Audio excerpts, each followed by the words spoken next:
Peace. Peace, bro. This is Bro.Donnell. Yes, sir. How you doing, brother? I'm doing fine, beloved. How about yourself? I'm good. Happy New Year, if that's, if you observe it. Absolutely. Happy New Year to you as well. Happy Kwanzaa and all that good stuff, man. Yes, sir. Yes, sir. So, you don't do Christmas, do you? No, sir. Is there any particular reason? Well, Christmas, quote unquote, is supposed to be the, if you will, for lack of a better phrase, the celebration of the birth of Christ. And Right. There's not a theologian on the planet Earth anywhere that would disagree with the fact that there's no way in hell Jesus was born in the wintertime. He was born in the spring. So if you want to set, now no one knows exactly when he was born, but they do know it was in spring. So if you're going to celebrate Christmas, then if you do it in the springtime, I'd probably partake in it. But I'm not going to do it at the winter solstice, which is the highest ranking holiday for pagans. You see, and if you familiar with the Conference of Nicaea? I heard that term, but I never looked into it. Okay, so the Conference of Nicaea was basically everybody got put at a round table. So you had Constantine, Roman Emperor, you had a lot of Jewish rabbis, the who's who of those of that era, right? Right. And you had various things. Christianity, quote unquote, was catching on, if you will, right? And they knew there was, quote unquote, no way that they were going to be able to stop it. That's how rapidly it was growing. Now, at the same time, they were trying to maintain a stronghold, if you will, on everyone's quote unquote walk. So they came up with a compromise. So they merged some of the Roman paganistic ways with quote unquote, for lack of a better term, Christianity. So December 25th, which was their biggest day to worship the sun, S-U-N, then got merged with quote unquote Christians worshiping the sun, S-O-N, and they put them both together on that day. And also, too, at the Conference of Nicaea is when you got these folks sitting at the table and they decided what was going to be canon and what would not be canon. In other words, what was going to be known as scripture and what was not going to be known as scripture. And It was during this period of time where they also pretty much, tried to eradicate black folks out of the Bible. And which you can't do. You can't erase us from something that is us, but, they gave it a good attempt. Okay. So, so you speak of a time where people were pagan and they mixed the Christianity thing with that because, like you said, it was inevitable. But so those people were pagan. They were the heathens. They were the non-believers, right? That is. But in today's time, right, to be fair to the kids, to the youth today, like they are far removed from any pagan idea, any thought like that. Like, they just born in America, and all they know is Christmas and the holidays that surround this country. So to them, they get call right back. He dropped off. He'll call right back. He'll call right back. Give him a minute.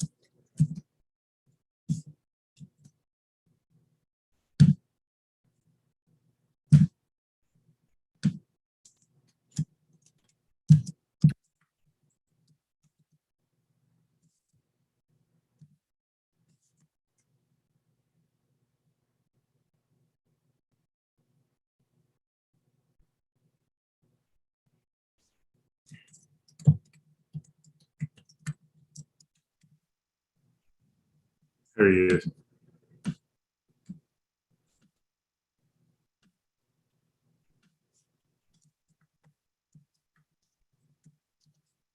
Hello? Yes, sir. Okay, I'm back, brother. I'm sorry, man. The call dropped.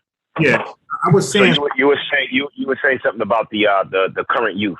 Yeah, right. So they're so far removed from any pagan or any paganistic idea where they're just victims of the country, right? Victims of circumstance. They just born in this country and the country has customs and traditions, right?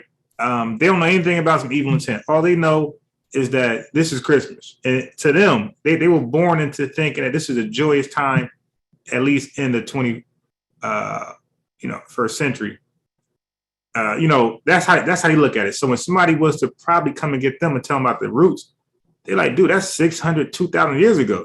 We worship Christmas because we know it brings our family together, right? The household, like if you're in a nuclear family, or even a single family, single mom, the house is happy. You get what I'm saying? Like, so they look at it like that. They don't look at it from what you describe, like a pagan, something with pagan roots.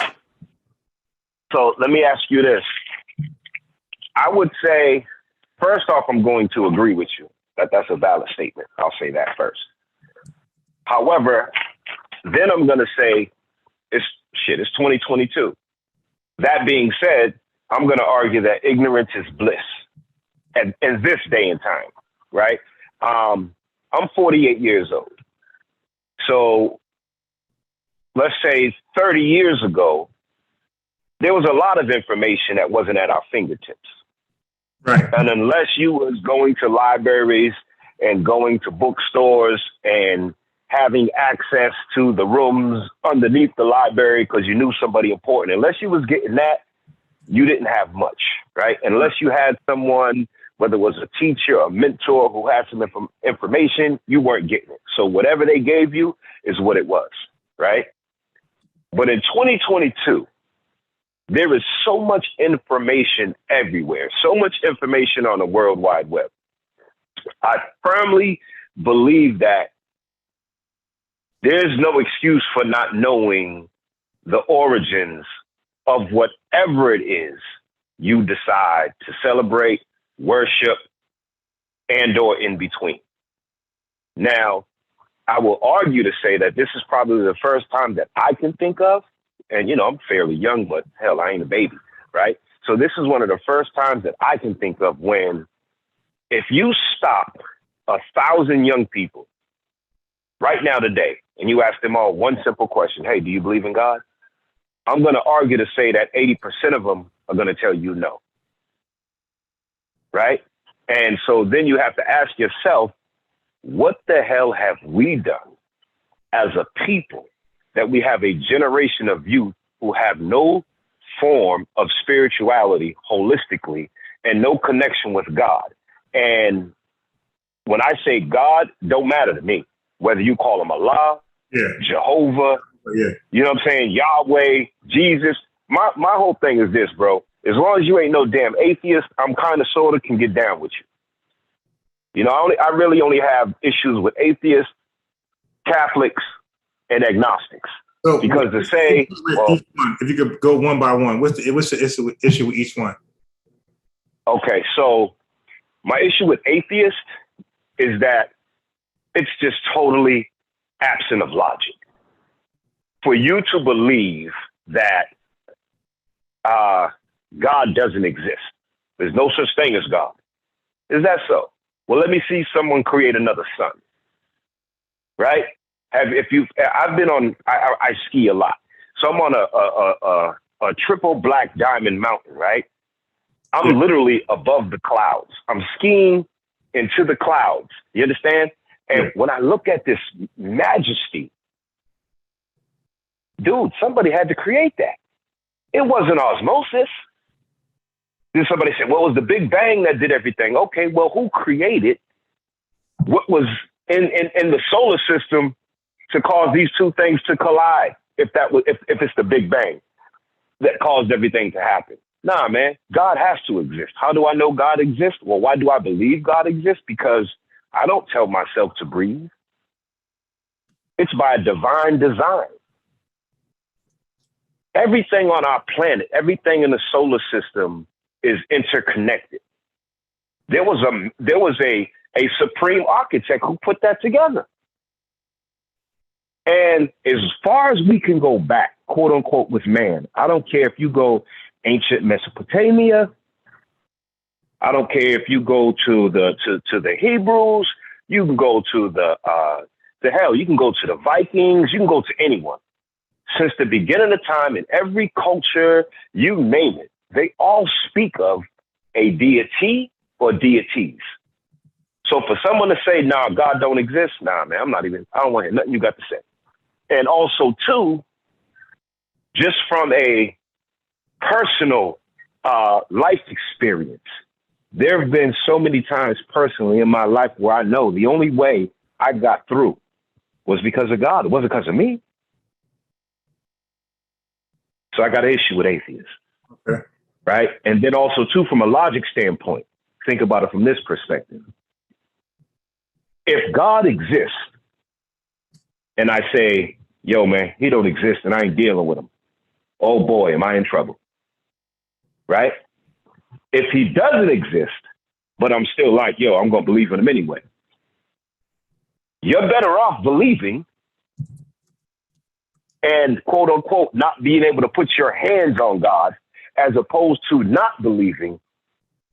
Yeah, I see your point. And you be wrong. You just like playing it safe. You understand what I'm saying? Playing it safe. Yeah, you know, yeah, playing safe, right? Now, let's go to Catholicism. So when you think about it, you have the Torah, right? Okay, so that was at one particular point, you know, he who wins the war tells the story. So the Hebrews had things on lock for a minute. Yeah. Out of that, if you will, came several things. Quote unquote, Christianity as we know it today, but so too did Catholicism as we know it today. Right? And for all intents and purposes, Catholicism actually came before Christianity. They was running a close race. Yeah, yeah.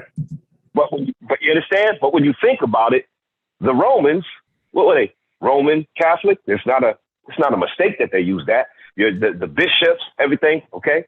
So now, when we think about the Catholics, you guys, those guys, they put too much power, in my opinion, and authority in man. I'm not kissing the Pope's hand. That dude ain't God. I'm not, you can't possibly tell me I can go into this church. Excuse me, Father, for I have sinned. I know it's been a long time since I came to confession, bang, bang, bang. And that man is going to forgive you of your sin? What are you, insane? That man is just as probable to be swimming in sin as everybody else on the planet. So what gives him authorization to do that? Not to mention the Roman Catholic Church historically are some of, I ain't going to call them the most, but I'll call them one of the greatest robbers, murderers, thieves, and rapists that have ever walked the planet Earth. Their history is filled with it. So nah, man, I got an issue with them. And I also, from another logical standpoint, everything created by God, everything, one of the chief purposes is to be fruitful and multiply. That's what we do. Be fruitful and multiply. He told it to the birds. He told it to the fish. He told it to the animals, and he told it to man. And if you look at all of your quote unquote major religions, it's the same thing. Boom, boom, boom, boom, boom. So hold on now. Why possibly would you have these people who are children of God, and you're going to tell me that y'all not supposed to get married? Where does that happen?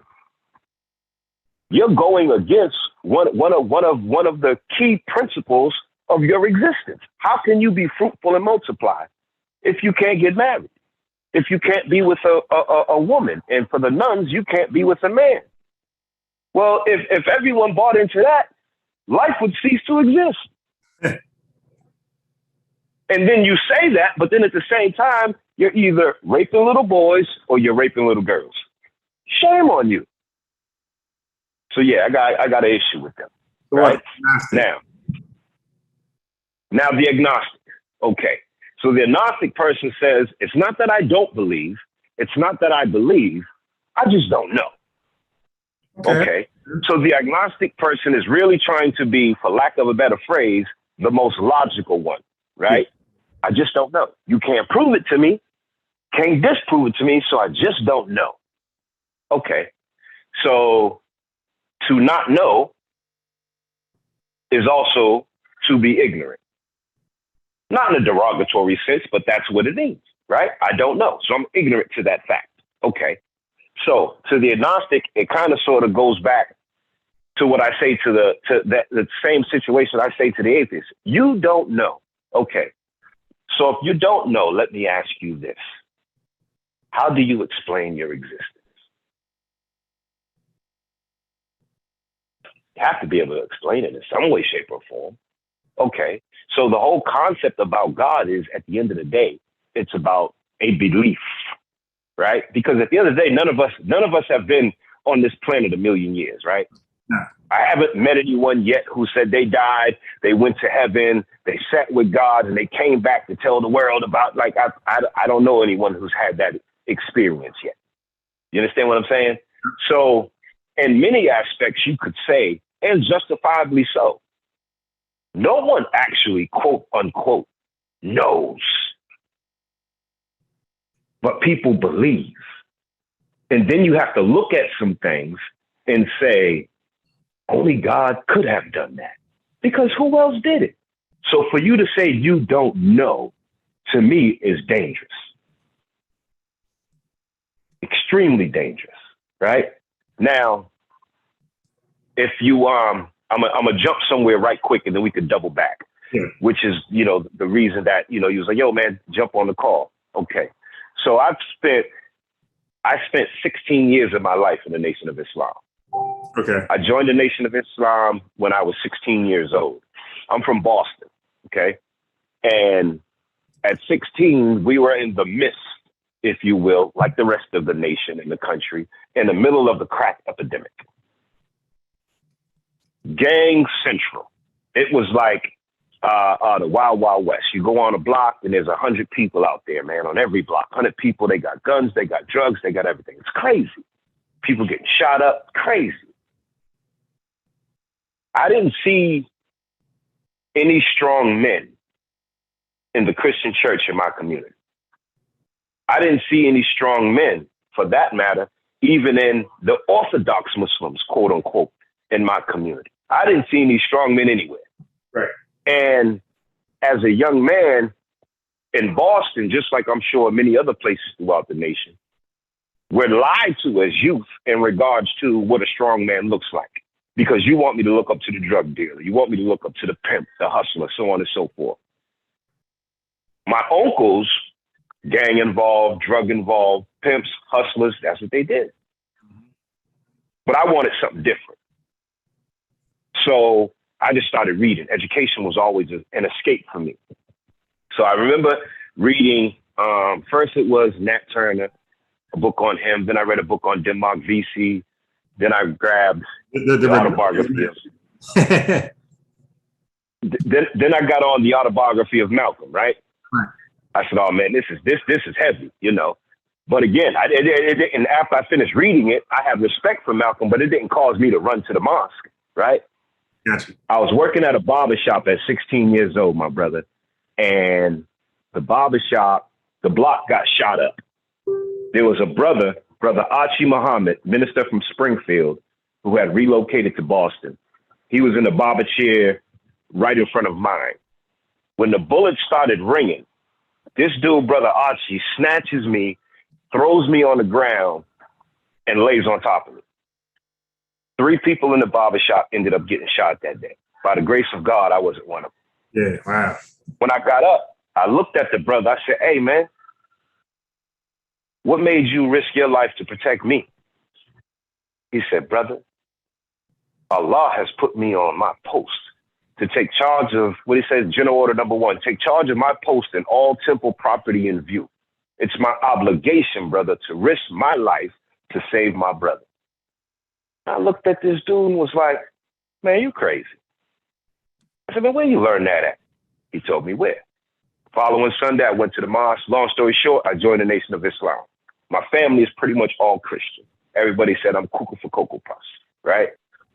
So I go to the mosque that Sunday. I say I want to join, blah, blah, blah. You go on Monday, FOI class. They're telling you everything you got to have to do. First thing, you have to write a letter. That letter has to go to Chicago. Letter has to be perfect. Every curve, everything, the spacing, everything. Long story short, that goes. I get authorization to join. One of the first things they explained to me is you have the 5 pillars of Islam. They explain why is it that we learn from the Quran. At the same time, they explain why we also read the Bible. So now I'm a little bit confused. I'm 16. Hey, man, what y'all want me to do? Y'all want me to go to the Bible? You want me to go to Quran? You're confusing me. The minister says the Quran is the validation of that which is written in the Bible. I don't know, man. What you talking about? He said, man, we bear witness to all the prophets of Allah. From Yahshua, a.k.a. Jesus, to Muhammad, peace be upon him. For me, that was heavy, right? Because, again, my whole family Christian. And ain't nobody I know at this particular time that was Christian is saying to me, I'm reading the Bible and the Quran. Nah, they ain't doing that. It's the Bible and that's it. So it was interesting to me that when I go to the nation, they're saying, listen, the Quran is our book. That is our law. However, we also teach from the Bible. Right. So that you can understand where the truth is and see where the lies are. Right? Okay. And if you think about it, so Abraham had 2 children. Well, he had many, but 2 specifically I want to talk about is Ishmael and Isaac, right? Yeah. Yeah, the notable one, right? Or Ishmael, Isaac. You understand? Yeah. Right. So from Ishmael, yes. Right. So from Ishmael, you have you receive the Arabic people. From Isaac, you receive the Jews, not the Jewish, because Jewish would be like Paul, right? Someone who wasn't a Jew and became a Jew, they Jewish. That's a little funny side joke for you. So now if Abraham is this great friend of God, he just wasn't no ordinary cat. No matter what holy book you go to, everyone reveres Abraham as something special. Of course, that's why we have the Abrahamic covenant, right? A particular promise was made to this man. Why? Because he was a special friend of God, right? So they say that Abraham worshiped God so much that almost every word out of his mouth was a prayer and a thanks to God. So, okay, so boom. So he gets blessed with the covenant, and it was for him and his seed. However, how is it that his seed represents 2 different nations? And quote unquote, some would argue today, 2 different walks of life, one being Islam and one being Judaism. Well, I'm going to argue to say they one and the same, but man has polluted everything, which is why we all crazy now. Right. But in regards to does the Nation of Islam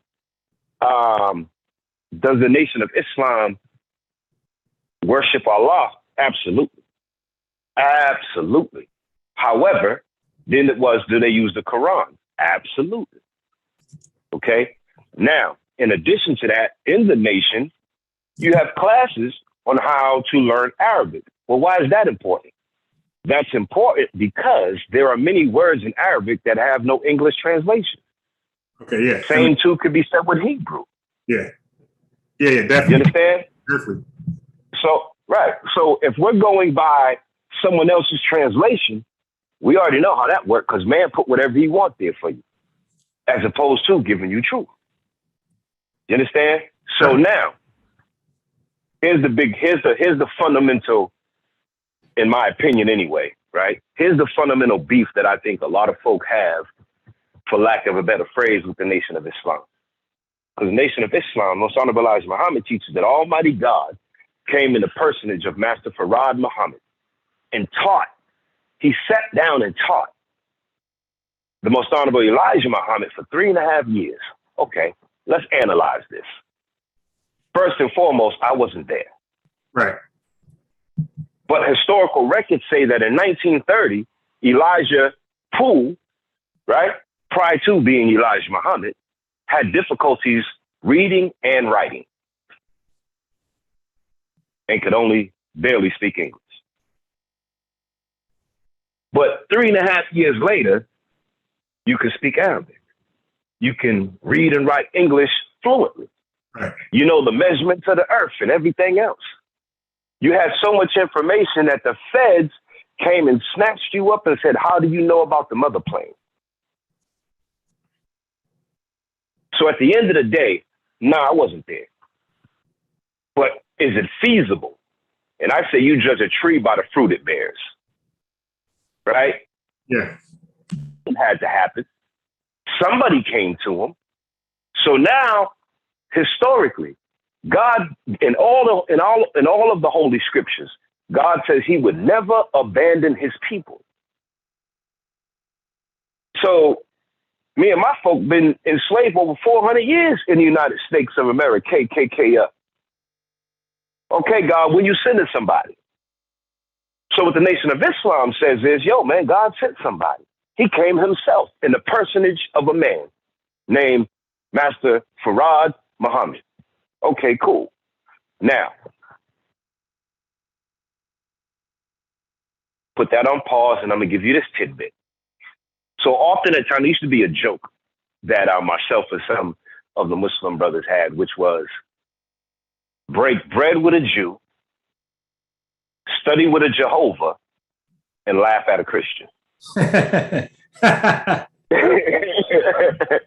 understand?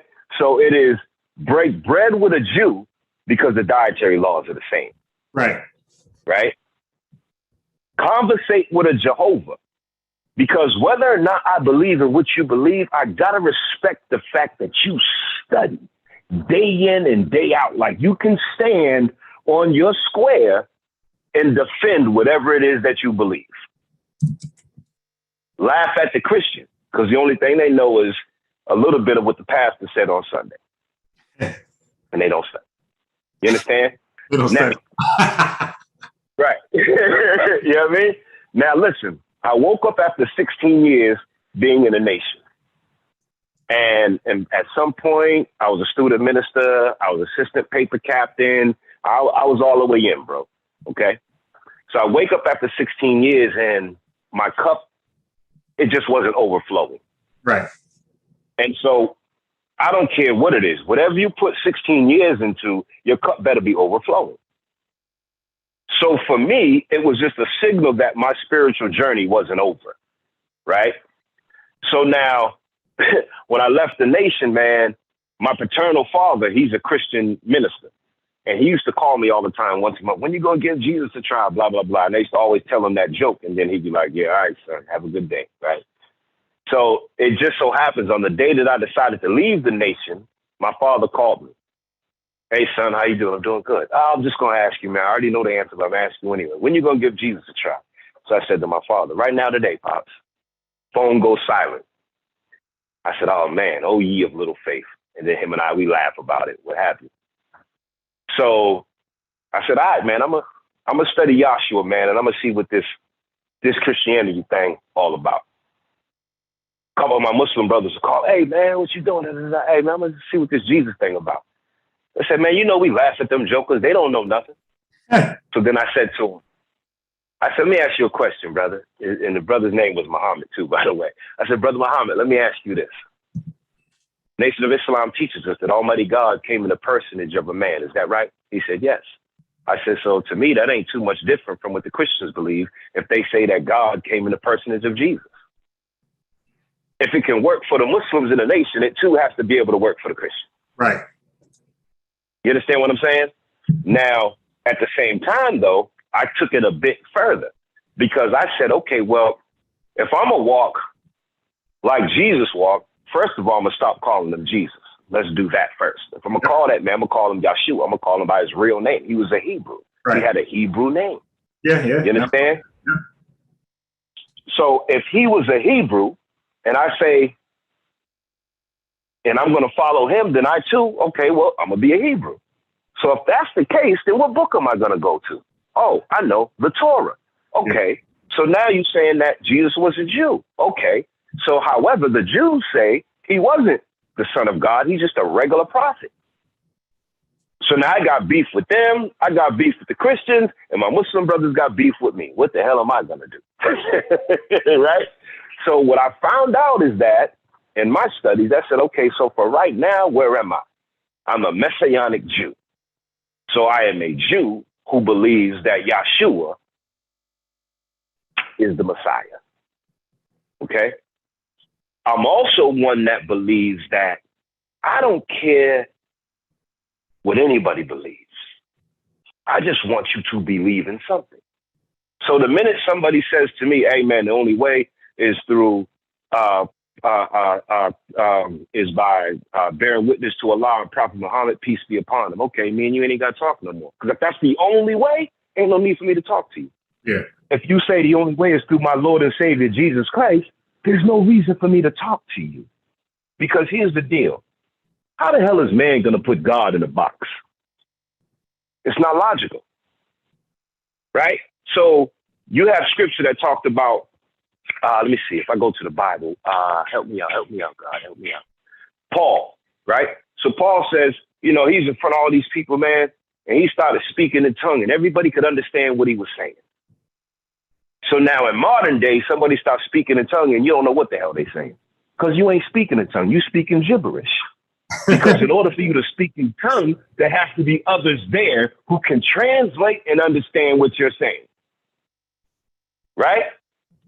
So what did speaking in tongues? So speaking in tongues meant that you could speak various languages, not something that you stand in the church and all of a sudden the lady keep yelling, ah, blah, blah, blah, blah, blah. Man, what the hell are you talking about? Yeah, you're a distraction.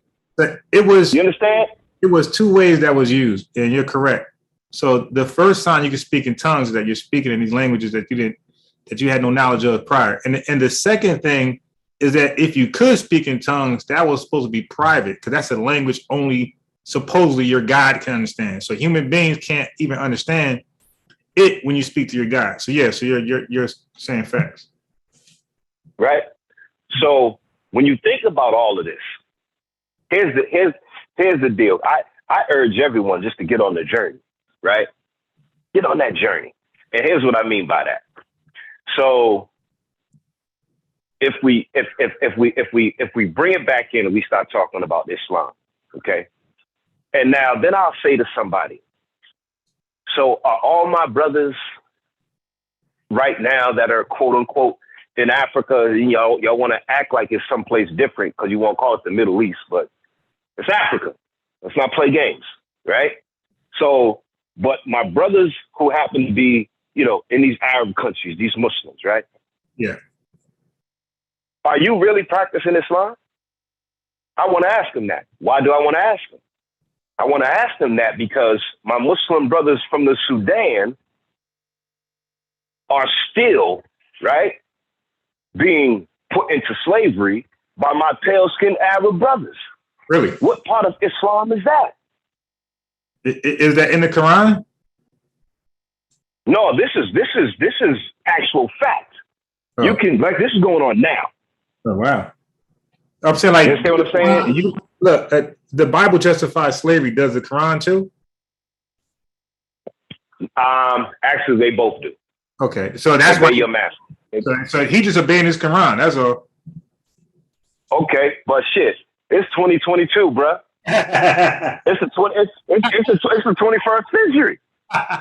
You understand what I'm saying? It's 21st century, man. And the only people y'all still trying to enslave is the ones that got skin tone like me. Right. I have an issue with that. You understand what I'm saying? Yep. So I'll go ahead. So Bob, I want to ask you some questions, you know, kind of pick your brain, and I want to address some things you said and maybe clarify. So how do you feel about the Bilalians? So first off, I'm going to say this. Do you believe that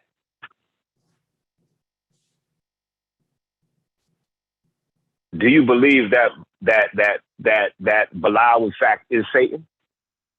I repeat the last part. I missed that. I said, do you believe that Belial is Satan? No. So hold on. Let me make sure hold on 1 second. Let me pull something up real quick before I. You mean Shaitan? Are you saying Shaitan? Yes, sir. No, I don't believe that. No. Hold on 1 second.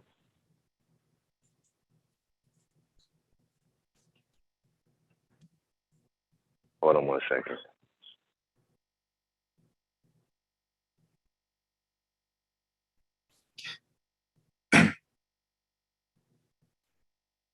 So hold on. Let me think. Hold on, let me rewind. Let me think, brother. Let me think.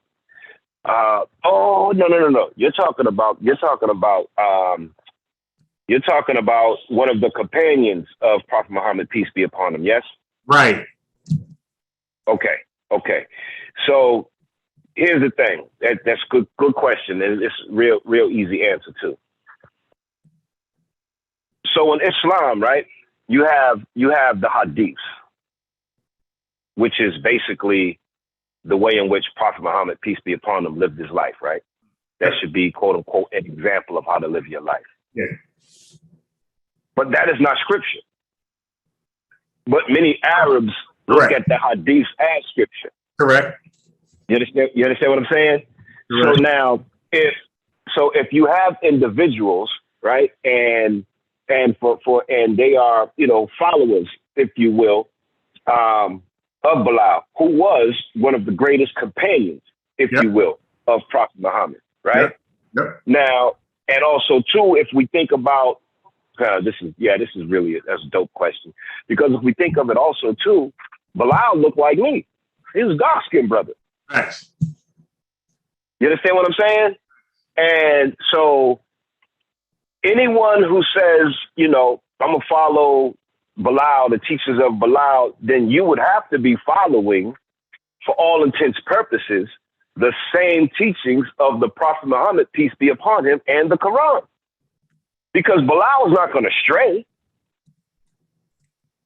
Now, what he may do, and I'm not in tune with many individuals who classify themselves as Bilalian. What state I'm definitely not. What state are you from? I'm from Boston, brother. Okay. Massachusetts is the state. Yeah. Okay, I got you. Yeah. We say Boston. That's the same thing. That's like saying Philly. When you say Philly, that's PA. So I get it. Yep. Okay. Yeah. You understand what I'm saying? So I in New Jersey. That's why I asked that question. Okay. So now I'll tell you this. So if you think about Jersey, Philly, and Chicago, so those are three locations where I would say you might have a bunch of brothers who walk that path. Yeah. You understand what I'm saying? You may have a bunch of brothers who walk that path. Matter of fact, there's probably some Sunnis up in Philly who rock like that. Right. And they know nonsense. They ain't playing. but go ahead, brother. You was gonna ask me a couple of more things. Yeah. So with the question, so I'm gonna run them down. But just real quick, like, do you believe the Bilalians are worthy of respect? Like, do you accept them as Muslims? You would have to. Okay. So do you respect? And the reason you would have to is think about it like this, right? So that's like asking someone who's a Christian, do you give any credence to Paul or Matthew or Solomon or David? You understand what I'm saying? Yeah. You know what I mean? And it's like, if I was on the right side of Prophet Muhammad, peace be upon him, and there's nothing written that says I went astray, then you have to respect the brother that's walking like that. Okay. Because there should be no difference. Okay. So good. No problem. So the second question is, you said you don't rock with agnostics very well, Catholics and atheists. So would you consider 5% as atheists? And if so, do you rock with them? Okay. 5%ers are absolutely positively not atheists. Okay. They're absolutely not.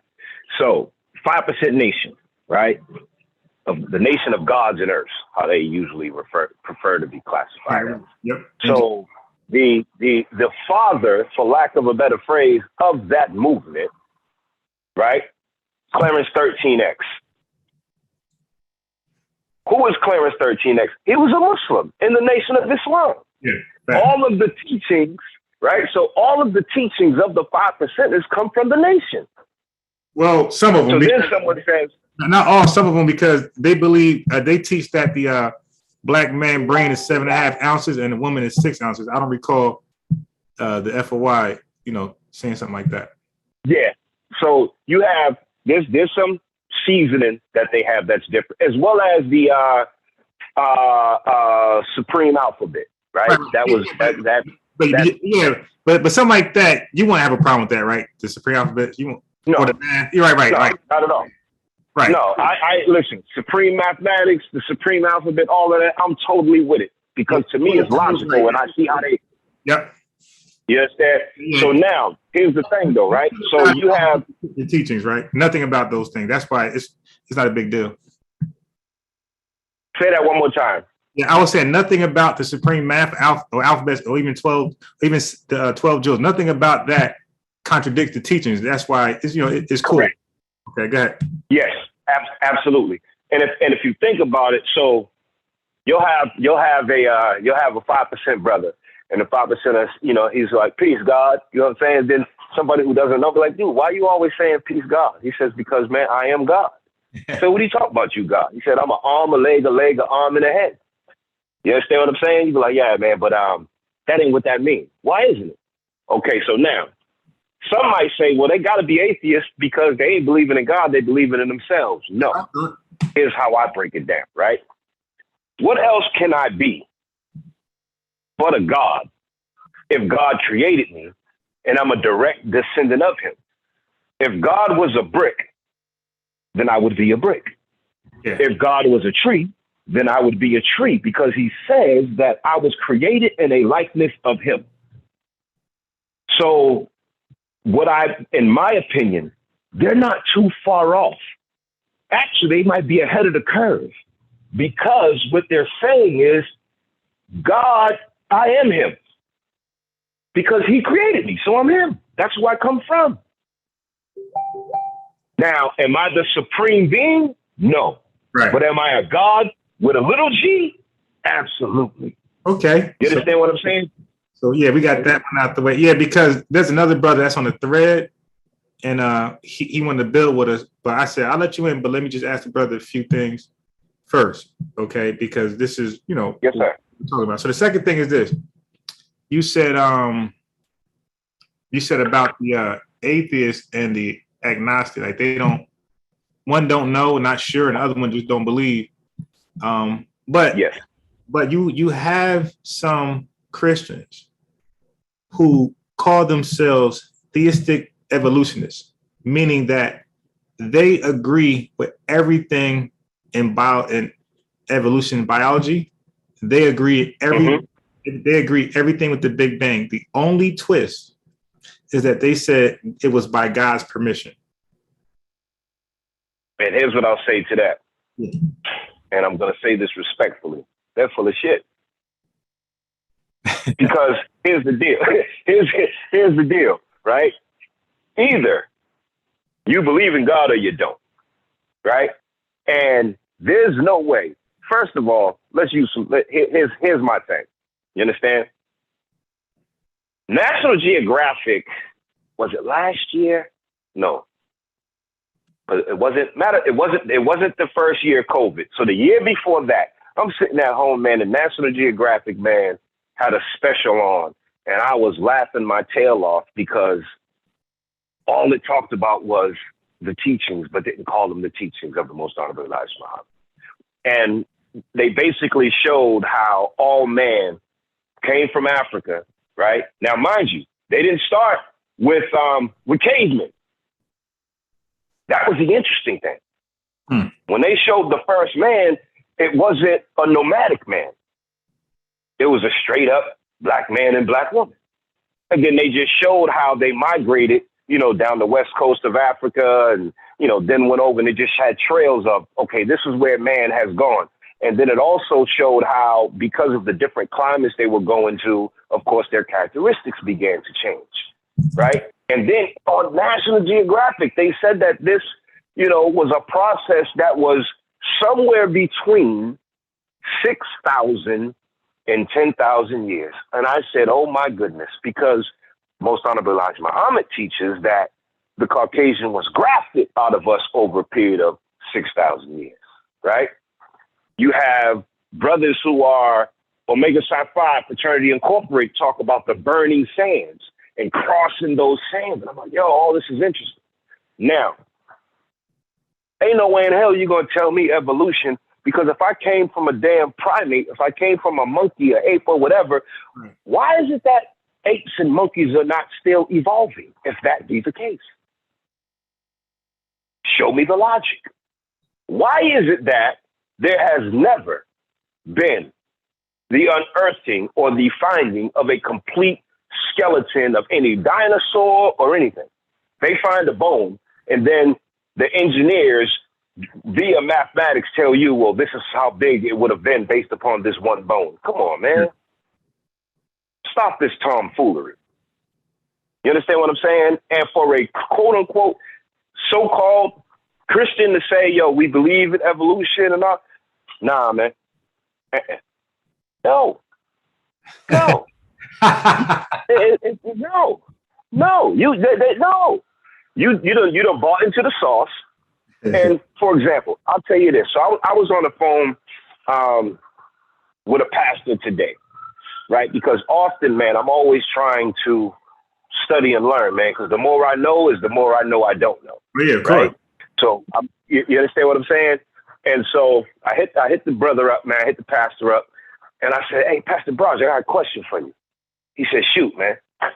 I said, look, in Genesis, man, God talk about, he created the fish and the sea. Then from the earth, man, he created all the animals and everything. I said, and then he had Adam, gave Adam, boom. He said, but he needed to make a mate for Adam. And he said in I think it's Genesis 2:18, something around there, but it's definitely the beginning parts of chapter 2. And he said that he had to make someone who was comparable to Adam, right? So now my interpretation of that meant, okay, none of the animals could be his mate because they weren't comparable, right? Okay, so when God took the rib, he also didn't make another Adam because the man wasn't going to be comparable to another man. Okay, so what did he do? He created a woman from the rib. So the pastor says, yep, you're right, Brother D. I said, so where's the confusion at, man? He said, Brother D, what you talking about? I said, how is it that in 2022, we're debating on whether or not homosexuality has any place in Christianity, Islam, Judaism, or anything? Why are we arguing that? When it's flake dab in scripture, who man was made for, who woman was made for, period. Yeah, that's it. However, you got Christians right now today that got churches that are homosexual churches.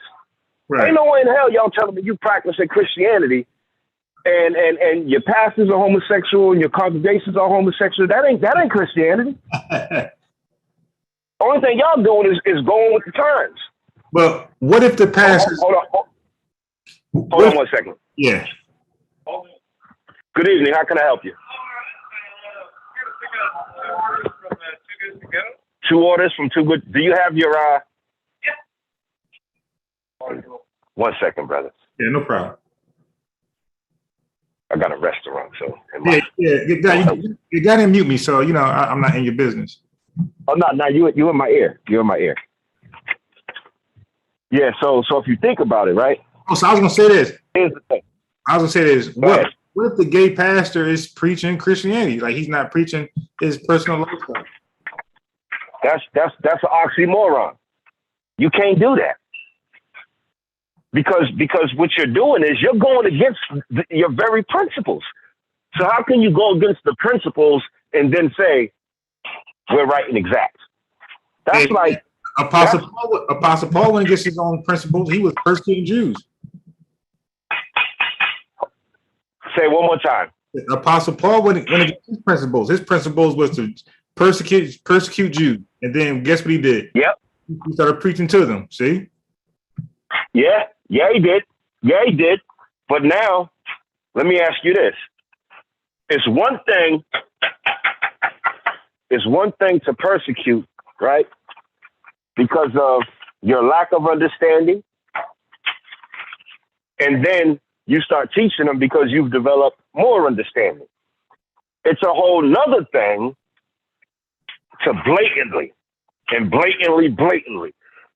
go against the will of God. That's something totally different, bro. You understand what I'm saying? Sure. That's a whole nother ball game.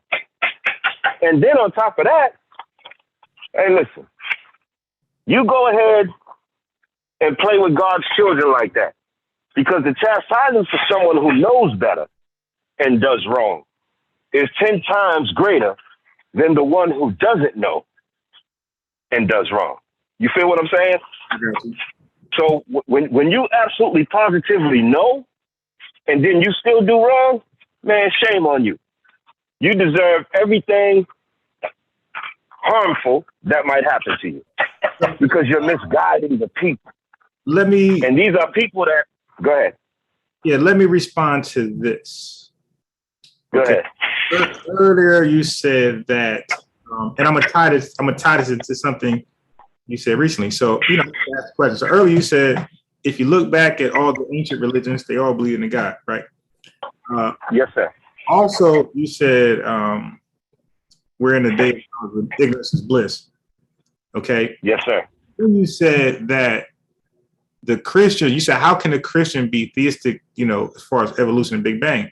So I will reply with this. I would say, well, those people did not have the technology and information we have today to challenge their belief system. Like you said, they can prove whether God was real or not. I'm talking about tangibly. So in 2022, perhaps these Christians are studying science, operating through technology, and there's something there saying, okay, yeah, there is something here with this science. There is something here with evolution. There is something here with Big Bang. Because they're dealing with 2022, and where they're not dealing with the ignorance of the old. So he's saying, you know what? There's some evidence here. We accept the evidence, but we think God is the center of all of it. Okay, so now let me ask you this. Anything? Yeah, no. Anything? There's nothing new under the sun, right, bro? Yeah. Okay, so now, first time you ever heard about UFOs, was it from the news or was it from the Bible? It was from the Bible. Exactly. You understand what I'm saying? It was from Scripture. Yeah. So there's nothing today in terms of information that wasn't here a million years ago, because Scripture talked about the mother plane and the baby ships and everything else. Okay. So if that's the case, the Scripture would have also been talking about there was a Big Bang, but they didn't. You want to know why? Because that's tomfoolery. All right. That's nonsense. So I believe this gentleman is next. Yes. So I'm going to invite the brother on. Last question as he comes on. What is your how do you feel about these vaccinations? Let me invite the brother on. How do you feel about the vaccinations? I'll tell you this. First and foremost, I'm anti all vaccinations. I'm anti-drugs, everything, right? Right. But I definitely did get the vaccination. Okay. Why did I get it? I respect that. Yes. So I said respect that. So yeah, that's what it is. All right. And so here's the thing. I have a 4-year-old son, right? And I have a restaurant. So all day long, I'm interacting with people. So I got to protect myself and I got to protect my son. At the same time, my stepdad, he died from COVID. Oh. My paternal father. Condolences, brother. My paternal father. Say it again. My condolences. I'm sorry to hear that, brother. Yeah, yes, sir. Yes, sir. Thank you. And my paternal father was an inch away from losing his life due to COVID. So now, at the end of the day, do I believe in population control? Hell yeah, I do. Do I believe that these jokers done created AIDS and everything else? Hell yeah, I do, because it's documented. You understand? Do I think they experimented on us with the Tuskegee experiment, Agent Orange, HIV 1, 2, and 3? Absolutely. Do I think something might come out 30 years from now to say they was basically doing population control to get rid of a bunch of people? Absolutely, I do. All that being said, am I willing to risk the life of my child, myself, my loved ones, for that matter, the customers that come into my restaurant, so I can prove a point? No, I'm not. You understand what I'm saying? I got you. So what I'm not going to be is what I classify as consciously drunk. You understand what I'm saying? You know, everybody say, I ain't taking no COVID, nothing. Okay, but you took the damn flu shot. So what are we talking about? You understand what I'm saying? Right. You know? Thank you. Have a blessed day. Hey, brother, like that right there, that actually made me smile, you know? Yeah, Too good to go. One or two. Yeah, Okay. that means that we're heading in the right direction. Yeah. Oh, that's the guy that was talking. This is in the Nation Islam right there that was saying that? Brother, yeah. Yeah. So why don't we just use the same reason on everything? Shit don't change. So here's the deal. See this. I actually do have the same reason, I believe, on almost everything. And here's what I mean by that. I just said to and it's funny you said that, my brother. I just said to my little brother yesterday, I said, hey man, we gotta start looking at this thing different. He says, what you mean, bro? I said, everybody looks at the United States government like it's a government. And it's a country. That's not the way we should be looking at it. We should look at the United States like what it is. It's a corporation. And it's a corporation that has bylaws and articles of incorporation that today we classify as its constitution. Right? So here's the deal. That's not the same. That's not the same. Tell me why it's not. Because you made a clear decision, whether you know it or not, based off of an objective truth and scientifically proven that the vaccine is far better than catching COVID. You know what I mean? That's sound right there. Always with the experts everywhere on planet Earth. That's sound. When you start talking about that United States is a government, is a corporate, you didn't went off the tracks and ran into the corporate. Okay, so let me rewind. None of that. No, hold on, bro. None of that is reasonable and makes no sense. And you couldn't prove it. You can't pull up one source that the United States is not a government. You can't. I'm going to explain it to you right now. I don't need you to explain it. I'm saying there is no source. No one on I'm going to give you the source, brother. No, you don't. I'm going to give you the source. No, you don't have. You can't. There is a source. It's real simple because the United States is not alone in this. Give me the source. Give me the source, yo. Go to the United Nations, brother. You see how every country is. Go to the United Nations. No. Give me the source. Come on, yo. I'm giving you the source. United Nations. That's the source, yo. The president of the United States is not a United Nations. It's a nation. It's United Nations. So you agree the United States is a nation, brother? Would I agree? Listen what I'm saying to you. Here's what I'm telling you. And I'm going to say it again. No, you don't got to say it again. I heard you clear, yo. You didn't give me a source. You just out loud United Nations. So, what paperwork do I read? Okay. United Nations? If you go to the United Nations and you look for the classification of every country that is part of the United Nations, and if you think about it, it's very logical, I don't want to bro. think about it. I don't want to think about it.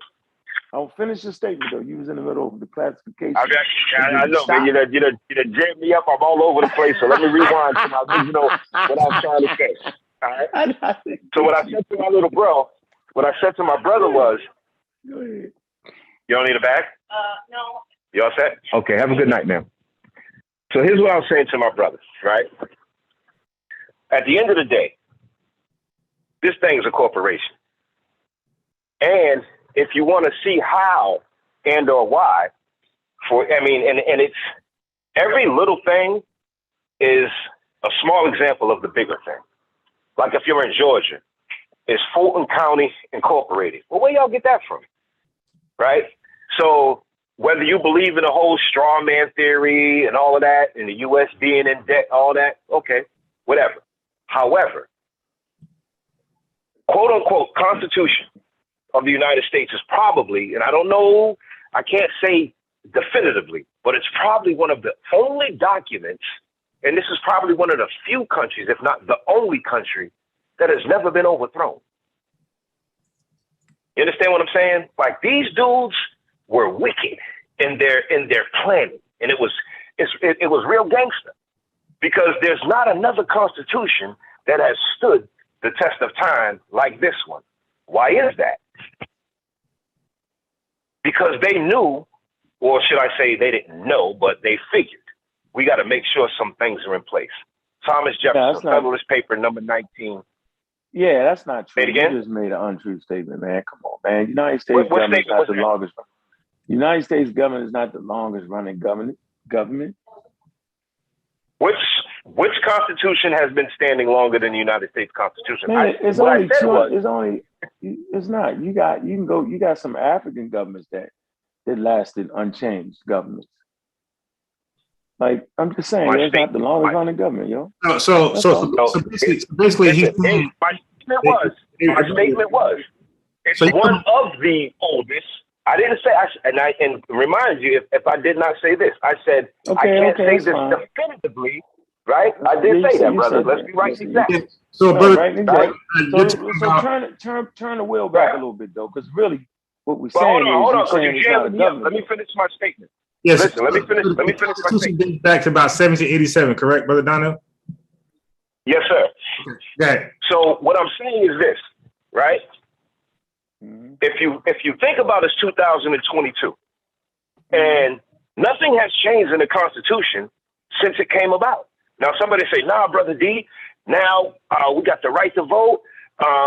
Slavery is no longer valid. Slavery still exists in the United States. The 13th Amendment didn't eradicate slavery. It just changed it up a little bit. Now you just become a slave once you become a criminal. But slavery still exists, right? At one point, they said we were 3/5 of a human. We're still 3/5 of a human right now. No, that's right? not what And why we... Man, you...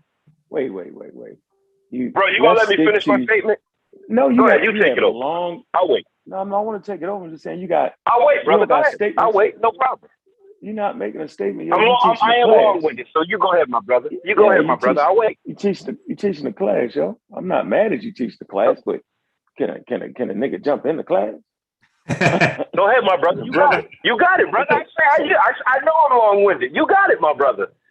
All right, let's stay focused. You said the United States wasn't a government; it was a corporation, and then you proceeded to prove how it was a government that ain't been changed. So you mix and match, and that's all I'm saying. No. And I was just asking. It's really not a mix and match. I got to give you the trail. You got to let me finish. Go ahead. You don't I'm sorry, brother. You're right. I'm sorry.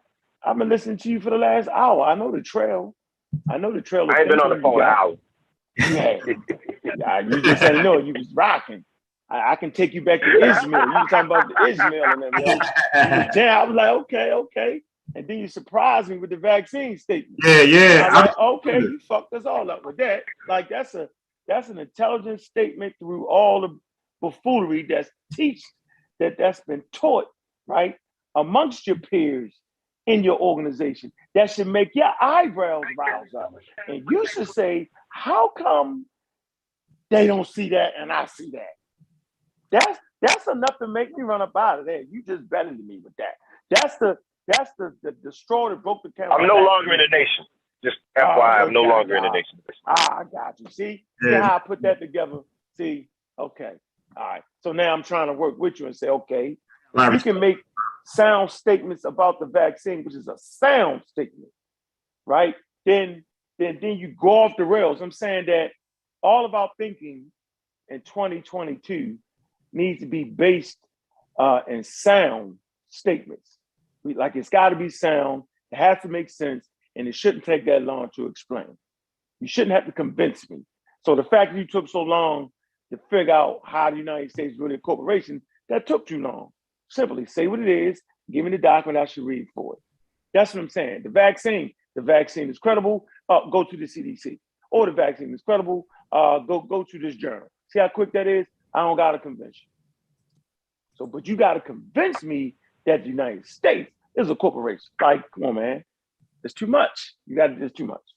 That's what I was saying. Apply that logic. Apply that science that you did on that statement. Everything should be based on that. At least I try to do that. Let me ask you a question real quick. Milk it does a body good is a statement we've heard since the beginning of time, yes? Yes, we have. Mm-hmm. Okay. And argumentatively, any person, for lack of a better phrase, person of color, but any black person, a lot of us is lactose intolerant. Milk ain't never did our bodies good. Yes, right? So you got the FDA that says, yo, man, drink your milk. But naturally, it's kind of a shaky statement because everybody is not lactose intolerant. Like, and you mean I didn't say everybody. When you say I said a lot of us. Oh yeah, but we're not lactose intolerant. We can tolerate milk or the lactose. To be lactose intolerant, you start throwing up. Hold on. If you're lactose intolerant, you really can't tolerate it for real. Like you start throwing it up and all that. There's people who can't drink it at all. So let me ask you this. Would you say that a person, if I drink milk and whenever I drink it, I get it, gives me the runs or something. Is that person lactose intolerant? Nah, I forget the term it is. We discussed on our show. You remember? I was trying to think of it. So I was trying to think of it, but there's a difference. Is lactose intolerant and is lactose something else? I don't get irritation. I forgot the other. Irritated. Yeah, it's like don't take irritation. Get to that stage after a while. After we get older, some of us. So it doesn't sit well with us. Can we say that? Argumentatively. But that's not. But not when most of us. We can drink milk a long time. Till we get to our 40s, then it seems like it starts going against us a little bit. Yeah, but that's just based off of having certain genes, right? And the reality is that statement can't be for everybody because you got hunter-gatherer tribes that actually needed to drink the milk because they had short water supply. So they realized they could actually drink the milk. And so they have developed a gene where they don't even have those problems at all. And that's just not amongst white hunter-gatherers. That's also in African hunter-gatherer tribes that actually use the milk to actually, push their culture forward. So, the Masi. So now when you're talking to milk, you're talking about cow's milk? Yes. You're saying they were drinking cow's milk? Goat milk, period. Yeah, milk, okay. Period. Milk is milk. Okay. Milk is milk produced by mammals. Mammals produce milk out of the breast. That's how we related. I just want to throw that in there a little bit. So the question I like that. So the question, the point I was attempting to make was, we have science, or let me not even call it science, because we have it that at one point it was considered science, right? And science is either disproved or proved over a period of time. All the time it happens, right? So they tell us eat 3 meals a day. Mm-hmm. Now, the gastric acids in our body, in your stomach, that breaks down that food, and you can look up any, go to any biology abstract to check on when does your body break down food and dispense the nutrients like it's supposed to. So the gastric acids that break up that food are most active between 4 p.m. and 8 p.m. And now, if you eat before that, what does the food do? Just sits on your stomach. If you just got food sitting there, what's happening? Mucus growing, bacteria growing. If you eat after that, same situation. You got to pause that for a minute, though. Yes, sir. So, I'll pause. Yep. So what you're telling me is The only reason we would have such a thing going on in our genes that would cause certain lactic acid to be produced at certain times of day, because it gave us an actual evolutionary advantage. Okay, and hunter-gatherers, they need to be able to eat when they can eat. They need to be able to, anytime they get food, they need to be able to chomp down. They don't need to have to eat at a certain part of the. Were you asking me a question or giving me a statement? I was giving you a statement. Okay. No, I just wanted to be sure. So you speak of hunter-gatherers, right? So a hunter would be someone that's going to eat some meat. Yes. No, we're gonna eat everything: bugs, rats, cows. Right, but you're right. You're eating, animals, everything. If you will, and plants and birds and fruits. Okay. So do you believe that that there was a point in which we didn't eat meat, in which we were all vegetarians?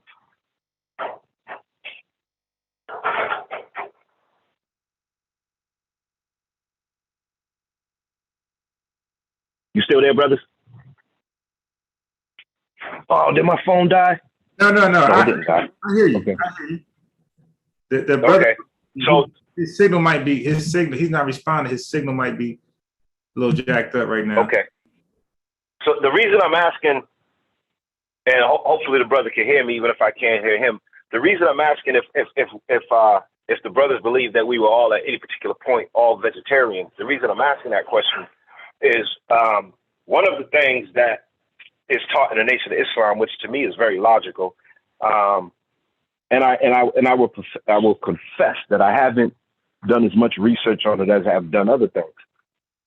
But it makes sense, because if you think about Dr. Sebi and all these other folk now, he's gone. But of course, in terms of, hey, listen, man, we're not supposed to be eating no meat at all. By nature, we were vegetarians. So one of the things, and this is, again, going back to, something that the Nation teaches, especially in the, how to eat to live. And what is stated there is that much like the cow, we had two stomachs. Once we started eating meat, there was no need for the second stomach. It began to shrivel up and now has become your appendix. The appendix has no use whatsoever in the human body. It's just there. Why is it just there? So now, if at a particular point we were all vegetarians, that too would mean ain't no way in hell we supposed to drink any milk. So it would make sense for milk to do harm to us. Any animal's milk.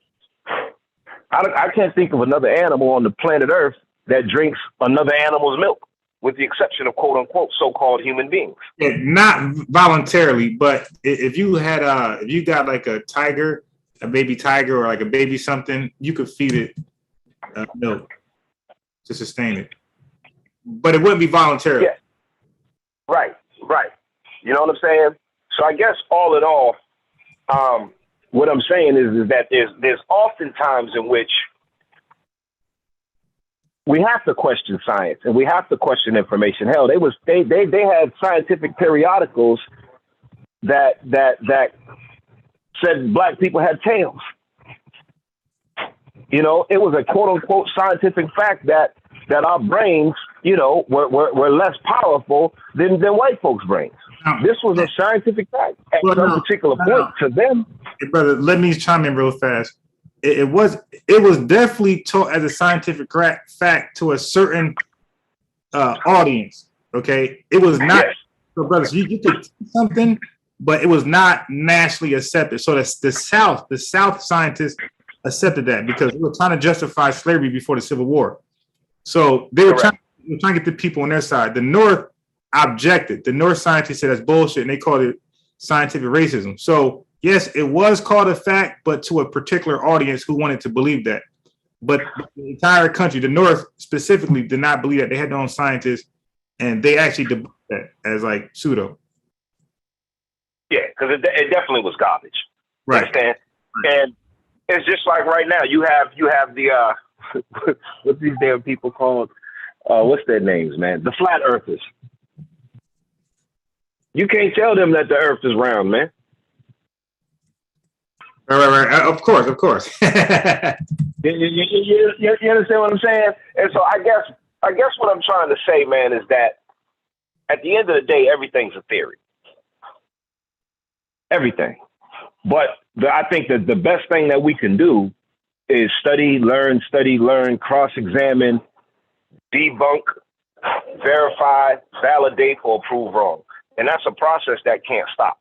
And we're at a slight disadvantage, in my humble opinion, because again, he who wins the war tells the story.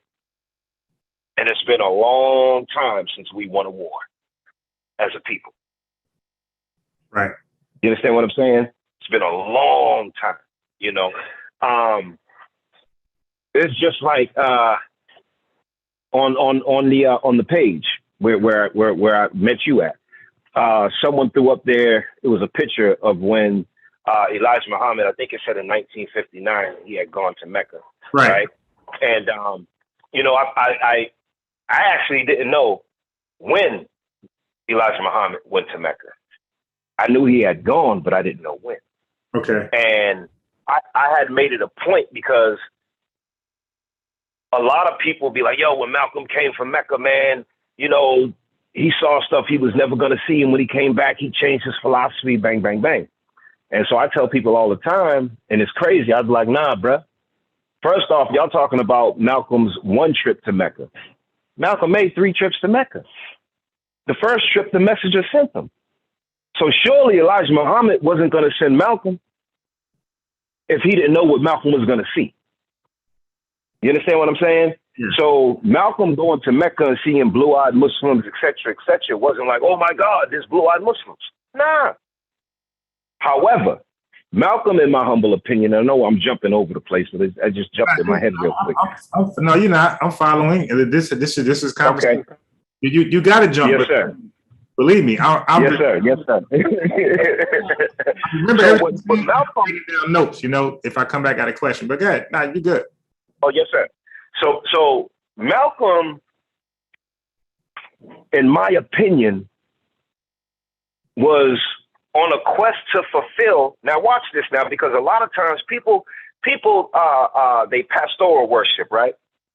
You can do the same thing. You can Imam worship, or you can Elijah Muhammad worship. That's what people were guilty of and still are today, right? So now, I really believe that the Nation of Islam was supposed to be a stepping stone, and this is what I mean by that. So Malcolm seen some things, was like, okay, yeah, we got to take this thing to the next level, right? But when Malcolm got back and was trying to take it to the next level, it wasn't met with welcoming arms, right?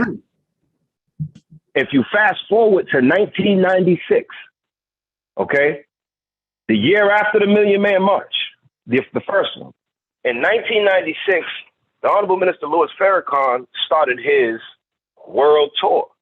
Right. He was in Serbia. He was in Russia. I remember. He was in the Sudan, right? So here you have Farrakhan doing everything that Malcolm started, plus some. Right. And at this time, I was in the Nation. I was at Mosque number 15 in Atlanta, Georgia. I'm a student minister. I'm in college at Clark University. And I'm also the assistant paper captain. So I was all the way in. You understand? The murmurs started going through the nation. Yo, what's the leader doing? He's going off track. This look more like Malcolm than it does Elijah Muhammad's teaching. Right. And then next thing you know, the world tour was over. It was a wrap. Farrakhan stopped. The nation wasn't ready. And in many aspects, they might still not be ready. What the hell am I speaking of? The Nation of Islam, in my opinion, there's nothing better than the Nation of Islam on the planet Earth when it comes to teaching a black man how to do for self, teaching him how to eat to live, teaching him his responsibilities to be the protector, the provider, the vicegerent. Brotherhood. The same with the women. You heard me? Brotherhood. Right? Also brotherhood. Yes, sir. Absolutely. Absolutely. However, right, I think that is just step one in terms of entering, if you will, into the fullness, for lack of a better phrase, of Islam. Okay. There's another level of spirituality that's needed. You understand what I'm saying? Right. And I think Malcolm quickly understood that. And I think Elijah Muhammad knew that Malcolm understood it, which is why he sent them to Mecca in the first place. However, I believe that there was a lot of tomfoolery, jealousy, backbiting, infiltration from the government that caused things to get separated. And then the nation, in my humble opinion, stood by while my brother got killed. Well, brother, guess Shame what? on us for that. Guess what, brother? Yes, sir. I don't know if you know this, but you are unique, right? In your position and your thoughts, you are unique. And I agree with mostly what you're saying. The path you are on, brother, you might disagree, but you're going to end up accepting science, what it says about creation and all that type of stuff. The path you're on, that's where it's leading you. If it guides you there, just accept it. So that's just my opinion. But I have a sister who's on now. Sister, do you have anything you want to add to the build? Not a whole lot. I'm still kind of working, so I'm letting y'all play in the background. But a lot of the stuff, this the brother from the other night, right? No. This is a brother by himself. He's standing by himself. This is Bro.Donnell. He's never been on here? Never. He No, sounds man, this kind is of my similar first to time one ever. of the. Oh, Believe me, this is well, first. you. Because his Okay. his thoughts blew my mind. So I know I never talked to him before. Okay. Yeah, I like a lot of what he's saying too. I definitely agree he's on the path to getting up out of that, but you know, take your Well, time. if y'all think about it, right, I'm gonna say two things, right? You know, the greatest scientist is God himself. I don't think there's a separation, if you will, between spirituality and science. I'm not a religious man. You understand what I'm saying? And so I honestly actually do believe that everything that God has created, everything can actually scientifically be proven. I do believe that. Because even with science, some things are what? They're always theories. You understand what I'm saying? And for example, so in the theology of time, hold on, I'm going to pause that real quick because we have a sister online. And I also want to say this. A lot of times folk want to, quote unquote, belittle the nation of Islam. That's not true Islam, Tell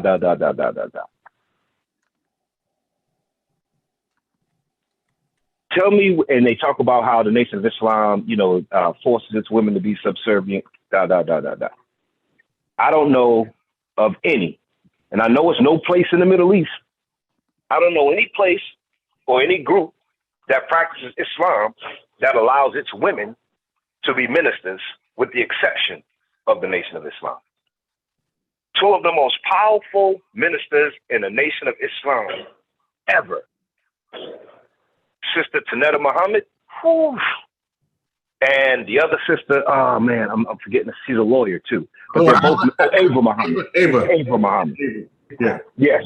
You understand what I'm saying? So it's like, on one hand, you're like, okay, but like anything, the nation still has some evolving to do. Absolutely. But on the flip side, so too, quote unquote, does Orthodox Islam. Because in my opinion, a lot of times in Orthodox Islam, they are confusing and merging Arab culture and Prophet Muhammad, peace be upon him, hadiths with scripture. And they not equal. They not the same. So everybody has evolving to do, I would hope, right? That's one thing I want to say. Then I real quick want to jump to the theology of time. It's a great book. And so in that book, right, let me tell you something that's crazy. So Elijah Muhammad goes to start speaking of the atom and the splitting of the atom, the breaking of the atom, and all the protons, neutrons, everything. This is straight science that he's talking about in terms of God creating himself, creating man, but he's giving a complete scientific explanation for it. Now, there are many people who quote unquote claim to be Muslims in the Nation of Islam that, man, they read 10 pages of that book and they put it down. Yeah, I don't blame them. So sometimes. You understand? But because it goes so deep scientifically that it might challenge, quote unquote, it'll challenge your religion, but should never challenge your spirituality. Because see, I think there's a difference. But you understand what I'm saying? I think it also challenges modern science as well, not in a good way. Because when he spoke of the atom, I'm not sure if he was unaware. But when you say atom, you can say that's plural. Okay, there's over 100-something atoms.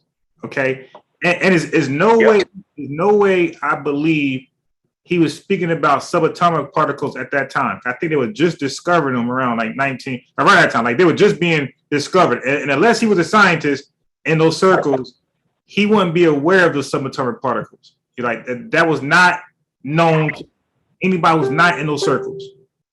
Okay, so atom was plural. He used it as singular, and there's no way it could possibly know unless he was an actual scientist working on that type of stuff, which would make him a physicist. He had to be a physicist to even know that the proton and neutron was actually confirmed.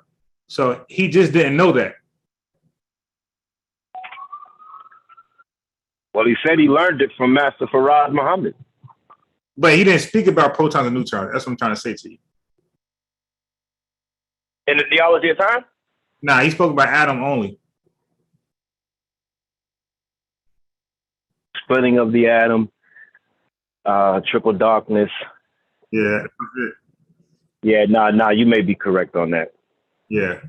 Matter of fact, I'm definitely going to say he didn't speak of neutrons and protons. Yeah, the American public was unaware of what that was at that time. Like you got to be, like I said, physicists were the first. That's why Albert Einstein all was like, was building on that, and that's what gave birth to the nuclear bomb. So there's no way the American public knew that. So let me ask you. What I miss? Man, we all over the place. You miss so much, man. Look at that bad signal you got, man. I know, man. That was a joke, brother. I had you. I had you at what time of the day you're supposed to eat, window. That's ridiculous. Nobody's going to survive with that mechanism in their body. Okay, so let me ask you this: How did Muhammad Ali, Malcolm, Farrakhan, and a whole bunch of other people survive with it? And Muhammad Ali was a specimen, and so too was Brother Malcolm, and so too was Dr. Sebi. That's easy, man. At 8 o'clock in the morning, you get the hell up and go to the store and get some food. They weren't doing that, brother. They were eating one meal a day. Right. Okay, but I'm telling you, if you're on the savannah, right, and you go 2-3 days without eating because you can't find no food, then on the day you find food, you eat as much as you can, all day if possible. That's what I'm trying to. Well, that's an extreme situation. Listen, it is these extreme situations that Homo sapiens come out of. Simple as that. You didn't come with being able to go to the market to get your food. That's the point I was trying to make to you. So there is no cultures, right? Certain organizations or cults make determinations on what time of the day is proper to eat. And so the Nation of Islam felt like that one time a day is proper to eat. Okay, I get it. And to be honest with you, Homo sapiens, you're not eating every day anyway. That's what you're not doing. You eating a meal, right? Hunter-gatherers might eat a good meal, right? They might go a couple days without eating, right? Like it ain't that. So 3 times a day, you know what I'm saying? I get what you're saying, right? Like you're not digesting everything down. I get that, right? I get what you're saying, but I'm saying it's cultural practices. So it's not wrong to eat 1 time a day. That ain't gonna kill you.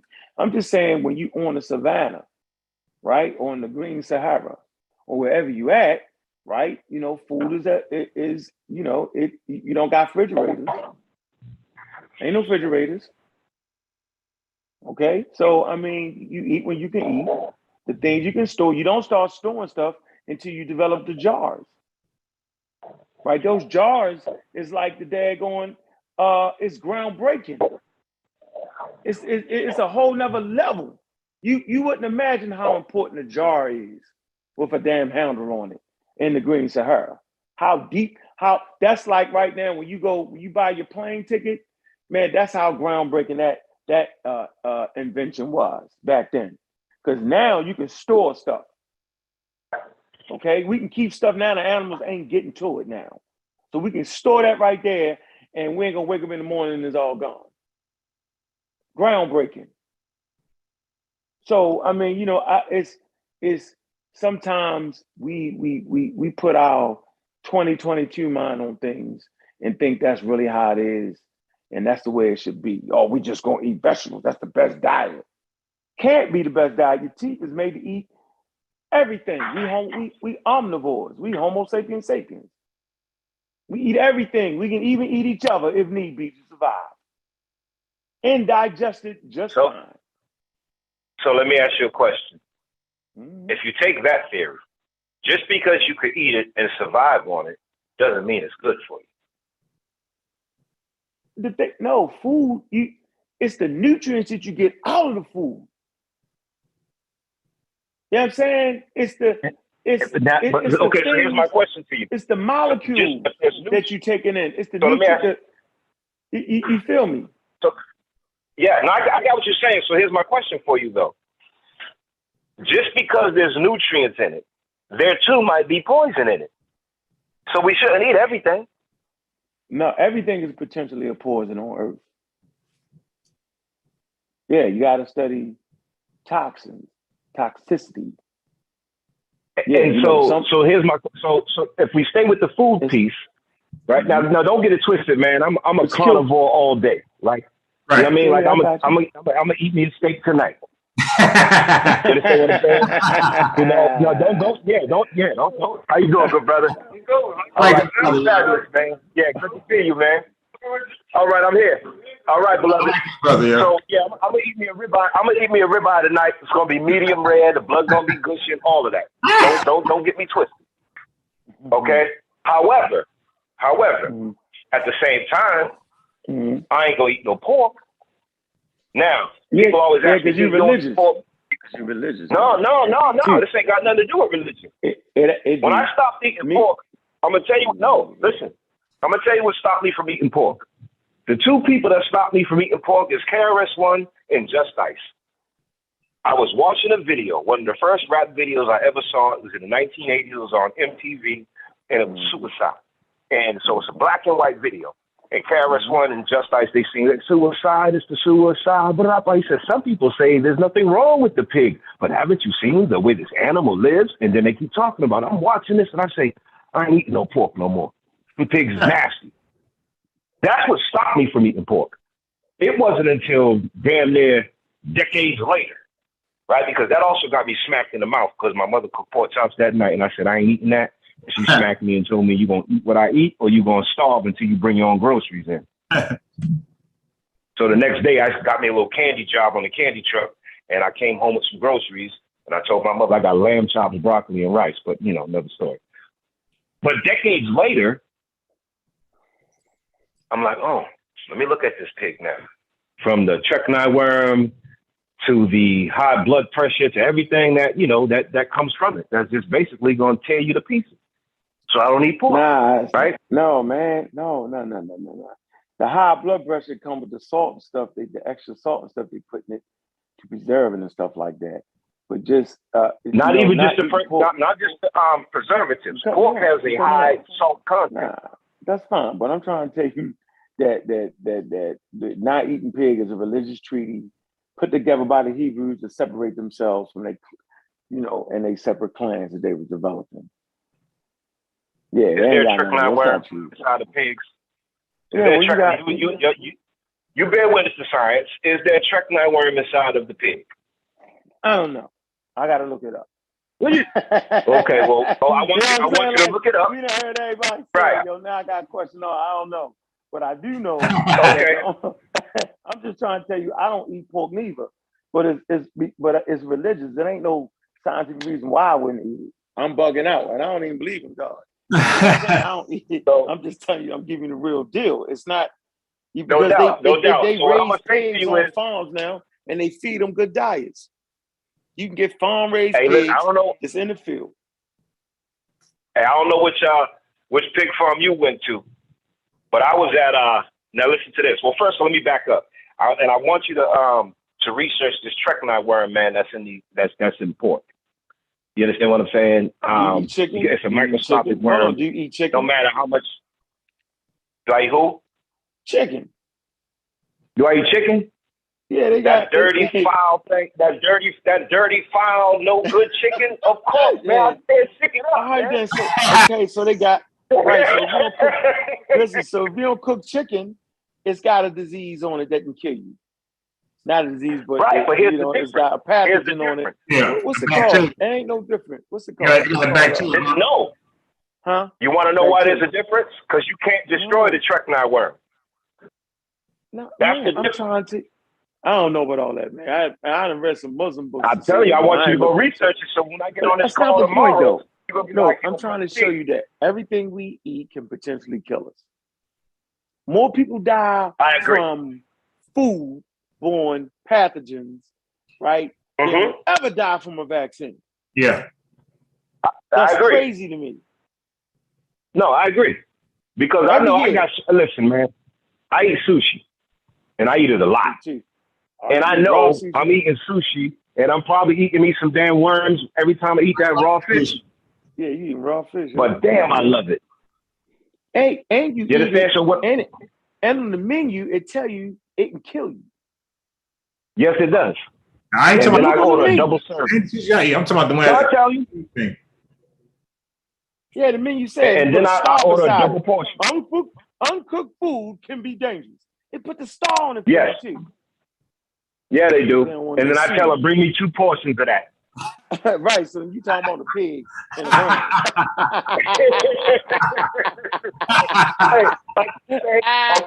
gonna keep it 100, man. I'm gonna keep it 100. You understand? I'm gonna keep it 100. Right? Chaos one guy to show he tripping, yo. I'm telling you, they bugged out. It's just like this. So all my Muslim brothers, especially even during the time that I was in the nation, you know, I'd have the brothers come over on a Saturday, man, and I'm cooking food for everybody. And of course I'm making some fish, some rice, salad, whatever. But then at the same time, man, I done made myself some shrimp, some lobster tails, scallops. So they say, Brother Donnell, man, you can't be eating the pig of the ocean, brother. That's against the law. We ain't supposed to eat that. I say, man, listen, man. Ain't nobody perfect, man, and this damn seafood tastes good, man. So I'm gonna keep eating. You was on your way out the nation. Word, yes, you was. Always on your way out the nation, bro. Man, you ain't even know it. Yeah, you was never gonna bait it with that. So here's the thing. I'll tell you one thing, man, about the nation, brother. And I think it's Brother Ralph, right? Brother Ralph might have labeled it the best when he said the brotherhood, because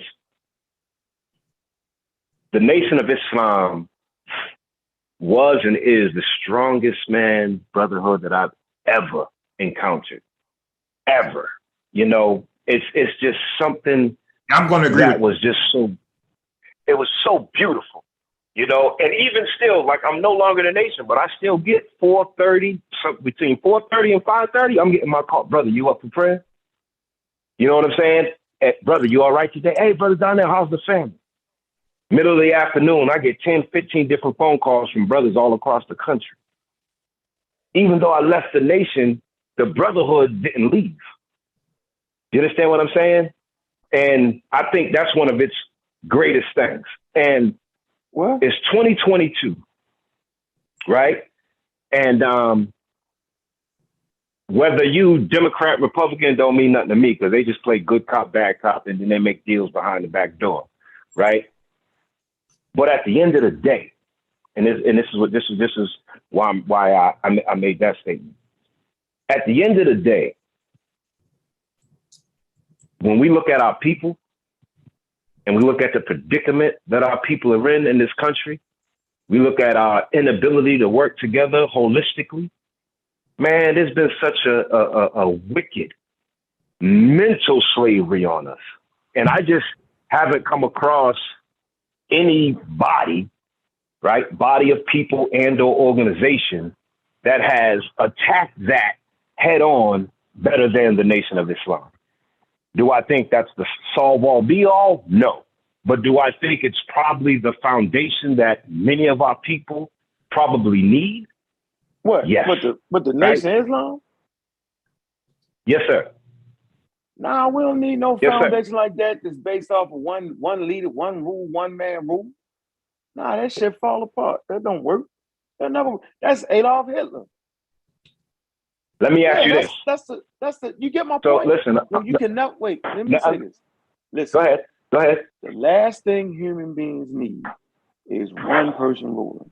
Yeah. Absolute power absolutely corrupts. That's trouble. That's a problem, yo. Okay. So I think you're confusing my with a statement. group of niggas leading. You know what I'm saying? Like the United States, and they still got slaves. But at least somebody can say, hey, we might not need to keep doing that. And you make some sense. And others say, I don't, that do make some sense. I'm telling you, but I think you're confusing my statement. Bro. No. Here's why. I'm not talking about, I'm not talking about the leadership and the way the nation is governed. What I'm talking about are the principles. What principle? You understand what I'm saying? All right, let me I'm gonna tell you what principle that would be. The greatest one. No, let me show you what I seen, what we know to be true. There's a struggle going on called the Civil Rights Movement. The principle is we don't take no crackers or no white people, exacting violence on us without responding. That's the principle, right? But yet it's okay for black people to get busted in the head with bats and balls and water hoses, and we stand there and watch it because we don't get involved in politics. That's a hell of a principle there, bro. Like, I'm confused. So that's not the principle. Well, what is it then? It's ruled by the principle. And I'm gonna back up. Hold on. Wait a minute. First, let's back up, and we're gonna talk about that tomfoolery exhibition show that they quote unquote might want to call the civil rights movement, because that was the biggest joke and the biggest scam pulled on us as a people. And this is why I say that. That's not true. That's not true. You take advantage of it right now. No, let me just say my statement, please. And here's why I say it. Okay? Prior to the civil rights movement, we had no damn choice but to have our own black store, our own black doctor, our own black tailor, because we couldn't go to Whitey and give him our money. We had to do it for self. We made some of our greatest strides during that time. Somewhere along the line, I don't know who kicked it off, but one of them crackers figured it out. Hey, man, we missing a lot of this money. The big six, come on, man, they was all paid for. Signed, sealed, and delivered. King himself, after I Have a Dream, because everybody stopped after I Have a Dream. But it was King himself who said, oh, man, what have I done to my people? I may have led them down the wrong direction. Integration did not help us, bruh. It hurt us. You got fewer and fewer black kids going to historically black colleges right now. Why? Hold on. It helped you, though. What helped me? The civil rights movement. That's the argumentative. I would say no, it hurt. I would say it hurt me, bro.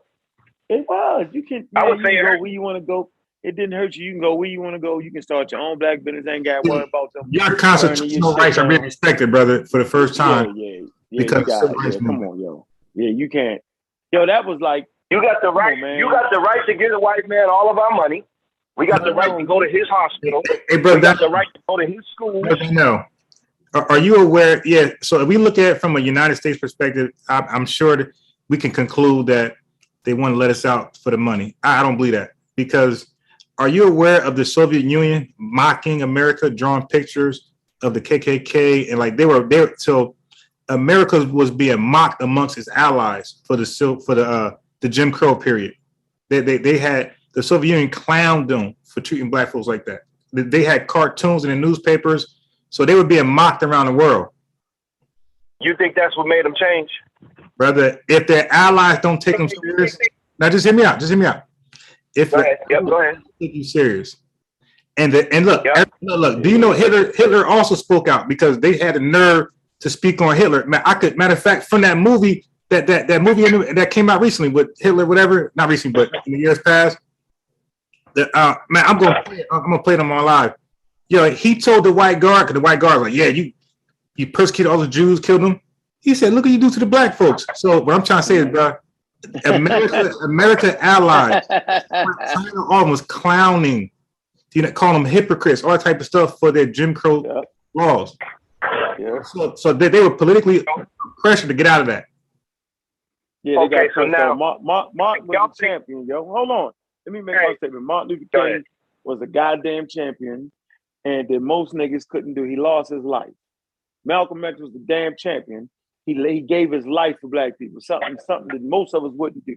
So I never downplay the work that Martin Luther King did, and I never downplay what Martin did.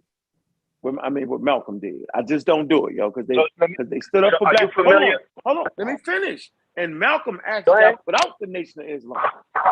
See, because he understood that, yo, we can't not deal with politics. So I'm saying that didn't even make no sense not to deal with politics. That's the most craziest corrupted thing that a group of people could say out their mouth and convince other black people. King in chess. That's like just knocking the king right here. You win.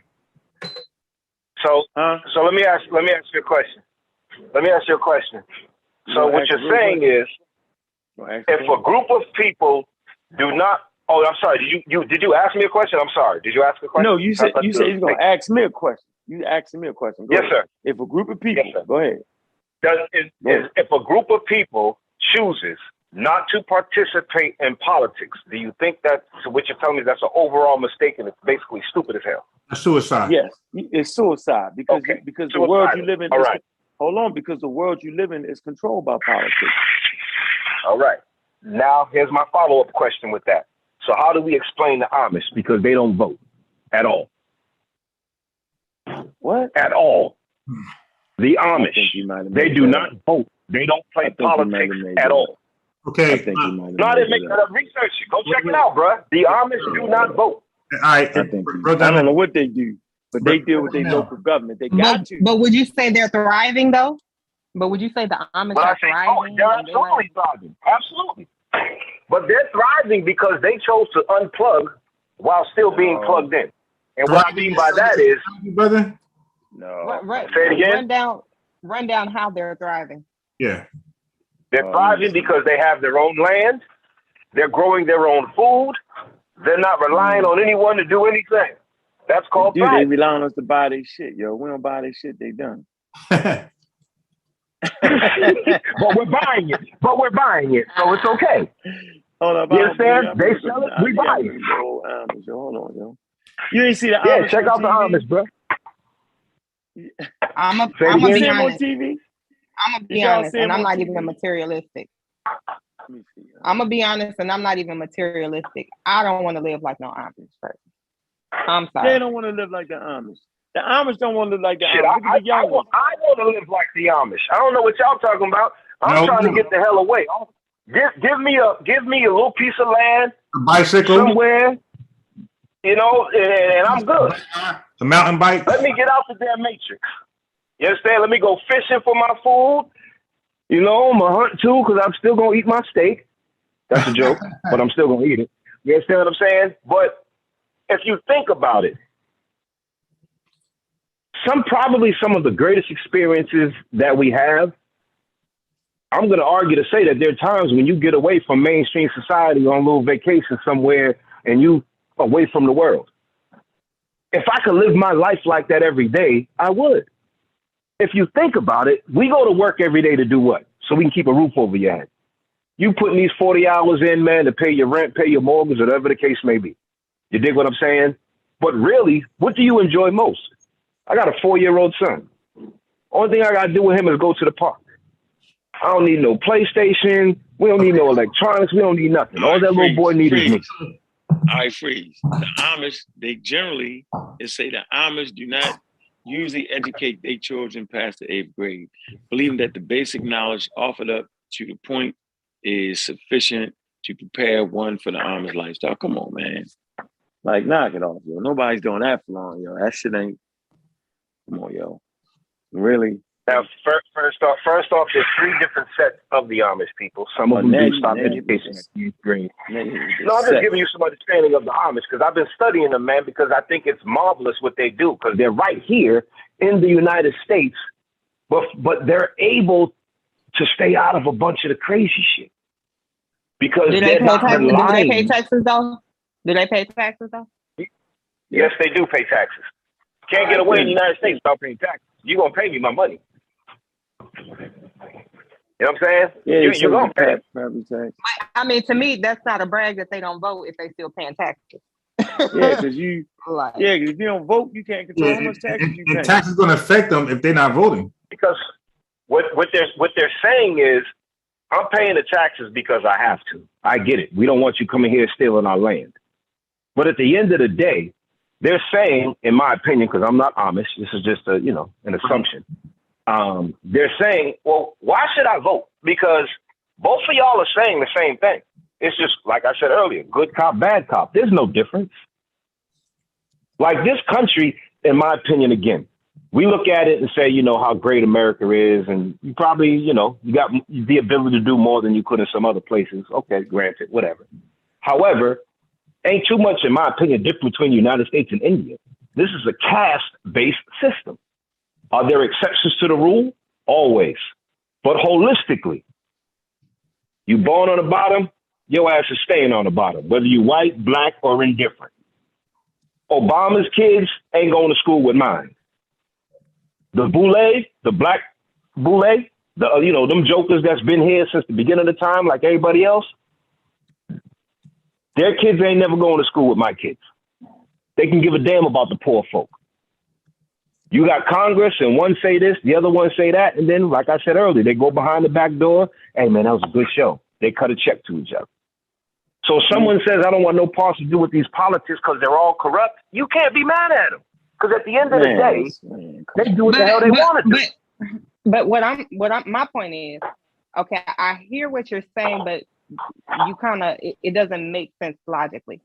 So like, the Amish are not participating in the government, meaning as far as representation, selecting the people that they want. And however, they're still contributing because they're still paying taxes. I'm pretty sure they're still paying taxes on the goods that they sell. Like they're not outside of the system. They're living separate, but they're not completely separate and independent of the government. They're separate and independent of having a say for the money that they invest in the system. So they're do you think you have a say? Yes, I do think I have a say. I think my vote does count. Okay. So I'm asking, and the reason I say that, now I do vote. Don't get it twisted. I do vote. And, depending on what's going on, I'm either going to vote Democrat, Republican, Independent. I vote on the issue, not necessarily the party, right? Here's the thing. Now, are we all familiar with the Electoral College? Yeah. Okay. Yeah, we know about that. So, that. Okay. So my question is this. So if the Electoral College of Massachusetts, and matter of fact, they did it in New York at the last election. They show and prove this. So if the Electoral College of Massachusetts says, yeah, we know most of the people, man, done went blue, but fuck it, we're gonna go red. We're gonna cast our electoral votes for red as opposed to blue. Do you know there's nothing legally to stop them from doing that? Can I respond to that? But they've done it already. They've just done that recently. I know, but can I respond? Right, that's what I'm saying.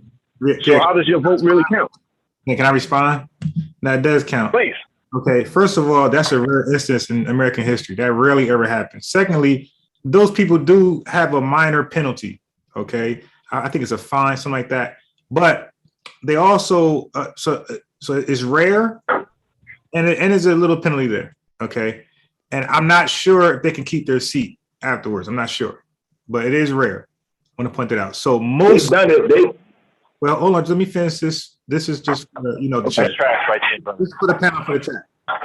Most states, most of the time, honor the people of their state who they want in office. Like I said, there are rare situations where they go opposite, but again, that's rare. That means we're going with the exception as though it's the majority. That's all I'm saying. Well, How you doing, Amber? Can I chime in How you on doing, that? Amber? How you doing, Amber? I'm doing good. Talking, I speak to you. I'm doing well. How you doing? Good to hear. I'm doing good. Good to hear from you. Could I chime in? Wait, Brother Malachi wanted to say something real quick. Go ahead, Brother Malachi. So Thanks to everybody on the line. Amber, Brother Malachi, brother I'm father. not. Oh, okay. Yeah, no. 35 million. She confused Got you. 50 million of African Americans. Now. I just wanted to say, I'm not here to say that nobody should vote. I'm just going to stress why I don't vote particularly. You know what I'm saying? Because I just look at, for one, I don't believe in a government and a system, for one. For two, in their own constitution, they said the government was made by the people and for the people. And if the government fails to fulfill the needs of the people, then the people have a right to overthrow it and replace it with a better one. Now, somewhere down the line, we not of that notion. We keep thinking that we could vote somebody in. Where can we read that at? That's in the Constitution. Yeah, it's in the beginning of the Constitution. Yeah, brother, I'm not sure because I just no, that's in there. I hope, hey, brother, we're gonna go out together, Malcolm. Okay, we're gonna go out together and go over. I did a video in my video. Hold on, but let me just finish my prognosis here. Yes, sir. Go ahead. So I'm of the revolutionary mindset. You know what I mean? I'm one of the ones that say that this government has never fulfilled the needs of us as a people, so we need to overthrow it, right? But now I say to people, that say that say I should vote. I say to them, okay, if you think I should vote, then maybe we need to groom our own candidate and put our own party in the runnings, and then maybe I have something to vote for. But I'm not going to choose between Satan and Lucifer because I'm catching hell either way. I never benefited from none of these candidates from George Washington all the way down to Obama. I never benefited from either one of them being. I think you did, but you're unaware. Yeah, I think you did. No, I know I never benefited. I know I never benefited from it because I'll say this. Because go ahead. I can agree with you that I don't tell people what to do with their right to vote. It's yours. If you choose not to utilize it, that is your business. However, I will say that it's not, the system don't have to be something you believe in. You're subjected to it every day, whether you believe in it or not. So to me, you do yourself a disservice by not voting. But again, that's your choice. No, you can't say that. But who am I voting for? So you say I should just vote just because, like, the thing is, you don't have to vote. Wait. You say Malachi, hold on. Before you go there, you don't have to vote in every election. You don't have to vote in the presidential election. You can vote in your local election. Like, you may have but the thing is, when you take the stance, I'm not voting because none of these people represent me, you don't even get familiar with the candidates to even know if someone is in the race.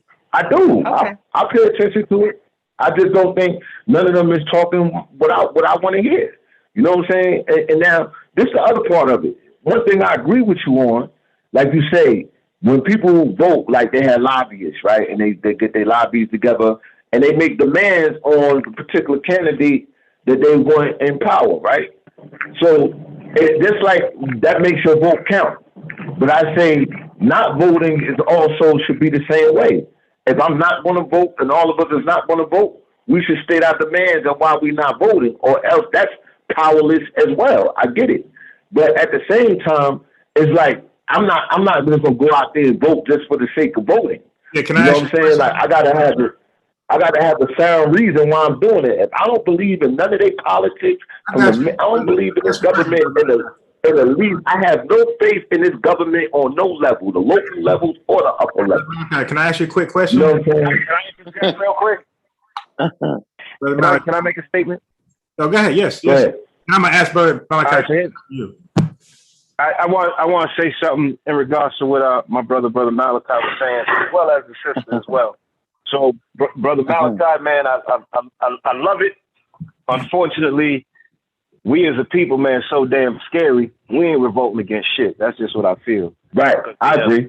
You know what I mean? They assassinated all our damn leaders, so we barely want to get together in large groups. So let me just throw that out. Can I speak? Let me make this point. Hold on. Can I finish my statement? Yeah, finish your statement. Can I finish my statement, please? Yes, sir. Second thing is this. We have to be. It's imperative that we be real with some things, right? Because you can't say. Well, let me not say you can't say it, but you shouldn't say. For example, speaking type technology. Technologies gave us a lot of gains, but shit, half of our kids can't even spell anymore because of speaking type. Adults can't spell anymore because Microsoft Word got autocorrect spelling. What the hell does that have to do with what we're talking about? What rights for real do we as black folks have in this country?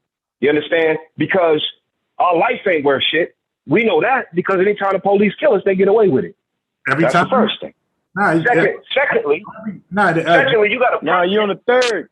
That's third. Not all right. I'm sorry, but let me finish with this one. Yeah. Then you say that you had everybody probably who don't even vote went out and voted for that Trump Barack Obama, right? So here you got this black man as the president, this damn piece of crap as the president. And we believed in him, or a lot of people did. And then what this joker do? This joker say, ain't no time to talk about reparations. I'm not the black people's president. I'm everybody's president. But then you gave reparations to the Chinese. Hold on now. He gave reparations to the Chinese. He gave them to the Japanese. He gave them to the Jews in Israel. You dig? Then he gave a gang of rights to the LBT alphabet people. But then when it comes to the black folk, I can't talk about reparations. Get the hell out of here. Then Obama, this old coon, right? Because it wasn't my best interest. That he put more military bases in Africa than every president before him combined, and he killed my brother Gaddafi. I have a response to that whenever y'all, but on the panel, so we're gonna have to go. My question is very quick, right? So I'm gonna need. I got a question for Brother Donnell and Brother Malachi. So I still don't ask the question. Let me say my statement, then ask him a question. Okay, go ahead, and then I'll go to you to Amber. For everybody listening, we should be educated to know that in the history of humanity, there has never been a fully functioning government been overthrown by inside forces or outside forces. It has never happened. Yes, it has. What? Wait, hold on. I'll say it again. There has been. I can tell you who did it. I got next to Amber. It has happened. Let me finish. And somebody background going. Let me say so somebody mute their background. Anyway, go ahead. I'm going to say it again. In the history of civilization, there has never been a government, a stable government, key word, a stable government that has been overthrown by forces internally or extra. It has never been that. No, you have never done that. It has happened. No. Okay, tell us. It happened when Gaddafi overthrew Idris in that bloodless coup. What? Gaddafi did it. Gaddafi did it with Idris. In the bloodless coup, when he took power in Libya, he overthrew that. Man, it wasn't stable. It has happened, bro. It wasn't stable. Man. He did. It's a fact. It's a proven fact. It wasn't. So let's look it up. No. I said I ain't talking about that. I said Gaddafi function. He said a fully functioning government. Idris had a fully functioning government, though it may not have been a democracy, but it was a fully functioning government. No, see, we tend to let them think that government means the way they conduct things. Government is government, whether it's a dictatorship, whether it's a socialist, whatever it is, it's still a government, a form of government. You know what I'm saying? And Gaddafi did overthrow King Idris' government. He overthrew it. It was a bloodless coup. It happened, bro. All right, so I have a question. We'll Did they answer that? Did anybody answer that? Can I say something? I just want to correct something. Wait, the brother wanted to ask a question. I wanted to hear his question, though.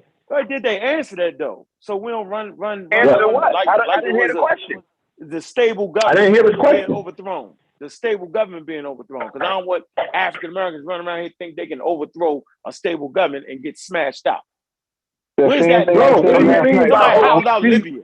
As if Libya was stable during that time. Libya was stable. It was That's not. the same thing I said last night. It was called a coup. Yo, why was Libya unstable? What makes you say it was unstable? Listen, it's called a coup, bro. That means it's not stable. Can I? No, I just want to say something. All right, man. I just want to correct something that the brother said earlier. All right, man. Okay, Brother Rich, go ahead. Yeah. I just want to correct something that the brother said earlier about the Trachina worm. You can look it up, brother. It's not the Trachina's worm in the pork. Yeah. It's not only in pork. It's in beer or any wild game animal, and it can be killed at 160 degrees. So once you cook the meat, it is dead. I just wanted to clear that up. So what I want you to do is research that a little further, because and if you got to, I'll add to this page about 100 different scientific references to that worm, and that shell ain't boom. However, there are over 1,000 different species of the Trachina worm. Keep that in mind as well. All right, so now let me ask. So now it's 1,000 different species. Bro. Real quick. So let me answer. Man. Hold on, we have. Why is it that the United States? Why is it that the United States is getting out of control? Wait a minute. It's getting out of control. Yeah. So we need to. Brothers have asked this question. Wait, hold on, no, brothers, we gotta take turns. You know, I understand the question you got to answer. I understand that. So you get, you know what I mean? If they ask you a question, go ahead and answer it. But remember, there's a couple of people on, myself, Amber, Brother Richards hopped on, we got Hassan. So, you know, everybody want to share, you know, let's you know, the mic. So anyway, I'm going to be very quick because I want to get back to the politics. So this question is for Brother Donnell and Brother Malachi. But so in my opinion, it's yes or no, but you can answer how you want to answer. So this is for both of you. Yes, sir. Have you ever had your credit messed up and you had to go fix it and get it straight? You asking me that question? I'm asking both of you, Brother Donnell and Brother Malachi. Well, as far as me, when it comes to credit, I don't really care about that, whether it's fixed or not. You know what I'm saying? I'm an outlaw, brother. I don't live for this government, man. I'm trying to bring in a whole new kingdom. I'm not thinking like that. I respect it. You're consistent. So now I'm going to ask Brother Donnell, same question. Yes. Okay. So yes, I have. And I'll add this to it. And I ain't ashamed of that fact. Here's the thing. I'm sure majority of black folks had that issue, but go ahead. Right. So my thing is like this, and it's funny that this is a beautiful conversation, by the way, and I thank y'all, man, for having me on the call, by the way. Try to answer kind of quick so we can move the mic. Yep. Yeah. I said to my little brother the other day, man, we got to figure out how to unplug while being plugged in, because I don't think there's really a way for us to totally unplug. You understand what I'm saying? So one of the reasons that I made it my business, if you will, to make sure my credit was right, because I have to be an example of folks in my community. You understand what I'm saying? I went to college for a reason. I'm going to go get me education, quote unquote. Now, I'm not going to be the boule, those who get the information and leave and never come back to help their people. So boom, I'm back here. I'm trying to help my people. So I'm opening up businesses, things of that nature. I'm trying to snatch some shit back in my community. So now I'm in this system. So I got to figure out how to maneuver in this system. And so one of the ways that you can maneuver in this system is by having good damn credit, so I can play the same game that my open enemy plays. Because he ain't going and dropping $1 million in cash on a damn thing. So now I got your answer. So Brother Malachi took himself out the equation. So I just want to ask Brother Malachi, Brother Malachi, outside of you, we're talking about Black Americans, do you believe that some of them had bad credit and they were able to fix it and they're happy with their credit score today? Yes, sir. Okay. You can thank Biden and President Obama, Brother Donnell, it was almost impossible to fix your credit before the credit card. All right, so the credit companies was like preying on the minorities, Black community. They made it almost impossible to fix your credit once you had bad credit. So that's your politics. Okay. Hey, brother. Okay, I mean, I feel you, but so let me ask you this: did they make? So here's my question for you. My question for you, just on that specific thing, because again, I'm going on the fact of that I believe this is a caste-based system. Right. Biden and Obama didn't do nothing, quote unquote, to help Black people square their credit away. Let's not get the game twisted. You understand? We're going to put something in place so that all the poor people get your credit right. Why you want to help the poor people get their credit right? So they can just fuck it up all over again, giving you their money. Nah, that's no. So after I say this, I'm gonna move the microphone to Amber. And Amber can dialogue with somebody real quick. And then it goes to Hassan. But brother, I'm gonna say no. A lot of Black folks was able to, use their credit for various things, bank accounts, like you should open up businesses, get business credit, and buy homes. Because when you're trying to buy a home, bad credit, forget about it. So. Yeah, I don't agree with that. I believe, and nothing is this. Obama was smart enough to know that he is the American president. So the laws that he fight for and get pushed through, he signed off. He made sure that they was going to proportionally help out Black folks over everybody else, and the credit thing is one of them. Also with the Fair Sentencing Act, that was Obama too, and that helped out Black folks more than anybody. But Amber, and then you can chop it up with Brother Hassan. Yeah. So I have a comment to that as far as Black people go out and fuck it up again. You're blaming them for making it available for people to fix their credit. And if Black people go up and fuck it up again, then that is like their fault. Can y'all hear me? Yeah, we hear you. Okay. Yep, we hear you clearly. Now, one more thing that I wanted to say, speaking on earlier when you said they gave reparations to all these different nations. If anyone can answer me, what valuable resource does the Black community in America have, other than labor, to offer or barter with the American government? Now, can I answer you on that? First of all, why do I need to barter on anything? You built this country on the backs of my people. Every major corporation. Okay, you hold on before you go into a spiel, because you've already said why do we need to barter. So let me explain why. Because at the end of the day, yeah, because I don't need a whole monologue. I just wanted someone to answer the question. Now you didn't allow me to answer the question, but go ahead. You already answered the question. You said that we don't have to. We built the nation. That's what you said, right? Go ahead. Okay, short answer. So what I'm saying is, although that is true, we're living in the here and now, and most people don't want nobody coming to them talking about what they did back in the day. What can you do now? The bottom line is, people who have something to offer now that's valuable now is who gonna get paid first. Them people that, so why they give the Jews reparations? That I owe you again. Now people get on here and say that the Jews run everything. Jews have control over everything. Why wouldn't they give them the reparations? Okay, so you're telling me they gave it to them. Wait. They gave it to them. This is how they got in the power, because in 1942, when Israel was established, by the House of Rothschild financed them. You know what I'm saying? That's one of the ways they got into power. For one, they didn't necessarily have that power. That's why they gave it to them. They gave it to them because that was part of the agenda. But I wanted to say something though.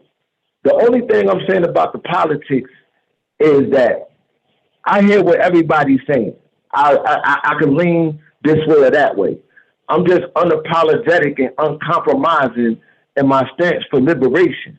And one of the assets that we do have to barter with, the Black community actually expedites $1.1 trillion a year annually in revenue comes out of the Black community, which makes the Black community the 7th richest nation in the world.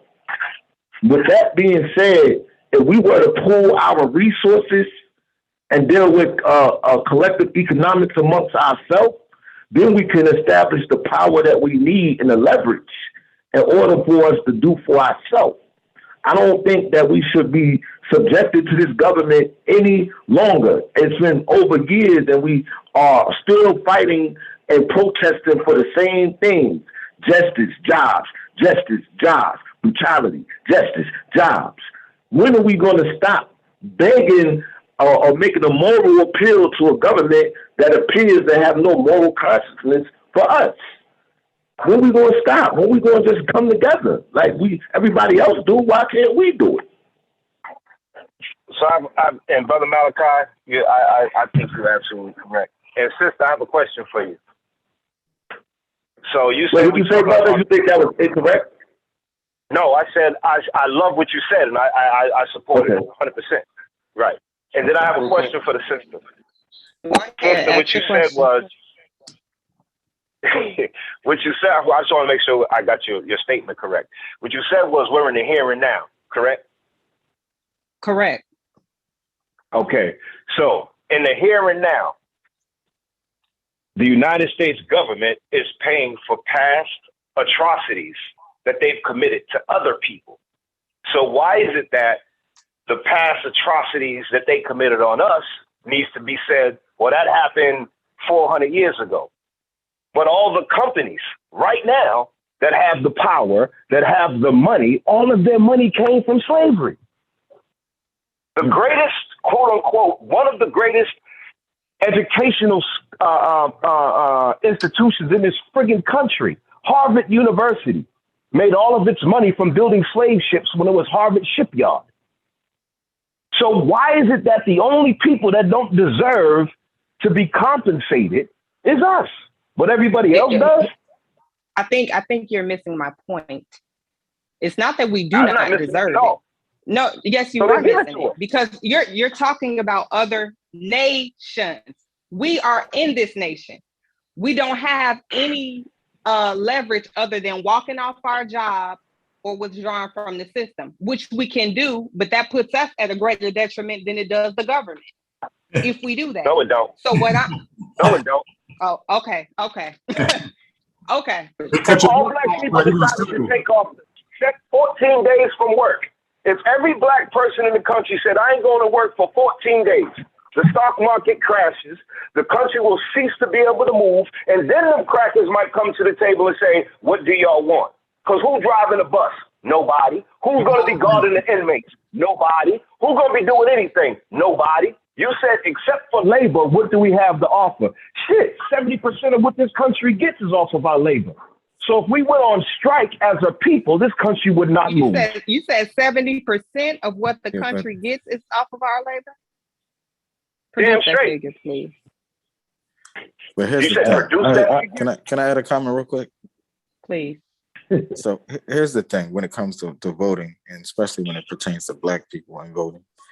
It's not, I don't think personally, I don't feel like it's a problem, you know, if people don't vote individually. The more of the problem is how we vote collectively.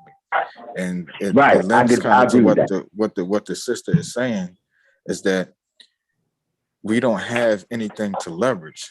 You know, we don't have anything to leverage for our vote. You know, and participating in the system, you have to have. It's like it's a trade-off. You know, what are we getting or offering the government or politicians as a trade-off for our vote? And what are we demanding in return as a collective? We don't, because we're so divided in that process of doing that even though the Democrats get the majority of the black vote, we don't ever get anything from it because we don't have anything. So you have different groups who vote and they vote as a collective.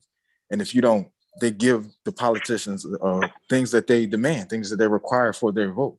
Right. And in order for you to get their vote, that community's vote, you have to we don't do that or agree. We don't do that. So that's why we don't get anything when it comes to our vote a lot of times. And that's why we end up a lot of times dissatisfied because of that. So if we could come together as a collective and put something in place where it's like, these are the things that we want as a Black community, and we politicians come out to speak, they have to speak to our issues. Right. Then we can have something to barter or trade against for our vote. But if we still vote individually, then our votes won't be worth a lot, because, you know, you individually can't get nothing from a politician. You can't get nothing from a politician. Why is he gonna cater to your one vote? Right. He needs millions of votes to win. He don't need your one Well, vote. He needs millions of votes. So he need the Christian community on their positions or whatever they stand for, abortion, you know, or whatever, gay rights and all that stuff. He needs the gay community. He needs those communities. So he gotta lean towards those issues, whether he agrees with them or not. He has to. You heard what you just said, my brother? He has to tailor his speech, his candidacy, whatever, to that particular audience in order to get their vote. Now, what he does with it after that is here or there. But in order to get the vote, that's what he has to do. So once we get in the position or in the mindset of that being collective in our voting, then we will get having the right to vote. What don't mean much right now, unless we come together and make it worth something. And we ain't making it worth much. So let me why don't we block vote? Because Black people don't do anything together. It's hard to get Black people on the same mindset. Why? Why are we not together? We know why. You know what I mean? We know why we're not together, man. Why are we not together? Because we've been socially engineered to think of each other as not worthy of much. In reality, Black people don't see a lot of self-worth in ourselves. That's why when we have businesses, we don't patronize each other's businesses. We think the white man ice is colder. You know, it's something that's been embedded in us and engineered into us to make us think that way. I had a conversation with some brothers in the community not too long ago, and I asked them, I said, do you think that we just naturally became this way where we just kill each other like this? You can't see that this is a something that's by design. I mean, because look, we got all types of ethnicities in our communities doing businesses. We got Chinese, we got Arabs, we got Puerto Ricans, we got Dominicans. But why do we kill each other? We don't kill them. We don't go in their stores, rob them, and kill them. We sell drugs in front of their establishment and fight each other over blocks that we don't even own. But we don't never think about harming these people. So we're not just killers. We killers of one another for a reason. So let me. Does slavery have anything to do with that? Right. So hold on. So does slavery have anything to do with that? Wait. Before the slavery? Slavery has everything to do with that. Hold on one second. Hold on. It's an identity issue. So hold on one second, brother Hassan. So Hassan, you're in Philly. There's a lot of Black folks out there, right? Yeah. Are Black folks patronizing Black folks? Black folks doing what? Patronizing their own businesses out there. What you mean, like not supporting them? No. Are they buying from each other, from the business that's out there in Philly? Yeah. I mean, like most Black businesses are supported by Black people. Right. It's not white people that support them. But the problem is the problem is this. But that's true. There's a caveat to it. Before you get to there, I'm gonna disappear. King Sosa in Atlanta, are Black folks buying from Black folks? All day long. Okay, and in Newark. Wait a minute, hold on, brother. Don't make it seem like I'm saying it like this is there's a caveat there. Wait. I'm not saying when you presenting that. I'm coming back to you, brother. You can have it, and then I know, brother. But here's what I'm trying to say, though. I'm not saying Black people don't support Black businesses at all. Just like you said earlier, it's not that Black people don't vote at all. It's that Blacks don't have no collective demonstration in the vote. So what I'm saying, I'm not saying Blacks don't support Black businesses at all. I'm saying that we do have this thing. For instance, when I open my restaurant, right, you have people coming to my restaurant, telling me, you sell shrimp here? No, I don't sell shrimp. Man, you need to sell shrimp. But I don't never hear them go on McDonald's to tell them they need to sell mixed shrimp. They look at the menu, they find something that's on the menu, They don't tell Chinese people to sell soul food. Demand, Why bro. you trying to make me sell soul food? You go look on the menu, you find things that you want, and you purchase it. But when it comes to your own people, you have one-time criticism of black businesses. You know what I'm saying? I'm gonna say that's not necessarily true though. Like, Yeah, it's so not I'm true. not saying it's 100. It's true to a degree. It is. It's I have it's business. what I'm a saying is, minority though. It's a minority. but Y'all no. can't take Atlanta. Sir, You can't take hold Atlanta on. and Philly. I mean, can you let someone else talk, please? Like, you just talk over everyone. Calm down. We love you though, man.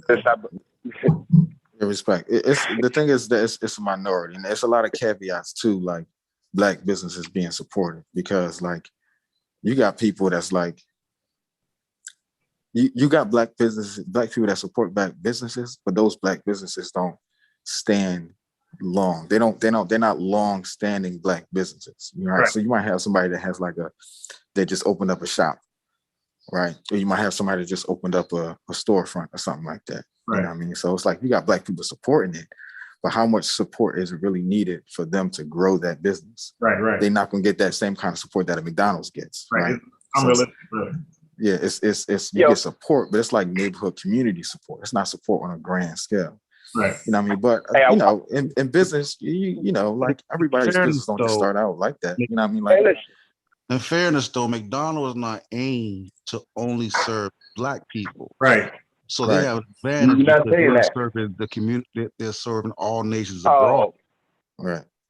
But in the black community, it's the black people that think about it. But not even just that though. There are businesses, there are larger businesses that do listen to customers. There are businesses where customers will say, "Hey, it's a great idea if you do this." Now we may not look at it like, oh, people going in there complaining to them, but yeah, people make suggestions to corporations as to items that they should produce or that they should bring out. And a lot of times on Twitter, like McRibs, you know, they tried out, it's seasonal. They brought it back because people, hey, where the McRib at? Shit, we want that all the time. You understand what I'm saying? Like you gotta tailor it to your market. Where that go? but the thing is, I think y'all totally overlooked. I think y'all totally misunderstood my on this phone and act like black folks. Here's the thing when it comes to black businesses. If y'all gonna sit on this phone and say that black folks support black businesses across the board, then we lying to each other. If you go to Atlanta and Philadelphia and let's say parts of Baltimore, you can't use towns and or cities that are predominantly black and say, well, in Atlanta, do black people support black businesses? Hell yeah, because we're all around black people. Yeah, but even still, that doesn't mean just because black people are around that they want support. Right. Even with that. Like even with that. Hold on. It's a reality. Especially in environments that are not predominantly black. I live in Boston, man. And all the black restaurants in the city of Boston, these black folks ain't supporting them like they should. They go downtown and get a white boy the money. The black bookstore, they don't support that. They go to Barnes and Nobles. But here's the Boston, problem. And I'm a business major. So here's you're a business major and I'm a businessman. I'm not talking theory. No, I'm saying, but see, here's the problem. Here's the problem. The businessman, you should go to school for business theory so you can understand consumers. Because black or white, all consumers are the same. Bottom line, first of all, did you do market research? There's no reason why you should be complaining about customers, because if you did your market research, you would have knew that the support wasn't there before you opened the business. First off, your assumption is I didn't do the research. How you doing? That's your assumption. Hey, brother, hold on. Because I'm a businessman, right, and not a business major, my business is open whether or not my own people come in the door or not. Okay. And that goes for all 7 of them. If that was the case, you wouldn't be complaining. You wouldn't care what color your concern was. No, I'm complaining because we speak more in general. We discussing. Yeah, hold on. We discussing. Yeah, let's keep it Look, general. hold on. We Let's keep it discussing general, not individual. not Look, specific to anything. Hold on 1 second. You can't talk. You got to slow down, man. You Yeah, got to slow down. let's not talk over the host real fast. I'm trying to get If somewhere here. they on the phone, it's a delay It's too. That's getting probably too personal. All right, listen. I'm also, brother. Hey, Ron, can I say one thing, Ron? Can I say one thing, please? Before you do that, I'm also a business owner, and I get the least support of black folks than anybody you probably ever known. Okay, I'm not complaining because I knew what I brought. It's not going to attract black folks. It's going to attract other nations. It's okay, But so it's another thing called supply and demand. If you're in business and your customers are asking for something, you might want to get that to them. Facts. All right, can I speak now, please? Yes, So sir. what I'm saying is, right, so with this discussion we're having, right, we pinpointing things that are issues, minor or major issues amongst the black community, right? So when someone points out an issue, there's no need to try to combat it with the opposing. We know that sometimes black people do support black businesses, but that is also an issue that blacks don't support black businesses. So one doesn't necessarily cancel out the other. We're just talking about some of the issues that we have as a people.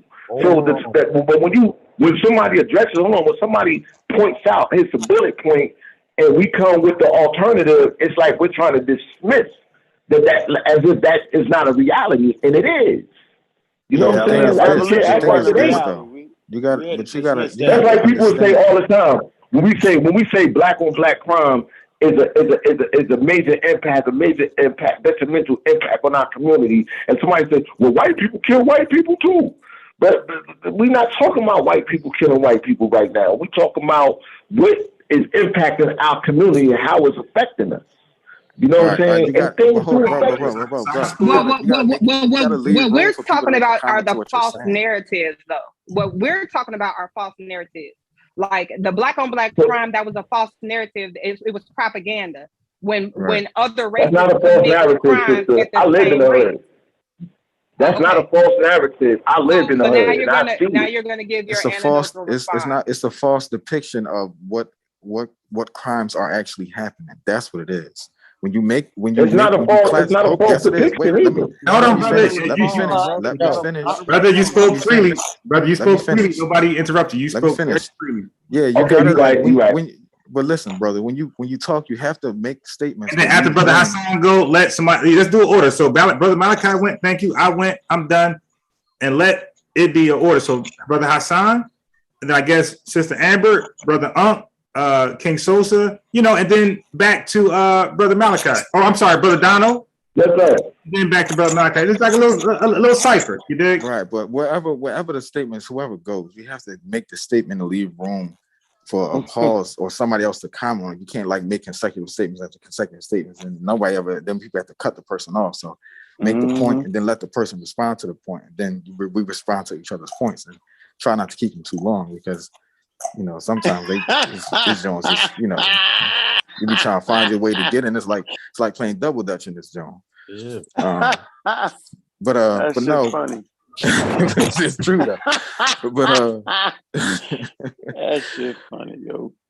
But no, like the classification of black on black crime is a false classification because they don't classify white crime as white on white crime or Asian on Asian crime, but it's a false depiction of how of what crime really is.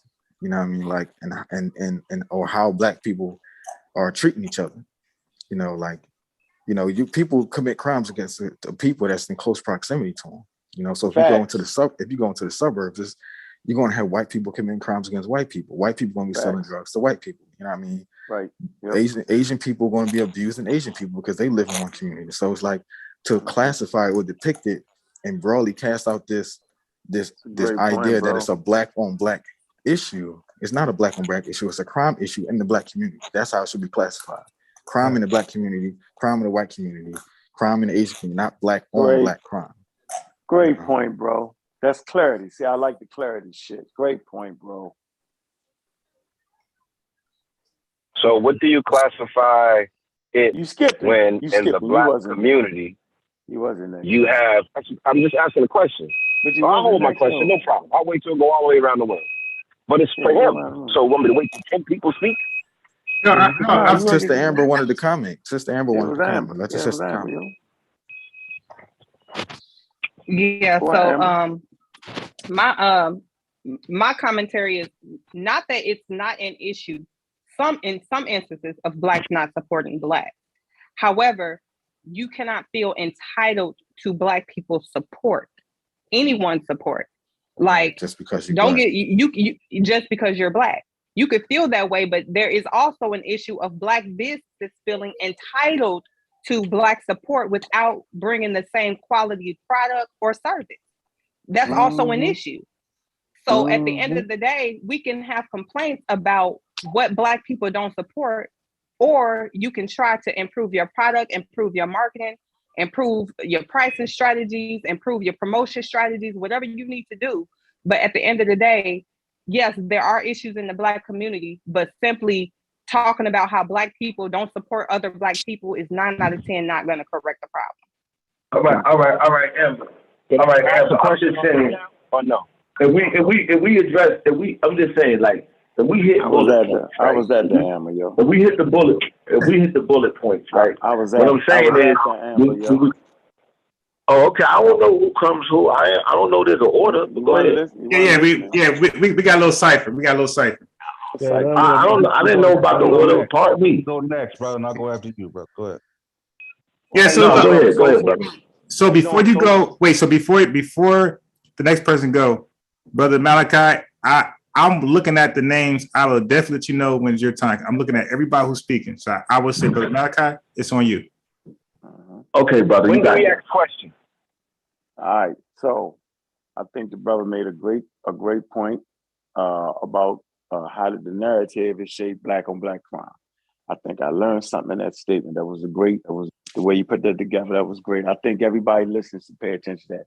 Amber, she also made a great intelligent point. That as Black business owners, right, we feel entitled, which is ridiculous. We need to catch up on the way our orders come out quicker, faster, and we're in competition with everybody around us, not just Black. That's another great point. I would like to finish with the bookstore narrative. Black bookstores seem to have this conscious vibe to it, when the reality is Black people read all types of books. So when you have a bookstore, you need to put in all the books, the smut books, right? They like to read. The Egyptian books they like to read, the Black history books they like to read, science books, right? Just books, period. We get stuck on, we had the pseudo books. I know it because I got a bookstore too, right? And Brother Gazinde, right? He got a lot of pseudo books, a few good history books, but he don't got the books that the Black community really like to read. They really like to read the sex books and the not, you know what I'm saying? That's, some people like to read that. So we need to have all that. Barnes & Noble's got all the damn books, right?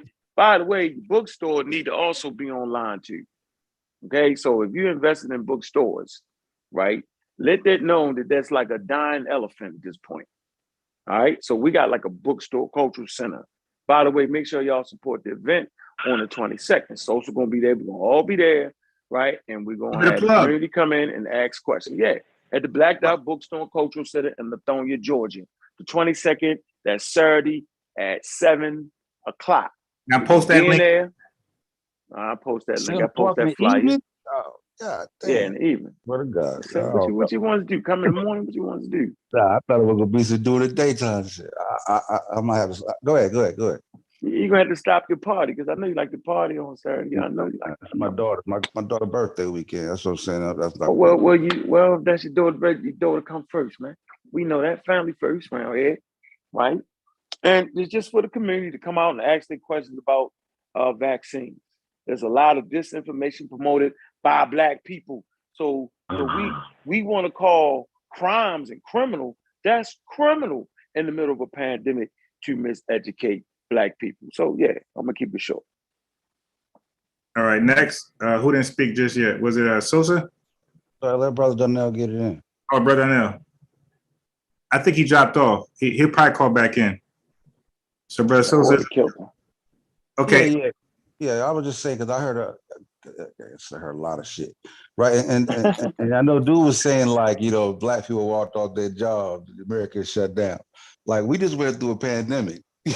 Like millions of people didn't even go to work. You know what I'm saying? Like America knows how to function with a few million people not going to work. It's already been proven.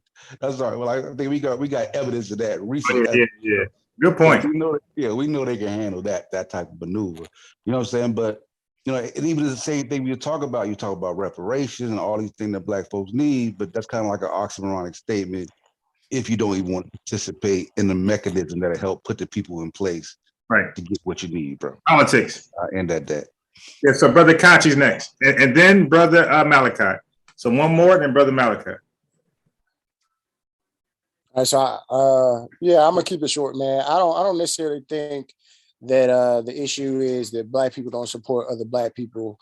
I hear that a lot, but if you're expecting like all black people to support your business because you're black, that's not gonna happen. You're gonna have a circle, because I've been in business myself. I think the issue is a lot of black businesses, understandably, they don't make it convenient for, you know what I'm saying, to be reached. Most black businesses are not advertising. They don't have commercials. You know what I'm saying?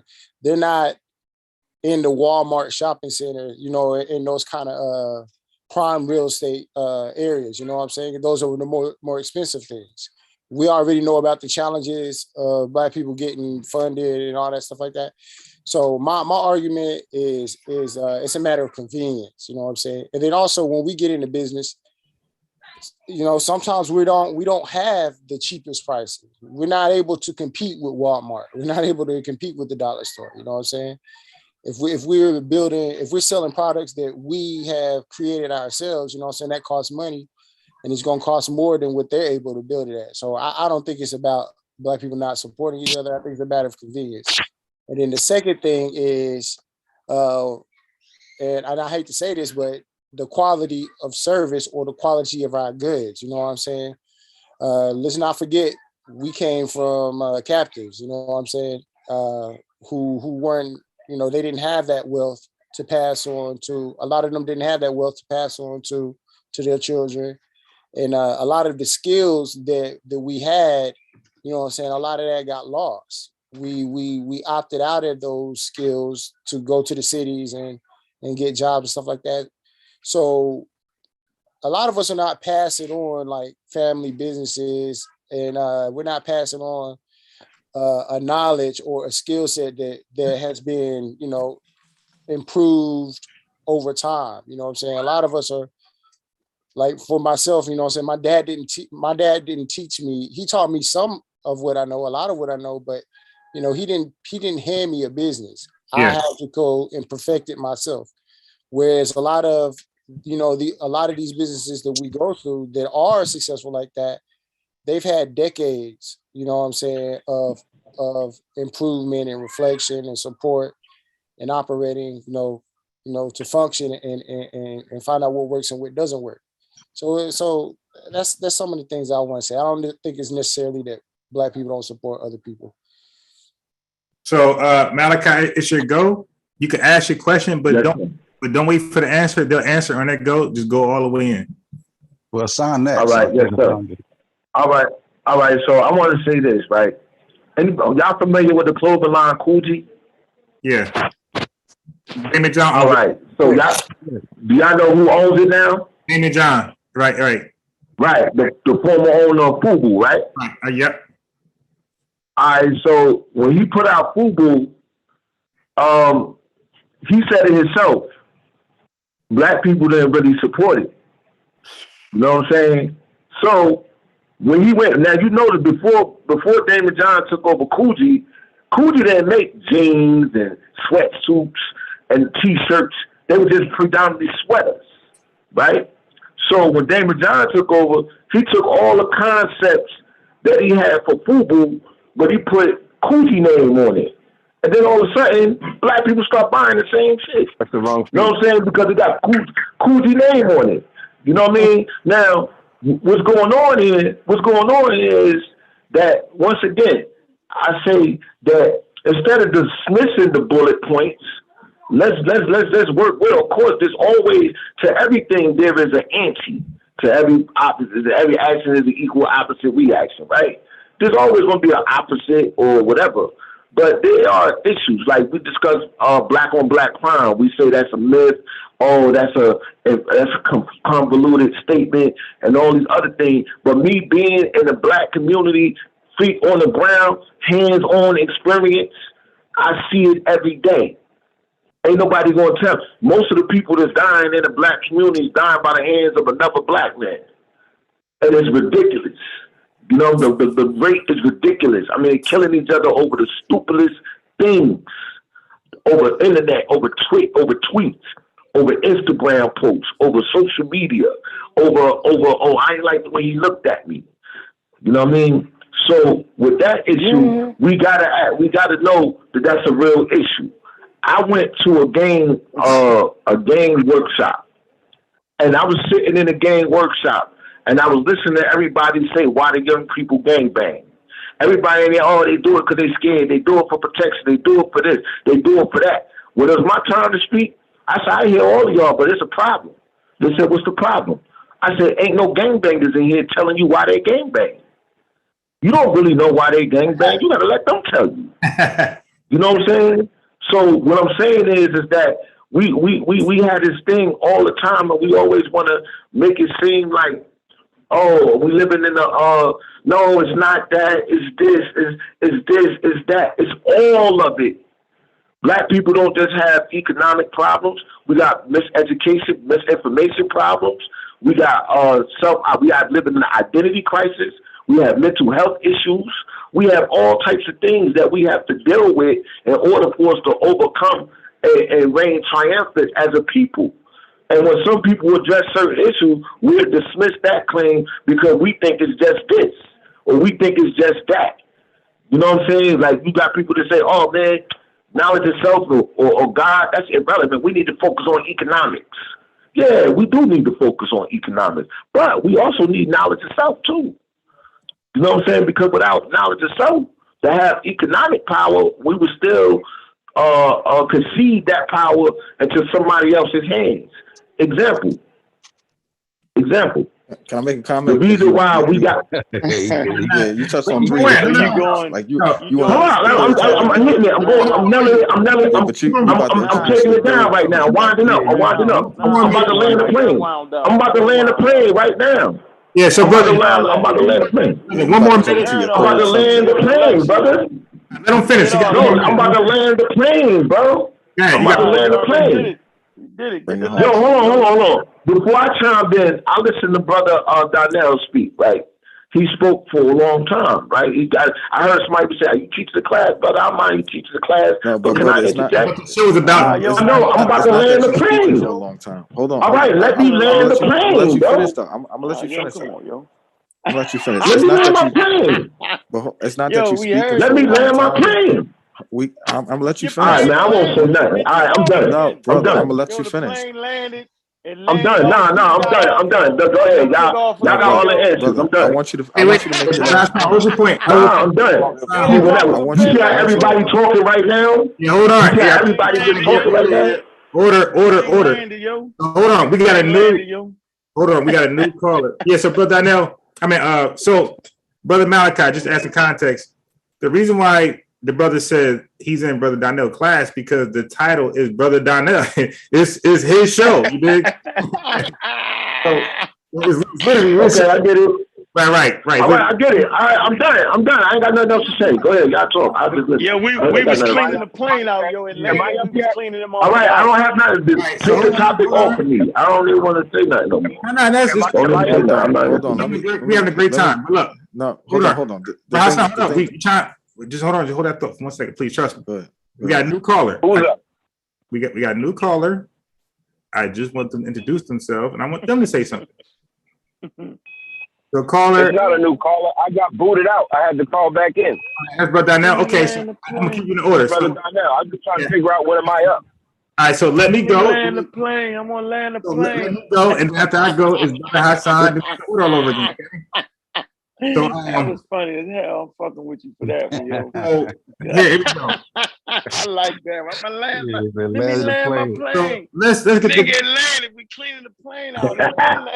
so Yeah, because I was in a different altitude, you know what I mean? So I'm trying to You was land going the up. plane. You was You know what I'm still saying? up. You was at so 30,000 feet. I want to say this. You know what it is? Is that we talk about so many different topics. Like it's like we just say focus on one. It'd be easier for a person just to get straight to their point. But somebody said something about different things. It's like so many different things being spoke about. No, You know but what I'm saying? Like, that was the damn. point. That was the point I was trying to make, is that you was commenting, but in your comment, you started Right. touching on like 3 or 4 different things. Yes, And yes. It was like Because I'm commenting on everything that I heard thus far. You know what I'm saying? Okay, I get it though. I ain't really got much to say now. I'm good. So You was let me- like, it is black on black It's just crime. hard to It keep is. up. It's hard to keep up when you make. No, several I'm not points. saying. I was just trying to. crime. I was trying to get balance to it, man, and saying we need to stop dismissing certain things. We got to have balance, man. Saying it wasn't You know what black I'm on saying? black That's all crime. I'm He actually saying. did. Yeah, but brother, you said that. And Then if you we can't ask questions in between, we're going to be long-winded. If y'all don't let us ask questions in between comments until it's our turn, then we got a million things to No, say. you don't gotta jump in. No, Come no, on, yo. look. Come on, yo. We Well, the talking reason about why we don't you ask just have questions to in between just is have because to it devolves into a whole nother conversation. Right, right, and Right. You right. understand So we're what trying to I'm allow saying? Like, people to so finish their point. in. I said ask your question, but go all the way in. That's why I said that. Don't stop. Okay, so I just want to say something. I want to correct Brother Donnell earlier when he said 3/5 compromise. Well, the 3/5 thing, brother. They weren't saying you was an actual 3/5 of a person, real person. That was a voting. That was a voting system. yeah. Yeah. I can't believe you messed that one up. Yeah, you Wow, too. like that. Y'all making me feel like I ain't got nothing to say. Like, oh, we don't want to hear that brother say nothing. That brother just rambling. No. Listen, guys, you got it. Hold on. And for voting purposes, you're only considered 3/5. Is that not calling you subhuman? Because every human being at 18 automatically gets the right to vote. No. Listen, brother. Listen. Like, listen. A lot of us got to do more American history and not just Black history, because then you'll understand Blackology history. Right. The South at that time was trying to get votes to compete with the North, so they started to add their slaves. So the North said y'all cheating. The North said y'all cheating because the slaves wouldn't necessarily vote for you. They're enslaved. They're in slavery. So they said, all right. So they go. That's why it's called the 3/5 compromise. They compromised and said, all right, you can't get every slave. You can't count every slave. We'll give you 3 out of 5. Right. Compromise. Okay. Yo, do everybody get the same time limit on here? If that's the case, do everybody get the same time limit? Yeah. He talking. All right. So look, The host let me just talking. The finish. host talking. Yes, let me just finish. So I just want to correct that. I wanted to correct it earlier, but again, it kept shifting, so I never had time. So since it's my go, I must add that in there. So now I'm gonna get back to business.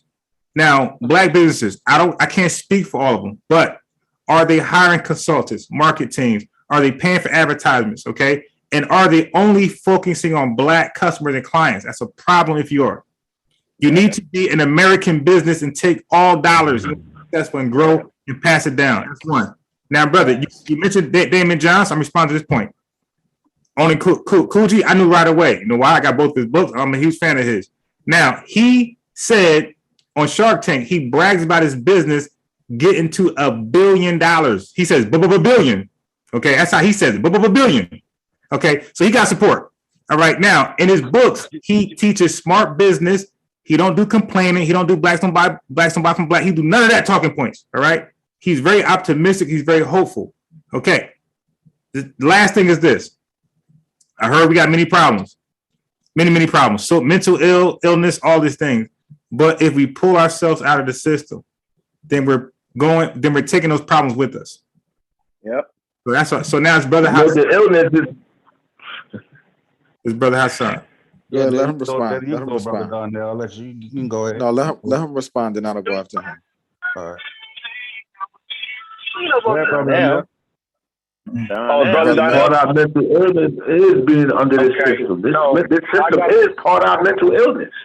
I can't tell who that is. Oh man, stop. Who's that? Man, you the rep. You trying to kick off a revolution. I'm waiting. Was that Bro.Donnell? I don't know what It's it the was. Brother Donnell. I need you to Go ahead, bro. Can I go yet? yeah. All right, Brother Donnell. All right. I got a couple of points to make. I'm gonna try to make it quick. First, Can make two. yep. There's limited. You Try to can't limit do it to that two. quick down there. We already know you ain't gonna be quick. Go ahead. Thank you. I'm glad you know. So the first thing, son, turn your music down a little bit. The first thing is this. So when we talk about businesses, what I'm saying is, and I'll use my business. I'll use my restaurant as an example. It's beautiful for me financially that you got the white folk and the Chinese people. I got Chinese people eating soul food. I'm very happy about that. Mm-hmm. But the reality is, it's also hurtful as a black man that I know that my business stays open based upon others. That hurts because not enough black people are supporting it. When white folks, Asian folks, or whomever come in, they don't complain about the price. They don't complain about the quality. They love everything. So it's not always the black business need to have a better product or the black business needs to do better marketing. It's not always that. Sometimes it's just because psychologically, mentally, emotionally, we're sick holistically as a people. That's one.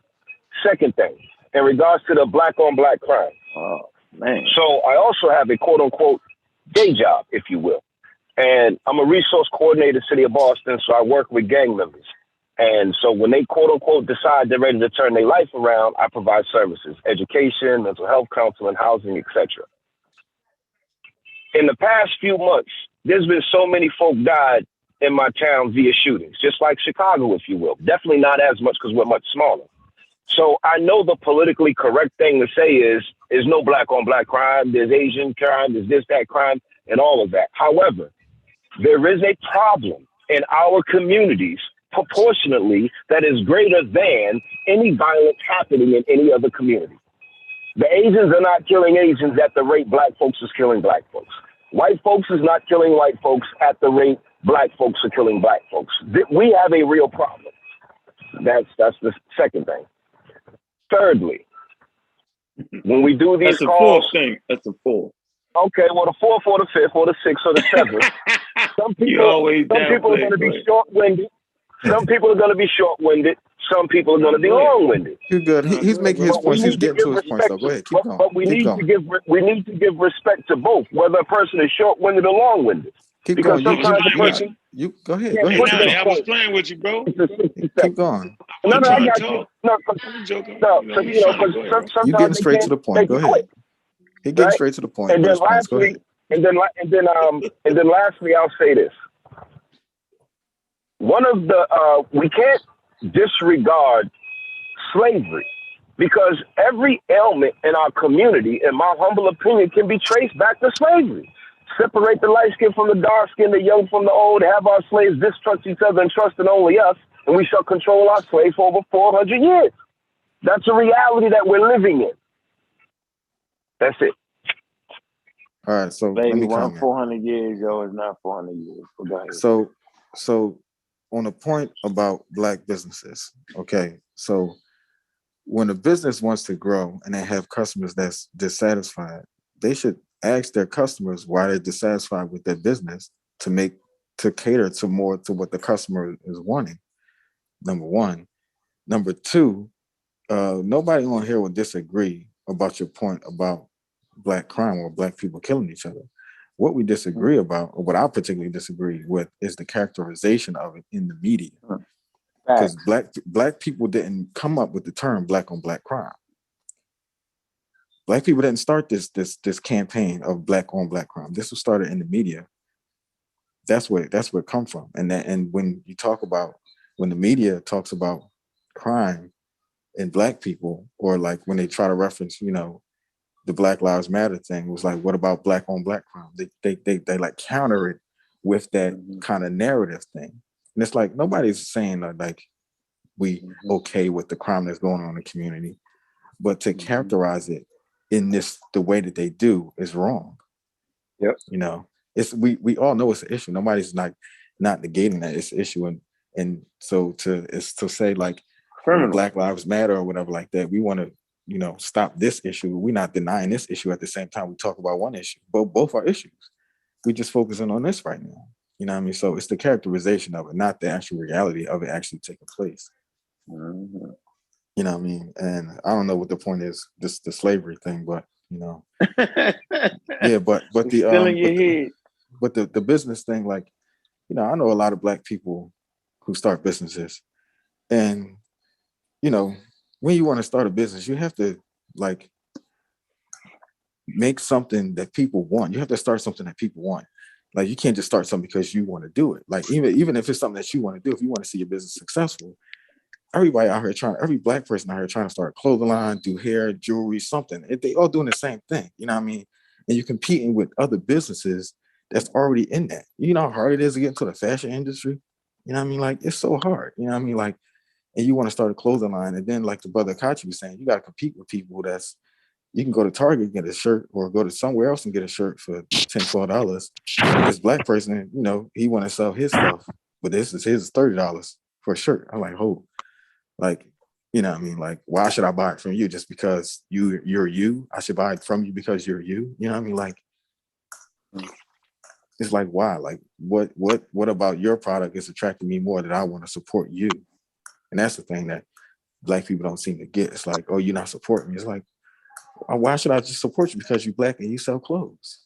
You know what I mean? Like, why? Like, and then you buying clothes from Alibaba, and then you just putting a little logo on there, and now you say you got a clothing line.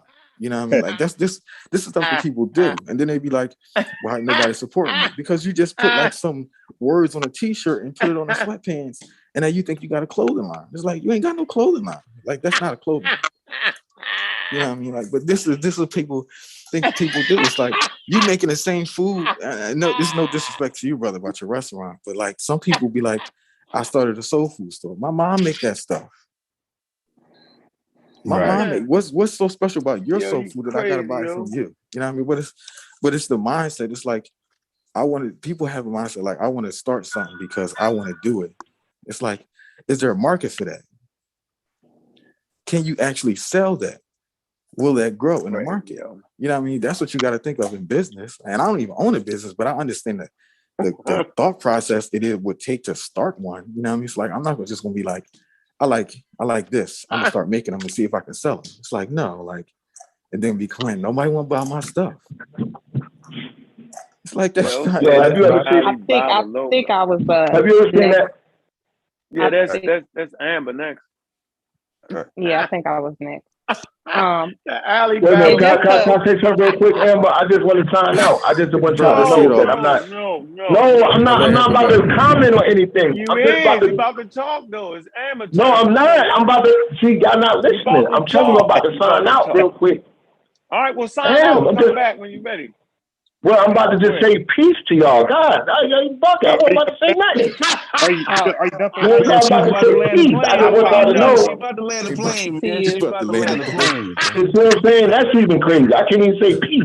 I'm saying, bro, she's about to land the plane. Don't leave before she land the plane. Well, land the plane first, then leave, bro. Yo, please, I'll sign back on soon, brother. Please, have a good conversation. Peace, bro. All right, brother. Peace, brother. Good building with you, bro. Y'all out of pocket. Y'all gotta chill. I need Malachi to stay on here, man. Y'all gotta chill. Well, I just wanted to kind of comment. My fault, Amber. Y'all say take the Alibaba and put the logo. I mean, but he ain't lying though, and that's what I want to say. Because when he was talking about the Asians and whites that support his soul food restaurant, like, truth be told, this is not their cultural food. Yeah. Right? They're getting an experience when they come to your soul food restaurant. They don't know an authentic taste. You understand what I'm saying? You're wondering why Black people don't patronize, but Black people have their mothers, grandmothers.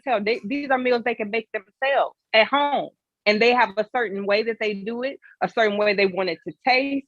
So yeah, anytime a Black person is patronizing a soul food restaurant, it's going to be different than a white person or Asian person or an Indian person patronizing. Exactly. Right? Like it's gonna, or at least we know how we wanted to say how our family make it. They ain't use the right cheese. Like, yeah, we're gonna be Chris. It gotta be some special soul food. Like, it gotta be some special soul food. Yeah, for me, Hassan, you're right. But yeah, I'm sorry. Yeah, like it's our shit. We're gonna make it the way we like it. And if it don't taste the way we feel like it should taste, then no, we're not patronizing. Another thing that I wanted to say is maybe they do talk about this in their circles. But how many times have you gone into a Chinese restaurant and there's other Chinese people in there patronizing? How often? How often do you go to the gas station and it's an Arab pulled up at the pump, pumping that shit next to you? Never. Now maybe they complain about this shit in their circles, but I don't see people that look like them patronizing all of their businesses. Nope. And I don't see it stopping them or them going out of business for the lack of support. They're happy with the consumers and the customers that they get. Dollars, every dollar is green. Hello. Don't Like, matter. and that's the thing. Like, Black people will be more worried about, and I'm speaking in general, but there's more conversation about who the consumer is than people buying your fucking product. Then how to, I yeah, wouldn't how to give a market your flying product. fuck. Yeah, I wouldn't care who buying it. If I made it for Black people and white people buying it, great, phenomenal. But why would I make a product just for Black people? Right. That's weird. Like, I ain't doing Niche. that. That's a niche market. They call it a niche market. I don't really think that's weird. I think it's just you have to have a culture around to support. My turn. I'm next. I'm next, that bro. kind of business. You know what I'm saying? yeah, I I'm mean, next, bro. If you don't have a culture, Amber, finish. I'm next. Go ahead, Amber. yeah, I'm not gonna say that it's completely weird, but at the same time, I feel like it's a poor business strategy unless you have a whole line of Black products that you can roll out. Pigeonholing yourself to one market is suicide, to be perfectly honest. So at the end of the day, at the end of the day, people can say what they want, but just because you feel like your product is great and phenomenal and you have a great service, that doesn't mean the market is going to receive it that way. You done, Amber? Yeah, Amber, right. Yo, it is suicide. You know, I do a lot of red, black, and green. That's the suicide shit. She right. I have to admit that, yo. It's a niche market, yo. And if they don't buy, they do, they do. Ain't nobody else. When you ain't gonna say a white person with red, black, and green on, yo, you just kill them. Yeah, so you don't want to throw too much money up in that, yo. But she right. But this black on black crime thing, I think the brother, he said it right. Because you look at the FBI stats, okay? White people rape white people. Chinese people rape Chinese people. That's not to say that they don't rape other people, but you know, like the brother said, yo, you get who around you. All right? That's a real statistic. And the fact that they framed the black on black crime thing, like, see them niggas right there, they killing themselves. Yeah, now we might have a problem, right, with gangs, okay? But Mexican gangs be killing Mexican gangs. Right. So we're not saying that we don't have a problem. Syndicates, all that stuff. Correct. We're not saying that. It is a problem. But you can't blame the problem on fucking slavery that was 200-something years ago. And it ain't 400. We always say 400. See, like, how long do you use that card? Right? So yeah, Europeans, okay, might have aided and abetted in our enslavement, but it's our responsibility, okay, to get out of it, whether it's mentally, socially, physically. So you can't talk about our slave mentality and this, that, and the other, but you're not willing to roll out the institutions to put the shit in place. See, there's your politics. And so we hear a whole lot of revolutionary talk. That's in the 60s, right? Those who went revolutionary talk got wiped out right in front of your face. They wiped out the Black Panther Party. The Black Panther Party did some great things for the community. Sickle cell testing, a free breakfast program. Okay, they did a lot of community pointing out building, the constitutional rights, which is very important. They were sharp, but they made the one mistake. That gun stuff. You never align yourself with your enemy's enemy while you in your enemy's house. It was the most ridiculous thing they could have did. John Henry Clark did it. They all did. Your communism, socialism, like saying that during that time was suicide. Facts. Like if you was white talking that, you familiar with Lucille Ball, Ricky Ricardo? Remember them? Remember Lucille Ball? She was like, yeah, she made that statement. Ricky had to fix that. You couldn't do it. You want to see some straight like they got rabies. Back then, they hate Russia. Yeah. All that. Shit. Yeah, you never, like black people should have never played that card. That was the most, whoever said do that, Mao Zedong. Nobody want to hear that shit. The Russian, like you never, You Martin was like, go ahead. What you say? No. I kid it. They keep saying Mao say you're right. They keep mentioning him too. But go ahead. Yeah, they do all that, but Mao Zedong was he was dealing with an unstable government, and people starved fucking with him. They straight starved out.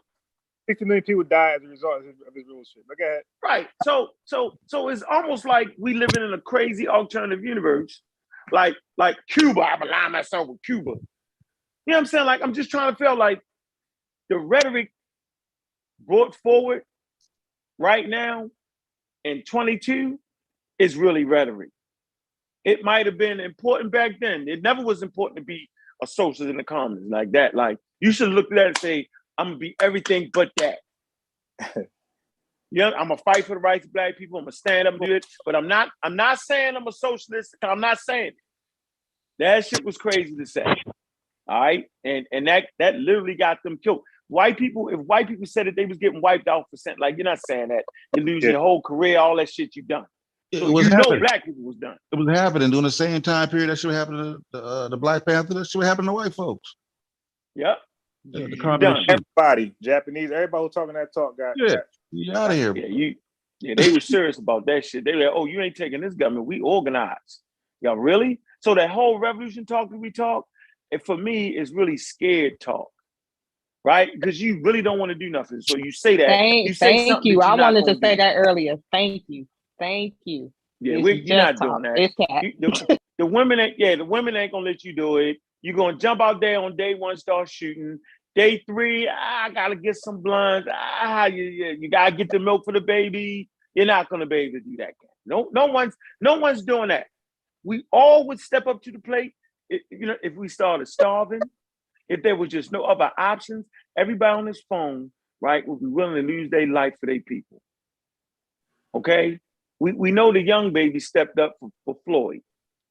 Right? Now, I'm a funny guy. You know what I'm saying? And Floyd had no idea that a crazy police was gonna put his damn knee on his neck. Because if he'd have known what he'd have known now, he'd have put his goddamn feet in that car. It wasn't that heavy. Yeah, he was wilding out. Yeah, he was wilding out, right? All right. But if you say it, you the old guy. But the truth is, no, he should have never lost his damn life. Nah. That shit is racist and retarded. But you gotta put your feet in the car, bro. You drove up in the truck that looked like it was too small for you. You did. If y'all see that police body cam, he was wilding. But get it. Yeah. So in America, just because you wilding, right, without no weapon, he ain't had no weapons. His hand was bound, yo. Like that is not a reason to kill. No. Period. It was racist. It was against the law, right? And I'm glad the babies ran out there like that. I was like, I ain't run out there like that.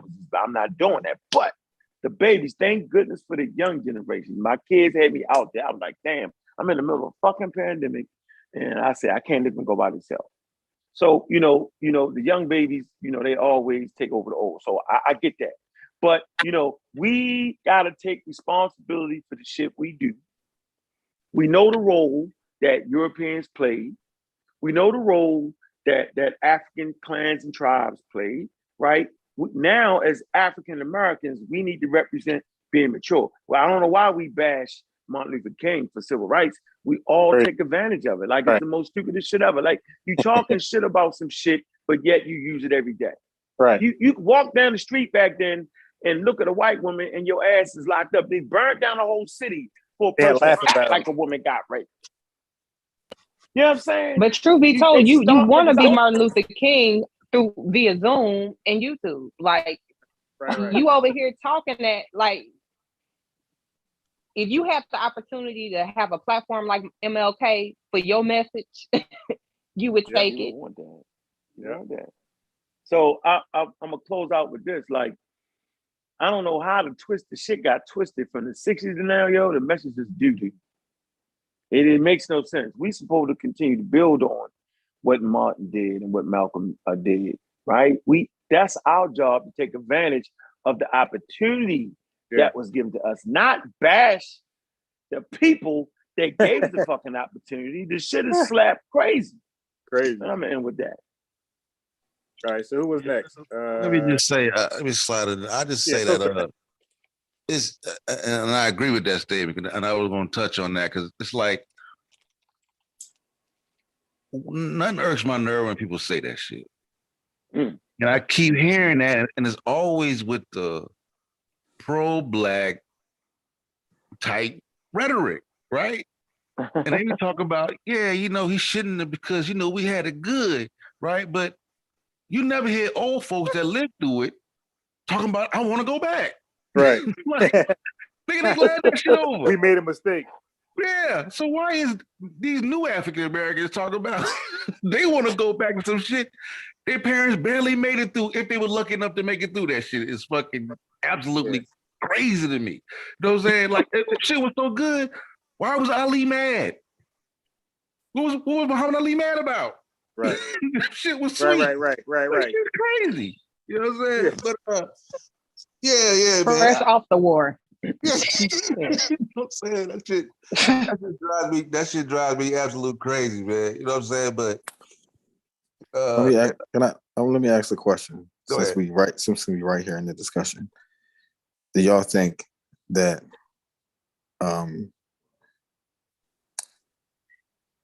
desegregation helped or hurt Black people? Hold up. Let's keep the order though. So Sosa after you, Akachi, then me. No, I'm gonna just answer, and then I'll pass it. I'll say help, and then whoever next go ahead and answer and build. But give a reason why. If you can. I say help because it opened the doors for us to be in spaces in areas where we are now able to get and flourish. You know what I'm saying? Like the schools that we had back then, we were in rundown areas. The books were dilapidated, the buildings were dilapidated. So desegregating allow us to venture in communities and acquire jobs and opportunity that wasn't afforded to us based on segregation. Go ahead. Akachi. I don't really think that it's as simple as helping and hurting. You know what I'm saying? I would like Ankh said, I didn't live in those times, you know what I'm saying? I don't know. I didn't live through what made them think like, you know what, we need to be closer to them, or we need integration. I don't necessarily know. I can imagine, but I don't know why they wanted to do that. The way I look at it is they felt that it was necessary. I felt like, yes, something had to change because them trying to do it on their own wasn't working. They weren't getting support. I know that for a fact. They weren't getting the same kind of support, the same kind of treatment, doing it on their own. And they had no protection on their own, which may have been why they wanted to, to integrate, because they're not going to destroy their own shit. I mean, I can just imagine, but you know what I'm saying? I don't necessarily think that I'm not so disrespectful as like how y'all talking about people bash Dr. King and they bash integration. I'm not that disrespectful because, like I said, I didn't live at that time. They felt they had to do it. I don't necessarily think integration is the ultimate goal, but I'm not so disrespectful as to bash my elders. They did what they did, thinking because they thought it was the best for their children. So that's my take on it. All right. Let me restate the question. I meant to say integration, not desegregation. But go ahead. Yeah, that's kind of like the same thing because getting rid of segregation created the integration state. So it's kind of like the same thing. Yeah. So let me just talk that real quick because I was going to do something else first and I'll do that last. So desegregation, I like it. Integration, I like it. I'm not going to let white people, I'm not going to let white America take advantage of free slave labor for 20, 60 years just for us to try to reinvent the wheel. While they got a light year head start. We'll never compete. We'll be at the bottom worse than we are today. I'm not going to do that. I'm going to respect my ancestors and what they contribute to, the steel, the coal, all these things that people might not know, because I don't listen. We got to read, and we got to read what we actually contribute to in this country. I got books. I've read a lot of stuff. I know. Still, hands down, is us. The cultivation of this country, cutting the weeds, and for these, it was like jungle-like over here. During the parchment era, we cut the weeds down. All the jungle part in this area, we made it landscape where you could build on top of it. We did almost all of that. Hard walking through swamps, dying right there. We did all that, but we don't read. We don't know. We don't know what we contribute to. So it's easy to say, no. I'm gonna take advantage of all that. So also Black Wall Street. We keep saying that. We probably got one book on. I got 3-4 books on Black Wall Street. So many Black men were rich by going in business with white folks and insurance companies, because insurance companies were big at that time. A lot of Black folks got rich off insurance companies, and white folks were right there with them hand in hand. So we had some integrated business deals then. Like, when was white folks not involved in some of our success? Like that, that's just Blackology. So now I'm gonna go back to business. So that's the answer to that question. I'm gonna go back to business. Supply and demand. I'm sorry, but if you're selling something and you got enough customers who can make your business fail or be successful, and they're asking for a shrink, you might want to consider that. And if you don't, then you got to die on your sword. Okay? In business, they say cut your losses quickly. So if you see that folks ain't supporting you, but these folks are, you might want to target those markets. That's what I did. I started off in my city looking for Black folks, doing free services, right? They came when it was free. But when I charged, they disappeared, and Russians, Africans, Indians, Chinese people came. So I redirected my attention towards those people, right? And I became successful in what I do. So Blacks support what they want, right? They're not obligated to support you because you're just Black. You need to have quality. You need to be on, the demand. If they demand it, gotta have it. If they order it, you better give it to them. If the quality should be great. So no, they're not. They're going to go to somebody white because they don't see that. If you order a living room set, you don't care if it's from Black, made in Japan. If it's to your liking, you're gonna deal with it. All right, let me move on. Listen, and another thing is, like, we oversaturate markets. Like, we gotta be more innovative. One thing pop off, we're all there. So now, you can't make any money. Like, we gotta be more innovative. Next is I said that. Oh yeah. So your businesses, look, we saying passed down. How many businesses are passed down? Like, we barely make it past single L membership, right? We stay right there. Okay. So the goal gotta be corporation, franchise, something like that. It can't just be you running the show. All right. That's blah, blah, blah, blah. Okay, so Black Panthers. Unc said communism, cool. I say guns, and I'm not just dismissing. I think that was also. I'm saying a lot of this is my opinion. It's hand in hand. It's hand in hand. They did that hand in hand. Yeah, I'm saying a lot. Yeah, a lot of things they did not involve guns. I think they were correct on the right path when they said the constitutional rights. Now, the way they could have done that, was this: because once you arm yourself in this country, give damn who you are. Once you propose that threat that you ready to war with your local police, come on, man, it's gonna roll over you. So I think the better message could have been subtle, right? Where you're you're on news and you're saying, listen, we uphold the Constitution, and especially at number 2, we will defend ourselves and our community against bad police officers who we call pigs. You dig? Something like that would have been like, and you keep reminding them, we love the second. It's like a dog whistle. We love that Second Amendment Constitution, and we will uphold it if need be. But the arm thing while you're doing the deliveries to lunch and all that type of stuff, I felt like that was just uncalled for, and you attracted unwanted attention. And my proof is the Deacons of Defense. The Deacons of Defense. Most people know about them. The Black Panther Party was inspired by the Deacons of Defense. They had chapters all throughout the country.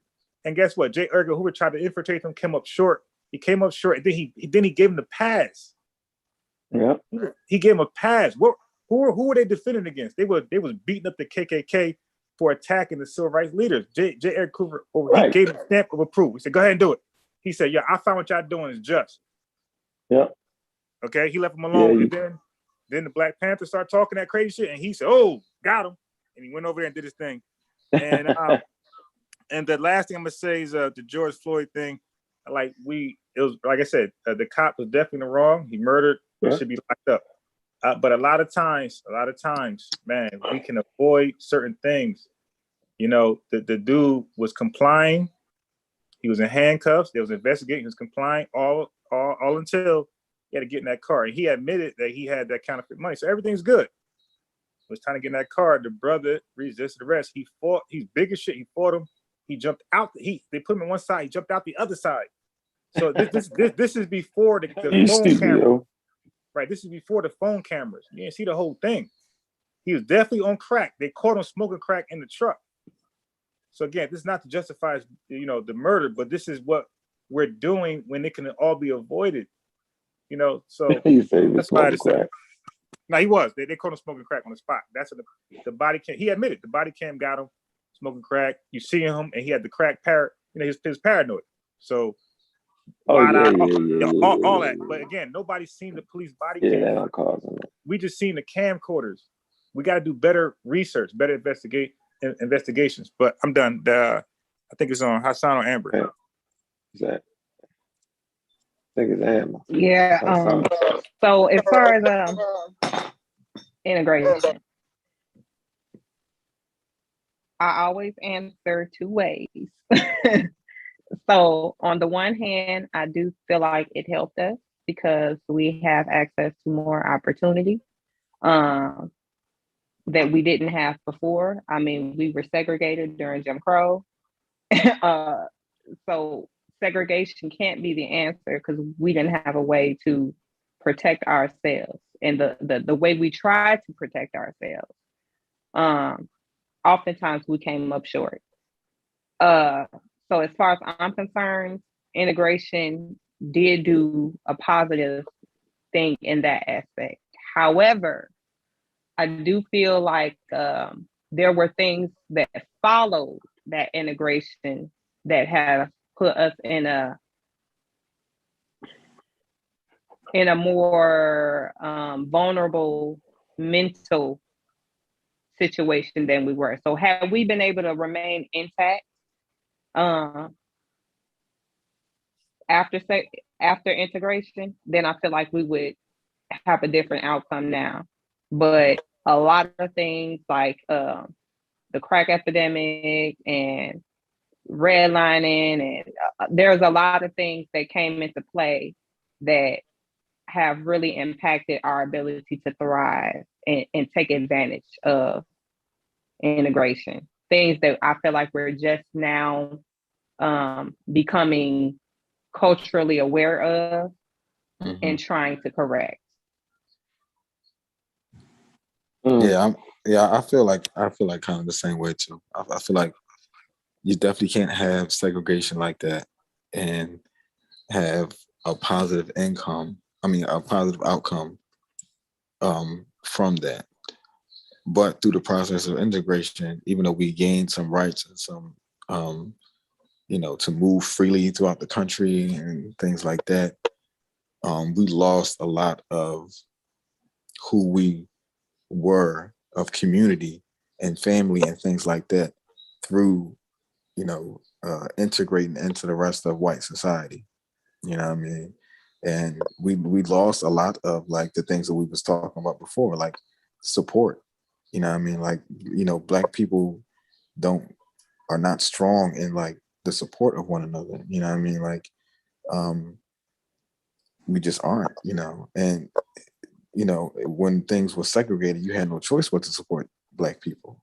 You had no, that's all you had, you know what I mean? But through integration, we lose that, sense of like closeness to one another. So now everybody becomes more, individualized, more spread out.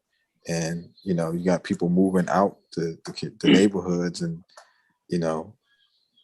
and not coming back, you know what I mean? And it's just, we lost a lot, even though we things are better in the conditions, but we lost a lot through integration. You know what I mean? It's like Dr. King said, he felt like he was leading his people into a burning building, a burning house. You know what I mean? It's like, it's like she said, like if we could keep some of the things that we had that were present amongst Black people during the time of segregation, but still be integrated, that would have been the best outcome. But we lost a lot of those things that we had. All right. Okay. So, like, I think y'all both made the point. Segregation never made sense. And it never made sense because we was equally, if not more responsible, right, for building this country. We built this shit for free. So really what we were saying was, why in the fuck are we separated? Why are we why I gotta use a different motherfucking bathroom? Right? Like, if not for me, you wouldn't even have these bathrooms. We fought in all the wars, War 1812. We fought against the Indians. We was Native Americans. We was the Buffalo Soldiers. World War I, World War II, Korean War, Vietnam. Like fuck all that, right? Fuck all that. It's not that we wanted to be integrated. We wanted to be fucking Americans and treated like Americans. And I think that's the point that everybody missed. Like, we earned that right.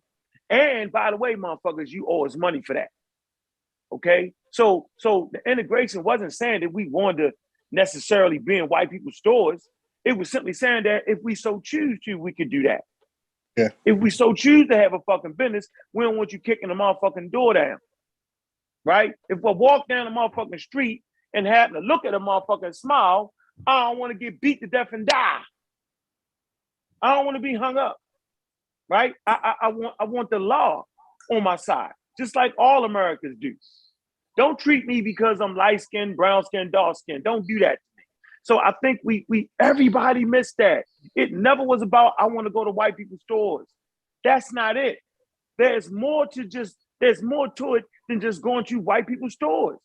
That never stopped us from starting our own businesses. Like, we just missed the whole point. The point was, motherfucker, niggas, we just as American as your motherfucking ass. Yeah. Simple as that. Give us our shit.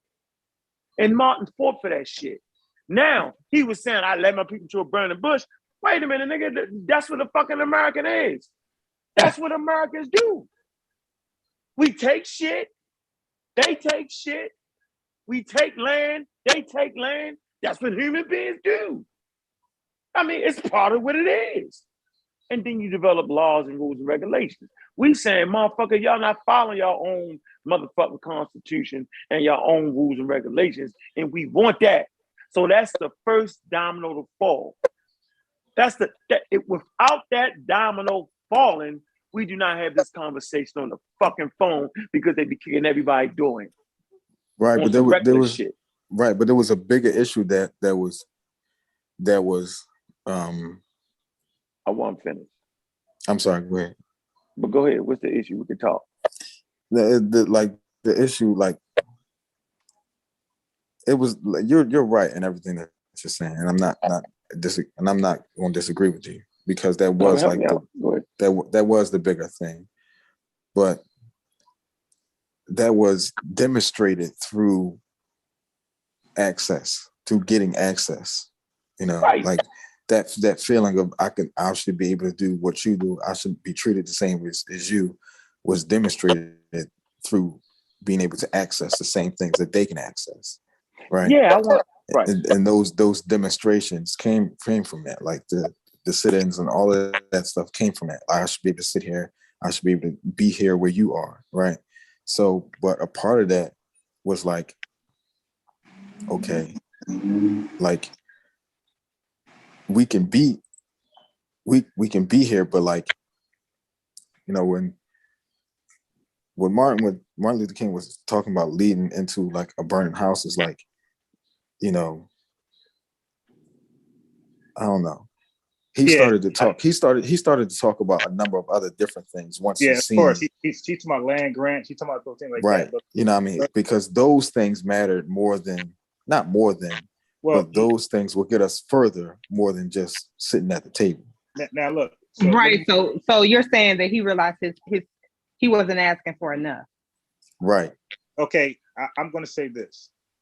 by I definition. want to finish talking. I'm Remember, I sorry. was in the middle. I'm sorry. Remember that? Land, go ahead, land the plane. No, it's good. It's flow. No, it's flow. No, it's serious flow. Amber said a good point, and you about to make a good point. I'm biased, and the brother just made a good point. So you're right. It wasn't just that, but that's the domino that gotta fall, though. You get it? Like without that, you need access. Remember the black algae thing? Here's the black algae thing. They don't teach us our history. They hid our history. No, nigga, it's in the secret vault called a fucking library, right? Our libraries wasn't stacked like that, right? We didn't have that. We didn't have access to the fucking books. Okay, that's the problem. Like all that, we need access, right? So the things that Martin couldn't do, it's our job to do. That's the point I'm making. Like, yo, he gave us an alley fucking oop. Now dunk the motherfucker. Go ahead. Yeah. So let me add this in. So what Dr. King realized, and I'm gonna get on the sit-ins because I disagree with Brother Hassan. I'm gonna tell you why.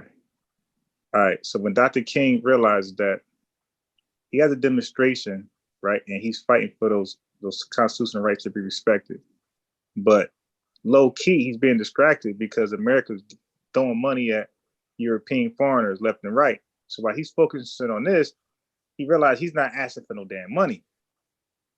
You know, so he started to talking about going back to Washington, this time marching for those checks that's being passed. Our check, right? To being passed to everybody. But let me add more context to the movement. The civil rights movement is defined. Go Wikipedia. Is defined literally. It was opposing racial segregation, racial discrimination. So everybody who's seen my videos where I show people in the post office being harassed by the employees and the police officers, that was the same demonstration that Dr. King and his people were doing.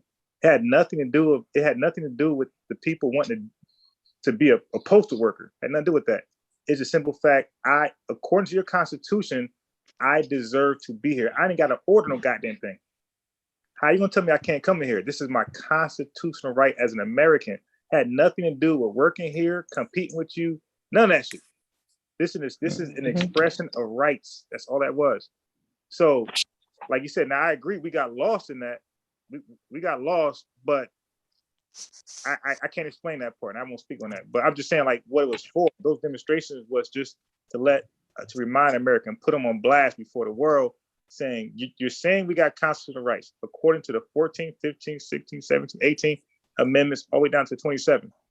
You're not respecting any of them because you had Jim Crow here. And Jim Crow is no different than that postal work city hall with a sign. Okay, a sign can't constitutional rights. So although it says don't drink water if you're black, that sign is policy. Policy don't trump constitutional rights. It don't even trump state laws. So they was pointing out the hypocrisy that this government was advocating, abhorring, abetting, and aiding. So that was that demonstration about. It was just pointing out the hypocrisy that this country is for something and is going against, and that's why Russia, China, and everybody was making mockery of them too. So I just want to say that.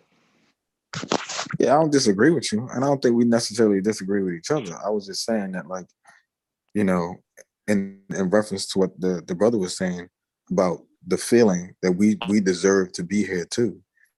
We shouldn't be treated like this. That was demonstrated through the actions of the sit-ins and stuff like that. Oh yeah, I get it. Yeah. What else was you gonna do? You couldn't pick up no motherfucking gun. That shit wouldn't have worked. It went. I think that, to be honest with you, man, we need to give them credit for having more heart than most of us on this phone. More heart and strategy. Like, that's the biggest issue that I feel like those are the things I feel like we've lost. Just like our activists are not as crafty, as clever. They're not as good as strategizing impactful ways to, push the system forward.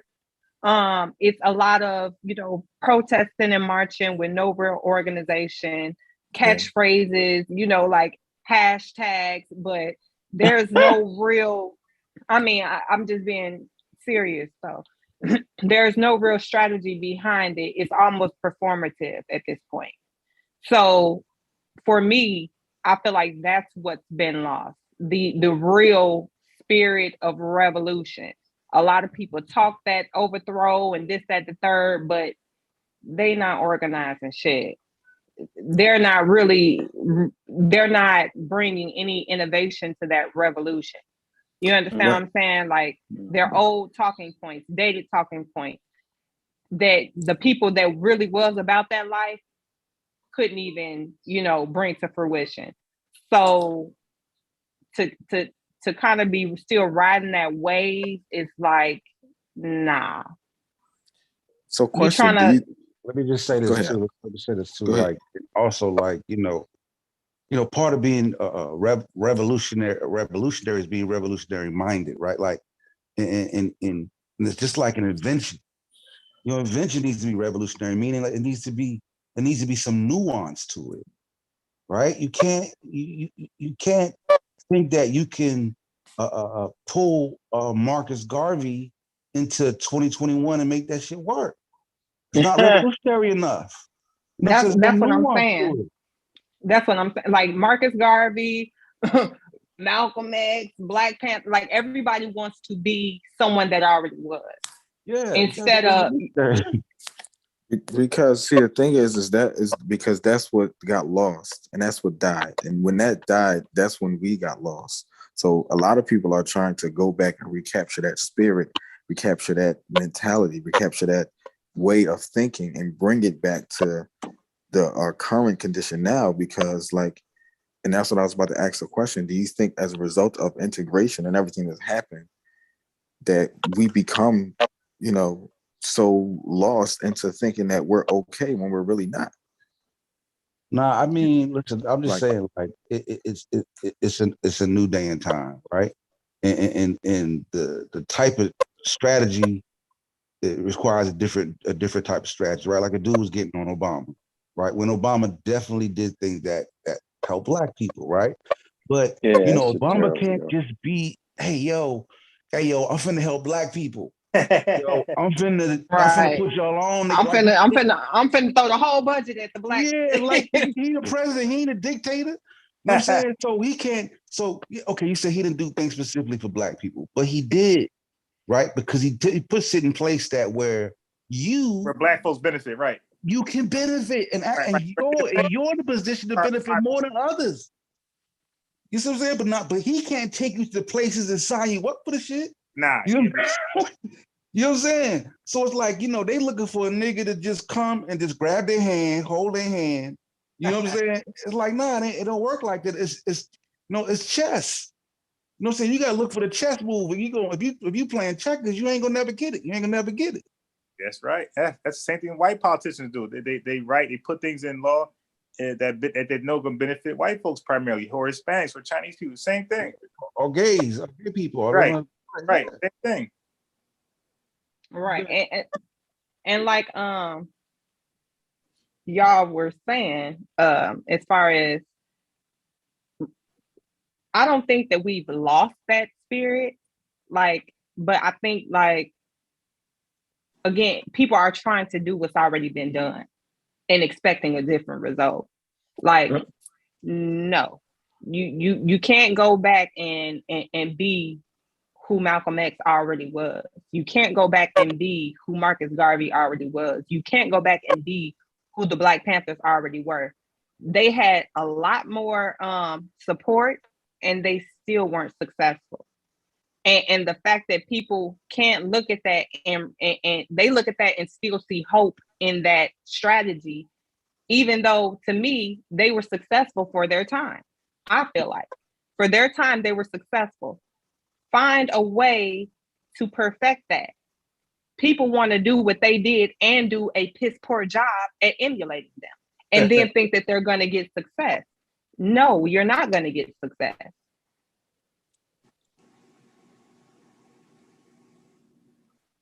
That's a fact. And look, Amber, let me piggyback. Just like how the brother mentioned Damon John, right? Again, I got both of his books, by the way. He did the FUBU thing with LL Cool J. That was very clever, innovative, ingenious. But guess what? That was like 40 years ago. And we're trying to do that right now. Listen, give people their geniuses, right? He's a genius, you're not. You know, he's a trendsetter, you're a trend follower. You got to figure out what can you do today that's different than everybody else, like he did. You can't piggyback 40-year-old ideas, 50, 60, 70, and expect to be successful. That's a loser mentality. Right. I was just saying, if you want to open a soul food spot, make it a Chinese soul food spot. They can like mix that shit up. Let's say like make it you gotta be Arabian soul food or something. You know what I'm saying? Niggas would be like, damn, Arabian soul food? What the fuck is that? What is that? I mean, go try it. I want to try that. Yeah, I want to try that. You know what I'm saying? Like, you know what I'm saying? Like, you gotta be, you know what I'm saying? Be inventive about that shit, man. You know what I'm saying? Make it appealing. You know what I'm saying? Make it feel like it's something brand new and refreshing. You know what I'm saying? So, like I said, and you know, because even when I listened to the conversation, right, and they was talking the whole, you know, the guns and shit and all that, the revolution. I'm like, and I'm thinking like, the NOI, they don't support that shit. Nope. Like the NOI was they was good Negroes. I'm saying Perfect like Negroes. Yeah, my Martin Luther King was a rebel rouser. Facts. And he was a problem. You know what I'm saying? Problem. Like, yeah, they didn't have a problem like Elijah wasn't a threat like that. Like he was good folk. He was good Negro. You know what I'm saying? That's why he had a problem with Malcolm. He's like, nigga, Malcolm, yo, you trying to do you trying to get his kill. You trying to shake the table. Yeah, yo, bro. Like you trying to get his kill. Don't shake the table. Yeah, he like, nigga, wait on Allah. Yeah, wait on Allah, bro. Like, wait for Allah to come do this. Yeah, man, it's crazy. Now, politics. I wanted to say like two things. First thing is with they say out of their mouth they want to be separated and they don't want nothing to do with the system. Lies. And then they'll turn around and say, like I think it was Unc or somebody that they didn't teach us what they didn't teach us. There goes that reliance on them. Like if you want to be separated, why would you expect them to teach you anything? Especially in this day and age, I don't feel like information is a problem. If you want to find it out, you damn near can find anything out. Another thing that I wanted to say is it was something about activism. Blase, skip you. Sosa made a point. Come back to me. Yeah, that's why I'm typing everything. And I'm like, come back to me. It ain't coming back, Amber, because you probably cut in on somebody. That's why you lost it. Who I cut in? I felt like it's chill enough now where hell we could just converge. 20 seconds ago, I was like, damn, she murdered me. She got me. Bye-bye. I was like, damn, like a champion. Shit. I ain't mad at you though. Yeah, but I mean, you know that's why, you know that's why I be pushing on the pro-black and pan-African type thinking, man. It's dead, that's yo. why I bang so hard on it. Like, they hate me though. I know they hate me, but I'm like, yo, you gotta challenge. They don't that get shit, it, bro. You gotta challenge that shit. Like they're not. It's a religion, bro. It's a religion, and they're anti-science. That's what it is. Yeah, and the anti-science on top of that. Yeah, and then they come out in the worst. They come out in the worst spots. Come on, man. We right now in the middle of a crazy ass argument over some shit that we know damn well that the brothers we hang around and been listening to should not be sounding like fucking Bobby Hemmett. You know what I'm saying? When the brothers you hang around start sounding like Bobby Hemmett, that's a goddamn problem for me. Phil Valentine, that's just a damn problem for me. Like we didn't overdid some shit. Oh, I think you all referencing the little issue that you all are having with the it's a big issue. Big Bang Theory. It's a big issue. Because guess what? Wait, hold up. Before you chime in that, let me just finish one last statement about the business thing. I don't know if you guys got this in your areas, right? But out here in Jersey and Hassan, it may be somewhere Hassan area. I think it is in PA. Hassan, do they have a Golden Crush out there? Yeah, we got Golden Crush. Yeah, okay. Now, bro. Yeah, I think they got one out here. Out here now, it's Jamaicans in there. And they put it in neighborhoods that ain't black. Okay, Amber, they put it everywhere. Oh, it's a franchise. Yeah, it's a white neighborhood. It's a franchise. Amber, the line be off, be out the goddamn. Yeah, I just ride past. I don't even stop. I just keep going. And it's not cheap. Okay, so that's case in point, man. Like people gonna buy your food because they like it, and you have what they want because once they hear ain't no oxtail, they bounce. Oh yeah. And in the white area, I tell you, like a soul food spot in the white neighborhood thumping. White because they don't get that. It's off the chain over there. Look, they weigh the food. Yeah. You know what I'm saying? You know how heavy ribs is and macaroni and cheese? Come on, bro. And them niggas that should be sold, niggas, that should be lined up. Nigga, they don't give a damn. But I just want to point that out for whoever didn't know that as Black ran, the Jamaicans that for at least I know, and they are very from my location I see, they're very busy and they're very successful and they ain't complaining about no damn blacks, don't support blacks. But anyway, just to cap that off, so you can finish what you were saying, Amber. Well, okay, so I honestly feel like in this conversation there's a lot of nuance that people are missing. So I understand the whole Big Bang Theory wasn't invented. I'm finna explain it to you. I understand the whole Big Bang Theory wasn't invented. So how could they have referenced the Big Bang Theory? That's not what's being said. That's backwards. That's not. Yeah, that's not what's being said at all. They know that. However, theories of creation, how we got here, and not just creation stories, people actually trying to talk it out and theorize, okay, how did we get here? And maybe trying to develop tools to figure that out, right? Yeah. Mm-hmm. Yeah. That's not a new thing.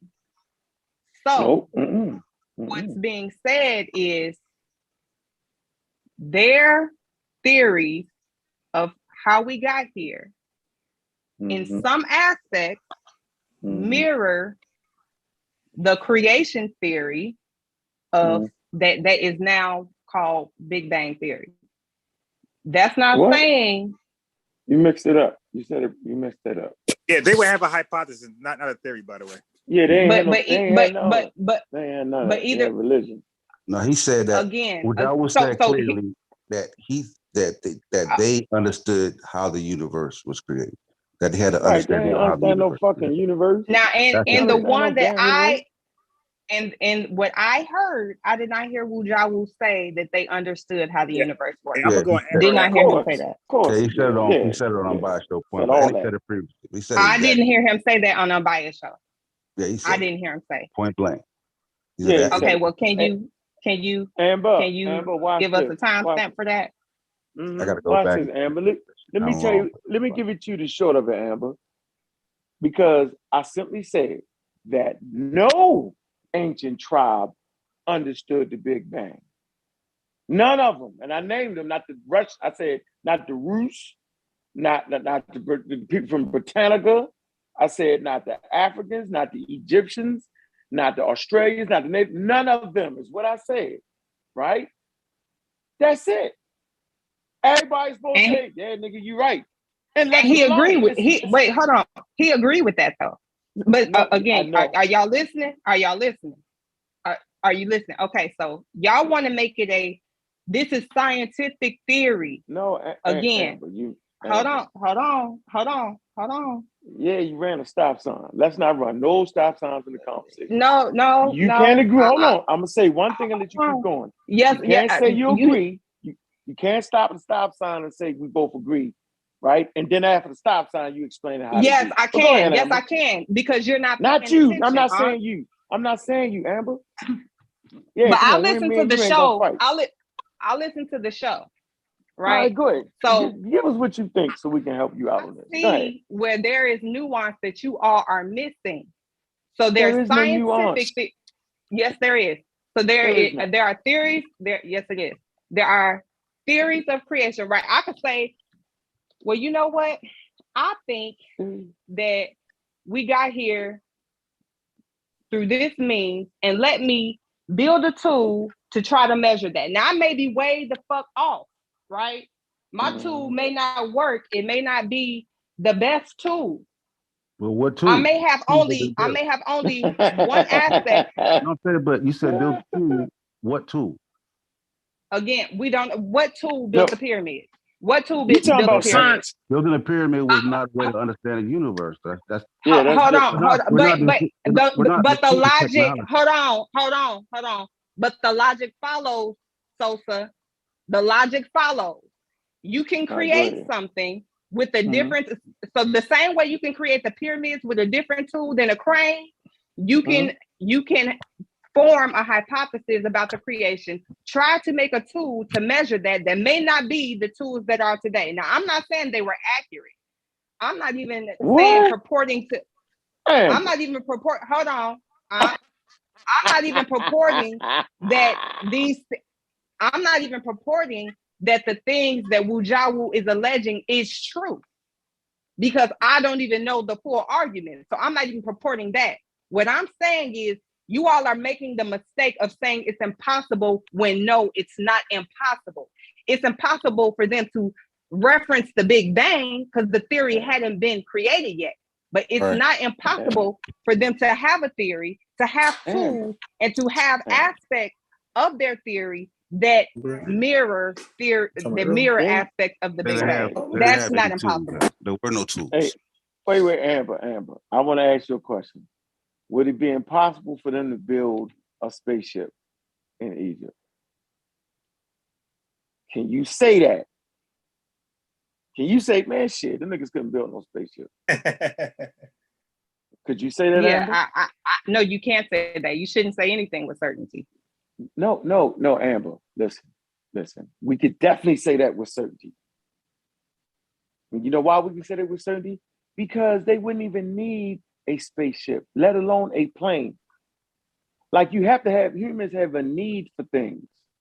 At that point in time, again, you can't say again. Amber, you can't. So okay, again, this is where logic comes in, and this is why everyone needs to study logic. You can't say it's impossible. You can say it's improbable. You can say it's improbable. Just say it's highly you can't say it's improbable. highly improbable. Are y'all certain? Listen. That's the way this shit works. No. I'm gonna show you how it really works. I'm saying we can say to get pigeonholed at that point. No. Hold on. We can actually say in 2022 it was impossible for them to do it because they never did. They never did that. That doesn't mean that it was impossible. That means they just didn't do it. So that means they never did it. It wasn't possible. That doesn't make it impossible, though. That makes it. And then hold on, but Amber, let me tell you why we know it was impossible. Because we don't know it was impossible. I'm about to show you. No, watch this, Amber. Just hold on. Let me make the statement, Amber. Let me make the statement, Amber. Watch this, Amber. I'm trying to tell you that the difference between religion, magic, and folklore and philosophy, right, and science is a big ass difference, right? It literally, you cannot miss any steps to get you to the next point, or you won't get to the next point. You have to unlock certain things. So the fact that they unlocked the ability to trace the sun through the solstice, the winter and summer solstice, so they could plant, was a key step in even getting to the Big Bang. But without those megaliths, you can't get there. This is what everybody want to bypass the steps. You cannot do it. Without no sperm, without no sperm hitting the uterus, no one is not have a baby. There are steps to it. No one is debating that, right? That's all. But do you have to have special sperm? But no one is debating that. But what you're missing is all of that could be true, right? But could the person that created all of those steps, could they have been an Egyptian way back then? Like you're mixing up what's improbable with what's impossible. Yeah, It's not impossible. yeah, It's No, improbable. I'm not, man. No, Wait, I'm trying to wait, let tell me- you that the steps I'm talking about is I'm talking about evolutionary steps right now. Hold on, let me just make my point. I actually watched your presentation, so I know where you're going. But let me insert this. It's not impossible because all those things that makes a spaceship was current at the time then. Like there's no new element that came out of the sky that didn't have access to. So that's what makes it possible. But it's improbable. That's a fact. There's nothing new Improbable, impossible. till then.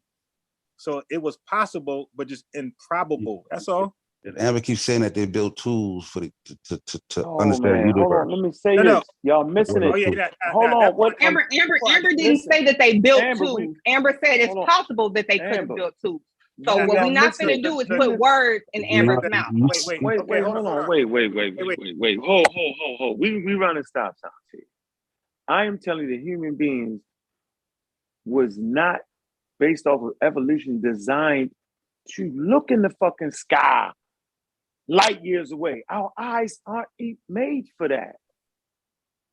It's impossible to see a motherfucking star light years away with your eyes because we have limitations. So I don't know what kind of flim flam we doing with the logic argument and the Greek shit, but it is impossible for you to look that far in the sky, man. Like, I'm not gonna say he can do this. I'm not doing it, man. A human being cannot run 500 miles an hour. You can't run as fast as a cheetah. You have limitations. As Homo sapiens sapien, stick to an environment on Earth. So it's impossible for a human being to run 500 miles an hour. It's impossible. So what has created all of the tools that now makes it possible for us to know all of these things that we didn't know previously? What's the one thing? What's the one thing that has made it possible? I'll tell you: the human mind, intellect, and intelligence. It has been the foundation of what that's what makes it possible. That's not the point. I don't want to get No, it's not the down. point, Amber. Listen, let's move. Let's because I don't listen. No, hold on. Hey, Sosa, wait a minute, Sosa. So if we get past the point to realize that human beings is not going to run 500 miles an hour, evolution didn't design us that way. It designed us to run long distance, which fucked up the animals that was faster than us. We could run their ass down over miles. So we not looking up in the sky past a fucking quasar, past the Milky Way to Andromeda. You're not going to be able to do that. So we need to. I need to rest right there on that point. Now, Amber is right, Amber. I never said that. Given if you was to take an Egyptian at 2,500 years and you could bring his motherfucking ass forward, this nigga could actually build a fucking telescope. Not even bring them forward. You don't even have to bring them forward to do that. You don't even have to bring them forward to do that. Amber, you have to give them the question and the resources. And I'm saying Homo sapiens sapien is just as intelligent now as they was back then. We're not more intelligent now. I didn't say that. I just want to make all this shit clear. That's all. So you're right. The mind. Let me just say this too, like, and part of the argument, like I said, and Udra said it clearly, and he said it on his show, and he said it on his show, okay, that the Africans had an understanding of how the universe worked, and he was drawing parallel from origin stories to Big Bang, okay. So just because there's correlations, right, doesn't equate to evidence always. You need more than correlations. And when you look at the origin stories, and some of the correlation is based on the shit that was around him. You know what I'm saying? Water, the need for water. So he's using that to correlate with fluid in the Big Bang. Like, you can't do that. Yeah, I don't like. What? Now here's hold on, Sosa, because I agree with you there, Sosa. Absent of evidence that there were actual tools that they were making these or even different methodologies that they were making that they were drawing these conclusions from, I can agree with you there. But at the same time, when people say it's impossible or that didn't happen without even asking for the evidence, or without even like to shut it down, like, huh? We'd ask for evidence. They're There's no not evidence, proposing. man. They're not Yeah, but proposing that they you had have to any have tools. certain necessary things in order Yeah, for they're things to not be proposing possible. that they had the tools. Man, That's so the now y'all controversy. saying, I just want to know, y'all, are we saying that a man can run 500 miles an hour? No. Right. No, what I'm saying, No, You have to have hold you have to on. have Can the a man run capability and things 500 miles certain an hour? but Can a that's man actually run 500 miles? Can a man run faster than cheetah?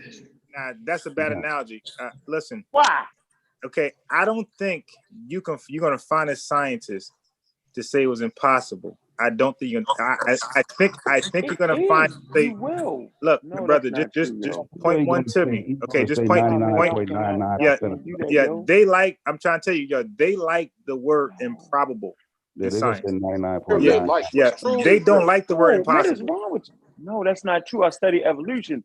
They will tell you that a human does not pop out of a motherfucking rabbit. What is wrong with y'all? That's impossible. Okay, I'm telling you, bro. What's this impossible? is the shit I'm talking about now. Look, It's impossible for what a I would human say was being. possible. What I would say is impossible if there was some metal that was not around in Egypt that we have today. Then I'll say yes, that's impossible. But if those materials was around then as they are now, I can't rule out It impossible. wasn't no plastic around. You gotta make plastic. You gotta understand plastic, heat shield. It's so much you have to understand to be able to even do that. To launch it. I'm not doing it, yo. I'm just not doing that. I'm not doing that. I'm not sitting here and saying the plausibility and no. If that's the case, then we all rich. My thing is, well, you can't call yourself scientific because science just don't describe things like that. They don't. They talk about what's improbable. Nah, man, I'm telling you what evolution. Everybody always talk about evolution, and they say, "Yo, that's not how this shit works." But listen. There are certain things that are impossible. Y'all Let's can't not be play serious games. right now. No, hold on. There are certain things that are impossible. There's no way, yo. All I'm going to ask you is this: please give me a scenario in a chemistry book, biology book, and a physics book where they said something was impossible.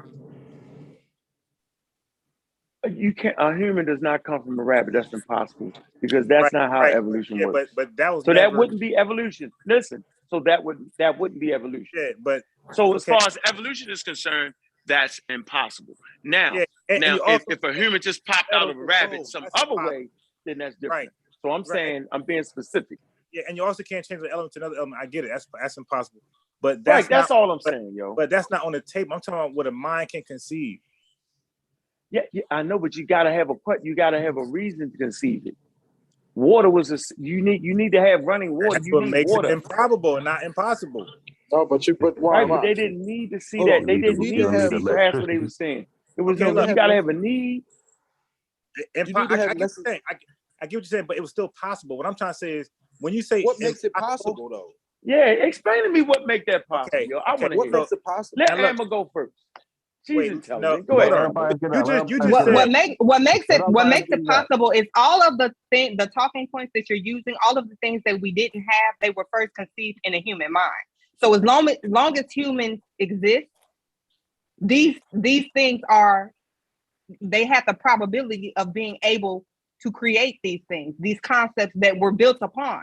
Humans figured them out from the world that they lived in, created them and built upon them. As long as the human mind exists, you're not talking about aliens created spaceships and aliens didn't exist back then. The same thing that is responsible for all of these technologies we now have access to is the human mind, and that has existed even back then. So you cannot say it was impossible. It was improbable. Let's just deal with what. Let's just deal with what they had. The fact of what. Yeah, I don't agree with that, Amber. You don't get the science first.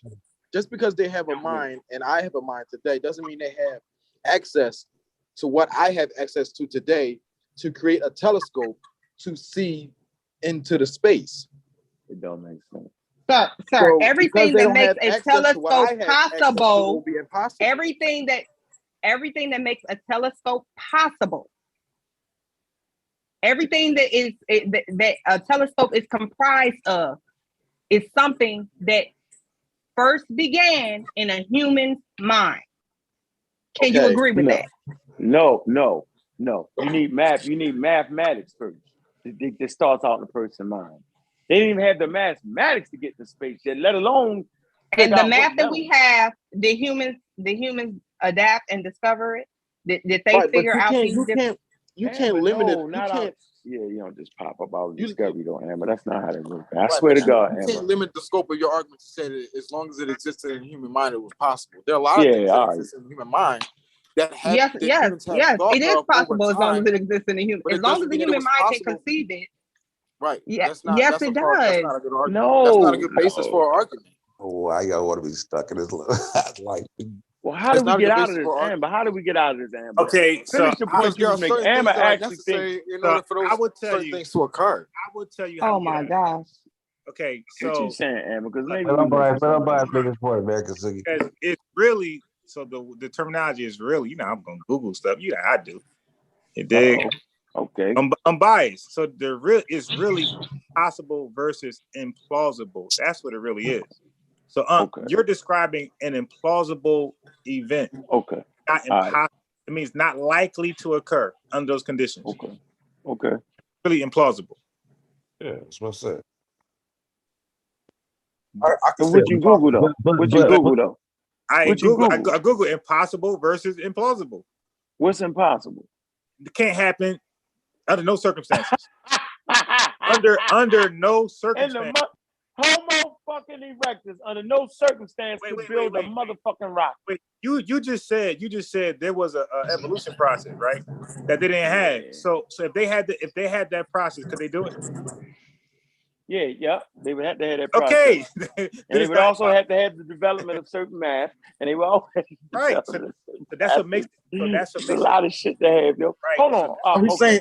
He's saying it was impossible back then because they didn't have No. I got you. Hold on. I got y'all. So where you at, Sosa? All right. So Homo sapiens sapien, we very symbolic starting out. Right? Our imagination. 190,000, probably earlier than that, where we start to have what the sister's talking about. We start to have imagination. Abstract thought and shit. Yeah, abstract thought, symbolic thought. And it was impossible because we couldn't get past that. That's the shit that fucked us over. Right? Was the symbolic thought. That right now today, if you poll people, is evolution real or creation, and the majority of people will say the creation shit. Right now today, they can't get past it. So imagine being in the world. Remember during Charles Darwin time, Europeans and Christian Muslim Jews literally believed that all human beings came from the Garden of Eden. This was in the 1800s, y'all. See, we don't think about that. So we couldn't even get that in the 1800s. It was impossible to think that we came from any place else but the Bible or different tribal stories. Like, did y'all really know that in the 1800s, niggas really thought we came from the garden? Like, that's real. I'm not making it up. I didn't make that up. So you trying to tell me the people that, right, in the 1800s, so you saying in 2800 BCE, where you really stuck with that. You just stuck with that. You're not getting to space. Hey, that's why they didn't get to space. But all right, so y'all got me on the word. No. I'm willing to change it. This is my last. Yeah, I'm telling you. That's what I'm saying. We just go just say the plausible. But why do y'all say that though? Why do y'all say that though? I mean, I understand you say 99.999.999. Right. This is my last statement on that, brother. Believe me, listen, I rock with you. Yo, we have private. I rock with you, bro. I'm telling you, if you want to be more accurate to science, you want to say implausible, because every time you use impossible, you can actually take that out and put implausible there, and you still make your point. Okay. I don't have a problem with that. Yeah. All right. So anyway, and I want to point to. Continue with. I wanted to point to those and the. But you can also use improbable. Improbable. Implausible. So listen. Okay, so why would a person argue with you over that though? You get it? Like, what would be the point of sticking your chest out? Because like, now give me my point on why a person will argue about the Egyptians having a probability of building a fucking rocket. Like, are you really making a point with that? You want to be careful with absolute statements. That's why. No. I got. You want to leave room. You want to leave some room.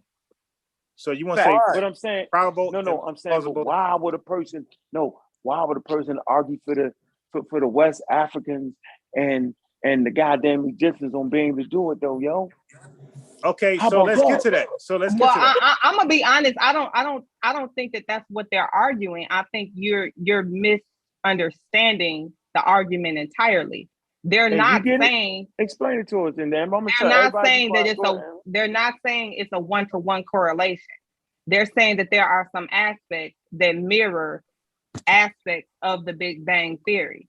Now, if they are exaggerating or if they are pretending to have evidence that they do not have, if they're, participating in Blackology, I do not know. I have not seen the evidence. I'm just saying from what I heard, I did not hear him make the absolute statement that they did. And I heard you making an absolute statement that they didn't. That's what I was saying. I would agree with Amber on that. I was listening to what we were saying, like, and I want to, and just like, when you talk about in certain aspects, right, and certain things mirror, right, where's those things that what we're saying is through happenstance. You know what I'm saying? Otherwise, show evidence that it didn't. You know what I'm saying? You would have to show a process, show subtraction and addition from it. Show where they improved upon it, where they made errors and they corrected it through the time. They can't show that. It's ingrained. And when you look at civilization when they start, every society has an origin story. Okay, the purpose of the origin story does not need to be true. It's not important if it's true or not. It's important for cohesive to keep the group together as a whole. And within those origin story, which is their religion, they put their mores and forwards and their moralities, their rules, and they take aspects of it and they incorporate that in it to keep the people together and give them some type of moral compass and the do's and the don'ts and the laws and things of that nature. So yeah, when you look at the Big Bang Theory, the Big Bang Theory is long and drawn out. So of course you're gonna find water. Hey, Big Bang got water. I mean, yeah, you can do that shit all day. You can do that with any religion. I know, so why? That's not proof. That's the point, though. So like, what's the point when you know the Bible story? Y'all can pull it out right now. Right now, the Bible story do the same thing. In the beginning, God created heaven and earth, and the earth was without form and void, right? And the Spirit of the Lord was over the face of the deep. Yeah, that's a singularity, right? So then what the fuck? So now, let me get this straight. Now, right, Brother Armor Raw Squad, we're gonna argue, we're gonna do that, we doing that, and then discount the Hebrews, and the Hebrews can't do that. The Hebrews can do that. Why can't the Hebrews do that? So it get worse. I'm just saying, wait a minute, hold on. I want to make everybody know that there's a lot of creation stories in Europe that start with water. I'm telling you now. So everybody can do that. So now I'm supposed to sit here and actually listen to that dumbass shit. Yeah. Like I'm incapable of doing it. Okay, look. Not unless you're gonna give everybody else credit. The day water was the premodal shit. Yeah. So like we're gonna knock that shit off, yo. So, I'm not doing that. So I put a link inside the chat and the back chat and the YouTube chat. Okay, so that link says religious interpretation of the Big Bang Theory. Right. So that is cherry picking.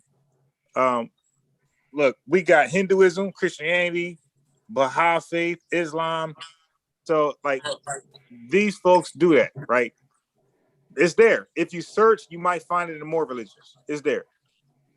Does it mean that they know what they're talking about? Probably not, because the way science look at it,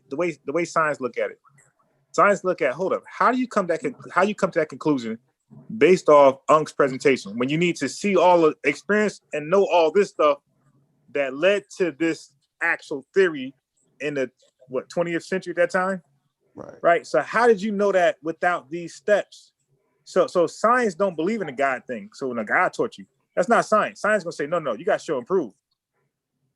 Yeah, you have to be repeatable. You got to show testing that's repeatable. Oh man! You got to make a prediction. There has to be a prediction made.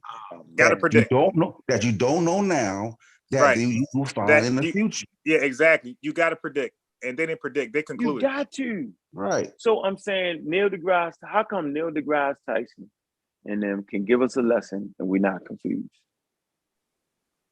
Now we confused. Watch, Amber. Tell us what we did now, Amber. Watch how confusing it, Amber. They saying what, Amber? Oh, I'm not going to explain that all over again. I think you understood the first 3 times I explained I actually didn't. No, Amber, I ain't even trying to be. I really didn't, because you know what they all agreed? Everybody agreed that no one understood the Big Bang. Right. So they weren't talking about the Big Bang at that point then. So then it goes to the broader scope. So why am I then it goes to the broader scope of theories of creation, right? No, they're not theories of creation. They're called religious stories, folklore, philosophy. That's what it's actually called. They wasn't doing a theory. Seriously, they wasn't. They was. So here's no. Here's the problem I have with you Scientologists. No, that's not true. No, I'm wrong word. God. Well, I'm taking the blackologist. I'm taking the blackologist and then turning into Scientologist.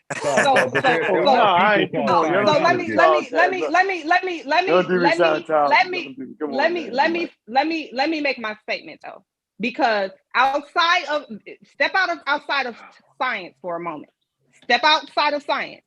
Because and then we're into religion and philosophy though, right? No, you're not necessarily into religion and philosophy. Step out of science and just be in the regular world right now. Just be in the world as a regular person. Oh, you're right. Then I'm symbolic thought. You're right. Go ahead. When people typically talk about certain things, they theorize. So theory does exist outside of science. Okay. No. Yes, it does. No. Candace, you do it. Amber. Theory is a scientific word. Yeah. Okay. So Amber, look, if you look up theory, it's going to tell you. It's going to say when people use that in common language, they really mean hypothesis. That's what they really mean. But they're using theory. And not a scientific hypothesis. So let's look up the definition of theory. No. Supposition. Hold on. Theory. I already done this on live. You might want to go to scientific theory first. Again, no, I'm not going to go to scientific theory because I'm not talking about a scientific theory. I'm just talking about theory. It'll get there. Okay. If you read it, it'll get there. Go ahead. A supposition or a system of ideas intended to explain something, especially one based on general principles independent of the thing to be explained. Darwin's theory of evolution, they do use that as an example. A set of principles on which the practice of an activity is based. A theory of education. An idea used to account for a situation or justify a course of action. My theory would be that the place has been seriously mismanaged. That's the example. So theory does exist as a word, and it does have meaning outside of science. Wait, second paragraph, please. Second paragraph. Yeah, don't stop. Don't stop. Second paragraph of what? Theory. Are you at Wikipedia? No, I'm on Google, the dictionary. Yeah, you might want to go to Wikipedia. Oh man. Why do I might want to go to Wikipedia? Let me read Wikipedia. So it says a theory is a rational type of abstract thinking about a phenomenon or the results of such thinking. The process of contemplative and rational thinking is often associated with such processes as observational study or research. Theories may be scientific. Maybe. I got you. Hold up. Okay. Don't worry. It's gonna get dark. It says belong to a non-scientific theory. So it says, non-scientific discipline or no discipline at all. It says, depending on the context, a theory's assertions might, for example, include generalized explanation of how nature works. The word has its roots in ancient Greek, but in modern use, we're in the modern world, it has taken on several related meanings. In modern science, the term theory refers to scientific theories. We're in a modern world. When we say theory today, We're saying it says in modern science, though. She said outside of science. Outside of science, yeah. So okay, I got you. Theory outside of scientific theory. Okay, I got you. Don't worry. Yeah, you can. Listen. You can. Wait, you can. No, I don't even understand why this is a fucking argument. Wait, hold on. Let me read one. Hold on. Let me read the fourth paragraph. I got it. Okay, the word theory or in theory is sometimes used erroneously by people to explain something which they individually did not experience or test before. Erroneously. In those instances, wait, hold on. There's qualifiers for that. There's qualifiers for that. We're individuals. It says read that sentence again. Okay. Erroneously. Right. The word theory or in theory is sometimes used erroneously by people to explain something which they individually did not experience or test before. So that's why we did not experience or test before. Right. So it said. Why does it have to deal with science though? Hold on. There's different types of theory outside of science. Last thing. Hold on, Unbiased. Hold on. Before you go to the last thing. So I just want clarification. Yeah. So if a person experienced it and they say in theory in regards to something that they experienced, even as an individual, then it qualifies? Possibly. Mm-hmm. Okay. Keep going. So in those instances, semantically, it is being substituted. So it's saying those people who claim to have not experienced it or test before, it says in those instances, semantically, it is being substituted for another concept, a hypothesis. That's why scientists would correct you immediately. Instead of using the word hypothetically, it is replaced by a phrase in theory. In some instances, the theory credibility could be contested by calling it just a theory, implying that the idea has not even been tested. You're talking only about science. But even with what he's talking about, hold on. The definition to hypothesis. Agree with that. Hold on.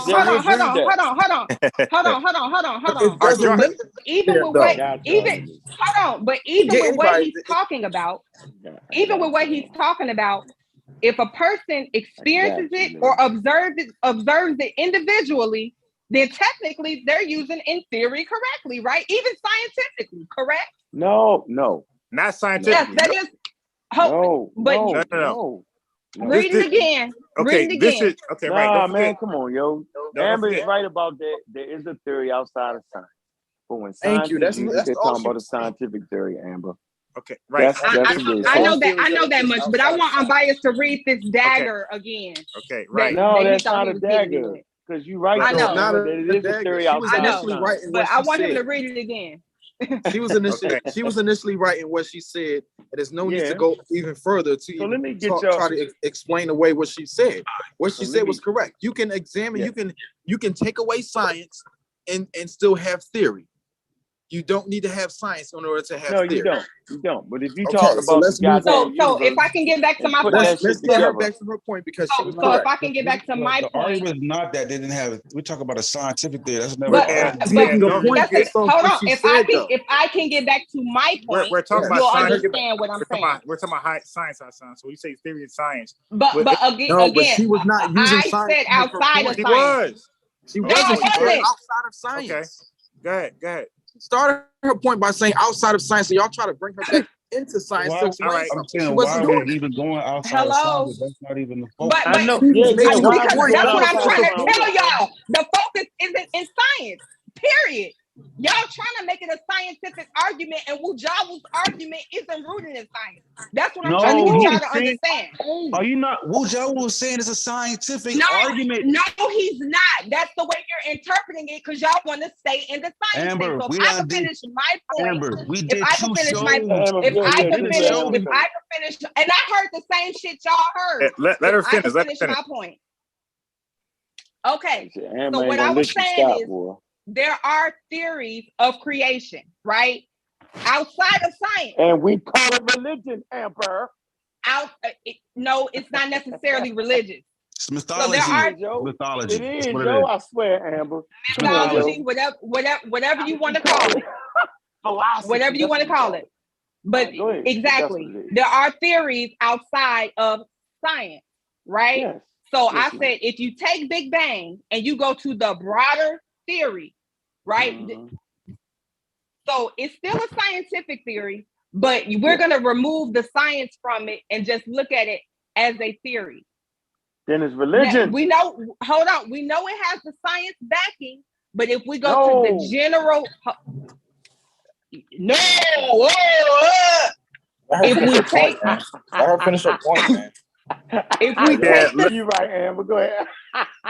If we take Amber, you funny. If we take the science out of it and we go to the broader scope of just theory, where all of these things are included, Big Bang, Egyptian, all of these are theories of creation. Right. Yeah, all of these are theories of creation, how we got here. None of this requires science at this point. They're just theory. Right, correct. What they're saying is some of this theory mirrors this theory. Now, when you throw science back into it, now when you throw science back into it, you're right. They have not presented any scientific evidence. Right. But if you take science out of it, they don't need to. And I guarantee, Amber, if you bring Wujao on a show and you tell him that, he's just going to disagree with you. We've had this conversation on his show before it came. Like Sean Unbiased played the Sean video, what Sean did. He didn't play. We did a whole stream with Wujao, and then we got a whole show. You mean Asar? Okay, you did Wujao too? Yeah, we did. It was on Wujao's platform. Did a show on there. And then we had Asar on our show. You know what I'm saying? So, if that was the case, everybody got a creation. We're not going to argue with everybody got a creation. Right. I think. I'm gonna be honest with you. The show I heard the other day, he never said that. From what I heard, I think I felt like he was pointing out similarities. I don't think he said that either. I think he was pointing out similarities. I never heard him say that. Let me say this. I think he was pointing out similarities. I think he was pointing out similarities. Yeah, he was from then. But I guess from past conversations, that you all had, that you were. Hold on, let me finish. From past conversations that you all had, you clearly seem to be coming to the conclusion that he was meaning something else from past conversations that he had. Hold on. In that particular conversation, that wasn't the point that he was making. Right. This is what he's going to say. I agree. Whoa. Let me read this. Hold on. I'm gonna read. I gotta read this. Hold on. Let me see real quick. You can read.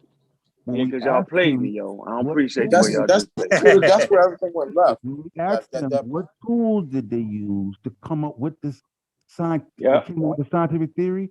He said that they used logic and math is logic, and that's how they were able to come up with the scientific understanding of what was going on. That's the explanation that he gave.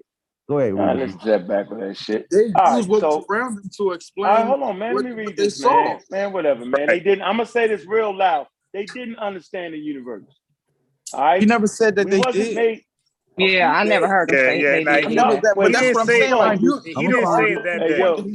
that. Let me read this, man. All right, let me read. You're arguing from a point that he didn't make, and you're going to post. You got a sorry post. All right, let me read this. And that's and what I'm saying is, my thing is, I'm not saying. Can I read this?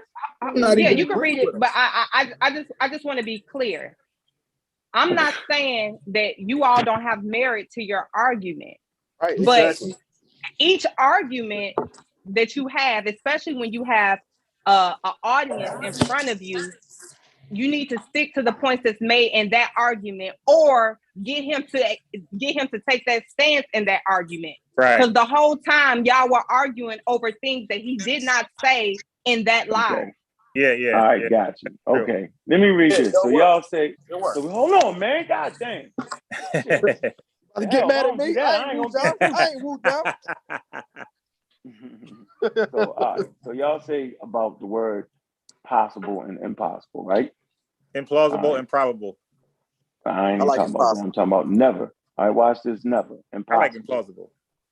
Never impossible. Words we are learning to use with extreme caution in the language of science.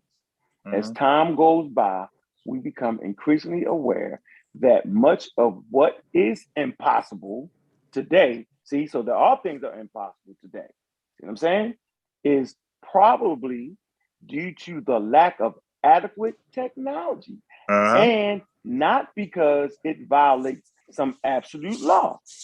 What is impossible today might eventually become possible or even normal in the future.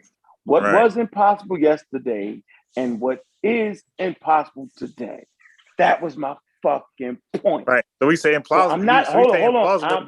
Hold on, bro. Listen. So I'm not listening to y'all. What I was saying was that what I was saying, what this article was saying, that there are things that are impossible today, but later on they might not be. They might be the norm based off of technology and understanding. That was my point. I'm done. Okay, but whoever concluded it was impossible for them to build a spacecraft. Yeah, I said back then, based off not having the technology, they couldn't have built it. That's all I was saying. Not having the math and all that. That's all I'm saying now. Okay, I would just say that's all I was trying to say. That's what I would say. All right, no problem. But you get my point though. But not having technology will make something impossible. You know? I get it. But that's all I was trying to say, yo. That's all I was saying. You can't do it without the tech. I got you. I would just you just can't say it's impossible. You can't say that overall the human beings won't be able to do it. Right, but guess what? Friend to friend, I will advise you just say implausible. That's all. I just read this from the Science magazine. All right, no problem. Do you wonder, because y'all like to do this with the Bible, if they were using impossible for us right now, why when they said wasn't possible for them then, why didn't they just say impossible for them? Why didn't they just use the word impossible there? What you mean? Go ahead. You just read it and they said things that wasn't possible for people before then. It's the things today that's impossible, right? In the future, based off of having more technology and knowledge, might be possible later on in the future. That's what they're saying. Right, but you read a statement that they made regarding the past, and they said wasn't possible. They didn't say impossible. So why did they say wasn't possible then? Okay, because they didn't have the stuff to make it possible back then. But why didn't they just use the word impossible? Right. You say, hold on, where you at? Become increasingly aware. It's a big difference. It's impossible today. It's probably due to the lack of adequate technology and not because it violates some laws. So it wouldn't violate no laws back then for them to be able to have a telescope and all that. Just read the whole thing. Okay, all over again. What is impossible today might eventually become possible or even normal in the future. What was impossible yesterday and what is impossible today. Is that what you're talking about? Earlier you said wasn't possible. It say we're learning to distinguish between what is. Here you go. We are learning to distinguish. Listen, we are learning to distinguish between what is currently impossible and what is absolutely impossible. Come on, yo. Like I could just really, yo. Like I'm telling you, yo. Okay. I mean, like seriously, yo. Like I don't know. So, did you know when they say? Do you know when they say totally implausible, that means impossible? Yeah, I know now. So if they say that was totally implausible, that means impossible. It's ways to say things and make it mean something, and if you leave sugar coated, right? But if you leave something out, then it's just what it is. Okay, no problem. Now back to discussion. I hear. Yeah, back to that discussion. That theory. So back to discussion. Okay, let's just move on past this. That lie, Wujawa did not say that. That's a fact. I didn't hear him say that because I was waiting for him to say that. He didn't say it. Which just lie? That lie. The live that I did. The live I did when you hopped on, everybody hopped on. That live, he didn't maintain those arguments. That live, he might have did before. So what argument did he maintain though? Okay, he said what you said. No, he said what you said. He said in the story of New by my man James P. Allen. He was breaking down what all this stuff means, which I disagree with. But so got him though. But see, Amber and the other brother, I don't know your name, brother. Right? Y'all saying Hassan, y'all saying he didn't say it, but let me show y'all the trick. Y'all don't know what the trick is. So He says that, he played a daggone video on his show about a physicist, right? That talked about how it was some type of watery environment using a metaphor, right? Yeah. Okay. And then he says none is the premortal water. What he's not telling you is that the Egyptian religion had to evolve. Okay. All right. He lied when he said it didn't come from the desert. It did. It came out of the desert. Okay. And what's essential in the desert? Water. Early Homo sapiens, what do they see every time they see life? Water. They see cows giving birth. They see elephants giving birth. The rhino, the chimpanzee. They see these things. What happens? The water. They see their woman giving birth. What happened? The water. Without water, you die. That's why they migrated to the Nile.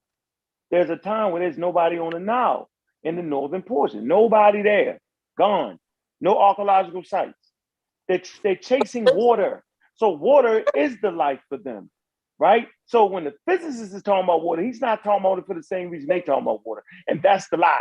So that what you think is similar, it's really not. That's the point we're making. That's a fucking trick, dog. But they're not thinking the whole world is created. They think about the Egyptian world being created, though. What I'm saying simply is I have no problem with that argument. What I'm saying is you got to get him to make that argument during the argument you're having. You can't consistently bring up, he did not. He argued over none, man. He was trying to say none was the water. The premortal stuff. No, it's not, bro. The water is the only water they know of on Earth. It's water, yo. And to them, that's where life comes from. Life don't come from water. So they even got that part wrong. Because there is no water in the Big Bang. What she's saying is, what the way you just explained it, if Wujah was here, you would stop and say, Wujah, ain't that right? So now he got to say yes or no at that point. Right? Well, I don't know what argument y'all had. I know we was on the show where Wujah was playing the video of the physicist. But even with the water thing, he wasn't saying that water was even he wasn't even saying that water was an element of the Big Bang.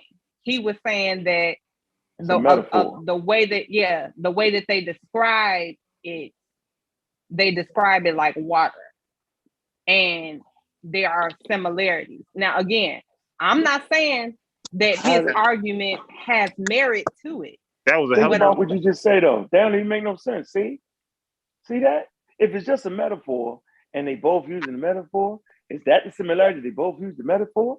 Then it's not the Big Bang that is similar to. It's just a similar metaphor. Right. Is that what you arguing, Wujah? That's what I'm saying. Like, it's impossible. He won't plant his fucking feet. But see, instead of going back and forth with him over things that he has not committed to, get him to commit. Okay, well, can you show us that now? He did. Can you break it down for us now? I didn't hear him break it down in the live. He kept referencing in his video. He never broke the shit down. Damn, you don't think you know how many times I asked him that shit, bro? Okay, bro, you're saying this. Show me evidence. He act like you don't understand what you're saying. And then he starts just rambling on about some shit. I'm like, show me. You know what I'm saying?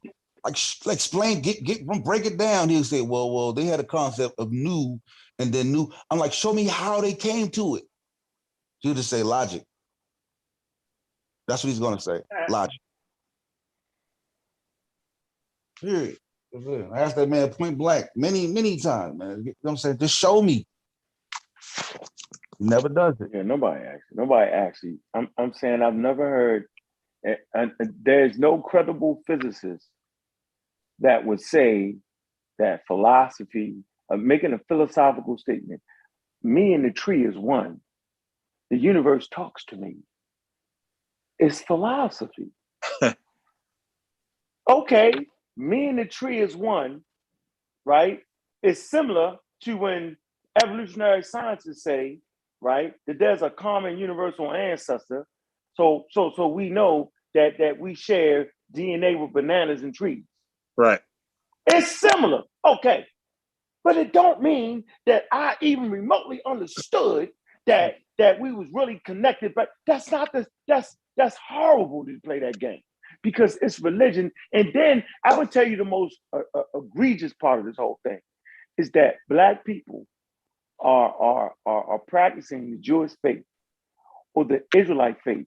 And those same people bash the fuck out of them for saying the exact same thing. They bash the fuck out the Muslims when the Muslims say, oh, the clot of blood, the ground. They were like, what? The clot, right? The God made man out of the earth. That's a metaphor, right? See what I'm saying? See, we could just keep, and no credible scientists, they don't do it. They know where to draw the fucking line.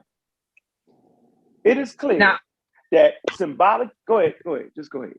I was just gonna say, my question is, because it was my understanding that Wujawu wasn't even the original. So I understood this to be an argument that developed from a presentation of Sar did.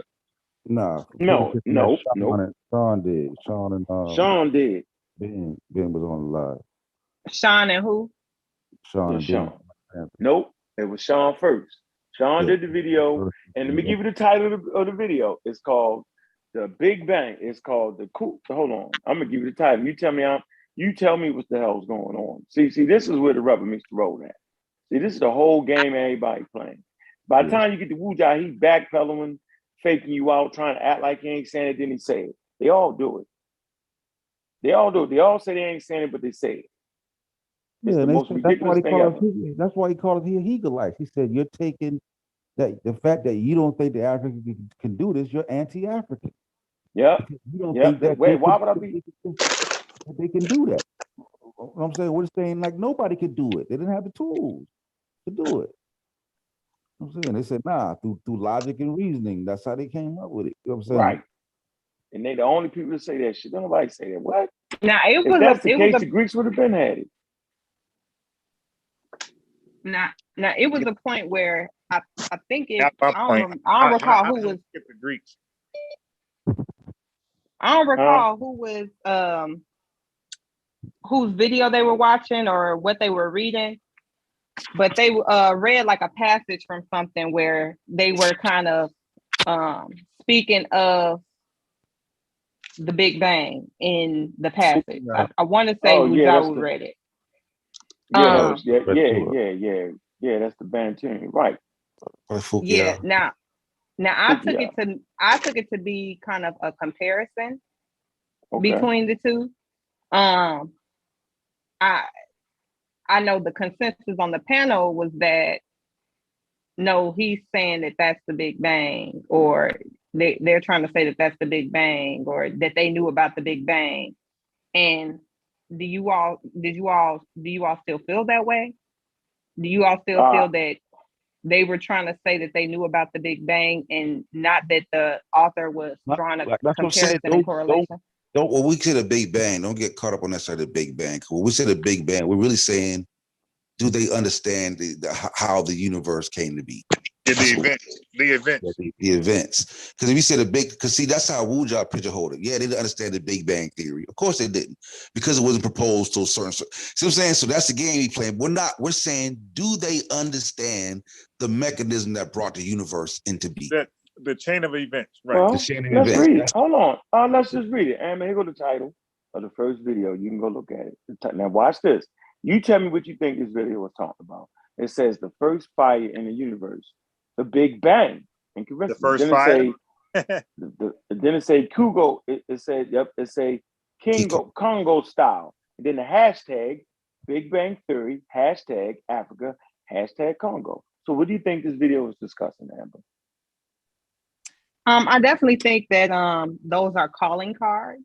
As far as they put out some information that they knew would get them attention from a certain crowd. Okay. Brother Big so do this. Hold on. Whoa. Wait a minute. Do this. Unbiased. Go to the video on Sean's channel, right? Go to the 8-minute mark and then play it from there. Go to the 7-minute mark and let's play it from there. And you tell me that any reasonable human being will say, yo, are you saying they understood the Big Bang? That's all I say. I'm like, yo, they didn't understand the Big Bang, yo. That's all I say. We can play it, and that started the whole conversation. People since then have backtracked from it. Now Asar has taken them all the way to now they saying they knew the string theory and all that shit. Oh yeah, Now it's quantum just physics. philosophy. They done Quantum double Yeah, down. I mean, but like, They why did all y'all that. don't know when y'all being baited? What, like, No, Asar is serious. He's not He's not serious. fucking baiting. Asar is serious. Man, these niggas is but serious. Come I'm on, saying yo, with but the you might be right though. hashtags and all of that, like, Nah, He anytime didn't make that for us. He didn't they make ain't that for us. playing, He bro. just want to think about me. Asar said he's writing a book on how in relationship to quantum physics into African shit. Like he dead ass. He dead ass on that. He gonna write that whole book. I'm not saying that he's not serious, but when you put certain things in the title, you're fishing for a certain crowd to come view it.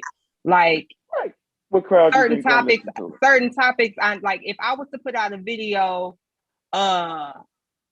Black Queen / evolution / Big Bang, like, I already know I'm gonna draw certain people to the video because they want to know, well, what the fuck they over here talking about? Because this my thing. Let me see what they would be playing though. But they're trying to prove a point though. They're trying to show you like, yo. What's the name of the Mossy Warrior Clan channel? That's it. They got this Mossy Warrior Clan that did Kofi Pie side, but I think he did on Mossy Warrior Clan. I think the channel is I think he did it there. That's what I'm looking. Okay, go ahead. Finish though. Did he tell you the first five? See that? I cannot find the Mossy Warrior Clan channel. All right, hold on. Let me send it to you. Yeah, because I believe on the Wu Jia show, I said, bro, I said that origin story is not a it's not a scientific venture. You know what I'm saying? And he was like, man, you making an assumption right there. You know what I'm saying? Yeah. Like, yep. nah. He said you know that. what I'm saying? Like, girl, come on. You know what I'm saying? So that's not what it was. You know what I'm saying? So he's arguing, nah, this was a scientific adventure that's put forth. You know what I'm saying? Were you gonna play the video, Unbiased? I'm trying to find the Mossy Warrior Clan channel. Yeah. But like I said, the Big Bang Theory is all part of a bigger argument against this whole pro-Black, Pan-African. Yeah, I understand where it comes from. I definitely think it's a lot of, trying to add merit to Africans for being, it's just, we created every fucking thing. We were the first to do everything. Like, I understand. Superiority. It's a superiority. Superiority element. Somebody put the link. There you go. I got it for you. Here you go. I understand what y'all saying. What all I'm saying is, like, try not to bring arguments that happened 2 days ago over there into this new argument where they didn't say what they said over there. You understand what I'm saying? Because to the viewing audience. Well, that's because Unbiased played a bit. He didn't expect it to go like it did. He was playing recap. And when we came on and Wu Jia, everybody came on, we already picked up from where we already were. All right, now go to the I'm gonna tell you what mark I want you to go to. After Sean's second presentation and Wu Jia was now, you know what I'm saying? So when they could go to 7 minute mark. All right, hold on 1 second. I sent it to Amber so she can have it for herself. Let me go to the Swazi. No, you probably go to 6. Go to 6:30. My fault. 6:30. Okay. Yeah. All right.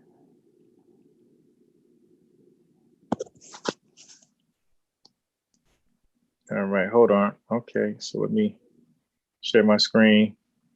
All right. So I'm gonna share this. After this, one of you guys got to share it. You know how I do. It get late. I gotta get in the car because these walls are thin over here. They're gonna start complaining. Shut your ass up, nigga. Oh man. I gotta hop in that car. Well, just play. Let me go ahead and play this. You gotta get in the car, yo. Talk. They gonna call the cops on me. Damn. Hell, you live in an Egyptian built house? Nah, look, the complex I'm at. Karens galore around you. It's a mass influx. Look, it's a mass influx of Hispanics. So they want to, get rid of Blacks. So they want to find a reason to evict me. So, more Hispanics could keep living here. Oh, yeah. God. All right. So I'm here. So you ain't got Karens, you got Maria. Yeah. So the littlest, exactly. So the littlest thing, actually, her name is Hispanic. Her name is actually Karen. That's the funny thing about it. She the main one calling the cops. Damn. Yeah. Go ahead, go to 6 minute mark. Stop playing it. I'm Y'all right see here. what the hell they I'm talking at about. 6 minutes 24 seconds. Go ahead, rock it from there. I have my little fun. Yeah, YouTube will do some spelling for you. And I think that's new. Sunline. All right, so mapping the universe for the Bantu people, the Congo in particular, the universe as we see and know it is the result of the primitive event that occurred in and around it, well known as Luku Lawalamba in Zambi, God cooked dough, i.e., the magmatic matters, the Big Bang. You heard me say that.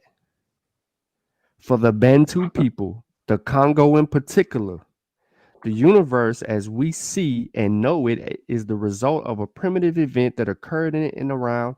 It's well known as Luku Lawalamba in Zambi, God cooked dough, i.e., the magmatic matters, the Big Bang.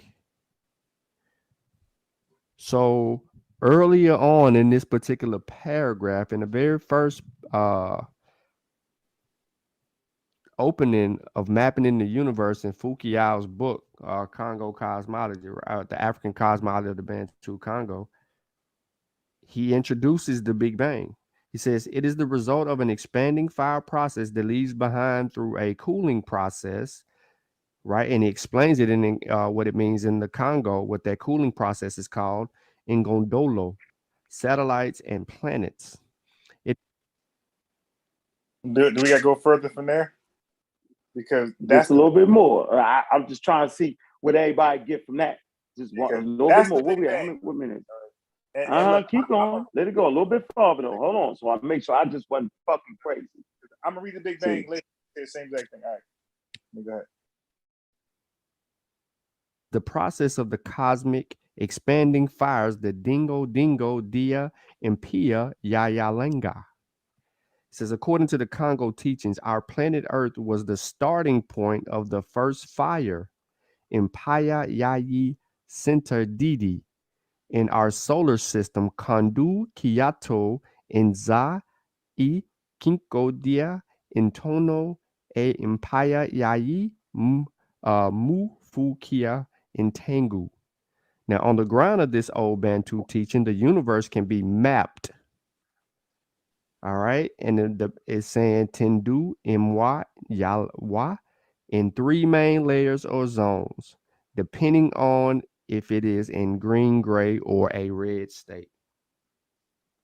So immediately, stop right there, right? Yo. Stop right there, though, yo. So before you talk, let me just read the Big Bang, the first sentence, so they can understand that this is what the Big Bang says also, just to let them know, the audience, because I'm sure they're not aware. So it says, now this is 2022, right? This is 2022. This is today. The very early universe originated 13.8 billion years ago as a hot, dense fireball consisting of many interacting particles with temperature higher than a trillion degrees. All known particles were moving around everywhere at close to the speed of light, constantly interacting. That's E equals MC squared. Annihilating and being created from energy. That's matter being destroyed by double X. Einstein's theory in parentheses, double X. Are you listening? All types of matter that interacted sufficiently strongly with each other had a common temperature. Physics called the hot, dense gas that filled the universe in early stages radiation. Radiation is defined as anything that moves at relativistic speeds, which means at or very close to the speed of light. Okay, and then it says the early universe was so hot, outrageously hot, and energetic that the gas of fundamental particles that comprise it readily satisfied this criterion. So it goes on. And I'm gonna get to the cooling. Okay, then it says, so after a while, clashing, it expanded, space expanded. As the universe cooled, we heard that in that presentation. As the universe cooled, notable events occurred when its temperature and energy density no longer suffice to produce a particular particle.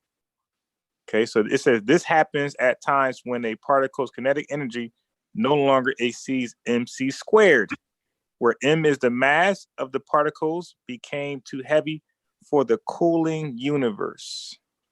By combining antiparticles, antimatter, you heard of that, such as heavy particles annihilated, double X, it was destroyed, converting into energy that then heated up the remaining light particles.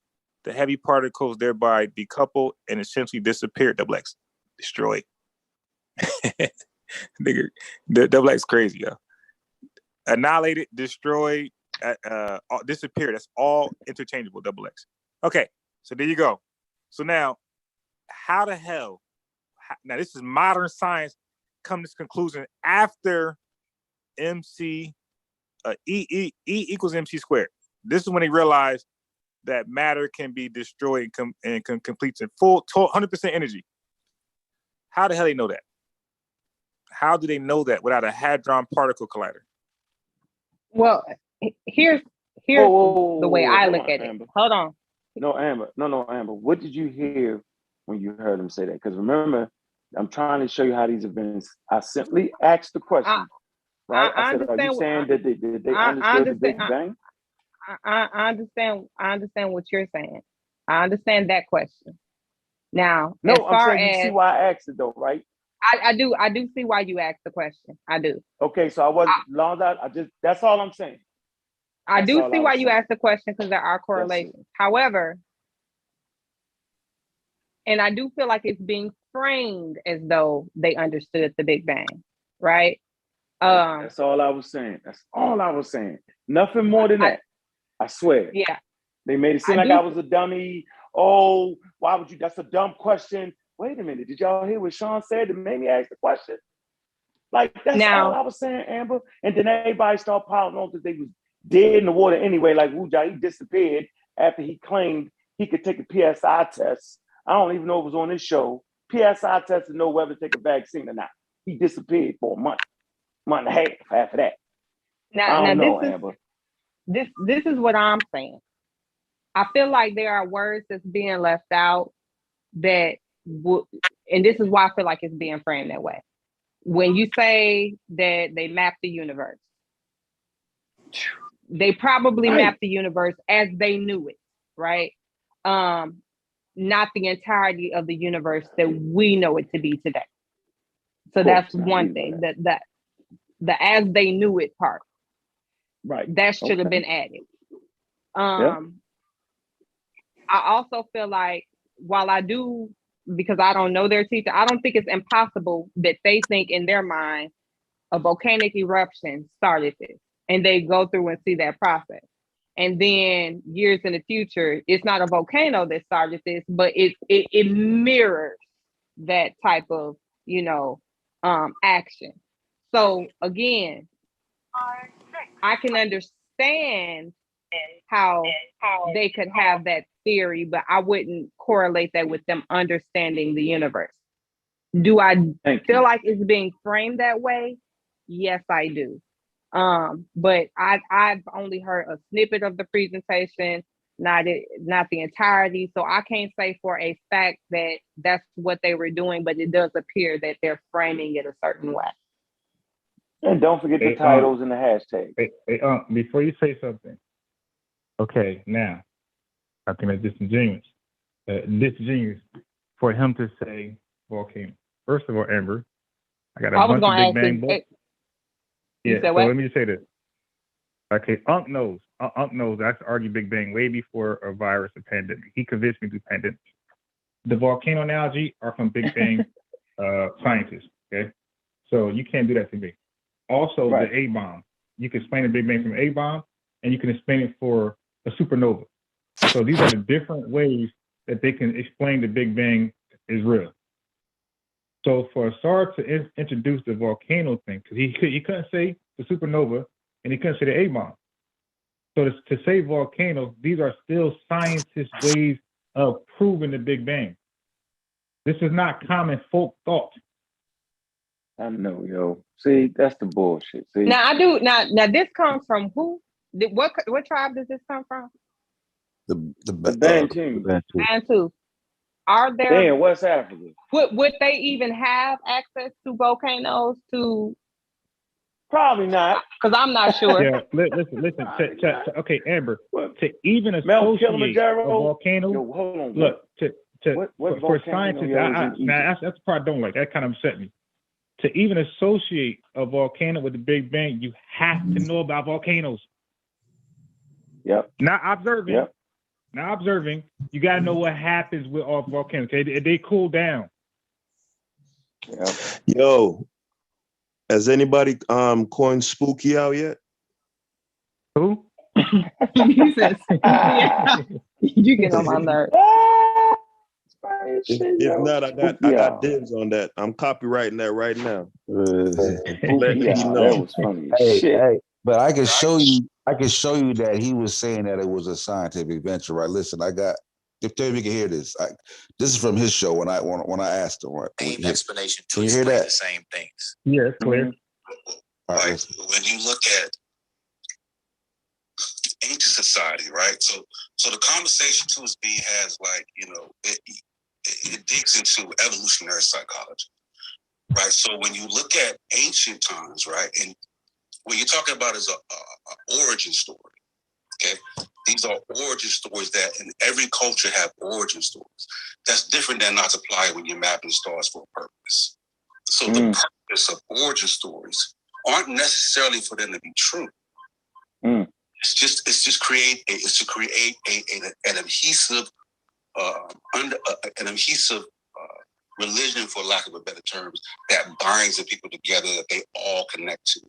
So, when you would have to show, right, that the ancient Egyptians were actually trying to get it right, scientifically, like we're doing now, right? And the best way to show that would be to show an addition to the mythos, to the noon story, and subtraction. So you can see, okay, they're learning and they're adjusting, and you can see the process of change over time. So if you can show that, then I would accept it, like they're trying to do what we did. Because when you start from our time, it's a whole process that's already been in play leading up to the church doing what they did. Okay, so basically. See what I'm saying? Yeah, I think Wuja said they were doing science in the way that they're trying to explain something. So like the word theory is not just limited to the scientific theory, which would stipulate specifically that whatever you put forth got to be testable, right? So that would be a scientific theory, but it has a colloquial use too. You gotta have a question. You gotta have a research question. Yeah, but I asked honestly, I feel like that's part of it. Hold on. But I asked Mujaru though, are they on a scientific journey like we are now? And he said it wasn't. But see, here's my thing. I think what you're describing is methodology, right? Like they had some form of methodology, right, to gauge. Basically, what King Sosa is saying is just a bedtime story, and Wuja is saying, and that's irrespective of whether it's correct or not, right? Right. You're saying the intent wasn't even there. It wasn't based on any observation of anything. It's just a cool bedtime story. And Wuja was saying, no, they did intend. And it is based off of something. Yeah, based off of some type of evidence, logic, reasoning that they came to this scientific conclusion. Yeah. And see what I'm saying. Oh, go ahead. No, I was gonna say I'd be inclined to side with Wuja on that part, just simply because of to my eyes, the sophistication. I'm fucking that word up. Sophistication. You sound like me, but ingenious. Disingenuous. Just based on the high level of the technical high level that's apparent to us in this time. So I'd be inclined to say that these aren't people who are just like, you know, throwing shit at the wall and saying yeah, what's sick. I just can't see a civilization being capable of the feats that we can, you know, see with our 2 eyes to this day, just throwing some shit on the wall. Like I don't think. But what about the spells and all the other spells and the prayers? They did throw this shit on the wall, yo. Well, I'm gonna say this because I agree. I don't feel like I feel like there was a methodology. Whether or not they were getting it right, I feel like there was a methodology, and that shows intent. That's just how I feel based off of what I can see. If there's a methodology, then you have to demonstrate what the methodology was. That's my point. Well, see, here's why I feel like y'all bringing that up as like, because we don't know what the methodology was for the shit that we see. Exactly. But because we can say see that it all the time. No, we know what the methodology is. No, you don't. No, we don't. Cut it out. We don't know what the methodology is for the Big Cut Bang. it out. You saw some. No, I'm saying for the pyramids. For the pyramids that they constructed. Here what he gonna say, Pyramids There's some European who claims but it still required a high degree of math. That's it an still explanation. required them. Hold on. It still required them to have a process and a system for getting that shit there, for shaping it. We're not saying that it takes a system and a methodology to do agriculture. That's not our argument. Like, yeah, it takes a type of knowledge to do that shit. It's different when you're looking into the universe and talking about how things come into existence. That's a totally different paradigm. Sosa. Yeah, that's Sosa. 2 different things, though. Sosa. Here's what I'm saying. Is not science. Sosa, if y'all listening, it incorporates a ton of science. There's a ton of physics. There's a ton of physics involved in those monoliths that they built. I mean, there's a ton of physics involved in that. High level physics. I mean, but here's what I have to say. Like, you all are thinking with your now mind for back then. No one is saying that they had the technology of now. No one is saying that. No one is saying that. But what I'm saying is, at the end of the day, to think that they didn't have a method even for what they were looking at in the sky. Maybe they couldn't see all of that, but hell, didn't they create calendars and shit? Like they were obviously paying attention, and they had a process for what they were looking at and what they were doing. We're not saying that they couldn't do astronomy. We're not saying Ooga Booga niggas just making up stories like Ooga Booga. That's what they did, bro. Come on. I think you don't know what they did, Sosa. You know what I'm saying? See, you falling in the trap, asshole. Nah, because let me say this before, and I've made these same points long before I ever heard of an Asara or a Wujiao. So you gotta prove it, right? But hold on. If I may, they were a unique civilization for their time, and in order to keep that information secret and hidden from others, sometimes you have to put these things. Yeah, you don't think that there's always. They ain't gonna like that one. Now we just add we go, Amber. You won. They ain't gonna like that one, Amber. Prove it. But the thing is, they don't have to like it. They don't have to like it. But see, that's Unc and them fault. See, I blame Unc and them for this again. Ask Egyptomania to prove it. Yeah, that's what I'm saying. Exactly. Until somebody proves it, it's wrong with you.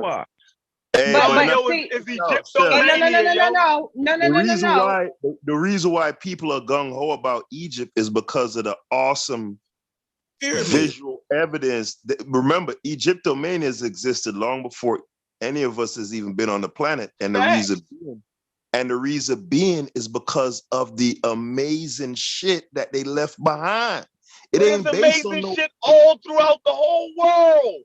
Yeah, but show me another civilization. Hold on. Show me some other civilizations, right? That Go got back some to Tepe. Hold on, man. 9,000 years Nah, ago. that shit don't compare. That shit don't compare to the Great Pyramids, bro. 9,000 years ago. It's over. No, I'm talking about the level of. Hold on, man. I'm talking about the level of sophistication, bro. That shit is on another level than some rocks piled up, and it's on a whole different level, man. Y'all need to stop, bro. So because that's what I want to know. They were great builders. Why do y'all have so much because they was business great for it, builders, y'all saying that they basically understood particle physics and complex astronomy. Nobody's saying they basically understood it. We saying you can't rule it out. You can't. Yes, you you can't can. rule out what they understood. Yes, you can. Yeah. You can't. Okay. They would have been at the level if they understood parts of the Big Bang Theory. They would have been at the level we was at in 1920. Do you know what we had in 1920? It's not parts of the Big Bang Theory. The automobile, the it's not parts of airplane, the Big Bang. all of that It's not stuff parts of the existed Big in Bang. 1920. Yeah, listen, Amber, let her get it out. Amber, let her get it out. It's not. Amber, let her get it It's out. not. It's not parts of the. But you know, I don't like for people to misrepresent what's being said. You know, I don't like for people to misrepresent what I'm saying. So I'm not trying to misrepresent what you're saying. I'm trying to correct what your statement can mislead people to think. I know you know better. I know what you're saying, but I'm saying that statement lends to like what Wu Jiao and them, the ambiguity that they trying to hide between, right? Like they were so technical. Then if they did this, then they probably could have did that. Yeah, nah. Please Other let me things add in to their that. society and other things in their society would have bared out that type of understanding that they had. Yeah. So remember. Hey, can you hear me, Yeah, go ahead. And then I'm gonna read this. Okay, remember. I think I don't know. Let me know if I'm wrong, but I think I was the first to bring this up to the community. Remember, Wujab was part of the panel, Brother Reggie, and we talked about the atom. You know, because I was challenging this whole notion of Egypt knew what chemistry was. You dig? Yeah. So now there's a big difference between science knows. There's a big difference between technology and science. They have nothing to do with each other. Now they complement each other, but they have nothing to do with each other. So science gives credit. Science credit Egypt with technology. They say, "Yep, you the first to do it." But it says, "Stay in your lane." The science stuff, you ain't there. And then Madison. Hey, okay. would y'all agree? Would y'all agree with the statement that? Hold on, Haskell. Let me read this. Hold on. Watch this. This is important. It says humans have been stirring up into space for thousands of generations. But we are privileged to be part of the first generation who can claim to have what? A respectable, rational, and coherent description for the creation and evolution of the universe. The Big Bang model offers an elegant explanation of the origins of everything we see in the night sky, making it one of the greatest achievements of the human intelligence and spirit. It is the consequence of, and watch this, insatiable curiosity, right? A fabulous imagination, an acute observation, and ruthless logic. Watch this. Even more wonderful is that the Big Bang model can be understood by everyone. When I first learned about the Big Bang as a teenager, I was astonished by the simplicity and the beauty, and by that fact that it was built on principles, watch this, which to a very large extent did not go beyond the physics that I was already learned at school. Just as Charles Darwin's theory of natural selection, and both fundamental and comprehensible to most intelligent people. The Big Bang model can be explained in terms that will make sense to non-specialists without having to water down the key concepts within the theory. Now I'm gonna let y'all talk, and I'm gonna read the next part. Go ahead. Hey, you know what's funny about Darwin though, because y'all have these very stringent type of stipulations on these ancient civilizations, and so insofar as what y'all consider science, when Darwin, when he proposed his rubbish, he didn't have the microscope was around, but he wasn't using that to develop his shit. He ain't had them tools. He ain't know about the cell. He was a philosopher. Y'all call it a naturalist or whatever, but he ain't had shit neither. He was a scientist. He went around. Yeah, hold he didn't need that. on. Let me finish. He went around the world, right? He did some taxonomy, looked at animals and fauna around the world, compared and contrasted, and he came up with some shit. That ain't science. No, I agree. By y'all, he actually did. By y'all listen, standards. No. Listen. That's the point I was making about the Egyptians. Because he only uses 5 senses. So I was simply saying that the Egyptians, and even the Muslims and even the Greeks, they had an idea about evolution. Al-Jahid, right? You can look it up in the Wikipedia article. They actually had. So what Charles Darwin was doing was something that the Egyptians could do. He just gave you the why. That's why they make him the father. That's totally different from this point right here. Watch this, y'all. This is deep. It says, but before encountering the earliest strings of the Big Bang model, it is necessary to lay some groundwork. The Big Bang model of the universe was developed over the last 100 years, and this was only possible. I'm gonna say this again. This was only possible because 20th century breakthroughs were built upon a foundation of astronomy. Okay, watch this. Constructed in previous centuries. Watch this. In turn, these theories and observations of the sky were set within the scientific framework that had been, crafted over 2 millennia. Okay, going back even further. Okay, the scientific method as a path to objective truth. Y'all know what objective truth is, right? True everywhere, right? About the material world, check this out, could start to blossom only when the role of myths and folklore had begun to decline.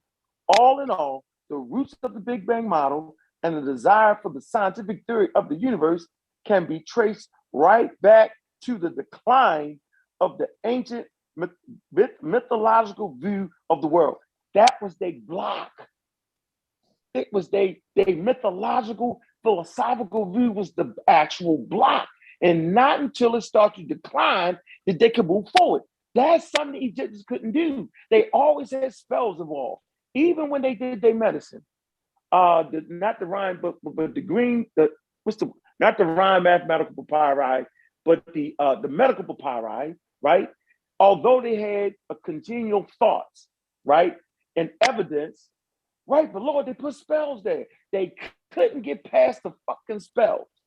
So them not being able to get past the spells would not allow them to even remotely get close to the Big Bang and understanding the universe until it started to decline based off of other things occurring and happening. Then they start getting to that point of what I call the dry science.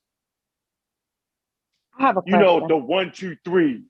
You know what I mean? The mathematical equations that people don't like to do, right? Because it goes against our science, actually goes against our very nature. We love to philosophize. We do it on all these shows, right? And so when we start bringing science to the table, I'm like, them niggas is slap crazy. Yeah, philosophy and methods are two very different things, though. I have a question. So the universe is expanding, right? Yeah. Okay. Yeah. Does anyone know at what rate? So that means if we go back in time, that it would be shrinking, right? So are things getting further apart? Yeah, no, not shrinking. It's getting further apart. Yeah, in all directions. further apart. Right. But it would be reverse shrinking. time, if it would If you were to it would reverse retract. time, it would shrink. It would retract. Things would be closer. Yeah, but you got to go by No. how the speed of a Yeah, retraction. that's not it. No. The universe started in all directions at all time. It wasn't like one spot like you think. But what I'm saying is, people messed all that of up. these things would be drawing back in. I get what you're saying. Yeah. It'll go back to small. Right. If you put it in reverse, it would go back to that singularity. Come on, people. No, y'all messing that up. Nope, y'all messing that up. It's not that. How so? Because it's not in one place. There's no starting from point. a singularity. There's no that's area where it theory. started from. No. They're right. They're right on this. I'm gonna show you how they're not right. Watch this. But go ahead. It will go back to this fireball. Let's for the sake of Amber's build, let's accept that it started from a singular point. Let's accept that. Right? Go ahead, Amber. And go ahead. And it's expanding further out. Everything is moving in its direction further away from each other, though, right? Right. Yeah. The question would be how far would that movement be from time of Egypt that they will? I don't know, but so you get my point. The further you go back in time. Yeah, but they're starting at 2600 BC. So how long would they have to watch it from a particular? Come There's on, no way that cosmic. they will be able to cosmic, yo. It's impossible. But highly improbable. So do we know the rate at which space is expanding? Do we know that, or are we just going to say that because it makes us uncomfortable? Faster than the speed of light. Faster than anything. Faster than anything that we know of. Okay. Yeah, you went better than So if you reverse it, it's reversing faster than anything that you know. Okay. Yeah. Okay. So that means the way it is as difficult to see things in space in the universe now, it wouldn't be that difficult the further you go back in time, because space is expanding. So that means further the way we see things now, because space is expanding, is not the way they would see it back then. Can we agree? No, they couldn't they had see the out the same Milky tool. Way. No, they was in the Milky Way. They couldn't see outside the Milky Way. But you weren't getting out of that. Are you understanding what I'm saying? Well, understanding, but you kind of understanding, Amber. But what they're saying is the difference would be it would be so negligible to where it wouldn't make any meaningful. They wouldn't even be meaningful difference.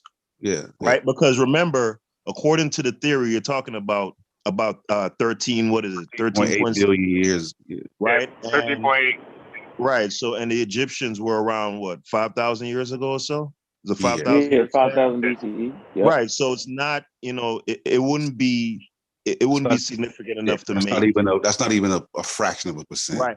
I do want to make 76 trillion years would say something. real quick. I do want to make Oh, they couldn't see nothing but the shit that was in the Milky Way, though. That's important. I want to make a point real quick. In the Milky Way. You get that, though, Haskell, right? Hold on. I want to hear Haskell. Right, Haskell? This is important to say, right? The Big Bang isn't objective truth in the same way that the rate of fall for an object is a truth in on Earth. Do y'all get what I'm saying right there? So the rate of fall, right? So the rate of fall for an object on Earth, right? That's physical phenomena that happens in real time, and you test it over and over again. The Big Bang theory is a deductive theory.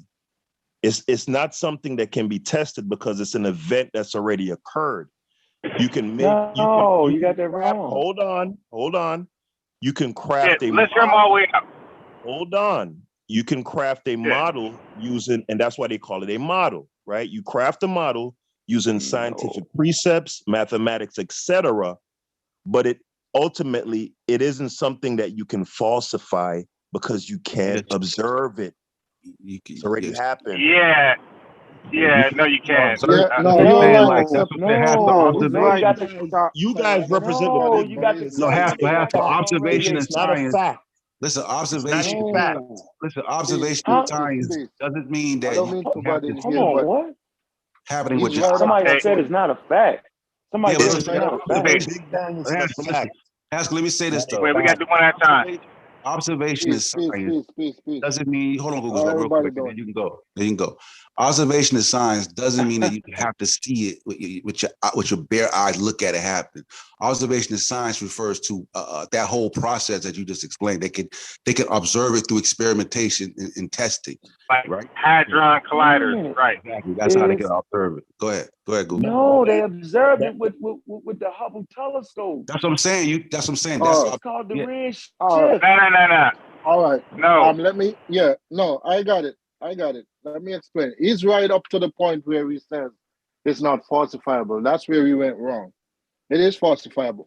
If all you have to do to falsify it is to provide evidence that the galaxy, the recession rate of the galaxy was different in the past, or that the speed of light is not a constant. That's easy to do. Or you can prove that the cosmic microwave background is not what it is. It's not how they call it. It's not isotropic. So there's way to falsify it. But when then you got the hadron particle collider. Yeah, those are all still deductions, though, Google Scholar. It's deduction, but it's falsifiable. What I'm saying, when you say it's not falsifiable, that's wrong. Yeah, man, it's a theory, yo. That's why it's a theory, because it's falsifiable. You're making deductions. If you're making deductions, you're not falsifying. It's a scientific but theory, do you explain Haskell. do you understand what I just explained to you? That if you can do it, if you can do any one of those, then you can, that's false. Yes, but those are still deductions, Google Scholar. No. So, but what's your point? The point is, you're not testing a physical phenomena in real time. They is the cosmic background radiation, yo. They're making reverse extrapolations and deductions. No, they got the cosmic what they're background doing. radiation, yo. That is a deduction. No, yes. what's the All right, let me ask you this. How much of the universe? How much of the universe can we see right now? How much of the universe can the scientists see right now? It's called the observable universe. Can you put a percentage on it? They can see up to 92 billion light years. Okay, and what percentage of the entire universe would that represent, Google? They don't know, nigga. That could be. They don't know. That could be. No. They don't know. Because everything costs the center. Thank you. They're making deductions and extrapolations. The Big Bang isn't a fact in the same way that yesterday was Tuesday is a fact. You said it was not falsifiable, Haskell. Haskell. That's two separate arguments. Now you're trying to. That was wrong. Tuesday, you're correct. You're correct. Tuesday and a ball, you're correct. Yeah. When you say falsifiable, I can't rock. Yeah, it could be. It's falsifiable, yo. God is not falsifiable, yo. But the cosmic background radiation, the Kobe, what's the name of the fucking thing, yo? It's called the the Max Planck Institute, right? They took what NASA did with the Kobe satellite, and you see that blue cosmic background radiation. And then you look at the other lab, right? Max Planck, that they cosmic background is another thing. So they falsified it with that. And they proved it was right. They did it. They actually did it. Okay, so they know how old the universe is, bro. They ain't guesswork, patchwork. It ain't that. They know what that. But 13.9 billion years is fucking forever. Like we throw that number out there like it's nothing, dude. That's forever. Yeah, and also when I read earlier, in comparison, 92 billion light years would represent in real time in our perception like 2%, bro. Come on. How much of the 13.8 billion years would that 92 billion light years represent? No, you don't know. You don't understand. No, the 92 billion light years is what they call the cosmic horizon. That's how far we can see. Right. And I'm saying that horizon. So there is a limit to that sight, to say, right? That observation. Yes. So I'm the universe goes further than right now. That's how far we can see. How far back in the 13.8 billion year history of this event would that 92 billion light years of cosmic horizon? They can see back to. How much would that represent of that tangible time? Is what I'm saying. No, you don't understand. That's how far. Do you understand the question? Yeah, you mixing up. Yeah, your question Yeah, you is mixing not up how really far you making can sense. see. Yeah, They you're can mixing see it back up. to 13.9 billion years. They So use they the can see the cosmic whole background universe. radiation. Right. You can actually they can measure that. They measured it. So they could I can't see even say the word. Somebody said the word I can't even say the word. Anthropy. How you say that word? Anthropology. Somebody. No, anthropy. I can't even say this shit. Isotropic. Is that what the word I'm? Yes. Is that the word I'm using? Yep. That is isotropic. That means it looks the same in every direction. Right. And they Yes. measure in Kelvin. That's Right. what I But was that's not a joke, though. They know what that is. They just don't know up to like what 300. What is it? 300,000, 300 million years or something like that is a part that they just got to put. So the Big Bang is not complete, right? It's parts of it they don't have yet, right? They working on it though. So just because they don't have all the parts, right, doesn't help out the fucking Egyptians. Hell, the Egyptians don't even got the math to even start to ask that question. That's the point we making. Like it's not. But I mean, thank goodness for them. Thank goodness for people and not the playa. But at the rate that things are moving, that though. But at the rate that things are expanding in space, do you think they'll ever have all of it? No. Because I mean, the longer it takes, all of it, like, come on. Yeah. That's a good According question. to how Do you it's think right? they'll ever see all of it? They got the new We're gonna color. We're be about able to to find see. out. Shit could change, right? But in the future, we're going to see less and less because it is expanding. So what's happening is the space between the galaxies are expanding. So sooner or later, some galaxies that we can see now is going to go over the horizon and we can't see them anymore. So yeah, but you say you won't have equipment at that point to extend that horizon. So you don't know that. No. You don't understand. We're dealing with the speed of light here. Light. Yeah, they're light, saying the speed of light I is just not read finite. But Google, who's to say in the future you won't have the ability to see beyond the speed of light? You get what I'm saying? No, how do you see beyond the speed of light? I just read I just You read a can't brief see beyond the speed of light. I just read a brief synopsis. I just read a brief synopsis, and they was pretty much saying that even if we could in the future develop it, it's traveling so fast that even if you could travel, you can't still see wouldn't it reach because it. the speed of light is a constant. That's the one thing we know, right? The speed of light is a constant. So the time it would take for that light to get to us, the space would expand and we still wouldn't be able to see it. It's It's gonna distance, though, right? Yeah. Okay, so How in far that light event, travels. it isn't falsified. What are you talking about now? Yeah, how you get back to What are you that? talking about, man? You messing it up, yo. You gotta stop. You get me confused, Haskell. It is. God is not falsifiable, but you can falsify the Big Bang, yo. Else it wouldn't be the Big Bang theory. It'd be the religion. That's people trying to Type say in just Google. had Is the the Big Bang religion. falsifiable? Right. Yeah, but it is because you can't falsify the shit. We Google everything else. Hey, Unc, you said on that show that you was gonna go into why the Dogon couldn't have seen Sirius B, but you ain't get to it though. Oh yeah, because right now the Dogon don't even know what the hell the white boys is talking about. That's not even remotely in their mythology. They're like, what? Yeah, everybody made it up. Yo, the white guy did his whole thesis. I forget his name. He wrote the book, the Pale Fox, and the other one where he actually sat down with the blind dude. So we know the blind dude ain't seen the motherfucking star, right? And the first time he went there, Ghoul, I think his name was Ghoul. Ghoul, right? They didn't even talk about no goddamn star, but this was in 1930s. And so actually the white boy put that shit on the indigenous guy. And he was coaching and it made him popular. Yeah, this nigga got popular off that shit. His whole career is defined by that shit. White motherfuckers be tripping, yo. So right now the Dogon, if you ask the Dogon today, they be like, I don't know about no damn star.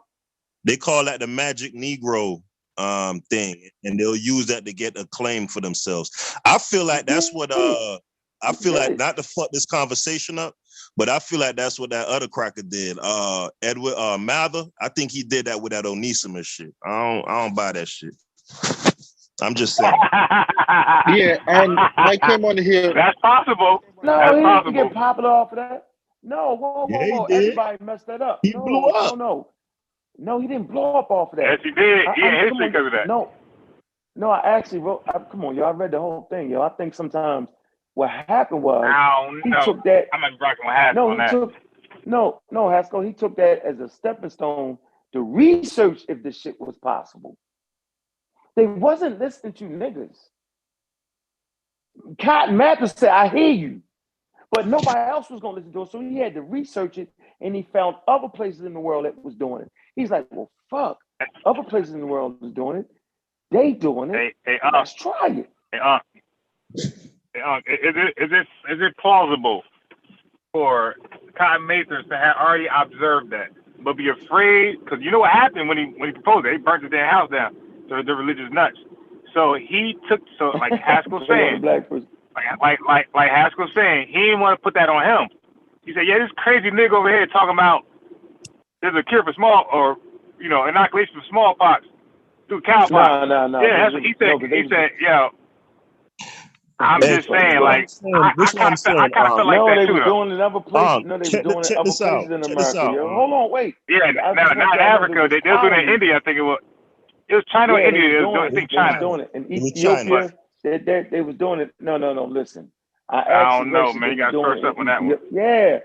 Listen, they was doing it in Ethiopia. They was doing it in parts of West Africa, and slave colonies in the United States was doing it. It wasn't just Onesimus. What I want to ask you, this is what I want to ask you. Right? But y'all act like they knew what the fuck they was doing, though. Yeah, this is what I want to ask you. That it was a mic. It wasn't that, yo. Hold on. Do they have any corroboration outside of Mather's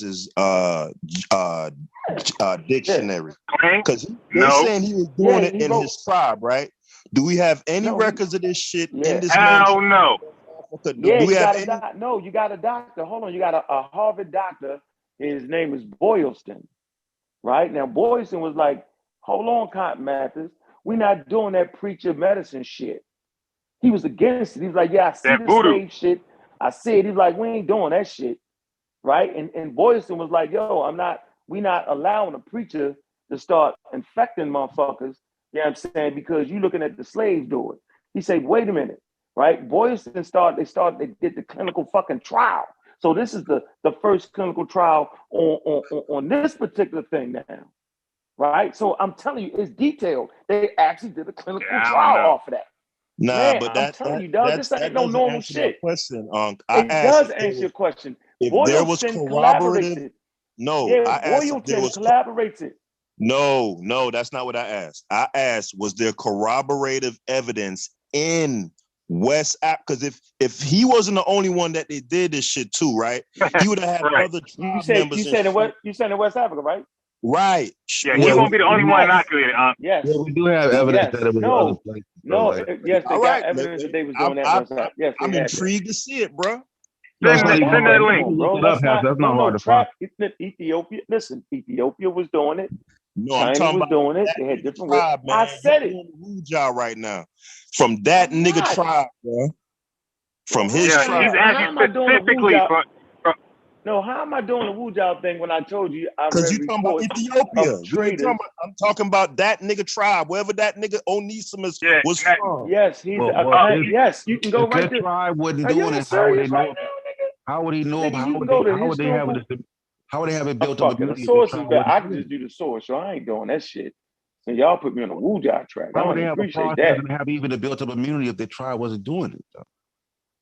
Wait, hold on. I'm missing something. My whole point is so that shit could have been a whole shit made up. That's my point. No, it's not, yo. It's not gonna made up, yo. I mean, we can do that with anything. The only thing we have to prove that this nigga tribe had this immunity is this cracker diary. That's it. I mean, he had to look. I mean, if we could just say the nigga was lying, then we could do a whole bunch of shit. But I ain't say he was lying. I said we ain't got nothing corroborative from Onesimus's ethnic group to corroborate what what Mather was saying. We don't, bro. Man, they do. Listen, hold on. Let me say this. Right? Don't nobody cut me off. Right? Or you can go to the archives in Boston. Right? This is what white people don't do. They don't give niggas credit for shit they didn't do. So we go to Boston. Onesimus is known as the 100, one of the 100 greatest Bostonians. They're not gonna give a slave nigga shit. They're not doing that, bro. They're not playing that game. He is noted for actually doing that. Simple as that. Ain't no way we gonna get that nigga credit for that. Look it up. I heard your explanation. I too want to know how many others were inoculated from that man tribe. I'm like, I'm just turned real pseudo. That's all I want to know. I turned pseudo exactly how many was from his tribe. Not like they just grabbing niggas. Wait a minute, y'all niggas being funny now. I said that you can read the Wikipedia article and they tell you that other tribes in North America was inoculated. Are y'all don't hear me now? Am I? Wait. Are you saying before Onesimus? Yeah, nigga, I'm saying it was slave colonies was inoculated, nigga, in America. I didn't read that. When the white boys wasn't. I know you ain't read it, nigga. That's because I knew niggas was going to do this. So I exalted I my shit. read a lot about my man. I didn't come across that. So you got to share that with me. I read a lot about Onesimus. Because we had debate last time, and I said, well, we talked last time as I challenged you, same thing Haskell doing, and I ain't seen no information to this day. The history. Y'all know it's in the Wikipedia article, right? Made it up too. Huh? So you think Wikipedia made it up too? No. You just show me it. Just show me it's there. No, just show me because I know what time it was. That was 1702, something like that. So just show me other people, 1702, inoculated, putting cowpox scabs on their open wounds to prevent themselves. That wasn't. No. The cowpox wasn't Onesimus. The cowpox was Edwin Jenner, who started the first vaccine. No. I don't think you remember the story. Cowpox was Onesimus. Edward Jenner just proved it to be true in 1797. No, it wasn't, yo. Come on, yo. I'm writing my book on that, yo. That's why I had to tell you. Wikipedia argued they don't know for specifically what tribe he was from. Like they tell you right here. Here you go. Hold on. No, they said it's believed that he was a Garamantian. Fuck all that. It's the Wikipedia article entitled "History of Science and Technology in Africa." What? Yeah, I was reading what they said about in the wiki. They were saying Onesimus' name at birthplace, Onesimus' name at birth and place of birth are not known with certainty. You know what I'm saying? I'm not reading that. It goes down to say that he was referred to the ethnicity of as a Garamanti, which refers to the Karamanti, also known as the Akan people of modern Ghana. That's what they say about it. Right. Now, I mean, if you understand the slave trade, they're not just grab like this. Right. Hold on. So do we have any other recordation from anywhere else about those group of people being inoculated or having a widespread inoculation in their culture? Yes. Okay, I'd love to see it. Put it in the chat. Yeah, that's easy. By the time we get off the phone, North America, Ethiopia, don't that ain't gonna be in that shit. Islands, don't show me out. No, yo, you know that. Hold on, Garamanti in West Africa. Yo, this is me you talking to, though. Yo, you know you talking to, right? I don't think you're gonna find that, my brother. I don't think it's gonna be the chat tonight. To, right? Y'all know y'all I just want to see it. I just said. I think Cotton Method made that shit up. My second book. Right? I think he made it up too. I got that. I like that though, Haskell. You the guy that don't think the vaccinations is real. I feel you. I don't know why I'm listening to you on that. Yeah, I don't got hard to listen to you. I don't got I'm gonna let you get a break because you was on my side. Stick to the evidence. No ad hominems. No rabbit Can I holes. say Let's something deal on that on one. topic? No, I'm not trying to get you off my case, yo. I'm looking for it right now at Let's 12:14 stay on tonight. Can I say something on another topic while you're That looking nigga for done that? got some dust and blew it in Yeah, my I eye. get to. I'm just on the. I got the dust. I'm just on the. Yeah, Listen, so I think I'm the just. Some I'm on a. Bolo versus Van Dam. Listen, I'm on a Okay, quick I see Google the search, dust and show. I'm gonna pull it up. I'm gonna try to get a little deeper, but just when you first hit it, it says Yeah. smallpox inoculation, variolation was widely reported in sub-Saharan Africa before, during, and after the colonial era. Also, vaccinated individuals were capable of infecting others with smallpox, thereby that's augmenting outbreaks and sustaining them. That's just in a simple JSTOR, right? Okay. So now, first of all, let me know what dates, and then what if they're going off Cotton Mather's? Look, let me just finish this thought. Listen, it says but what if they? I got you. Hold on. Citation needed, please, because what if they're going off Cotton Mather's bullshit? No, they're saying widely reported in sub-Saharan Africa before, during, and after the colonial era. What the fuck is wrong with y'all niggas? Nigga, I'm not gonna just wait. I don't borrow them. I don't No, do what them he's saying, widely scholarships, nigga. reported is too nebulous. We need. Where's the primary? Oh, now you. Wow. What you mean? That's the game y'all play. Yeah. That's too vague for me. Yeah. I like the game. No, that's I too like vague the for game. me. It's good. When the rabbit on a simple Google, sir. I ain't even deep down yet. So y'all. So hold on. Let me ask y'all this. So y'all want people who don't write, right, to have written sources. You know that those sub-Saharan groups were pre-literate groups, right? So the people that reported on them are the Europeans. So the Europeans are reporting, you know what I mean, of the violation that's happening in sub-Saharan Africa. So, all right. Okay, Chef. y'all want sources from the Africans who wasn't right. Nah, it don't necessarily have to No. be from them. Give me another. You could give me another cracker in Africa. Let's say taking them up out of there. Who say he see the same shit? You talking me to death. I'll take that. You crack some. Hold on. Wikipedia. Hold on. You talking me to death. You crack the joke. You put me on the same level. Hold on. Exhibit number 1. Wikipedia. Exhibit number 1. Go to Harlem Shake. I don't even fuck Wikipedia. Fuck Wikipedia. Fuck Wikipedia, nigga. Up to the Harlem Shake now. I'm coming to the Royal Society. The Royal Society. Is that good enough for you, bro, man? Yeah, in the Royal Society, it's titled West Africans and the History of Smallpox. Inoculation, question and answer with Ellis A. Mitchell. Man, you ain't even read this yet. I don't gotta read it, Nickel. Now, Nickel, I put it in there for you to read. It's right there. I got go ahead. Now, y'all can go ahead and read it. You read it. Read it. I want to hear it. Somebody read that. Somebody read that. Y'all read that. Now, it's a lot bullshit. Yeah, somebody got to read that. It's a lengthy article, though. But yeah, and it's lengthy. Nigga, they got the letters y'all telling you who's reporting it.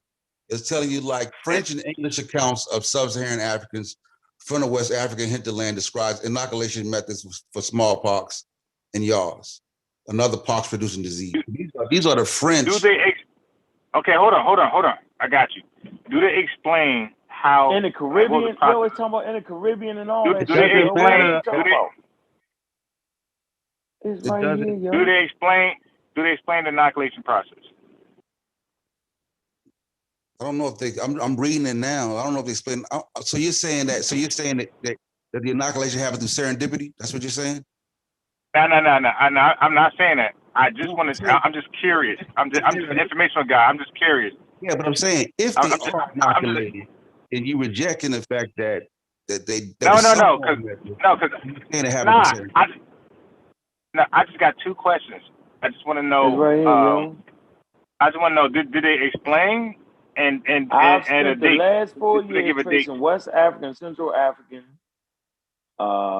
Macabre journeys across the Atlantic and through the Caribbean, where they cycled through compulsory health You at your source, Unc. I done found some shit in this article, boy. Yeah, boy. You ain't found none of that source? So y'all think the Americans, so hold on, y'all think the Americans, the French, and the English are lying about Africans having violation? Listen, I don't know what Haskell argument is. I just want to know two things. I want to know the inoculation process, and I want to know what date. I just want a date. That's it. Just two things. Pre-colonial. Pre-colonial. I tell you, pre-colonial, bro. Like, you know what a colonial era is?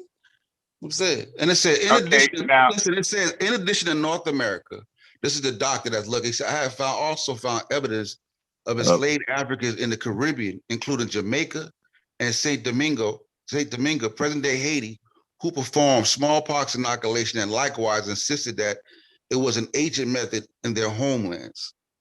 Hold on, I want to. Wait, I didn't hear the last part. I want to keep reading from there. I want to keep reading from there. Hold on. All right, I'm gonna keep reading from where Sosa just left off. The transatlantic and the intra-American slave trades violently dispersed West African communities throughout the Americas. So it is not surprising to find West Africans practicing nearly identical forms of smallpox inoculation in different parts of the Americas. It is deeply troubling. Hold on. I'm gonna get to the punchline. But that was my point. How it was ever slave colonies in America. Hold on. It is deeply troubling that despite ample early modern European sources and modern scholars' efforts to acknowledge this history since the 1960s, the history of smallpox inoculation in sub-Saharan Africa remains understudied at best or wholly unacknowledged at worst. Hold on.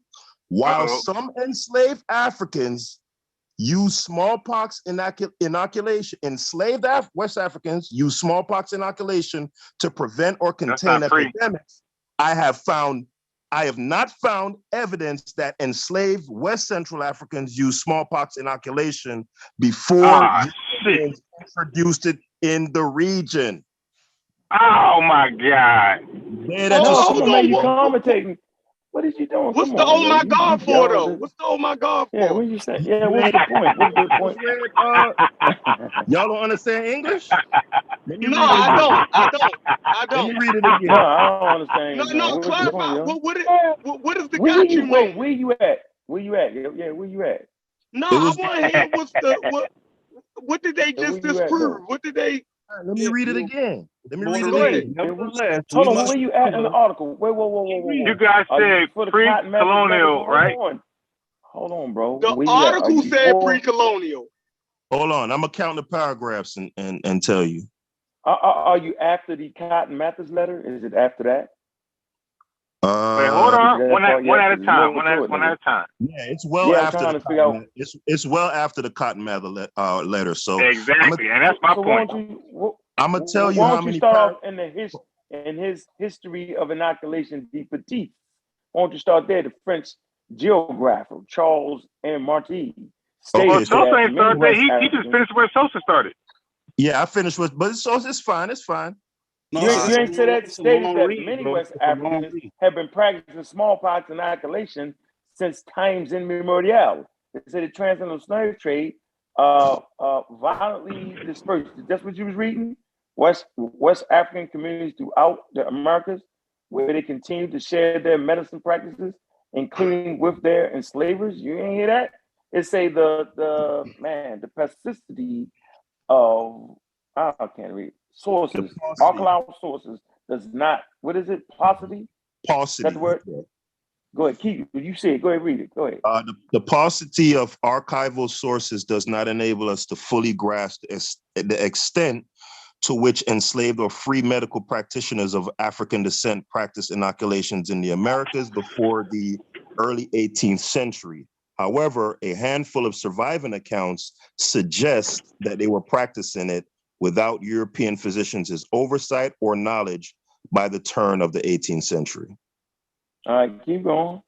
After the Royal Society published Emmanuel Timoni's letter about smallpox inoculation in Constantinople and Lady Mary Wortley's Lady Mary Wortley Montagu's promotion of the idea, Europeans became more interested after hearing about inoculation from Onesimus. Mather and several other ministers and physicians in Boston interviewed enslaved Africans, carried out their own tests, corresponded with the Royal Society, and published accounts in the 1720s.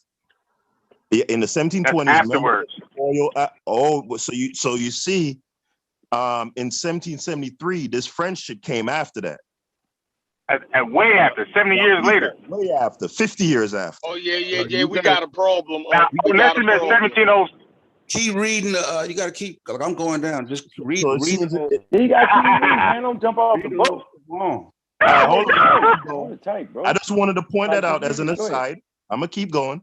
In the 1720s, members of the Royal African Company sent a physician, James Houston, to oversee smallpox inoculations at some of their West African forts to control the smallpox outbreaks that frequently disrupted voyages.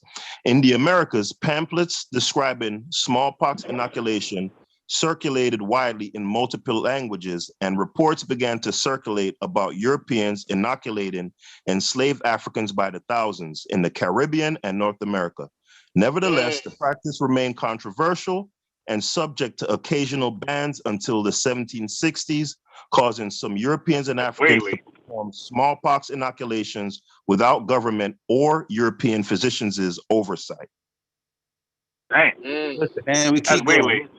And I'm gonna pick up an article, so we're gonna read it and we're gonna get back to it. That's way late. Likewise, focusing on Onesimus as an individual also risks silencing the collective history of his local community, who were, in Mather's word, an army of Africans, who all agree on one story about smallpox inoculation. Where you at? Mather's word. Keep going down. You okay? Just keep going down. We'll start with likewise. Onesimus' community was only one of many diasporic and West African communities in which smallpox inoculation was practiced, increasing Onesimus' visibility. So it's not here? But it seems like Onesimus is the genesis of all of this. No, he's saying that it was being practiced elsewhere, and the fact that it was being practiced elsewhere in other areas shine a even brighter light on Onesimus, because it wasn't just happening there. Like, we're on to something. It's happening over here. It's happening over there. Did you read this? Versions of violation were practiced in North Africa, which seemed to be Onesimus' likely birthplace. It say, have you found evidence that violation was practiced in the Americas by enslaved people from other areas of the African continent? Because that's a question. They say Matthew describes Onesimus' origin. I think you read this, right? And somewhat in, what's this? Let me say, hold on. Inscrutable? Okay, the uncertainty. Y'all know that's irrelevant though, right? Yeah, the two of Matthew's letters, the Royal Society, and one Matthews used the term grammates. Did you read that? To reference Onesimus and other enslaved Africans who informed him about smallpox inoculation. It say in the other, he describes these Africans as having been inoculated while they were yet in the Barbary. It say some historians of Western medicine conclude that Onesimus hailed from North Africa, specifically today's southern Libya. By contrast, the historians who specialize in the histories of Africa, the slave trade, non-Western medicine, and early modern Anglo-Atlantic literate argue that Onesimus' origins were likely sub-Saharan, either from the Gold Coast or the West African interior. Social and cultural historians agree that the majority of the enslaved Africans in Boston at this time hailed from the sub-Saharan West Africa. There is little evidence suggesting that North Africans were enslaved there. It says several historians speculate that the Gaumates was an alternate with this orthography. Am I saying that right? Orthography for Coromantee. I guess that's the word. Coromantee. Okay, used in the Americas to describe the Africans who departed from the Gold Coast region. All right, that's not going to help the description. Okay, keep going. Likewise, Barbary may have been a quaint term for Africa as a whole. Onesimus' description of inoculation aligns more closely with West African techniques than North African ones. There you go again, right? The surviving archaeological sources do not offer histories any easy or definitive answers regarding Onesimus' origins.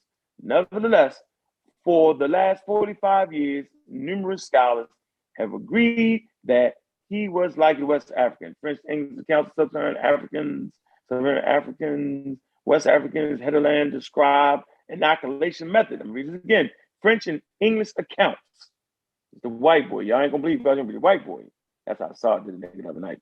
Accounts of Sub-Saharan Africans from West Africa, Hitherlands, describe inoculation methods for smallpox and yams, another pox-producing disease, which predate Western Europeans familiarity with the practice. There you go.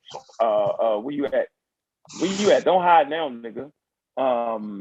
Cadwallader Calder, a physician and natural scientist who immigrated to New York in the early 18th century, spoke with the West Africans he enslaved and surmised in his medical observations and inquiries, I've actually read that smallpox inoculation came from Africa originally with the distemper itself. He stand with the disease itself. Man, come on, y'all. I gotta keep doing it, yo. Y'all beat the fuck up right about now. I don't hear no laughing and cackling right now. I don't hear nobody cackling. All the cackling shit is out the door. Oh, you woo-jah, that shit gone. Oh, you mystifying shit. All that shit is out the door, yo. Not good. I ain't that type nigga. Dog, I ain't that nigga, yo. Don't make me. I said, I'm gonna say it again, yo. My second book that I wrote, I exhausted all sources on the subject all matter. of them, all of that shit you read boils down to this. They don't have No, it didn't. I say medical observations and inquiries. Hold on. I give you the source. No, don't do that, yo. It Don't says do me like that. some West Africans use I just want to smallpox make a point. inoculations to prevent or contain epidemics. I have not found evidence that enslaved West Central Africans used smallpox inoculations before Europeans introduced it in the region. That's a Read problem. below that. Read below no, that. that's Read just one guy. Read the That's next the one part. guy. No, that's the person who's writing the article. That's the person who's writing the article, bro. Read the next part. Read the next part. Instead, West Central Africans seem to have typically relied on tropical remedies for smallpox symptoms. Many Central West Africans believed that diseases were consequences of troubled relationships with deities, spirits, or ancestors. Some enslaved Africans' healing rituals involve spiritual practices that appeal to divine and ancestral authorities. But I'm gonna go back up. It says no, because the important part is below that. What she's trying to say that with a grain of salt, because the enslavers weren't trying to give the Africans credit for So you have to read what she's saying in context. Right. Nevertheless. But what I said in the beginning of this still stands. That's the point. No, it don't, yo. No, dude, she just said it. It's a French and English account. She's saying that there's no objective. No, nigga, how? No, it's right here in the medical observations and inquiries. That's a book. Hold on, bro. Hold on. Let me finish what I'm saying. No, she clearly said that. Preaching that you're Baptist hold on, bro. I know you want to hold on to this, bro. I know it hurt, dog, but hold on. Oh, I can't believe you doing this right now, yo. Bro, you gotta let him go. I want to hear. You gotta read the source, yo. You gotta let it burn, baby. You gotta let it burn, let it dog. burn. No, we gonna read this source, nigga. Since come on, right here. This is what we not gonna do. We ain't Usher, come on. This ain't. I ain't saying learn Egyptian fucking language, nigga. To get it, I'm saying read the shit that's in front of us, yo. That's what I'm saying. All right, let me read it again. Let me read it again. No. Go where you at. Hold on. Where you at? Where you at, Chef? What's the problem, Chef? Where you at? Let's address your problem first, right?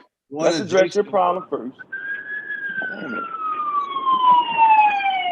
one in JSTOR, but you got to get the old journal shit to it. But it's saying the same thing. Like the earliest known description of practice in sub-Saharan Africa were given by African slaves in colonial America in the early and mid 18th century. Subsequently, it is mentioned in accounts from widely scattered parts of the continent. These have been mostly extensively used in the Western and Central Sudan, Ethiopia, and Southern Africa. Local diffusion patterns emerged from the evidence available at this time, but broader questions of origin must await further investigation. Similarly, it is as yet impossible to access its demographic impact in Africa, although it has clearly provided some defense against smallpox in spite of the risk involved. But that's a JSTOR. You got to get them. So did I hear you say mid 18th century? Yep, he sure did. Yeah, that's after Onesimus. You heard right. Now, can I read my part that I wanted to read? Subsequently, it is mentioned in accounts from widely scattered parts of the continent. Did the Boogaloo shift? Can I read the point that I... When was Onesimus? Like it was in the 1750. No, nigga, y'all wrong. Nigga, 1703. 1703. Y'all fucking it That's up. the 18th century. I already said 1702. I said that because Jenna's 90 years later. So I already said 1702. But when it says subsequently, it is mentioned in accounts from widely scattered parts of the continent. That means they talk about. He read mid 18th century. That's 50 years after Cotton Mather's. Yeah, but you don't hear what I'm reading though. It says subsequently, it is mentioned in other accounts from widely scattered parts of the continent. Now they talk about Africa. Right, but but it said afterwards. Subsequently is after. Yeah, after 1750, right? That comes afterwards. So y'all I was gonna something ignore before this Cotton Mather's. Saying in 1750, they went back. Y'all gonna act like y'all gonna ignore this. It say likewise focusing on Onesimus as an individual, like y'all doing, also risks silencing the collective history of his local community, who were, in Mather's words, an army of Africans who all agreed on one story about smallpox inoculation.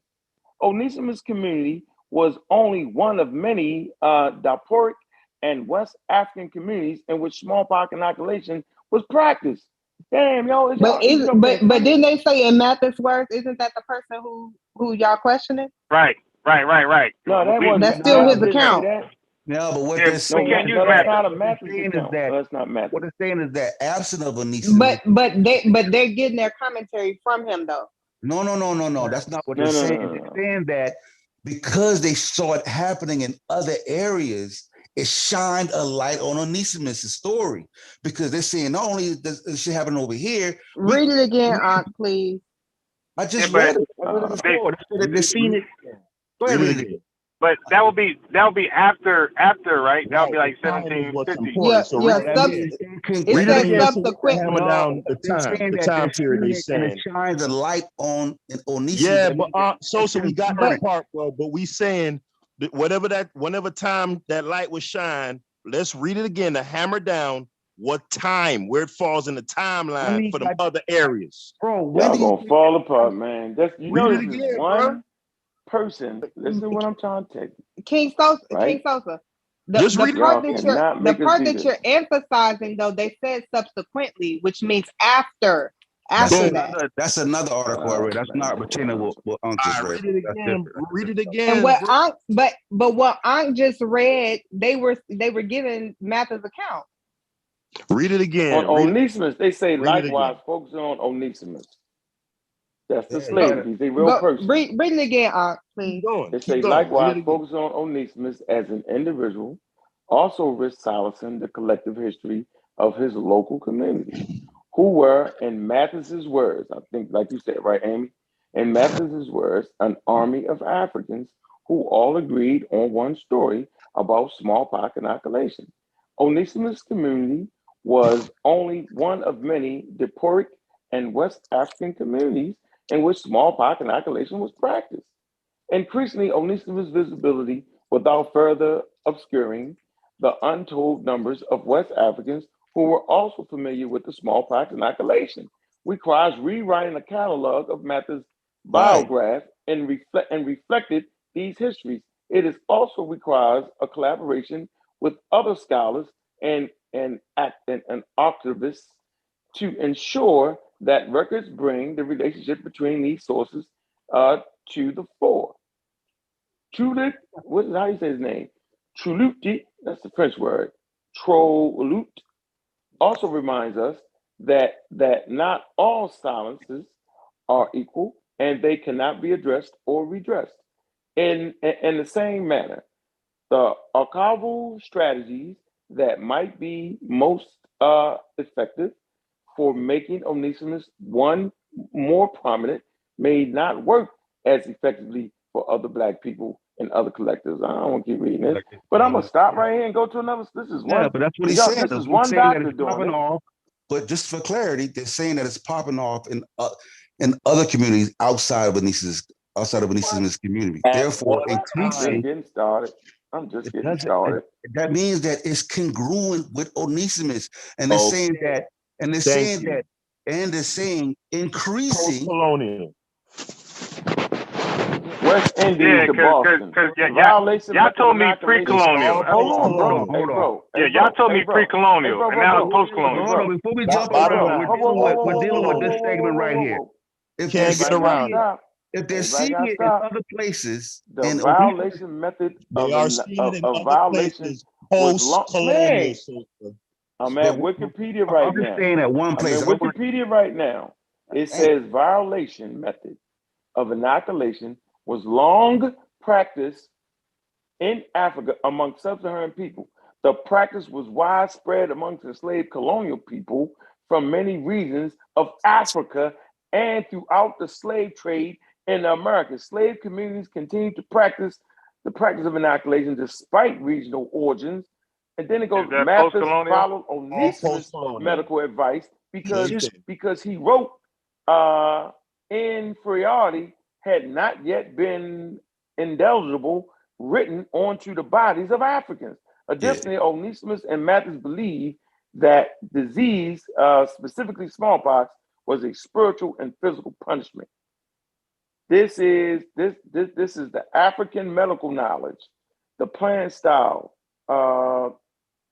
Saint-Terre in 1721 Boston Immaculation Controversy, nigga.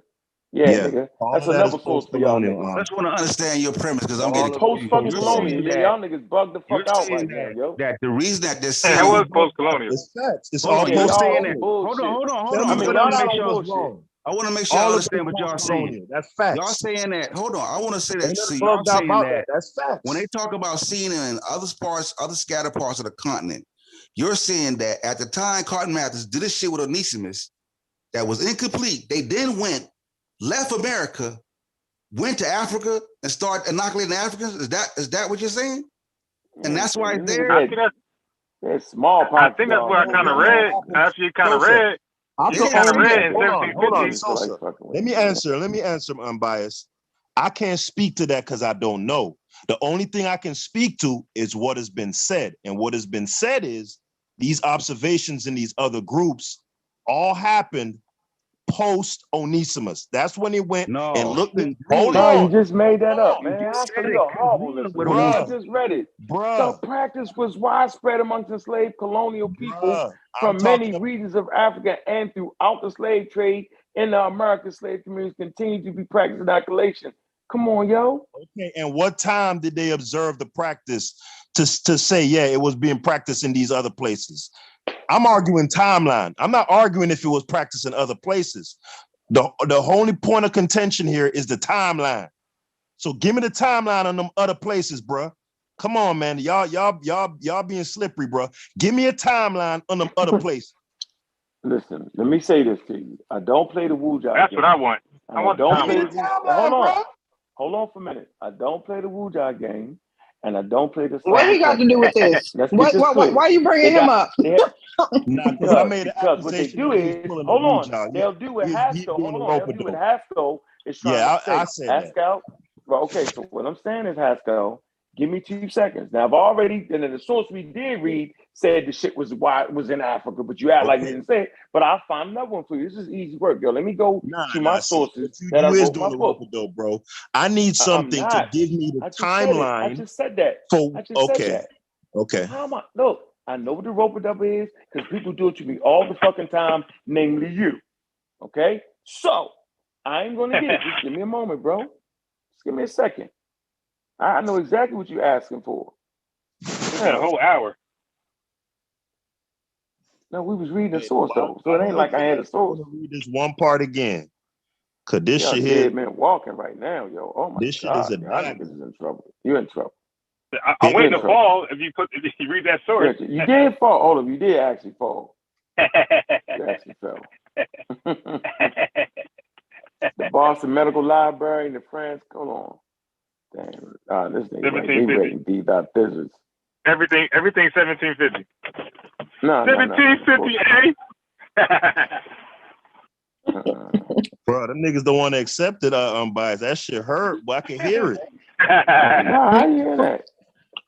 That shit Bro, painful. you know that would just change my whole book. It don't hurt me to be wrong though. See, that's what you miss. You the one won't never give up on the vaccines. See, so it don't hurt me to be wrong. I don't trust Cotton Matthews, I learned bro. something from I think he had Amber. an agenda. I learned something from Unbiased, and I barely learned something from you. Don't have. No, I'm lying. I'm fucking with you. I'm fucking with you. I ain't gonna do you like that. Y'all funny. Ain't no pressure, my boy. But I don't know how you don't get the vaccine shit though, yo. I don't get how you don't. Nah, I got it. Trust me, I understand. I'm gonna need that source though. Don't let me get off. Yeah, I'm gonna need that source. Yeah, I'm gonna need that source. Just say I can't find it tonight. I got you next week. No, I gotta do all that. Don't gotta do all because I thought Chef had it because Chef was like pre-colonial. I'm like, all right, Chef he must got something. No, you heard me just say about the pre thing and the other thing though. Yo, come on, yo, widespread in Africa, yo. It said that. Like, what are you talking about? You know that, yo. You being funny, yo. I read it and I say niggas is cackling. Ain't cackling no more. Hold on, yo. You being slick, huh? How am I being slick? You want shit pre-colonial, nigga? I heard you. Yeah. Shit, I don't gotta be slick. You wanna know about Africa? You think I don't got it, yo? You think I don't got it? And let me know, yeah. Flim flamming, and that's why I said process and date. Hey, Haskell, you don't find it weird that they keep saying inoculation, but they don't tell you what the inoculation was? Yeah, the method, they ain't going into no specifics. Yeah, that ain't weird, because inoculation, what does that mean? Because the Chinese did something totally different when they inoculated. So it's like, that's why I said. Hold on. What they did was they took the scabs and crushed it up and blew it in your nose. Come on, yo, I know this. That's Chinese. Right. But I could have sworn that Africans was taking the scabs and putting in their open wounds. I could have sworn he was doing that. Because that's what it said in the journal. It said, I cut you something with that fake ass accent. Man, that cracker, he what it said? I cut the wound and put in blood. Some dumb shit. I'm just kind of I could have sworn reading that right there. You know, crackers be trying to like do a black accent. You could tell, dog, that African ain't say that shit, man. Wow, yo. So guess what, yo? I'm just really just trying to add on to the thing, but you starting off banana, so I ain't listening. Yeah, all right, so let's you ain't reading it based on that. Let's go back to Big Bang. Hold on. Y'all theory is that let me try to get y'all theory straight. Yeah, they crazy. Y'all theory is that Cotton Matthews never said that shit. The white boy made all that shit up. Made that shit just to do it. Giving credit to the African by mistake. And no, he didn't want to take credit for his shit, for his genius. No, because that shit was controversial. So you could hide behind a nigga, and you could die. It wasn't hide behind a nigga. And you could use that magic Negro shit. Because he experimented. They tested on the niggas first, nigga. They wasn't hide behind a nigga. They tested on the niggas first. On the niggas. Like, you don't gotta hide that shit. You can kill motherfuckers like that. Tested on the niggas. Right. Why you gotta hide that? That's what a test study. No. Hey, yo. You put the origin of the technique on them. Yeah, they were not. Okay. Not taking credit for his. That means come on, man, y'all playing dumb right now, bro. Man. They were not going off a Negro test. Stop, man. They would not go off a Negro test subject to test on themselves. That's why it took 90-something years later for Edward Jenner to do his little thing. All the shit they did. Because wait a minute. So not wait. Hold on. Have you not read medical apartheid? Most of the shit they did, they experimented on niggas first. Oh, here wait, you hold go. on. Wait a minute. Wait. Hold on. So, who did Edward Jenner tested on? Who did Edward Jenner tested on? Edwin Jenner? On his son or some shit? On his own son. Crazy. Okay, you see, African wasn't good enough. That's a logical fallacy, bro. Sure, just because he did it on his son doesn't mean that Europeans didn't do it. That's not proof. I'm saying possibly that if you tried on an African, white folks felt like anything's possible. It is. Well, you asked my theory, right? It's possible that wait. You could have made spaceships, nigga. No, we're not doing possible. Yeah, hold up. But you asked me though. You said what you said what's your hypothesis? I guess you're trying to say that. My hypothesis is this: that if you try to say an African did it, and it worked the hell. Hold on, bro. I don't see white folks at that time say, okay. Hold on. So y'all do admit it happened in China, right? Just like you said, they wait, whoa. Y'all do admit it happened in China, though, right? Yeah. And y'all do admit it happened in India, right? I don't know about India, but I know China. I don't know about India. India. Oh, my God, nigga. What is wrong with y'all, nigga? It's India, too. How about Constantinople? I don't know about that. Yeah, they got to, Constantinople, yes. So, I don't know about India because I've never looked into it. So I don't know. Saying, so you actually think these niggas had a what date was that in India? What date was in India? Conversation came in. Long before. Y'all said that last time. We can't read that. Y'all keep saying that, but we can't read it. So read the date in India. I don't got it. I ain't looking at no fucking India right now. Okay, so I can't accept that. Look, fuck India, nigga. You can't accept India? Yo, you can go on. Well, I can't accept the date. I can't accept the date that you just gave. You gone, man. Yo, you don't. You know what? You're doing what they're accusing us of doing. Is what you doing. No sir. No, I ain't gonna say that. Right. Asking for sources. No, I ain't gonna do that. I ain't gonna do that. Y'all ready? Y'all ready? Yo, get that. Journal of the Royal Society, the origins, the joy of Arthur Boylston. This is Arthur Boylston. Y'all know who Boylston is, right? Y'all ain't gonna fuck with Boylston? We don't. Here you go. I'm gonna put it in here. It's called the Journal of the Royal Society of Medicine. Y'all, I'm gonna crack y'all head, man. Y'all fucking with the wrong nigga late at night. I'm gonna miss my sleep. I'm gonna beat y'all up though. Here you go. When we put it, where y'all want me to put this at? Here you go. Boom. Y'all got it? Put it in the chat. My niggas don't get quiet now, nigga. Some of it said the evidence indicates that smallpox inoculation was practiced in China around 1000 AD and in India, right there, nigga. Africa as well. The inoculation process of injecting an infected agent in a healthy person, which leads to an often mild disease and preventing that individual from future serious disease. So we got 1000 AD in China and India and Turkey. Probably that's what they say. Is that the source I brought out, right? No, I was just on some. This is on Indian Journal of Medical Research. Yeah, they crazy, man. Like they okay, but they did it. But okay, let's see. Y'all act like I'm asking for some telescope shit or some microscope shit. This ain't that. This is shit niggas could definitely do this. I act like this shit was slick. All you gotta do is rub up against a nigga who's sick and then don't die. And oh shit, that nigga ain't get it that bad. What'd he do? Oh, he was sleeping with him. Something. Damn, here you go. Did y'all see the source of putting that on?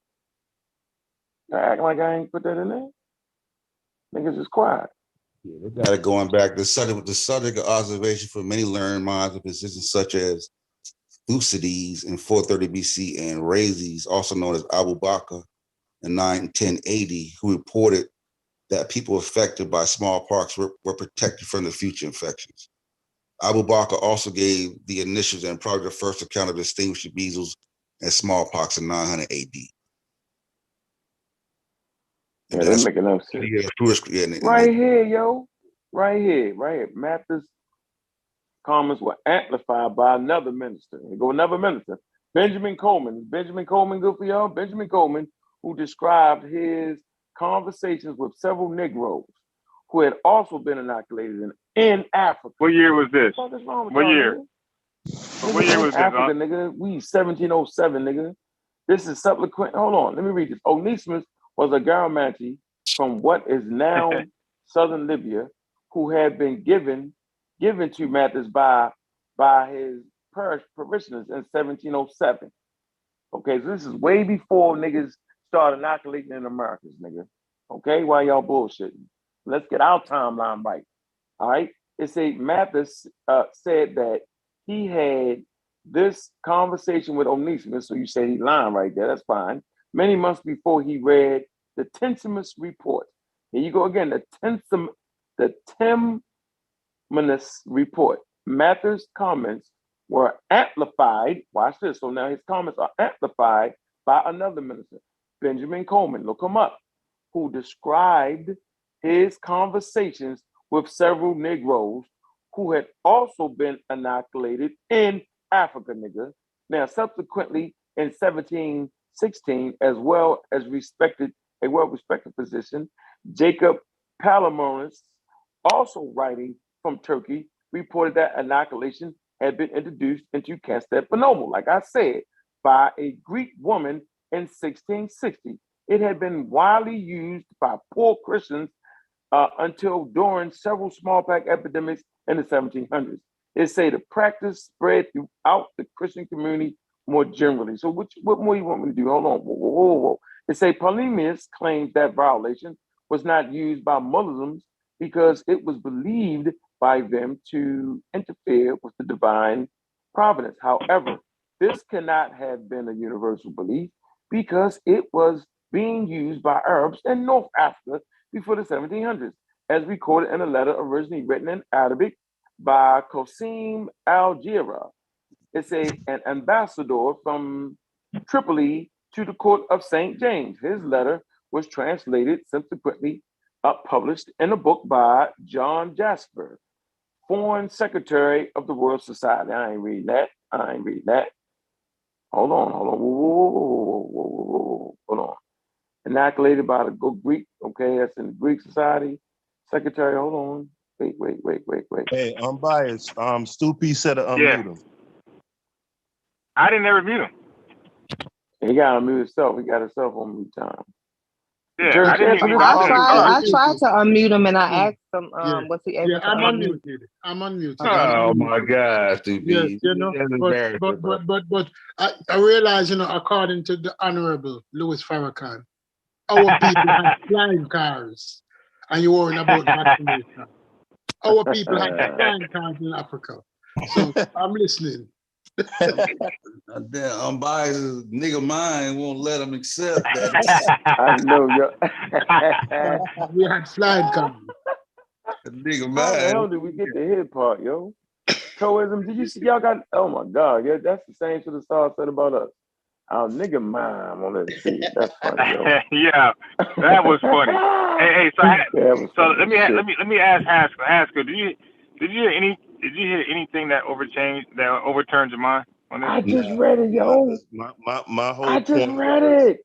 Hold on, Yo, bro. Hold on, bro.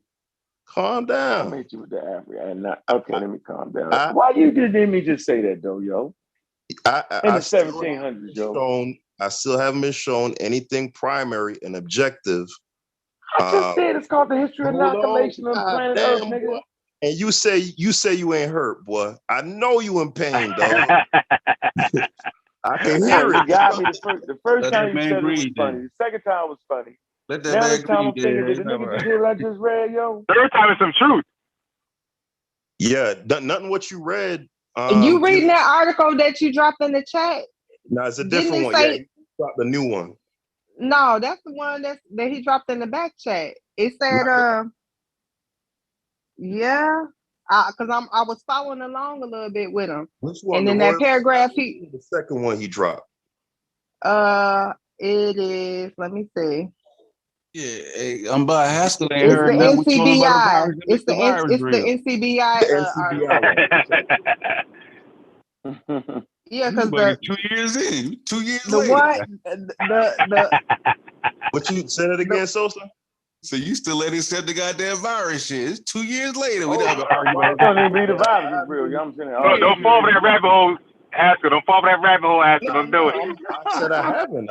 if somebody could show me, you still haven't accepted that. You still haven't accepted that Roscianello said the PCR is invalid as a diagnostic tool. Oh no! See, Haskell. Wait, say that one more time. I said it with the rabble. You did it. Say it one more time.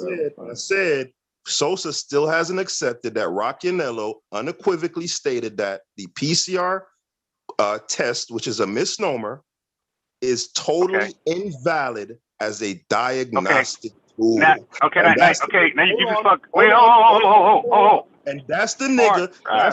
That's the dude that y'all referred me to get me straight. Okay. Hold on. Wait, hold on. Is that the founder of the test? No, that's Mullis. Okay, right now. But Mullis the said problem it too. is. Hold on. Right. No, but you fucking up. The problem is you didn't respond to the tag I gave you when I was on the panel with Chief X. We had Dr. Wilson, a molecular biologist who debunked the fuck out of Lenka with that fucking terrain theory bullshit. Okay, this is what I'm trying to tell you. You got in the rabbit hole. He recently debunked that. You know why? Because I brought it to attention. I said, yeah. I said, what about those who are bringing up? I tagged you to hop on and ask your questions. Coincidence, you wasn't around. Whatever. But I tagged you. So he ended up making a video. So he ended up making a video later, debunking Lenka all his bullshit, like several points, debunked him, and he discussed the PCR testing. I will play those. Man, I can't do it tomorrow morning. Probably Friday early evening. I will play those videos and make sure you're around. I look forward to it. Yeah, make sure you're around. And we can get them back on. And we can invite you to the panel. Hey, let's do it. I'm going to the Washington Post with y'all crazy ass niggas. Let's Washington do it. Post article. Oh, the title of the article is. So where's in this article the NCBI? It's called the African. Hold on. I got it. The Washington Post, nigga. The African roots of inoculation in America, nigga. Hold on. This is a different one than the NCBI one, right? You read that. Yeah, changed the sources. The concept of inoculation arrived in America from Africa. It's fishing, boy. In fact, the 1700s. This is nigga. It's right here. I'm telling you, the Washington Post. Nigga. Y'all crazy. Go ahead, read that part. It's right there, yo. I got 100. I'm coming. It ain't over with, yo. You ain't drop it in the chat though. I only see the NCBI. Smallpox variation in East Africa with special references. How you want me to do drop this? That in the chat so we can see it. No, I only see the Royal Society and the NCBI one. I don't see this third one you talking about. No. I'm going to the Journal of Nature. Fuck that. Y'all playing now. I was trying to hold back, nigga. Now I'm going to the Journal of Nature. Fuck why you keep switching sources on? No, Amber, did that one say something wrong, Amber? Did that say something wrong? Did that say something wrong? That when I put in there, what did that say? That kind of Batman shit that was happening in Africa, right? Yeah, it did, but what I was reading was accounts from other places that was happening around the same time or earlier. Right. So I never said it was invented in Africa. I ain't never say that. I said it was happening in several places. I always made that clear. I kept hearing pre-colonial. It was, yo. It was priestly. It was, yo. Idea is that the method. Why we can't get a date before 1702? Right. The method that Mather took on and eventually Jenner was pioneered by Onesimus. Forget about India and all that shit. They had their own version. They is saying that the particular. Do this count? Hold on. Does this count, y'all? Does this count right here?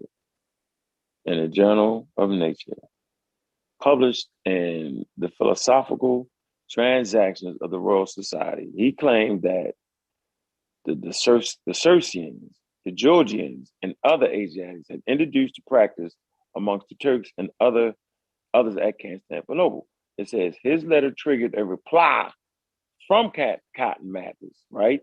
A minister in Boston, USA, who reported that his servant Onesimus had undergone the procedure as a child in what is now southern Libya, Africa. Moreover, the Welsh doctors Perrett Williams and Richard Wright reported that inoculation was well known in Wales and had been practiced since the 1600s. I mean, come on, yo, it's everywhere, yo. Let's get right here. Nevertheless, it appears that at the time, inoculation was practiced independently in several parts of Europe, Africa, and Asia. You're dead, yo. Y'all done. Here, Journal of Nature is over with. End the game. Put that in the chat, bro. Finish with y'all. I wasn't trying to do all that, yo. I'm trying to say that shit for my book. Shit, I ain't giving that shit away for free. Shit, I got all this. I'm sourced up. Because I knew people like Hostel was running around. I knew it. I clearly understand what's going on around me. Now I'm gonna give you shit for free. But I don't mind. Yeah, read that. Yep, you go down to the second paragraph. Hold on. The origins of vaccinations. 2020. Yeah, they don't leave Africa. They're not doing that no more. There you go. We ain't gonna run up here and say the Africans invented it neither. We ain't gonna do that neither. We ain't doing none of that. Y'all see it? Patrick? Yeah, Patrick I'm reading Russell, it right now. an English doctor living in El Pepo.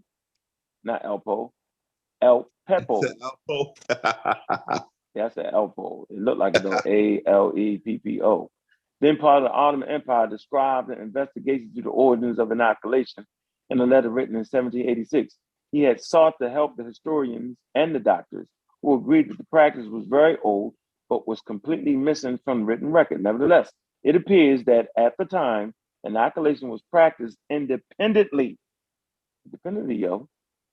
in several parts of Europe, Africa, and Asia. Do I gotta keep going? What y'all want to do? Y'all give up? That's fine. I mean, I don't see anything saying that, Onesimus people, I still have gotta be his trial. Like, God, you said you don't trust Onesimus, yo, so we off Onesimus. I've said that from the very beginning. What? Now you it's not necessarily known where Onesimus is from, but if it's practiced in the parts of West Africa. Man. You know the cool thing about the internet? You can always rewind the recording. Haskell, so Haskell, what was you does saying? It not lead credence to that that his people probably knew about it, bro? I can give you that. I mean, you want straws to grab onto? Okay, it lends credence. You ain't gonna have a video. Footage, bro. You can have that. You gotta infer certain shit. Like, come on, man. That's fine. That's not good enough, though. Not good. My question at the beginning was: do we have anything corroborative that says that this practice was being done in West Africa? I'll even be broad prior to this cotton method nigga. So what he just read don't show that it was being practiced in Africa. Anything corroborative and primary, even if it's an account of, let's say the Portuguese and let's say the Portuguese and the Spanish, because they was there in the 16th century. Right. I'll even take that. I'll take that. Portuguese was come on, bro. Yeah, I mean, yeah, I'll take a report. I don't even need no primary. I'll bring the standards down. I'll bring the standards down. At this point, we want anything. Just give us anything. Give us something. I'm coming to Cambridge. I'm coming to Cambridge University. They all say the same Cambridge shit, University Press. Abstract, inoculation for smallpox, forerunner of vaccination. This is another source. It's another. They all say the same shit. Had a long and varied history. The earliest known description of the practice in sub-Saharan Africa were given by African slaves in the colony in colonial America in the early mid to 18th century. Let me finish. Let me finish. Subsequently, it is mentioned in accounts from widely scattered parts of the continent. There you go. It seems to have been most extensively used in the Western and Central Sudan, Ethiopia, and Southern Africa. Local discussion patterns emerge from the evidence available at this time. But the broader question of the origins must await further investigation. Similarly, it is yet impossible to assess its demographic impact in Africa, although it is clearly provided some defense against smallpox in spite of its brisk and vote. Yeah, Central Africa, Sudan, Ethiopia, all That's that. the same source Sosa It's read different. earlier. I'm gonna put this in here. This different. This No, came. that's exactly what he read earlier, unless they plagiarized. Yeah, no, well, well, here's the thing, Amber. Eventually, it all comes back to the same primary sources. So it's all going to say No, the this is same thing that's for the not. most No, part. man, I'm giving y'all different sources. This is giving you talk about. No, that's literally Sudan. what Sosa read earlier verbatim. They're saying the same thing. Oh, okay. That we Yeah, have he might have corroboration in Ethiopia and southern. That was in the other sources too. Okay. All right. Yeah, y'all don't give up yet. But it also reads, however, given the ancient, some other shit. However, given the ancient accounts of inoculation in India are contested, it is also possible that the procedure was invented in the Ottoman Empire and spread along the trade routes to Africa and the Middle East to reach India. Yeah, that's from the NCBI joint that he was reading. Yeah, so they're showing evidence of it being there and how and possible reason how it got there. If it didn't Yeah, pop but up.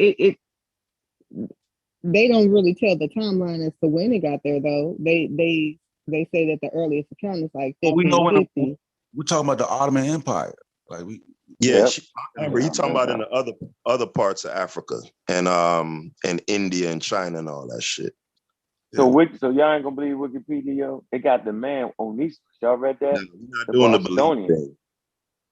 We're not doing the belief. I'm saying y'all not right. But I guess that's what I'm trying to get at. So what exactly are we trying to determine? They saying the white boy lied. They said the white boy lied and put it on the Africans. Yeah, he made it up. He made it up. Yeah, he was scared the white That's people, crazy, the yo. white people would kill him. So he didn't want to take the heat. So he just said that. Cotton Mather was the original blackologist.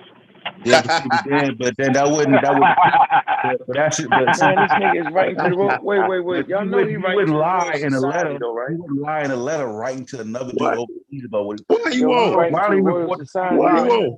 Out the country? Why you won't? Like, what will be the? No, yo, he trying to get in. Y'all know he trying to get into the Royal Society, right? Yeah, he trying exactly. to. That's why he pushed that. You want to be that nigga? Yeah, you just. No, here it go right here. I put it. Did I put that in there for y'all?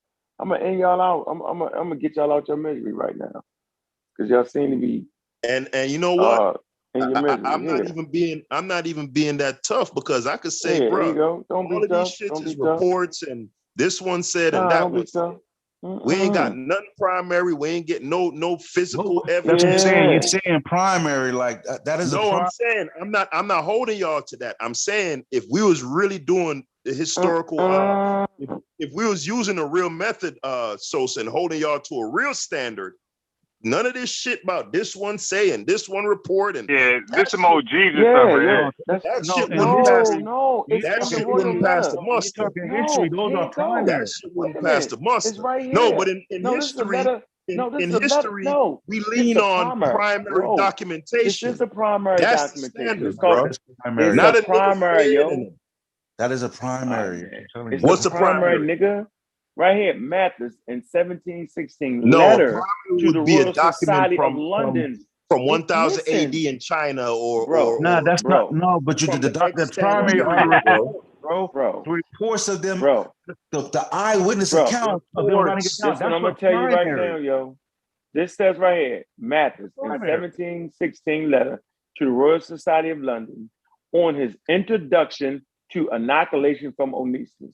So no matter what you say, hold on, no matter right, it's a primary document to the scientific university of no, hold on, to the school, to the society, the Royal Society, nigga. So I ain't even listening to you at this point. That's a primary letter to the Royal Society. That's how primary. It's a primary account of Mather getting the information from Onesimus. Yeah, that's primary. So that's enough. So we good. Right I'm saying, give me so something you can't primary. Nope, I'm good. Nope, primary from the region that this practice was supposedly taking place in. So where you think he got it from? So where you think the nigga got it from? The nigga made it up. Nah, I'm not listening to you. I ain't got all that. I'm just he said, so you go. you want some corroboration from some that's just like a biblical account. But we done sourced up. Haskell, you source up on your claim. Yeah, we didn't source up, nigga. You sourced up to say something that he made it up, nigga. You do that. Making a claim. Yeah, so look. I'm making a hypothesis. It said right here. It said the violation. Hold on. It said the violation. Yeah, It said the violation. the way I look at this. Hold on. It said the violation method of inoculation was long practiced in Africa among sub-Saharan people. The practice was widespread among enslaved colonial people from many regions of Africa and throughout the. It say the violation method of inoculation was long practiced in Africa among. It say in Africa, nigga, among sub-Saharan long practice. And then it says the practice. That could be 1820. No, nigga, this is before. This is in 1721, yo, in Boston.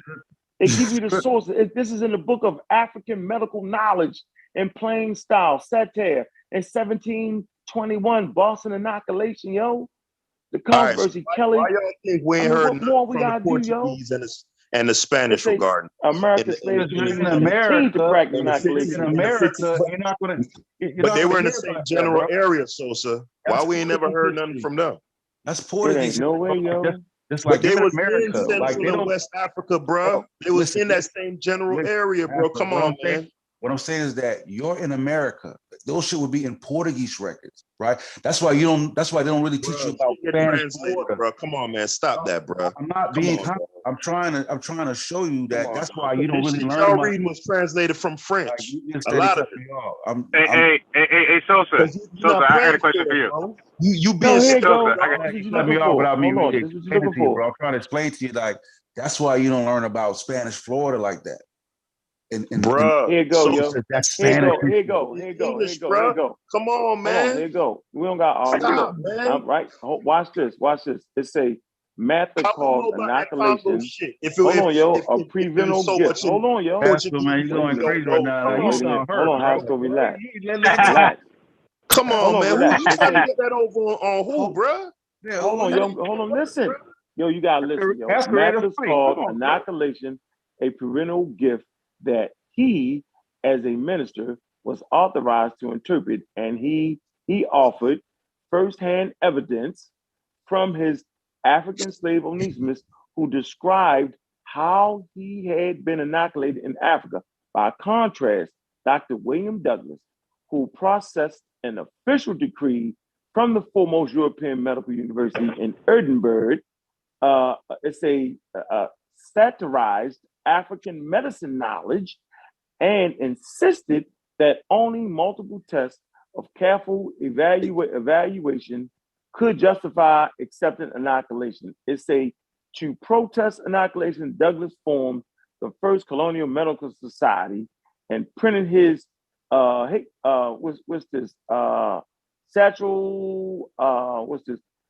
arguments in the New England. So they was arguing. So all that shit you saying, nigga, they opposed him off the bat because he got it from a black person. The whole argument busted out because he got it from a black person. If he'd have said that he had it, they wouldn't have argued him like that. Like, we ain't fucking with no nigga shit. That's the nigga itch they gave it to us. A whole argument busted out about that, yo. They was like, oh, the African medicine shit is bullshit. All right, so I have a question. It's called African Medical Knowledge and Plain Style and Satire in 1721. Inoculation controversy. So a whole controversy broke out because niggas got shit from Africa. Now how about that? You ain't account for that. All right, so now I got a question. Question for Sosa. Sosa, now Unc just read in Boston, 1721, the doctor said they've been doing this in Africa a long time. Why take the 1790 of white folks? They was dying up to 1790. Why take them that long to finally say, you know what? Hey, these niggas was right. He got it from a nigga. No, because it wasn't that. He got it from a nigga, and a nigga they would test from a nigga, yo. They was like, "Fuck that shit." I ain't no nigga. So when old boy did it on his own son, his white folk, they're like, "Yeah." Yeah, they was like, "We ain't fucking with the niggas, yo." Yeah, because they don't understand biology. Just because that shit work on some niggas, I don't believe. Fuck that shit don't mean to work on white people.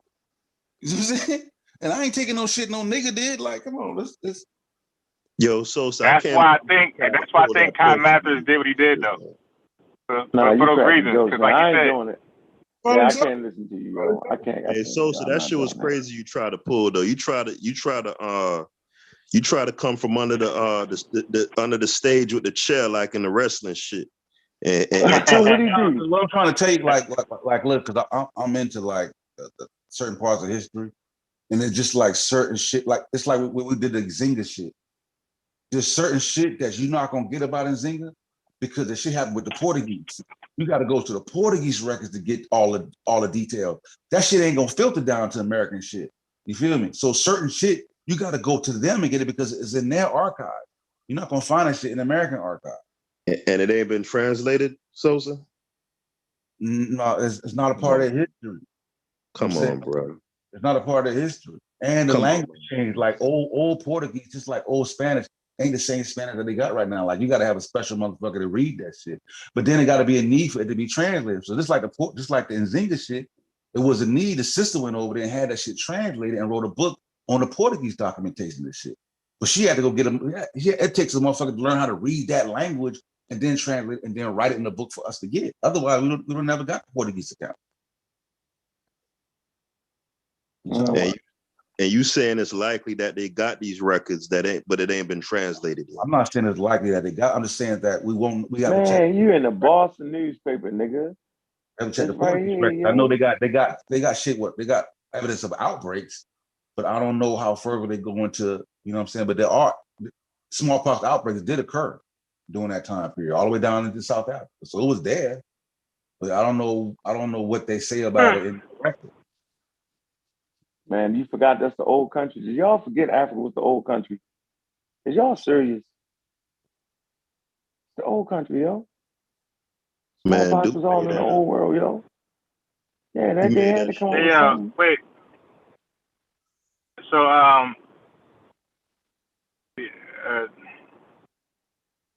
why do you think the Africans get decimated, yo?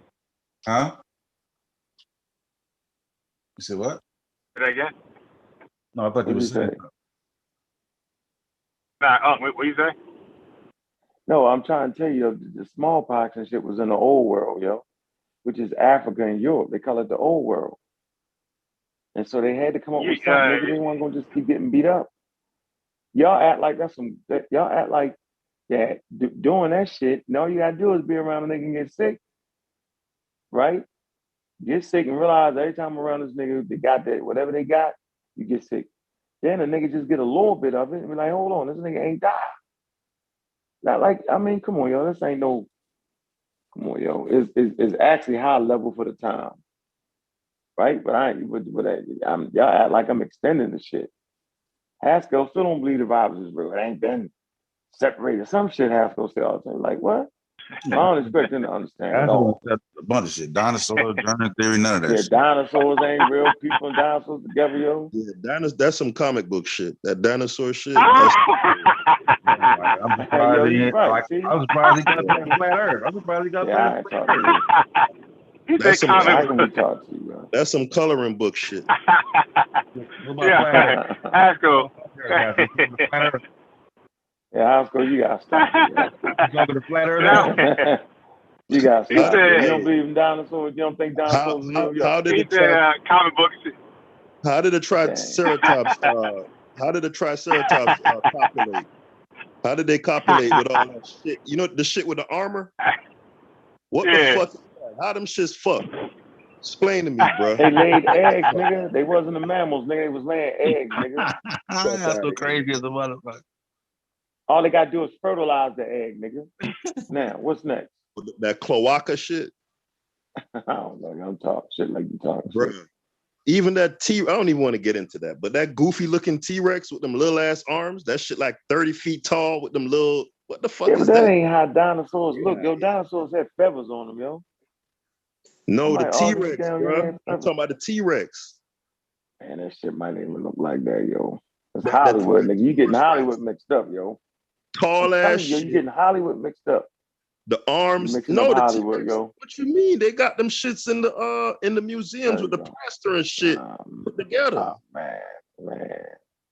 What you mean? The T-Rex is a real dinosaur? Sosa, the T-Rex ain't no real dinosaur? I'm saying the shit you seeing on TV be the Hollywood shit.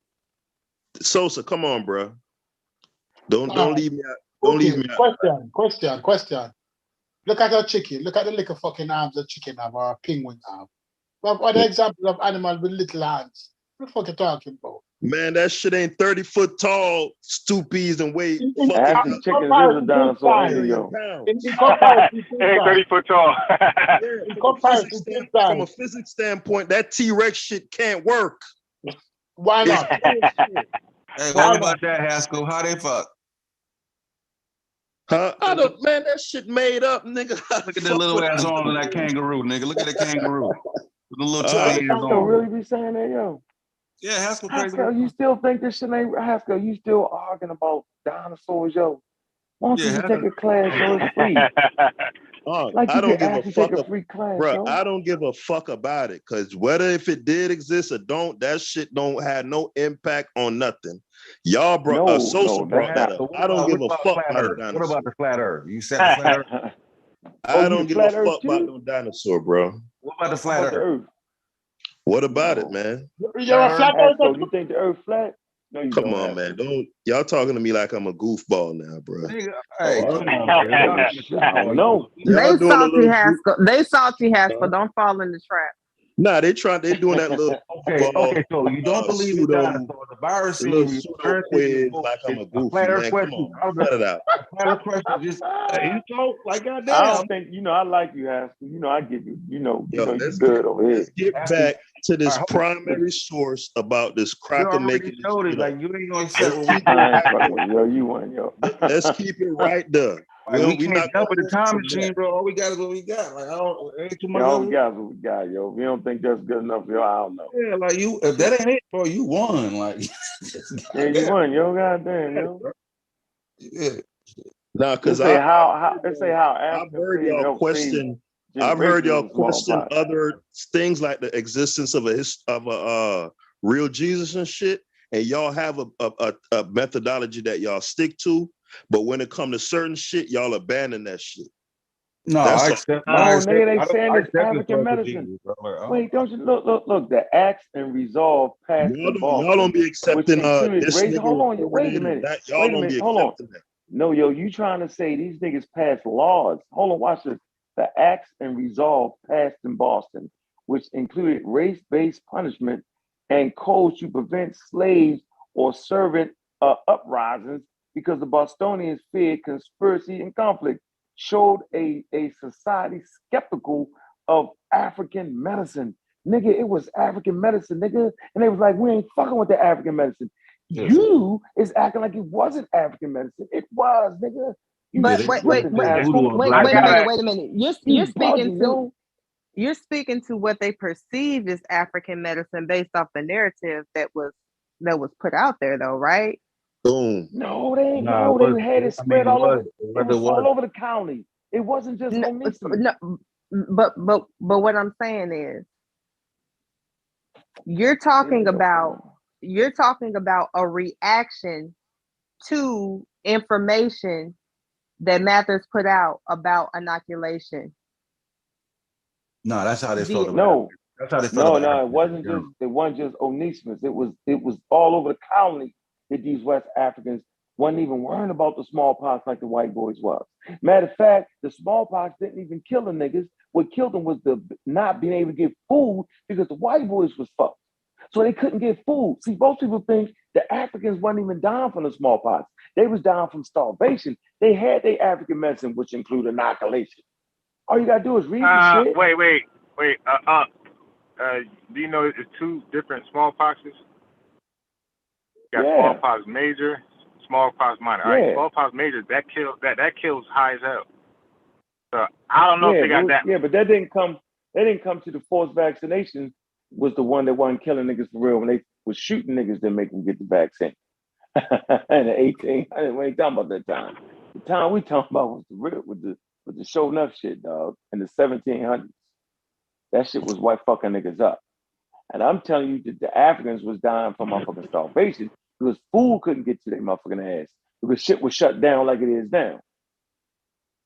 Yeah, but they Hey, call why it y'all on African the medicine. line? We ain't fucking with them niggas. Hey, Y'all, why? so why would it be? Hold on, wait. See, it actually speaks against what you're saying, Haskell. Why would Cotton Matthews put it on the black people, yo? They wasn't fucking with niggas. Wait, so That's so really let made me them say not fuck with it. this is the It'd last be thing I'm gonna easier say for on him to this. get it through. I got a source up, and once I get home, I'm looking at my notes. But I could have sworn I read that white folks had already, before they even dealt with Onesimus, they already was observing people that was near the cattle, right? That was not getting sick. They was already observing. Afterwards. Later on. That was later. That was later on. So that was the later on. The motherfucker that was milking Cow the cow. pox. Motherfucker that was milking the Edwin cow. Jenner, yo. that was with milk Jenner. maiden. That was with Jenner and them. Yeah. Yep. That's later Hey, on. why y'all on the line though? Because y'all still looking to the vaccine. I done been not cared about this shit a long time ago. Really don't give a fuck. I really don't. I don't talk about it in real life. I don't give a fuck. I do want to ask y'all because y'all still kind of keeping up with it. Because I don't understand, right? Because they're saying it's a pandemic of the unvaccinated, right? The way how I understand conventional vaccines is that it primes your body to be able to create antibodies and neutralize the antibodies. It would neutralize the disease, prevent transmission, prevent infection, prevent transmission, and as such, eventually. Infection?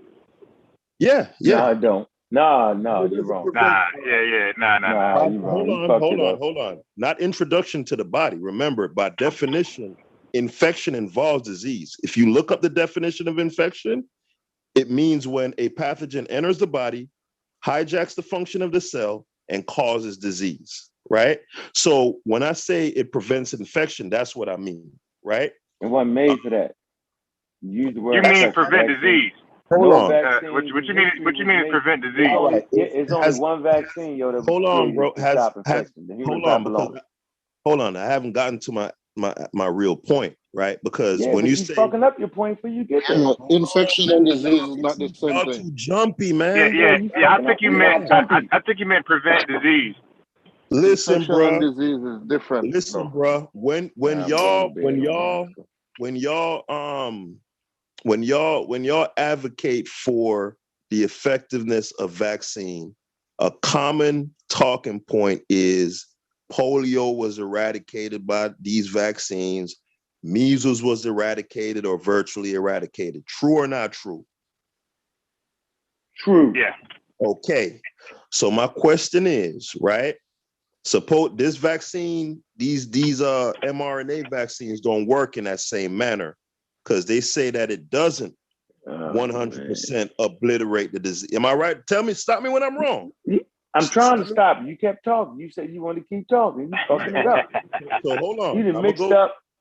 Hold on. Mixed up eradicated. Wait, look, Haskell, you said stop you, then you say hold on. I know, yo. Come on, yo. Listen, the vaccine itself don't listen. Yeah, how you gonna say stop you and you keep going? Don't eradicate something, yo. But y'all keep interrupting. Eradication. No, I'm trying to ask you a question. You said stop you. You said stop you. You said stop you when you fucking up. I'm trying to learn. I'm trying to learn from y'all. I'm trying to get. You messing up. I'm trying to get educated by y'all, right? You don't want to be educated by Amen. us. Amen. Yes, I do. Just say that. I want to be taught. Okay. Edify me. Okay. So that's you right. Understand? That's amen. That's you right. Understand that infection and disease. I'm listening. I'm asking in good faith. Oh, okay. Okay. That's right, brother. Do you understand that infection and bro. disease is two separate things? Let me finish the question, bro. Then you could. I can't acquiesce to a fault. You could clean all that up on the back end, right? So I'm a slow walk it, and y'all could correct me at each point, right? So we're agreed that conventional vaccines, for all intents and purposes, eradicated certain diseases like polio and measles. We're in consensus on that. There's a reason behind that, though, yo. But we ain't consistent. But if you don't understand polio, measles, The reason is Jesus Christ. It's impossible to have a simple conversation with y'all niggas, dog. Like I said, yeah. No, yo, it's not the vaccine that did it, though, yo. It wasn't just the vaccine that did it. It was the fact that everybody on the planet Earth got it, nigga. That the whole planet got vaccinated is why I got eradicated. So right now you can never eradicate coronavirus because Really, everybody not vaccinated. Y'all gonna spit hands like that? Okay. Can we hear his point first before we start arguing against? You feel me? I'm trying to tell him against it. Yeah. All right. So let me. I'm not listen. A Let certain me amount of people revise. on Earth got vaccinated, yo. Let me revise that, yo. it to include the petty shit that Ankh just said. Right. The mass uptake of conventional vaccines. Right. So the mass uptake. It wasn't just the existence of the vaccine, but the fact that people took it en masse. Right. Around the Earth. That's important. Creating herd immunity, right? Yeah. That is what caused the eradication of previously rampant diseases like eradication don't mean it's not there no more. Let's get that straight. Do you understand that? Eradication don't mean it's gone. Virtual eradication. Really, nigga, like seriously? Yeah, that's important to know. Eradication don't mean gone. But go ahead. But that's a common talking point. People say polio and measles has been eradicated. That's but a they common don't know the definition of it. I've heard y'all niggas say that multiple times. So but stop I know what it mean though. So stop the nitpicking. Yeah, Haskell, look, we got to get on one accord. I can't even get through a simple question. Haskell, wait, but hold on. Go ahead. Hold on, Haskell. If you're going to say shit about, well, it's because most people took the vaccine. Well, that's the point I'm making, nigga. All right, but hold on. But let's first agree on eradication, though. But let's first agree on the definition of eradication. Like, do you believe that the polio was gone? Hold on. If I may. Yeah. I don't think we need to agree on the definition of eradication because I definitely have heard people use that as a talking point and they don't provide clarity to what they mean by eradication. So well, I can't speak for them, but I know exactly what it means. Can anybody? Okay, well let's be clear today. Haskell, are you aware what eradication means? No, educate me. Sosa, are you guys? It means that if something's eradicated, don't no mean reports. Off the earth. It means if I'm not mistaken, it means no reports like within like a year, something like that.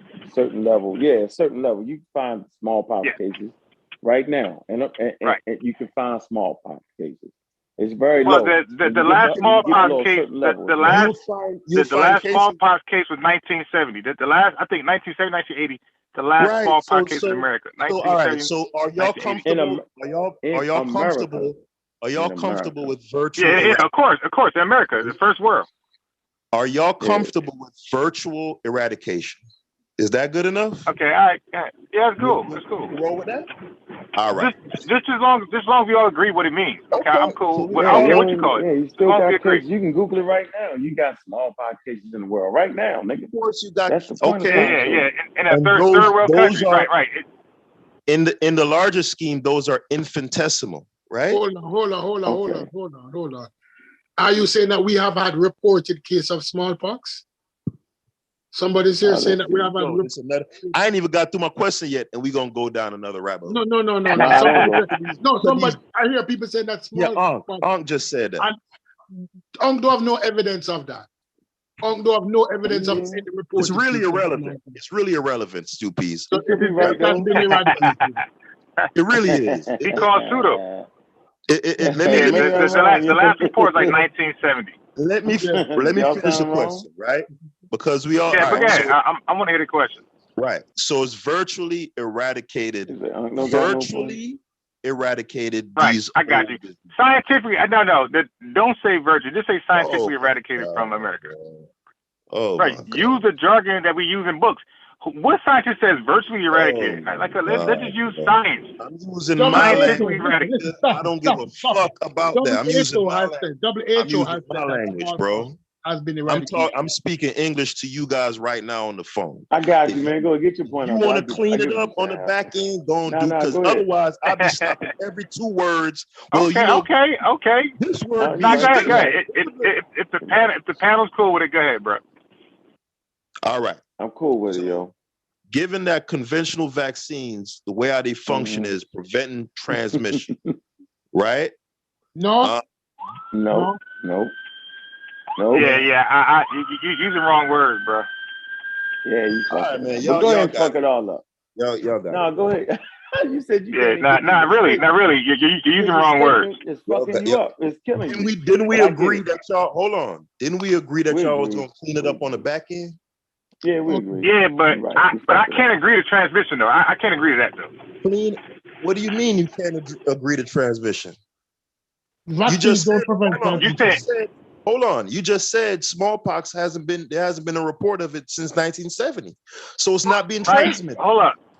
No. What are we talking about, man? No. You say conventional no. vaccines prevent transmission, but how about this? How about Haskell? No, I don't agree with that. Or the uptake, because let's add in what Ankh said. Who challenged you on the smallpox the still mass around? Though? Who was uptake, that? the mass, Was that Google Haskell. Scholar? because The the best mass thing you could. uptake of the vaccine led to herd immunity. That's the idea. All right, go right? ahead. Keep going. All right, get your point. Go ahead. All right. So from this point forward, if I say a little terminology that's offered, just know we're talking about the mass uptake. All right, go ahead. What's your point you're trying to get to? I'm trying to. to Haskell will correct us in a heartbeat. If we fucked up, Haskell will be all over us. Yeah. So honestly, sometimes I don't know how this is listenable to an audience, man. Y'all niggas are so. You're right, yo. Go ahead, man. Haskell. If I may See, suggest, Am ain't gonna let you. Look, Am ain't gonna let you finish now. just say what you're gonna say without needing their agreement, because then you won't. Because everything they're gonna cut it. Yeah, anyway. right. Because we can't agree. Yeah, so just say what you're gonna say without. I'm going on mute. I'm going on mute, Haskell. I ain't cutting. I'm going on mute. Out. Yeah. All right. I don't want you to get with the. A general talking point, and you'll find this in journals, is that the introduction of vaccine technology is responsible for the eradication of diseases that were previously running rampant, right? Fast forward to 2022, they're saying that the mass uptake of these vaccines does not prevent transmission 100% or anywhere to a level where herd immunity can be achieved, right? So the question is this: why do I, as an unvaccinated person, pose a threat to you, who is a vaccinated person? Answer? Can I answer? Yes, please. What? Let me answer. You was in my let's please go. This is real out. Please, yeah, go. please let me answer. When a pathogen is introduced into a person, right?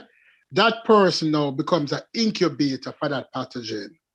Meaning that if that person get the disease, they will produce far more pathogen than that was introduced to them, thereby exposing more people to the pathogen. Hold on, just before you go, are we confining this to COVID, or are you saying this applies in general? Let's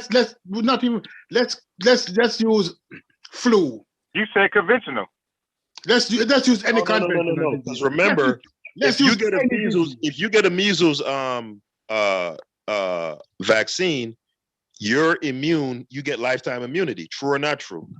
You get a lifetime immunity. Yeah, he don't even know what immunity means, yo. Let me explain what immunity mean. Don't get it. Let me explain what it means. No, it doesn't mean. Let me explain. Everybody who get vaccinated. Let's please finish. Let me finish. Everybody can still get infected by a disease, regardless of the fact that you're vaccinated. What the vaccination does is give you your body the ability to fend off that disease that it has been vaccinated for. Right. Instead of waiting at the end of the week, nigga. You try to figure out what it is. Your body already got it. Yeah, in some cases, what it does is that it prevents you now from becoming a little host, thereby producing far more disease organisms, increasing the spread of the disease. This is what You have a higher viral load. So measles vaccine gives you lifetime immunity. We agree on that. I would not get agree on boosters, anything nigga. like that. Niggas get boosters, nigga. It's called boosters. Stop. Well, we can source up real quick. I don't know why niggas acting brand new. Like this is some shit I'm making up. I know, but you know, viruses is different things, though. Yo, why are you making gives you lifetime immunity? Not a one. Yes or no? Because of the virus, bro. Wait a minute. Forget all the why. virus, all immunity is not it lifetime. Gives you lifetime immunity. No. Oh my God, yo, what is wrong with you, man? You don't know that's what terrible, you're talking about because Ankh disagrees with you. No, I'm saying that all viruses aren't created equally. Lifetime immunity. Because all viruses aren't created equally. So just because one vaccine might give you immunity, okay, but you agree on measles vaccine doesn't mean you lifetime I'm not immunity, sure. right? But I'm not sure if it wanes. But your point is man, because all viruses did on vaccines. How you don't know that? Man, almost because the way you're using it is wrong. All right, then put it in the correct way. Then the correct way is just because the measles vaccine might give you lifelong immunity doesn't mean just confine it to the measles vaccine. Leave everything out. Speak only on the measles vaccine. I'm not sure. I think it might, or you might need to get a booster. I'm not sure. I can be not sure, yo. But what I'm telling you is immunity doesn't mean you can't get it. That ain't what immunity is. And if you don't know what immunity is, people think immunity means I'm immune to it. I can't get it. That's not true. You know what? We can do this. You have the antibodies already. We got Googles. I know, but it simply means you got that means you got immunity to it. That means an immune response to the shit already. Oh, you got Google Scholar. What you want to know? We're gonna Google immunity. You know, I don't know why. I know what immunity is, yo. But it's telling you what you have immunity the is. antibodies. You have an immune response to it. Hold on, and I'm telling you that all viruses aren't created equally. We're gonna go to all CDC viruses definition. aren't created equally. Come on, Haskell, yo. Like, so you trying to tell me just because just because one virus, right? He hasn't even said that yet. He hasn't even said that. He was just asking about measles. But I'm ahead of him though. Because he's trying to stop. say, but can we stop doing that? Can we stop? Can we stop getting trying to get ahead of people's arguments, like anticipating? Like, I'm not anticipating. He thinks that the vaccines are all created equal. That's what he's thinking. But go ahead, Haskell. Yes, it's a lifelong immunity. Move forward. Go ahead. All right. It says here, according to the CDC, immunity to a disease is achieved through the presence of antibodies to that disease in a person's systems. Antibodies are proteins produced by the body to neutralize or destroy toxins or disease-carrying organisms. Antibodies are disease-specific. For example, measles antibody will protect a person who is exposed to measles disease and will have no effect on if he or she is exposed to mumps, right? So Ankh says, I don't know, I believe all vaccines are created equal. Actually, no, and that's actually the crux of the question that I'm asking, because these mRNA vaccines claim to do a very different thing from what the measles virus, the measles vaccines does. They don't claim that these vaccines neutralize or destroy SARS-CoV-2, right? So, of course it let me say it again slowly for you. Let me say it again. Let me slow it down. Let me slow it down. Let me slow it down. Yeah, what you just read? What you just read again? Let me read the CDC definition of immunity. immunity. Slow it down. I just finished you. Let me slow it down. I'm going to read the CDC definition of immunity, right? And this would apply to, I'm going to constrict it for now, for the sake of the argument, to measles. And that's the example that the CDC definition uses, right? I got to be like a fucking lawyer talking to y'all niggas. Immunity to a disease is achieved through the presence of antibodies to that disease in a person's system.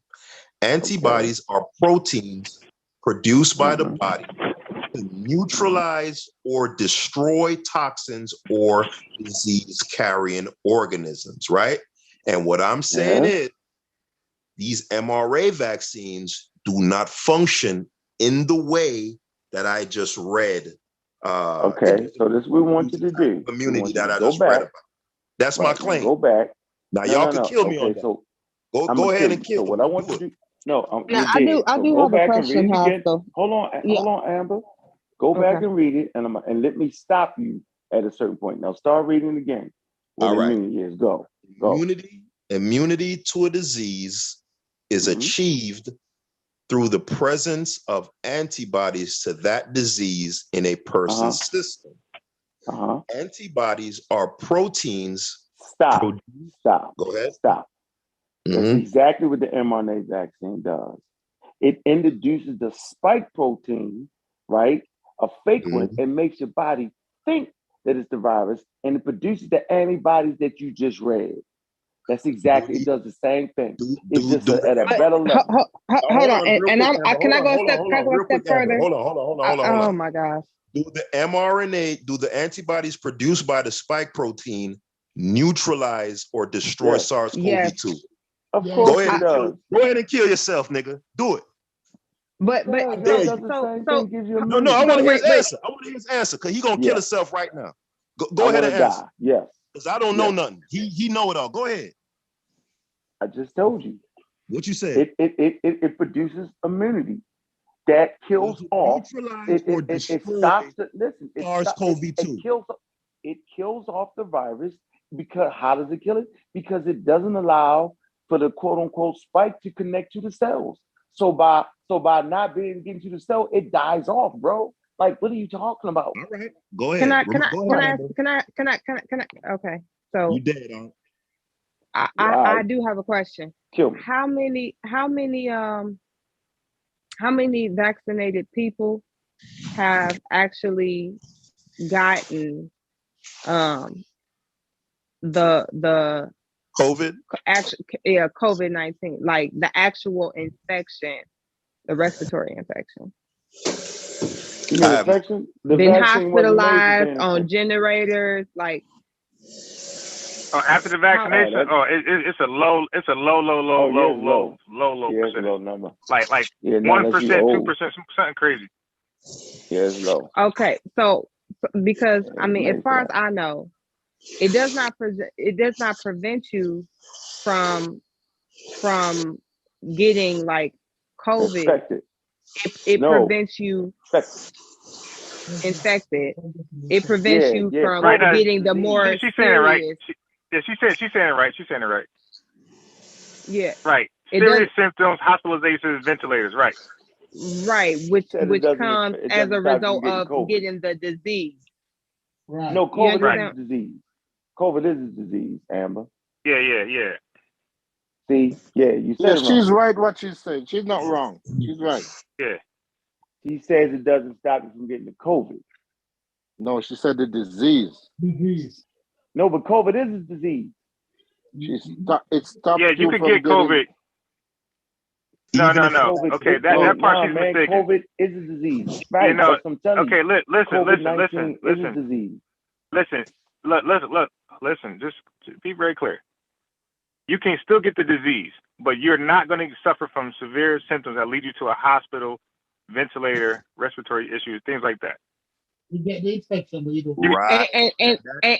But I'm sorry. I just wanted to say I do feel like there's a little problem in the way that tests are being executed and given now, because I do believe that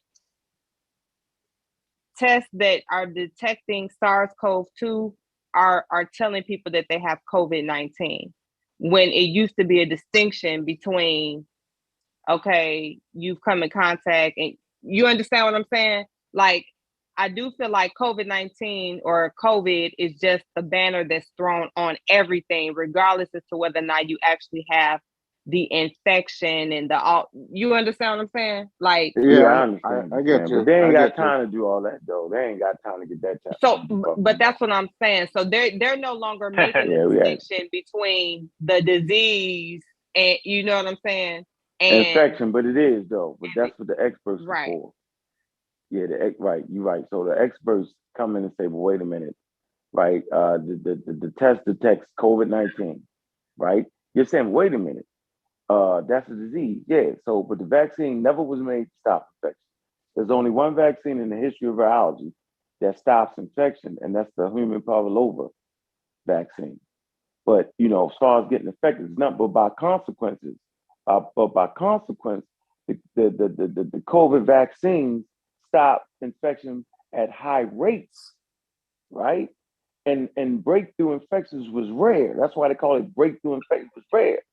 But it mutated a couple times, which is not the original COVID-19, has mutated. So now breakthrough infections, right, aren't as rare as they used to be. So that's why they say, okay, your immunity starts to wane, okay, which they figured it out in 6 to 8 months, right? Your immunity starts to wane, antibodies, okay, start to wane. So get a booster to bring your levels back up. The vaccine you mean boost your immune system? Boost your immune system? That what you mean? No, I said a booster shot to boost the immunity, not the immune system. To boost the antibody count. So they could call it a booster, but the pseudos can't though. So you don't understand what I just said? That's a good joke. You gonna do it, or you gonna get out there? You just joking. Say you was joking, Haskell. Never said anything about boosting the immune system. You just said he used boosters. What the booster? What a booster shot. Immunity. Boost the immunity, the antibody levels. So just like how the pseudos say, you could boost your immunity. No, come on, Haskell. You're playing now. You Haskell's on the road tonight. Yeah, you're on the road, yo. You trying hard. I get it. Hey, I'm just saying, bro. They be sticklers for language when it comes to certain individuals, but when it comes to there's nothing wrong with asking for clarity. There's nothing wrong with that. Shot. No, a booster shot does not boost your immune system, though, Haskell. A booster shot boosts your immunity against a particular disease, bro. That's what it does. It raises your level of antibodies back up, and your killer T cells and killer B cells, right? Those are still effective, but we talking about the antibodies, bro. So I know what I'm talking about. I spend hours making sure I got it correct. So most people don't even know that vaccines wasn't made, right, to stop infections. They don't know that. People don't realize that an infection can lead to disease. Aaron says, wait a minute. Why is the test says a COVID-19 test? What the fuck you want them to say? The infection test?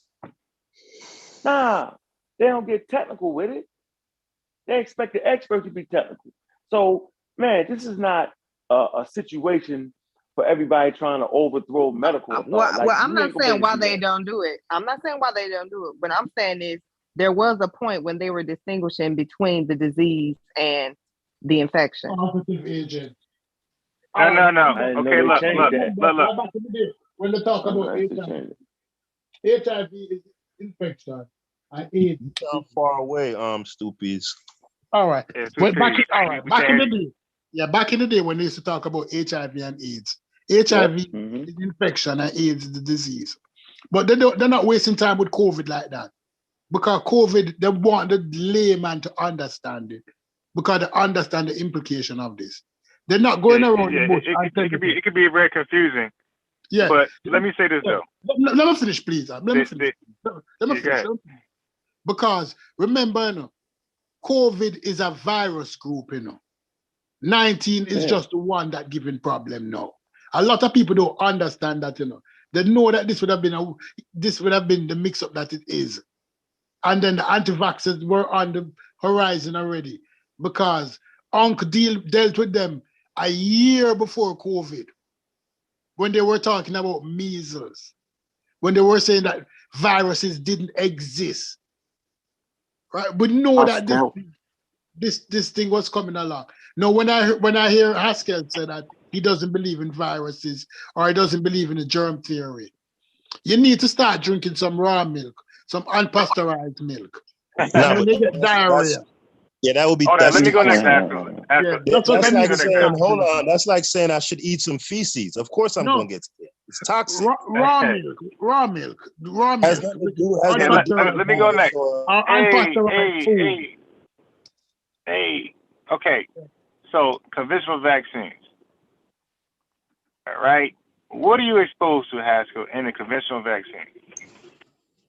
Yeah, I'm about to pull up the CDC definition because you know they changed the definition of vaccine, right? Okay. Okay. Y'all aware I'm using of your that? word. Haskell, hold on. I'm using I your just word. wanna ask Wait, you. before we go there, that's a rabbit hole. Okay, bro, you could, like you said, you could name that shit after I'm done, right? Like you said, hold it. Okay, when you get vaccinated the conventional way, what are you being exposed to? The whole protein of what? A live germ, right? Or a dead germ, right? Or a weekend germ, correct? He doesn't. No. I'm talking about to the definition of vaccines, like what they supposed to do, right? So you're getting exposed to what, according to conventional vaccines, Haskell? The old way. Crickets? Nothing? Okay, I'll tell you since he don't want to answer. You're getting exposed to the virus, Amber. Just a weakened, dead, or protein of the virus. Either one, right? What is it doing to cause an immune response? It's infecting your goddamn cells at a slow pace, and your immune system responding and is beating it up. So you can get infected without getting the disease. That's what they did to you. You got to get infected for your immune system to respond, and they kill it before you get the disease. That's what the vaccines did.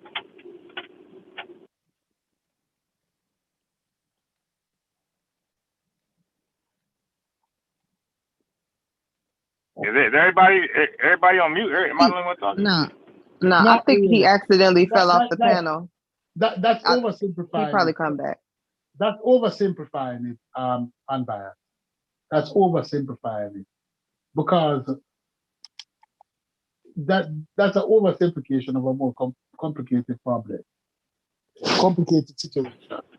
Because the thing about it is that when most viruses, the traditional virus, like the polar virus, when it was introduced into the body, it was a virus that it is a virus that was unable to multiply. So let's say they introduce 10 virus particles into the body and they can't multiply. That 10 will give the body a chance to fight it off, or they will die of natural causes because it cannot multiply. If you put a virus into the body that can multiply, it's like you're infecting the person with the full-blown disease. But to stop it from multiplying in the body, immune responsibility is an introduction. It's like introducing. It's like you go on the first a blind date. Somebody meet you on a blind date, and they introduce you to this young lady. No, her sister. No, them introduce you to a young lady. Somebody, your friend carrier introduce you to a young lady, right? And you spend time with her and you get to know her, right? But you never know that this girl not going to put out, but you send her to dinner and you all of that. So you know what she make up of. And you know her attitude. And so you can better deal with her on a full-time basis to decide whether or not you want to deal with her. That is what it is. You introduce introduce a disease in the body that cannot multiply. So even if your body is unable to fight it off, it will die a natural cause because they don't live forever. But during the time what it is in your body have the opportunity to know it. So when it introduced a full blast portion of it now, it's like, I've seen this motherfucker already. Because what vaccine does, it gives the body the ability to prepare a natural defense for a virus. Vaccines don't cure. Vaccines don't give the body the ability to fight the virus. It's the body have to develop its own natural response. Yeah, everybody here knows that, Stoopy. That's basics. Yeah, everybody on the panel knows that. Yeah, but enough people don't. When them think about vaccine, they say, "Oh, I get this vaccine, I can't get this thing." Yeah, but that's how it was. That it has always been. But like we previously, never clear it up to the layman. Because yeah, when they say, but Stoopies, when they say get that thing, what they're referring to is the disease, not the introduction of the pathogen to the body. Right. You're saying it makes you immune to getting this disease. Right. Right. Everybody knows. I mean, come on, man. But not immune to the infection. We agreed on that already. Okay. It makes you immune to disease, to get into contracting the disease. Right. Right. So previously, if I had measles, right, and Unbiased is unvaccinated, Unbiased has nothing to worry about from me. That's how it used to be in conventional vaccines. With this COVID and these mRNA vaccines, they're saying in this instance, it don't work like that no more. All right, but let me use something. Let me use something and tell you this story. You see, back in the day, somebody got shot. Somebody got shot or burned. They went to the doctor, and the doctor just pulled a broad spectrum antibiotic off the shelf. It didn't matter which one. You got burned, the doctor just look around and say, I have some antibiotics. Take 2 of these and don't worry. Now, today, when you get burned by that same disease, chances are the doctor have to do a culture to see which antibiotics will work best to kill that disease, to kill that burn. Is that diseases has also, some diseases don't follow the same traditional rule. Okay, I get. So you're saying, I get what you're saying. So in other words, it's SARS-CoV-2. You know, being that it's novel, it's unique from any previous virus that we had ever encountered. In that, it can evade immunity. Like it no, can. I'm not saying that it evades your immunity. I'm not saying that. Well, we're not able to make you immune to it. But there's certain diseases that people are immune to. No, they're saying this is what the scientists and the medical people are saying. It's not me. They can't make you. I'm listening to Haskell. I'm still trying to understand your gripe though. Like, you got, what is your main issue with the vaccine? It wasn't a gripe. Remember, originally it was a question. Yeah, I kind of get what he's trying to say, or is saying. My question is simply this: you being vaccinated, what threat do I pose to you, and why do I pose a threat to you? If I have, let's say, I contracted. I think Stoopies answered that though. No, hold on. I'm gonna ask you. I wasn't satisfied with Stoopies' answer, right?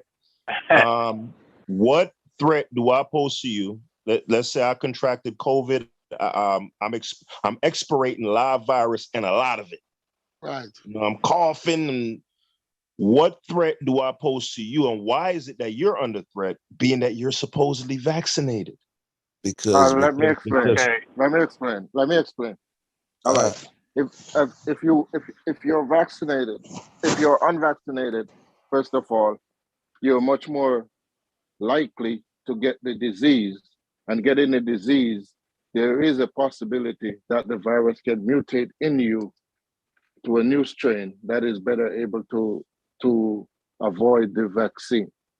That's in terms of your danger to me, is that when that new strains come into the population, even though I'm vaccinated against the old strain, that new strain might get around my vaccination and get me sick again. So that's the danger you pose. Yeah. Cause breakthrough infection. All right. I'm more satisfied with that answer. I think Stoopies gave the same answer, but that one was a little bit more concise, right? So go ahead. But all to ask you, let's put it this way. The body, how COVID-19 is now, is that you are constantly being exposed to it. You're constantly, the level of COVID-19 is that you're constantly being exposed to it, or you can be exposed to it several times. Let's say you don't want that. You don't want that. Because after a while, your immunity can break down as a result of continuous assault from the disease, from the virus. That's why they say, listen, we need to strengthen it up back, give you a booster, get you a different reaction, get you out there, get you able to fight this thing. This thing is not a dolly house thing. It's not like back in the day with 1 in 1,000 people might have a disease. No, we're having 1 in what? 1 in 20, 1 in 30, 1 in 40 might get it, 1 in 5, 1 in 4. Okay. But I have a question. But aren't the newer strains like less aggressive in terms of like the in terms of like the actual deadliness or the lethalness of it, the lethality. But they're definitely more highly contagious. Like they're easily spread. Yeah, that means that is winning. That's what it wants. A virus don't want to die. Like So if it kills a host and it wants to keep spreading. Yeah, I mean it's successful. It's becoming successful. Yeah. Boy, these viruses sound highly cognitive, man. It's funny how that works. The most high, wicked as hell, man. So suddenly these these viruses have cognition now. No, it's funny how that works. It's parasite.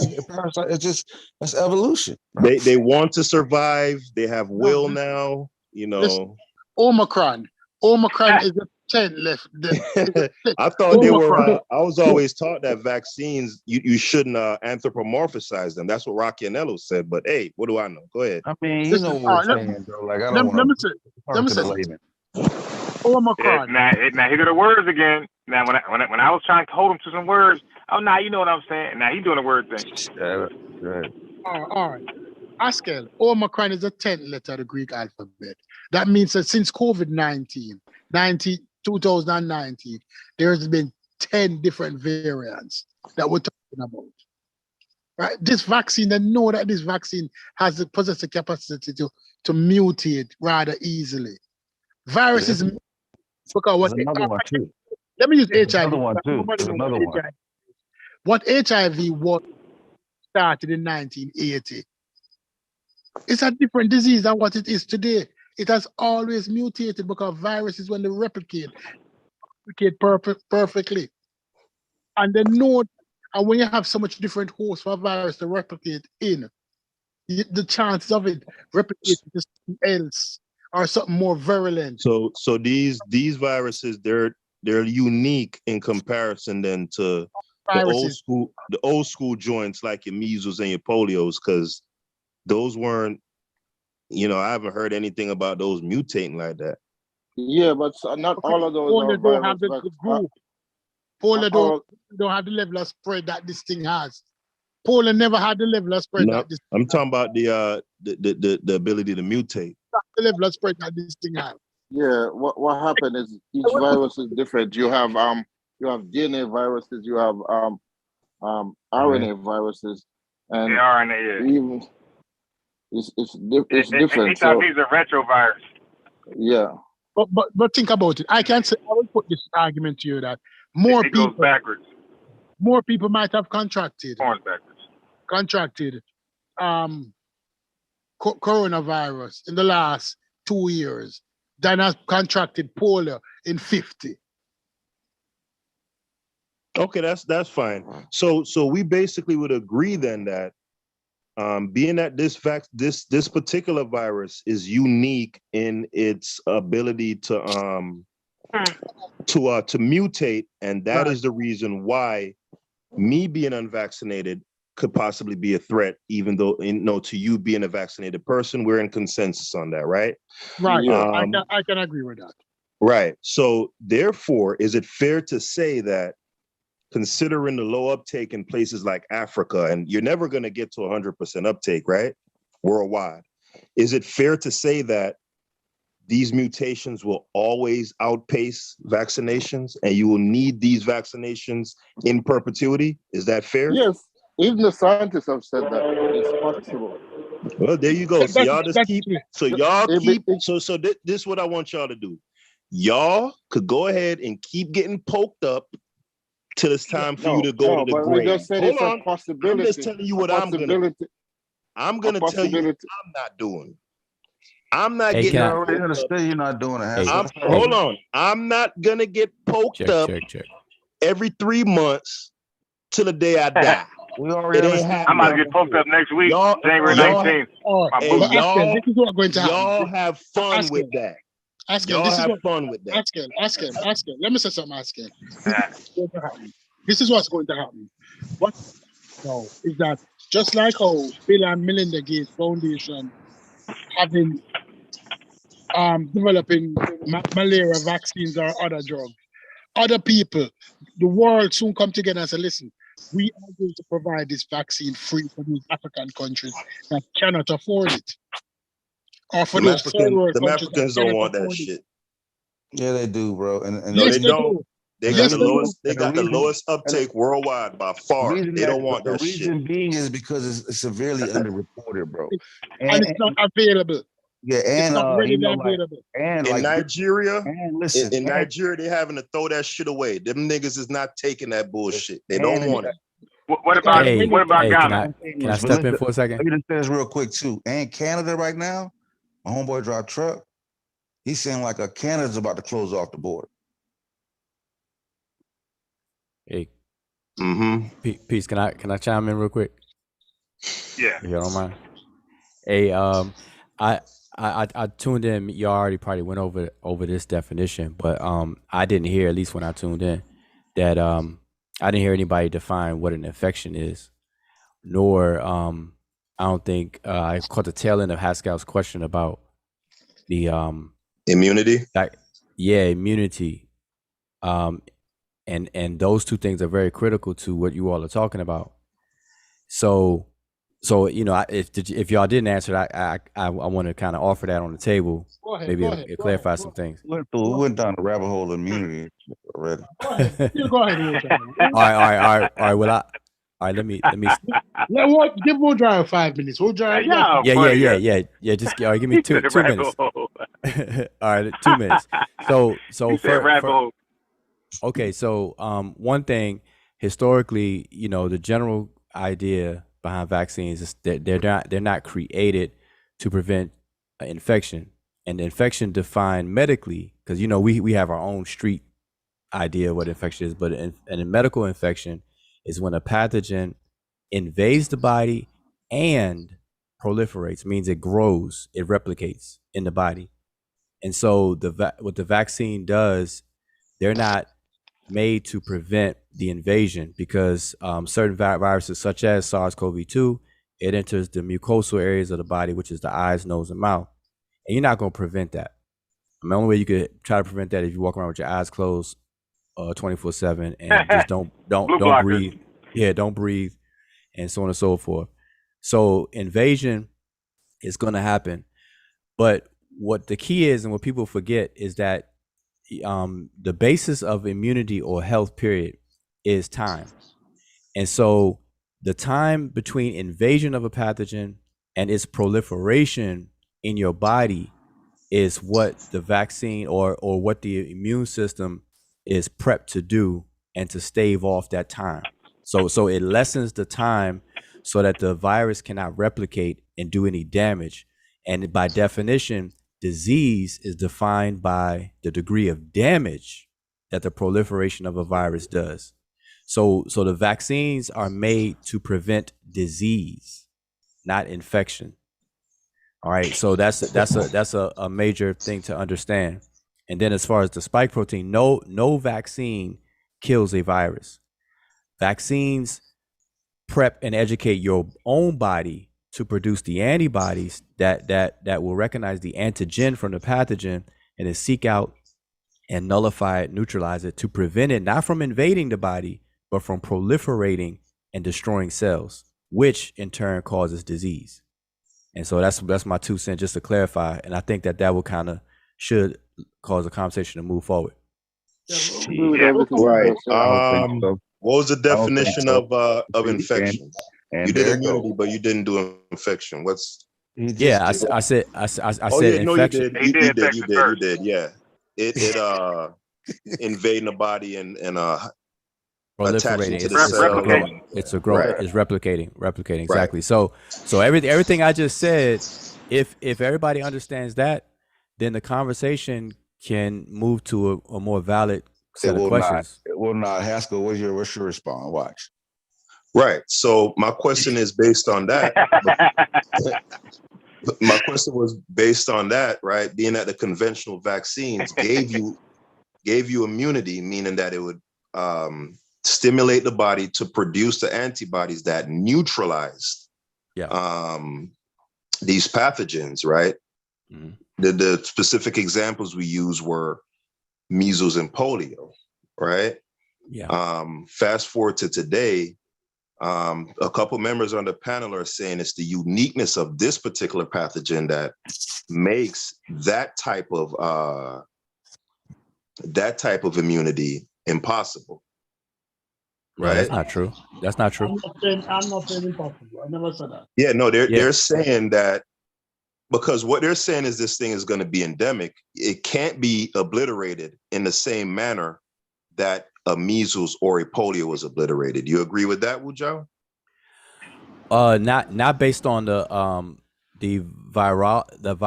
virology of the stuff. It's basically epidemiology issue, the participation of the public, and that's one factor people are forgetting. So it's the uptake. No, it's the public's participation because we're dealing with public health, not an individual person's health. And I think I heard your question earlier about why does a vaccinated person has to worry about an unvaccinated person, and Right. and that question gets asked a lot, but it's not a properly framed question based on the reality, because that doesn't occur. Like Would it be properly framed in regards to your conventional diseases like a polio and a measles? No, it's the same. It's the same thing all the way around. Remember. So hold on, real quick. Well, let me just say this. Quick. Let me just get this in. So previously, when you got inoculated for measles, let's just constrict it to measles, it didn't afford you lifetime immunity. I'm imagining that.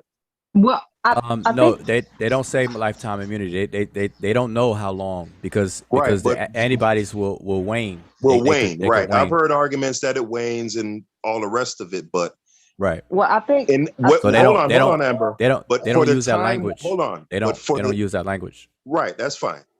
But for the time when it is effective, it makes you impervious. He loves using that language. It makes you impervious to disease while it isn't waning, right? Yes. Okay, thank you.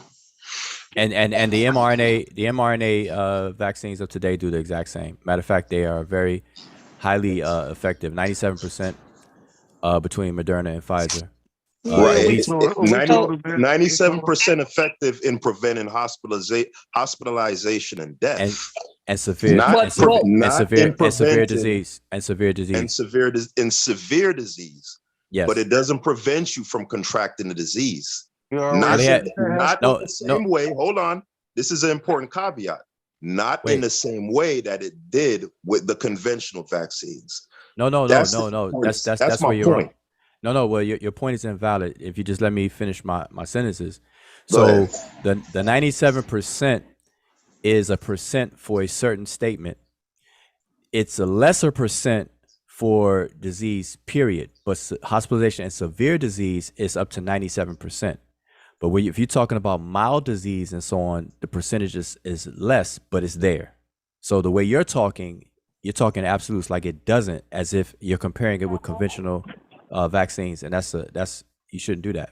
That's just not. Yeah, well, actually, I'm going by the CDC definition or the change in the definition.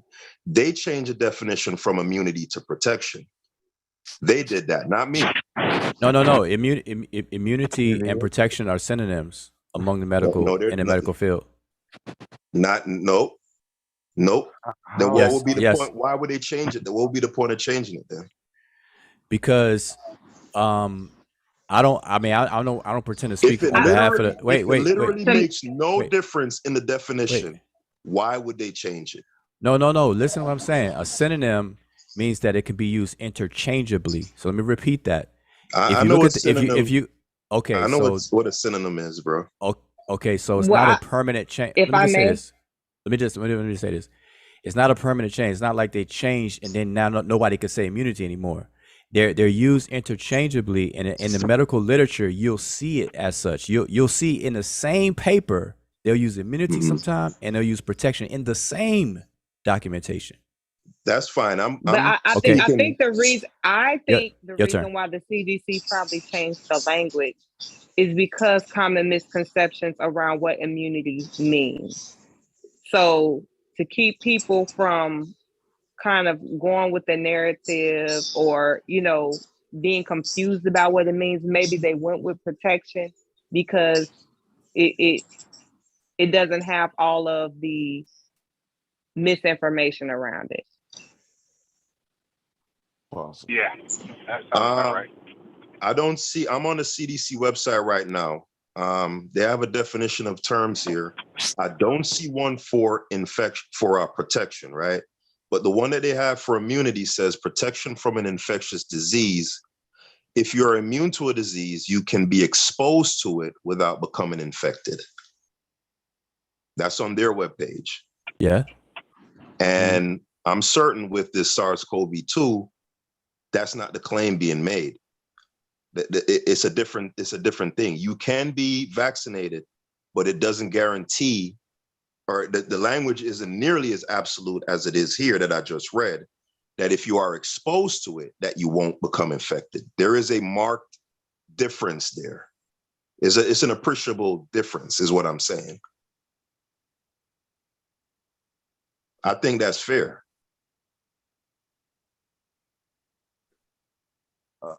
I'm just lost. I don't get it. I don't know. Okay. So let me read this. This is answering the question why the CDC actually changed the definition. So it says, before the change, the definition of vaccine read, the act of introducing a vaccine into the body to produce immunity to a specific disease. Now the word immunity has switched to protection. The term vaccine also got a makeover. The CDC's definition changed from, quote, a product that stimulates a person's immune system to produce immunity to a specific disease, to the current, quote, a preparation that is used to stimulate the body's immune response against diseases. Some people have speculated that the unannounced changes were the CDC's attempts to hide the fact COVID-19 vaccines are not 100% effective at preventing coronavirus infection. U.S. Representative, However, the CDC spokesperson said the slight change in wording over time, slight changes in wording over time haven't impacted the overall definition. So you're hearing it directly from the CDC spokesperson. Haskell, you slick now. Haskell, slick. No, why you say that? I have that same thing in front of me right now. Like, if you already knew that, then why you went down that path? No, but that no, wait. Here you go. He still has his question because he has. Hold on, but that buttresses my point. Let me finish reading. Because the nuance there between producing immunity versus an immune response, you may look at that as a small nuance, but that's, for me reading that's a very different thing. No.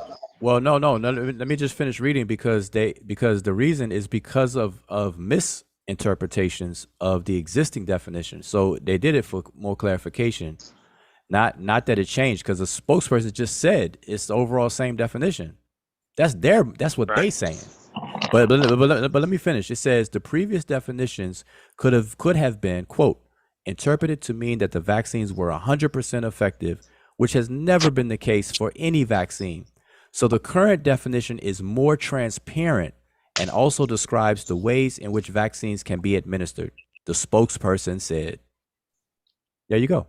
Right. So the idea that's kind of what I was trying to say. Okay. Like, I think, I don't think that there was a need to be as clear before because people weren't that interested, but I think because people are interested now and they don't really have an understanding of what it is. Yeah, they had to clarify it because a lot of people mischaracterized what it was. So hold on. So in other words, then, this idea of breakthrough infections wasn't a new one. It's just that we weren't particularly aware of it then. So meaning back in the day when you'd get a measles vaccine, it was possible back then that people who were vaccinated were still getting infected. Is that the idea, or am I off here? I don't think it's ever been because they're saying it was never because Wuja just read that and it says vaccines that basically they just rewrote this thing to impress upon the public the idea that vaccines have never been 100% effective. Right. They've and never. That's the reason for the change. Never. Right. Okay. So if that's the case, then no. Wait. Hold up. Go ahead. No, just a slight change to what you just said. They're not rewording it because vaccines have never been 100% effective. They reword it because people assume that they are 100% effective. Right. So if people were assuming that they were 100%, that's a big difference. Right. That's fine. All right. If people were assuming, then that means that they weren't 100% effective. We just assumed, right? Right, but I think a lot of. Hold on, no, I want to hear Wu Jiao say it. I want to hear Wu Jiao say it. Yeah, right? they from day one, vaccines period, not just this one, but they haven't been 100% effective. No vaccine has been claimed to be 100% effective. And that's what I just said. So that means then, in times past, there have been instances of breakthrough infections. It's just that it wasn't a thing that was known to the public at large, right? Based on that logic. That's a logical corollary of that. Right or wrong? I wouldn't say necessarily. I would say that people tend to believe if they were never effective. Can I? So you're taking vaccines as if it's the only line of defense. I think the reason why people tend to think it's 100% effective is because most people get vaccines. Most people get vaccinated. And because most people get vaccinated, there's such a small population of people that's unvaccinated that we achieve herd immunity. So it appears that these vaccines are 100% effective when they're really not. So we're not necessarily seeing outbreaks, or there are outbreaks that we don't know of. The vaccines are doing what they're supposed to do because traditionally people have just gotten the vaccine, or the majority of people have gotten the vaccine, and we were able to see the effect. Yeah, and it was rare with COVID-19. How rare you think it was with the measles? Right. So the vaccines have fundamentally, in terms of how they function, not changed. It's just a difference in uptake. In the past, we had virtually 100% uptake versus now we don't. Is that the general consensus on the panel? 100% uptake as far as taking the vaccines? Yeah, that's what uptake is. That's a point Amber just made. In the past, people. Huh? Not 100%. No. Enough where I said the uptake was so high, right? That's better. Right. The uptake was so high, and the people who didn't take it was such a infinitesimal, the uptake was high. Amount of people. The uptake was high and the spread was less. Right. Oh, the threat was less too. So this particular virus is more. The spread was less. No. What happened is that different viruses. You see how convoluted all this rubbish is? No. Different viruses have different threshold for herd immunity, right? So for some viruses, herd immunity can be as low as 60%, while for some, depending on the transmissibility, it would have to be higher. So I think that has to be taken into consideration. So is herd immunity? Wait, hold on. Oscar, wait. Is herd immunity achievable with SARS-CoV-2? Wait, 1 second. So 1 second. So I don't want to talk over somebody, but I think three of y'all were talking at the same time. I wanted to hear what I don't know who was just talking about that made that good point. Can you repeat that? I think it was Google Scholar. Okay, Google Scholar, because he's on point. Go say it again. No, I'm saying different viruses have different threshold for herd immunity. So one virus the herd immunity can be as low as 60%, while another one, herd immunity goes up to like 80%, depending on the virus, on the transmissibility. and the incubation and all that. That's absolutely true. But let's qualify that a little bit more, because that's the R naught. It has to deal with the R naught factor that will determine the degree of herd immunity. But it also depends on the population. Yeah, you guys explain the R naught factor, so they will be confused. The R naught factors. Okay, that's basically comes down to how infectious it is. Spread, yeah. Yeah. So some of them are higher or more infectious than others. But the key point is when we say 80% or 60%, people tend to think of an abstract group of population of people, but it's pockets of people. When epidemiologists explain these things, they're talking about pockets of people. So for like example, we got 50 states in the United States.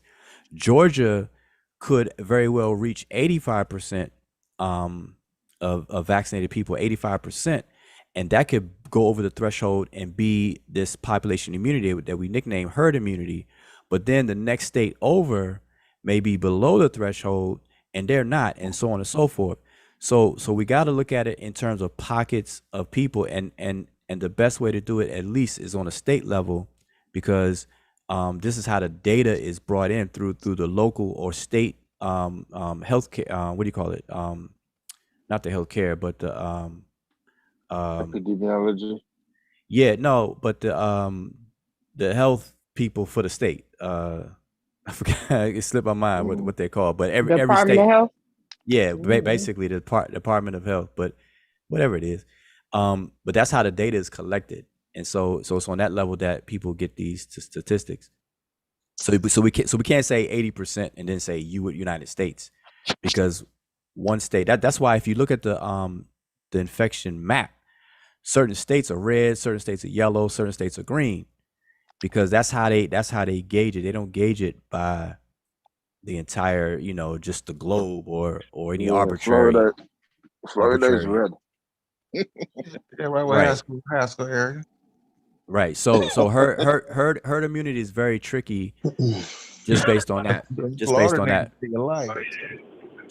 Florida people, man. Oh yeah, we should be dropping like flies over here, but herd immunity is how that very, works. It's not happening. very tricky. If the shit is not, it's we're not dropping like flies down here. Weird how that works, right? I guess that's serendipity. It's not Ebola, nigga. What about those hospitals, though? But y'all making new variants. What about those hospitals? What about them?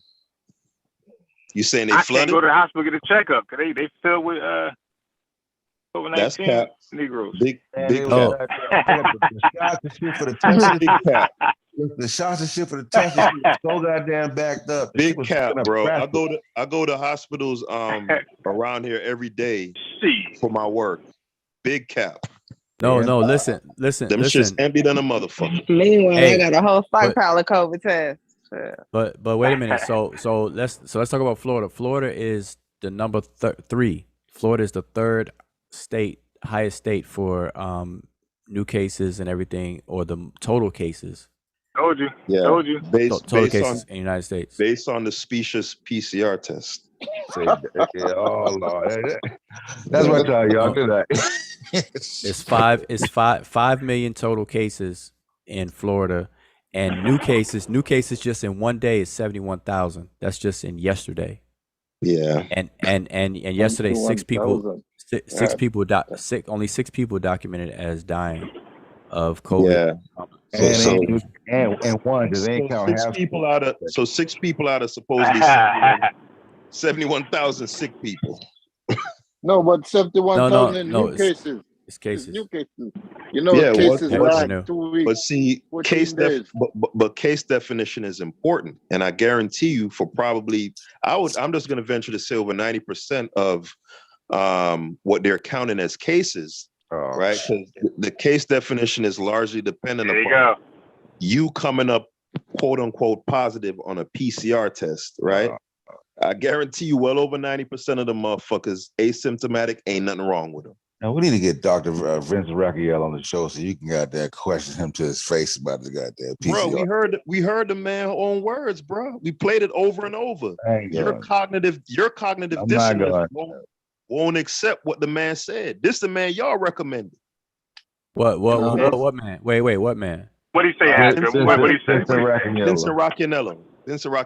What did he say? He said flatly, unequivocally, and he went into exquisite detail as to why the PCR test has no utility as a diagnostic tool. This was pre. There's a context behind why he said it. Like No. We could pull the video up. Sosa tried to do the dance. Explain. Sosa tried to do the dance and make it make sense, but the man said what he said. I'm trying to hear you.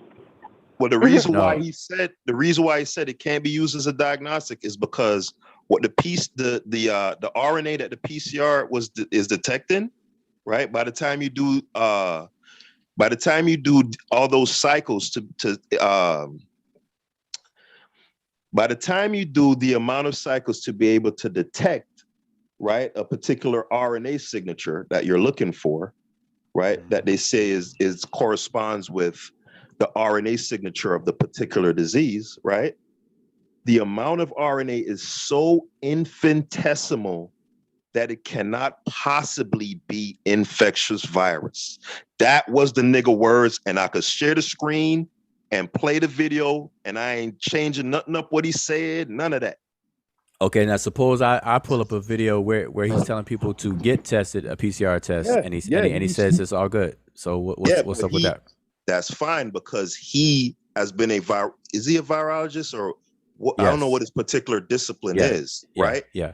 But what I have noticed is the rationale that he used to say why it's not valid as a diagnostic utility.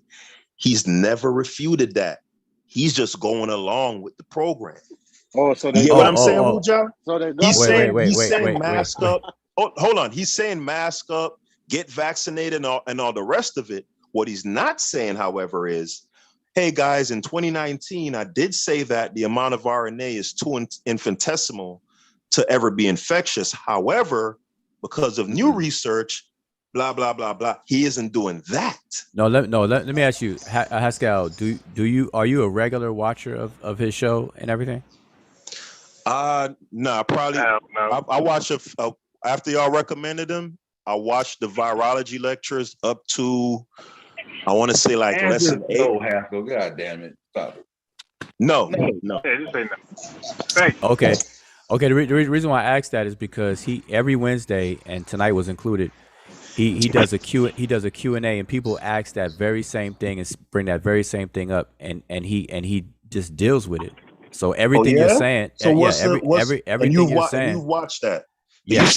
You saying it's come up multiple times. So you've seen his refutation to his. Okay. So could you give a brief explication of that, Mr. Wuja?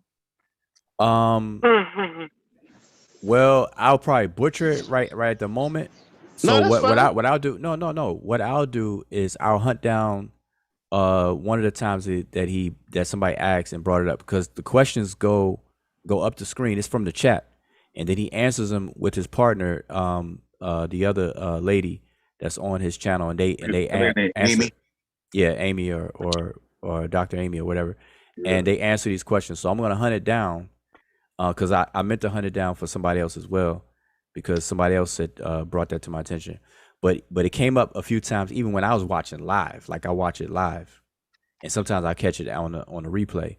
But it came up, and he referred back. And one time he referred back to the assay test that he did that had false positives or something like that. And he was explaining all that kind of stuff. But it's not what people think, and it always ends up the case where people will stop their knowledge and then just run and not just get the whole context and whole thing of what he was saying or what anybody was saying. So this what we going to do. They got to him. They got to him. This what we. It's not that they got to him. They paid him. It's not so much that they listen. It's not so much that they got to him. But see, the thing is that I've noticed in this particular space, I believe, it's my opinion. Don't take offense. I'm of the opinion that you guys have a blind spot in regards to your, this kind of unwavering, huh? No, I'm saying we got it. Wow. Yes, I'm of the opinion. It's just my opinion. It may be unfounded, right? I'm of the opinion that you guys have a blind spot when it comes to the fields of science and medicine, and how much faith and fidelity you put in the proclamations of these institutions. The reason why I say I believe you guys have a blind spot is because the way how y'all speak about the things these bodies put out, you guys almost seem to believe that it's uncontaminable from politics. Like politics can infect all other areas of life, but y'all believe that science is just so pure. Like these guys have no political. They don't have any political motivations. No fiscal motivations in what they say. Let me just stop you, please, because this whole entire SARS-CoV-2 and pandemic has been extremely politicized, and everybody and their mother knows that from when Trump was still in office, and the whole pandemic task force, it was highly politicized. Fox 5 versus so and so versus so and so. So that's an extreme simplification that don't even apply to me. I'm gonna speak for myself, and I don't think it applied to anybody on this panel, including you. So you're just wasting your breath on that. So for me, I don't have fidelity in none of it. That's why I do my own due diligence. I actually read all the studies. Like, I don't take nobody's word for it. I go and get the study myself and read it, and I know how to read the studies. That's why I can show you the video, because I don't believe, like what you just said, I don't believe that. I will go and listen to the man myself. And that's why I listen. I've been listening to Vincent Rankin Yellow, but I listen to him and others. And then I have family who are frontline on this. Like, matter of fact, my sister is a jabber administering vaccines. When people say, "Oh, we don't know the ingredients of the vaccine," I'm like, what? The ingredients was published when it was first given the EUA, the authorized thing, blah blah. So I don't listen to nobody. So Wujao, I want to get your opinion on this, right? Because Sosa, he was in a twist. He ain't know what to do. He was fucked up. So what? You was fucked up. You couldn't make heads or tails of what this dude was saying. So you just didn't accept my response, bro. That's what it was. Because it was convoluted. It was all over the place. Didn't make any sense. But Wu Jiao, no offense, he's a little more polished. I wanna send this link to Unbiased before he fall asleep, and I want him to play the relevant portion that I played for you, so I want to get Wu Jiao's take on this. All right, so let me get this link for Unbiased. Bro, you might have to transcribe it. I'm driving. Oh damn! I just posted a link. I just posted a link in the Zoom chat all right, where Vincent Rankiel says test often. Hold on. That's in that video. That's fine. We could do that. I want your opinion on, because maybe why you doing that? I'm just backing up what I was saying. That's all. But go ahead. Maybe I'm like misinterpreting this and not giving it context like Sosa says. So I want to get your take on it. I don't know if you share your screen, Wu Jiao, are you able to play audio? Because when I share for some reason the audio doesn't come through. Because I could tell you the video to look up and the timestamp. Well, I don't. It's up to Unbiased. I don't know about the strikes. I'm worried about. Yeah, I'm worried about getting flagged because I check my stats. I'm like in the yellow. Okay. Yeah, I don't. All right. So what I'm gonna do then is I'm gonna put the link in the back chat to the video. If I was home, I would make sure we talk over it, but right, I ain't really home. So I'm gonna put the link in the back chat to the video, and Wu Jiao, if you could go ahead and click it, and it's literally like 20 seconds, and tell me what you think of it. All right. I'll just mute myself and listen. Yeah. Yeah. Why don't? Oh yeah, go ahead and do that for 20 seconds. I'm about to say, why not just put your phone to it and? No. I'll just listen to it. So put it in the. I'm on my phone. Where you putting it? Okay. In the back chat. In the back chat. On YouTube or in Zoom? Zoom. Okay, I see it. So I'm gonna mute and listen to whatever. And then I'm gonna put the timestamp in a second. Hold on. So y'all keep going. It's gonna be 104.50 to 105.06. But definitely tune into his Q&As because he got classes and lectures, but the Q&As is like right off the hip. People asking the same questions in real time of the same concerns that you bringing up and other people bring So up. on Sundays too. Yeah, I'm really intrigued to hear your take on this, Wuja. Wait. 104.50. Yeah, to All right, 105.06. All right, I'm gonna mute out. I'm gonna mute out and listen. I have no idea what it is, but I'm gonna listen. You ain't gonna set no response anyway. I'm still trying to get Yeah, you and to I think John theory. after that, if y'all don't mind, Sosa, could you potentially ask that question again? Whatever stance you said he took on the previous video that wasn't taken the other day. I would like to hear it. All right, so.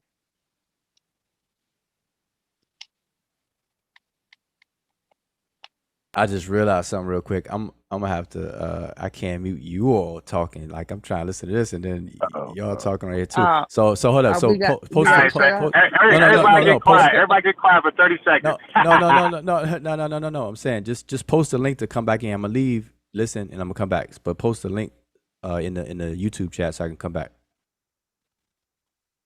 All right, so. Sure, we can all take a moment of silence. No, because I haven't even found the timestamp yet. I'm great. Get it. Okay. I'll put some link in the chat. Okay, all right. I'll be back. So where's this Peter Bag juice guy? Yeah, y'all know if I was home, I'd have been asleep. I'm getting sleepy now. I was supposed to have been asleep. Yeah, Unbiased. What the hell you doing driving around on the road, boy? I told you, man. This I could only talk freely, talk loud, and I talk loud. Oh yeah, that's right. Yeah. I talk loud, so I ain't Low key, trying to. I thought about dipping off on y'all a few times, but the conversation started getting good. But I'm gonna listen to these last two pieces, and I'm carrying my ass to bed. So. Yeah. I'm gonna ask a question. I ain't ready to refute and fight against that. Yeah, I ain't doing that. Too late. Yeah, Wujawa is wide awoke. Wujawa just woke up, actually. Get my ass up in a few hours. Yeah, it has to. That's like playing basketball, 6 games, 7 games in a row. You know what I mean? You might have won 5, lost 2, but you won the last one, so you 5-2. These niggas come in the gym, fresh legs, but they can ball. You're like, I ain't about to be playing against y'all. I'm good, bro. I holler. And then when they whoop you, they talk shit too. Exactly. Because you know it's gonna be a blowout. I'm like, yeah, I'm out. I'm out. Shit. So we got You next. know you You ain't ain't had by no business yourself, taking bro. that challenge nowhere. Yeah. Hey, boy, Unbiased lately, boy. I done found I done got my mojo back on that court, boy. Nigga, that jump. You shoot though. That jumper butter, boy. I'm telling you, boy, butter. I need some video, bro. You got to source up.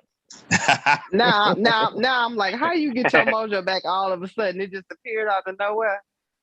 Or you I've been hooping regular, Amber, for like the last 3 months. Yeah. Amber, which question you want? You want me to ask the scientific endeavor from it, or do you want me to ask which one? Yeah, like the scientific endeavor, and I would like to hear. I would like to hear the understanding the of how confirmation of the logic thing. Like I would like to hear that be the response to what tools and or methodologies was used. So yeah. Okay. Just because I didn't hear that piece of, previous conversation.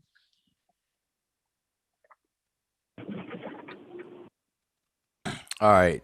Y'all there, y'all there? Yeah.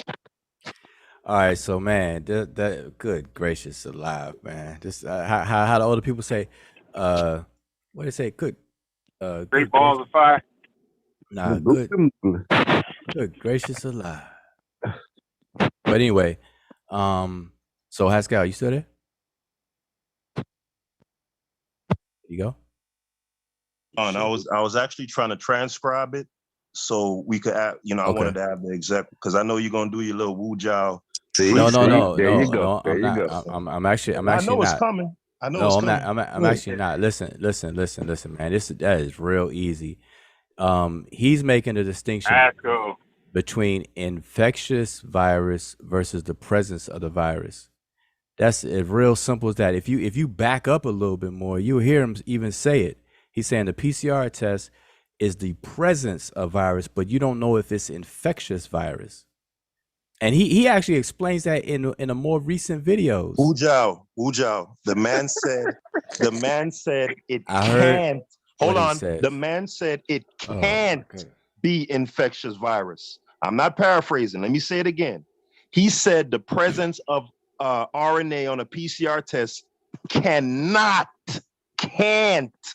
be infectious virus. Am I making that up, Wu Jiao, or did he say that? Yes, you're making it up. Okay. Say no more. So I played it twice. Wu Jiao was lying, bro. Listen. I'm gonna say right. No, you're lying, bro. Listen. Let me hear him out. No, but he's lying. He's lying. Hold on.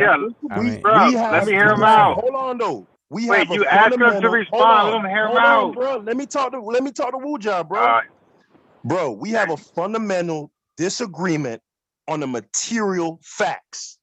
I'm saying unequivocally that Rocchianello said the presence of PCR product can't, and I'm saying that he said that verbatim. Wu Jiao was saying he didn't say that. Is that what you're saying, Wu Jiao? I'm making that up. Hold up. Listen. Up. You just said I made that up. Come on now. Yes, because okay. you're no. Listen. No. I'm talking about the words. Listen. That's what I'm saying. You're comprehensive. Listen. You just said that I made that up. Listen. Yeah, you gotta let him finish, bro. He's acting like talking. That's gonna hurt right DJ now. Focus. Let him finish. Yeah, because because he lying, bro. The nigga said I'm lying. I'm making sure. Let him go. Listen, what you said. You said it can't be.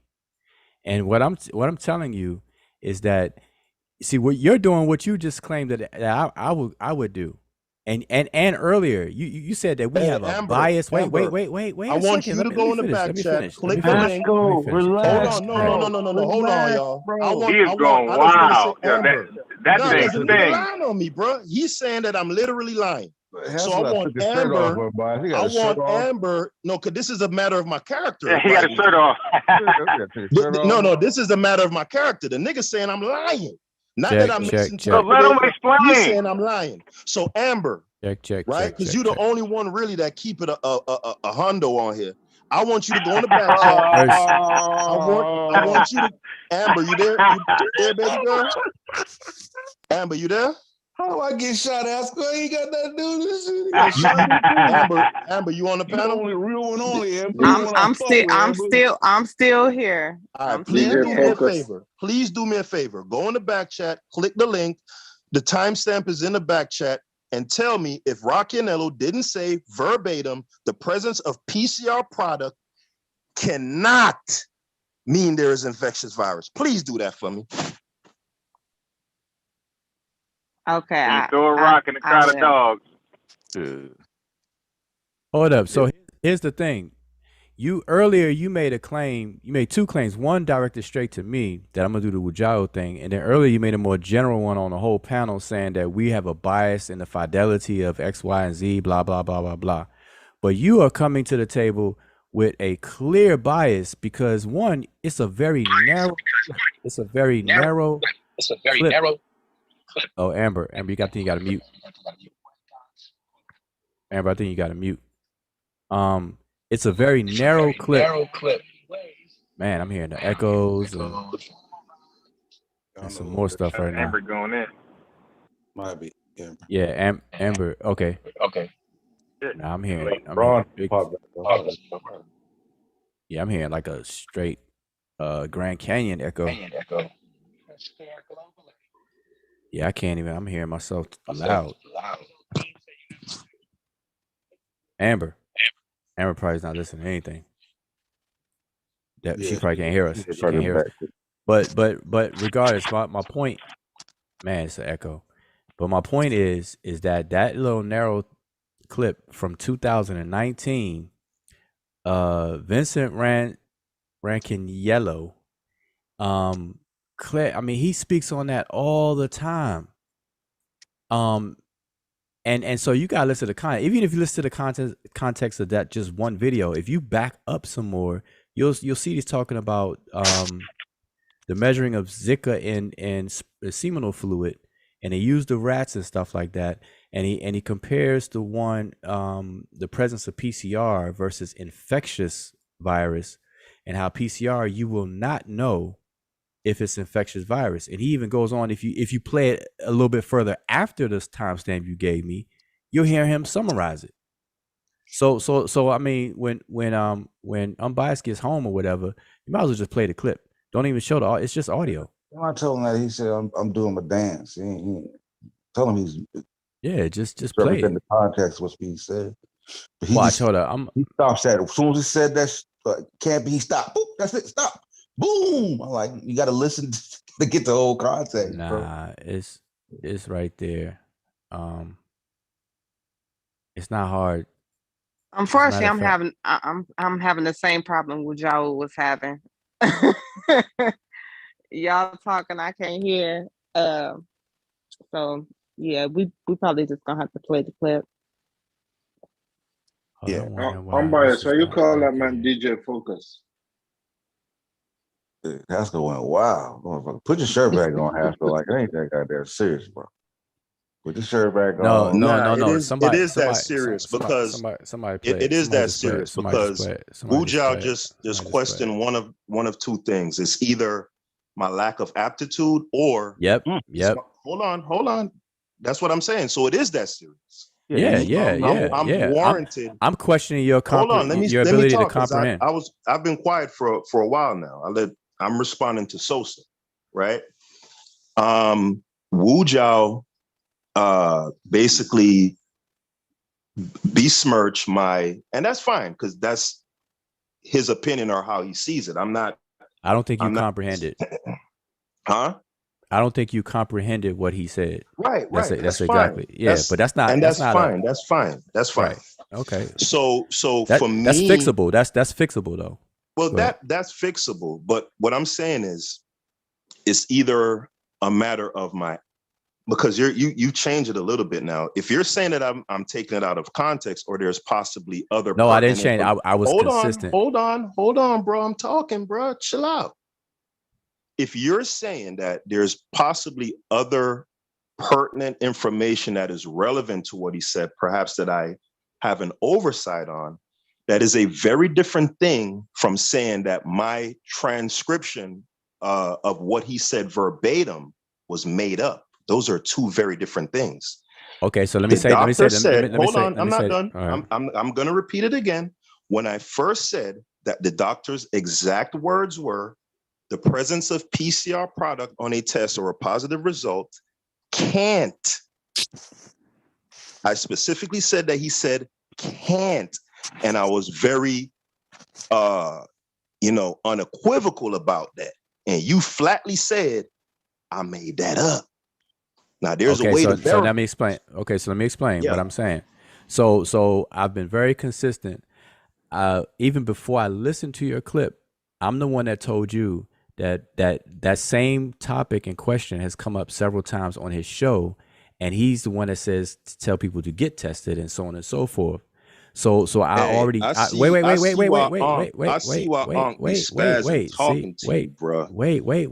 let me talk to it. Really and truly, I don't like talking to people like you, bro. Okay, but at least let me talk.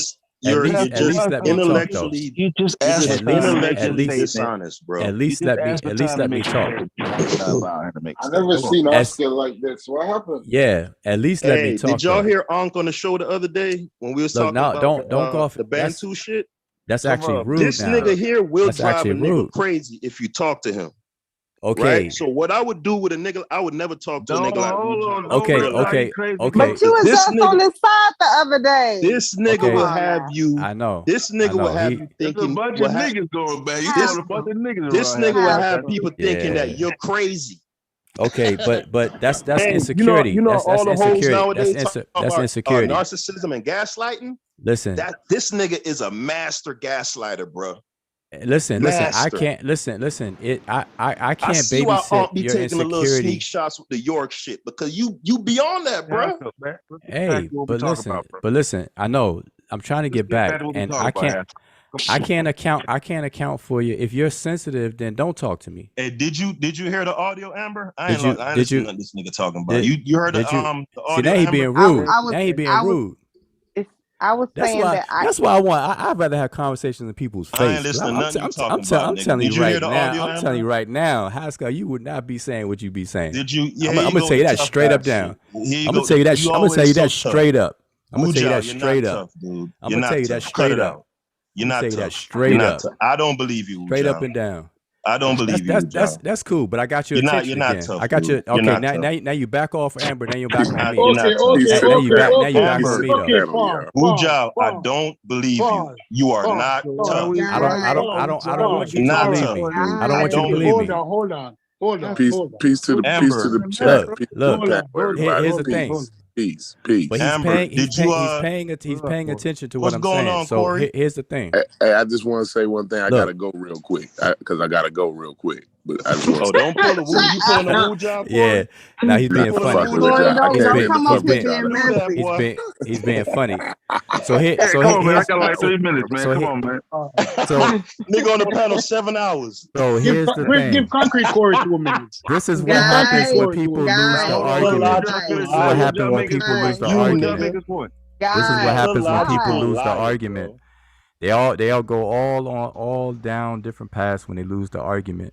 The point is, I said it was physical. Liar. I said it's Good job. fixable. I said Fake it's tough, fixable. fake tough Come guy. on, man. You gotta be. Come on, Fake bro. tough Come on, guy. Haskell, bro. He's, Come on, bro. Pathological he's liar. throwing. Former Nubian. That's your bio, Haskell, nigga. you throwing a tantrum right now. Come That's on. Fake That's- tough nigga. Calm down. That's Fake great. tough nigga. That's great. Pathological liar. Unbiased. Are you home Former yet? Nubian. Haskell, come on, bro. Yeah, that's what I'm saying. See, he can't. But here's the point, though. You To already get got back the to get exhaustion. to get back on track. Vincent Unbiased gonna Rankin. dip off. Hey, Corey wanted to say something though. Let Nah, I me was just just- finish, bro. Go Then ahead. Corey, Go Yeah. ahead. Come on, man. I Okay. was just fucking y'all. Go ahead. Y'all So go ahead. yeah, Corey had his joke. It was funny. So here's the thing. Vincent Rankin Yellow is a poor example and source to advocate or make the claim that Haskell is making. I say this for the fact that Vincent Rankin Yellow has video after video presently on Wednesdays, and even including in the pre-recorded ones, where he's promoting and advocating PCR tests, people to test often.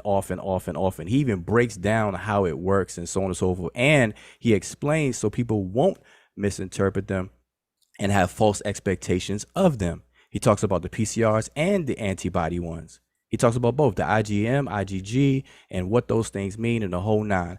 I listen to him. I've been listening to him for a long time, probably before many other people have been listening to him. So to pull up a small clip from this 2019, which I did listen to just now, I'm saying that Haskell is taking it out of context and don't understand what the man is saying.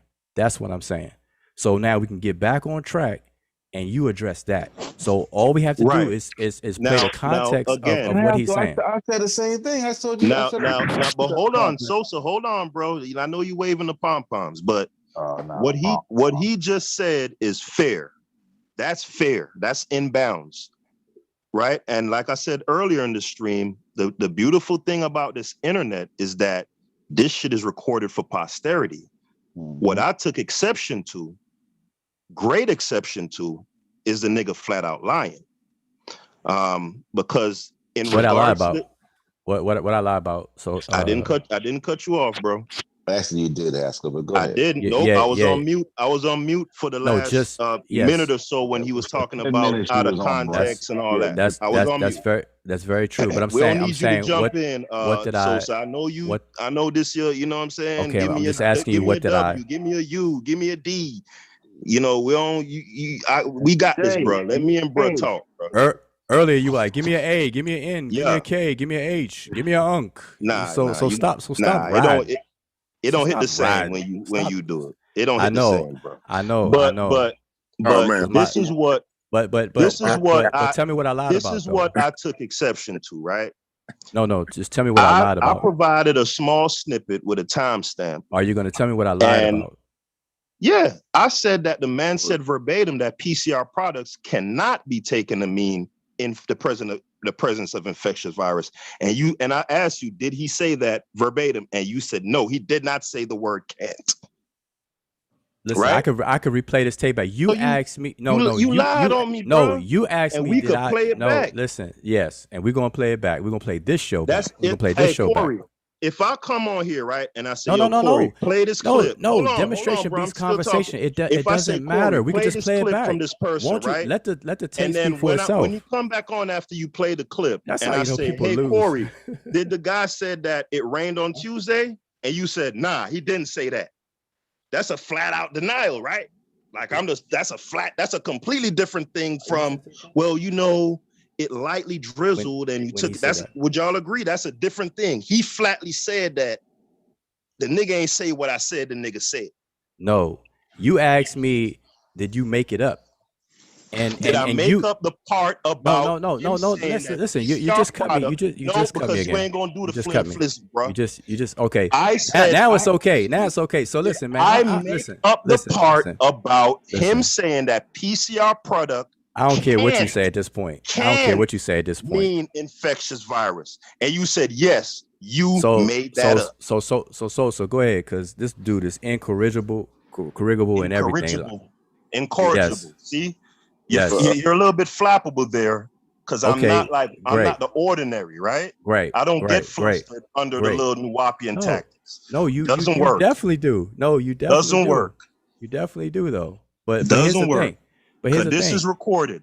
When I said that the man said PCR products can't mean infectious virus. PCR products can't mean infectious virus. I'm doing the Umar Johnson. PCR products can't mean infectious virus. PCR products can't mean infectious virus. Wu Jiao, did I make that up? Yes, you did, nigga. You made that up. That's what you did.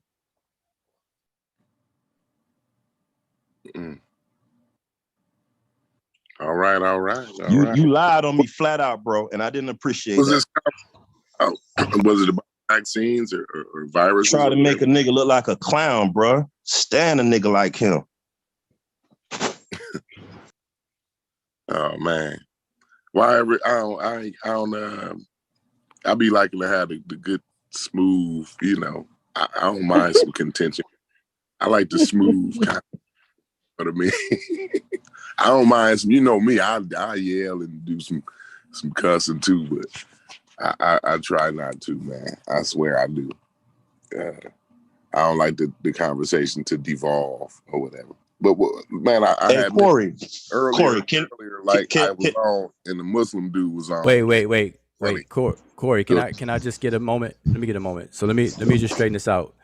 I originally said that this was fixable, and if I get the audio right, I would just play the audio of him, and I'm gonna prove that Haskell is not comprehending what Vincent is saying.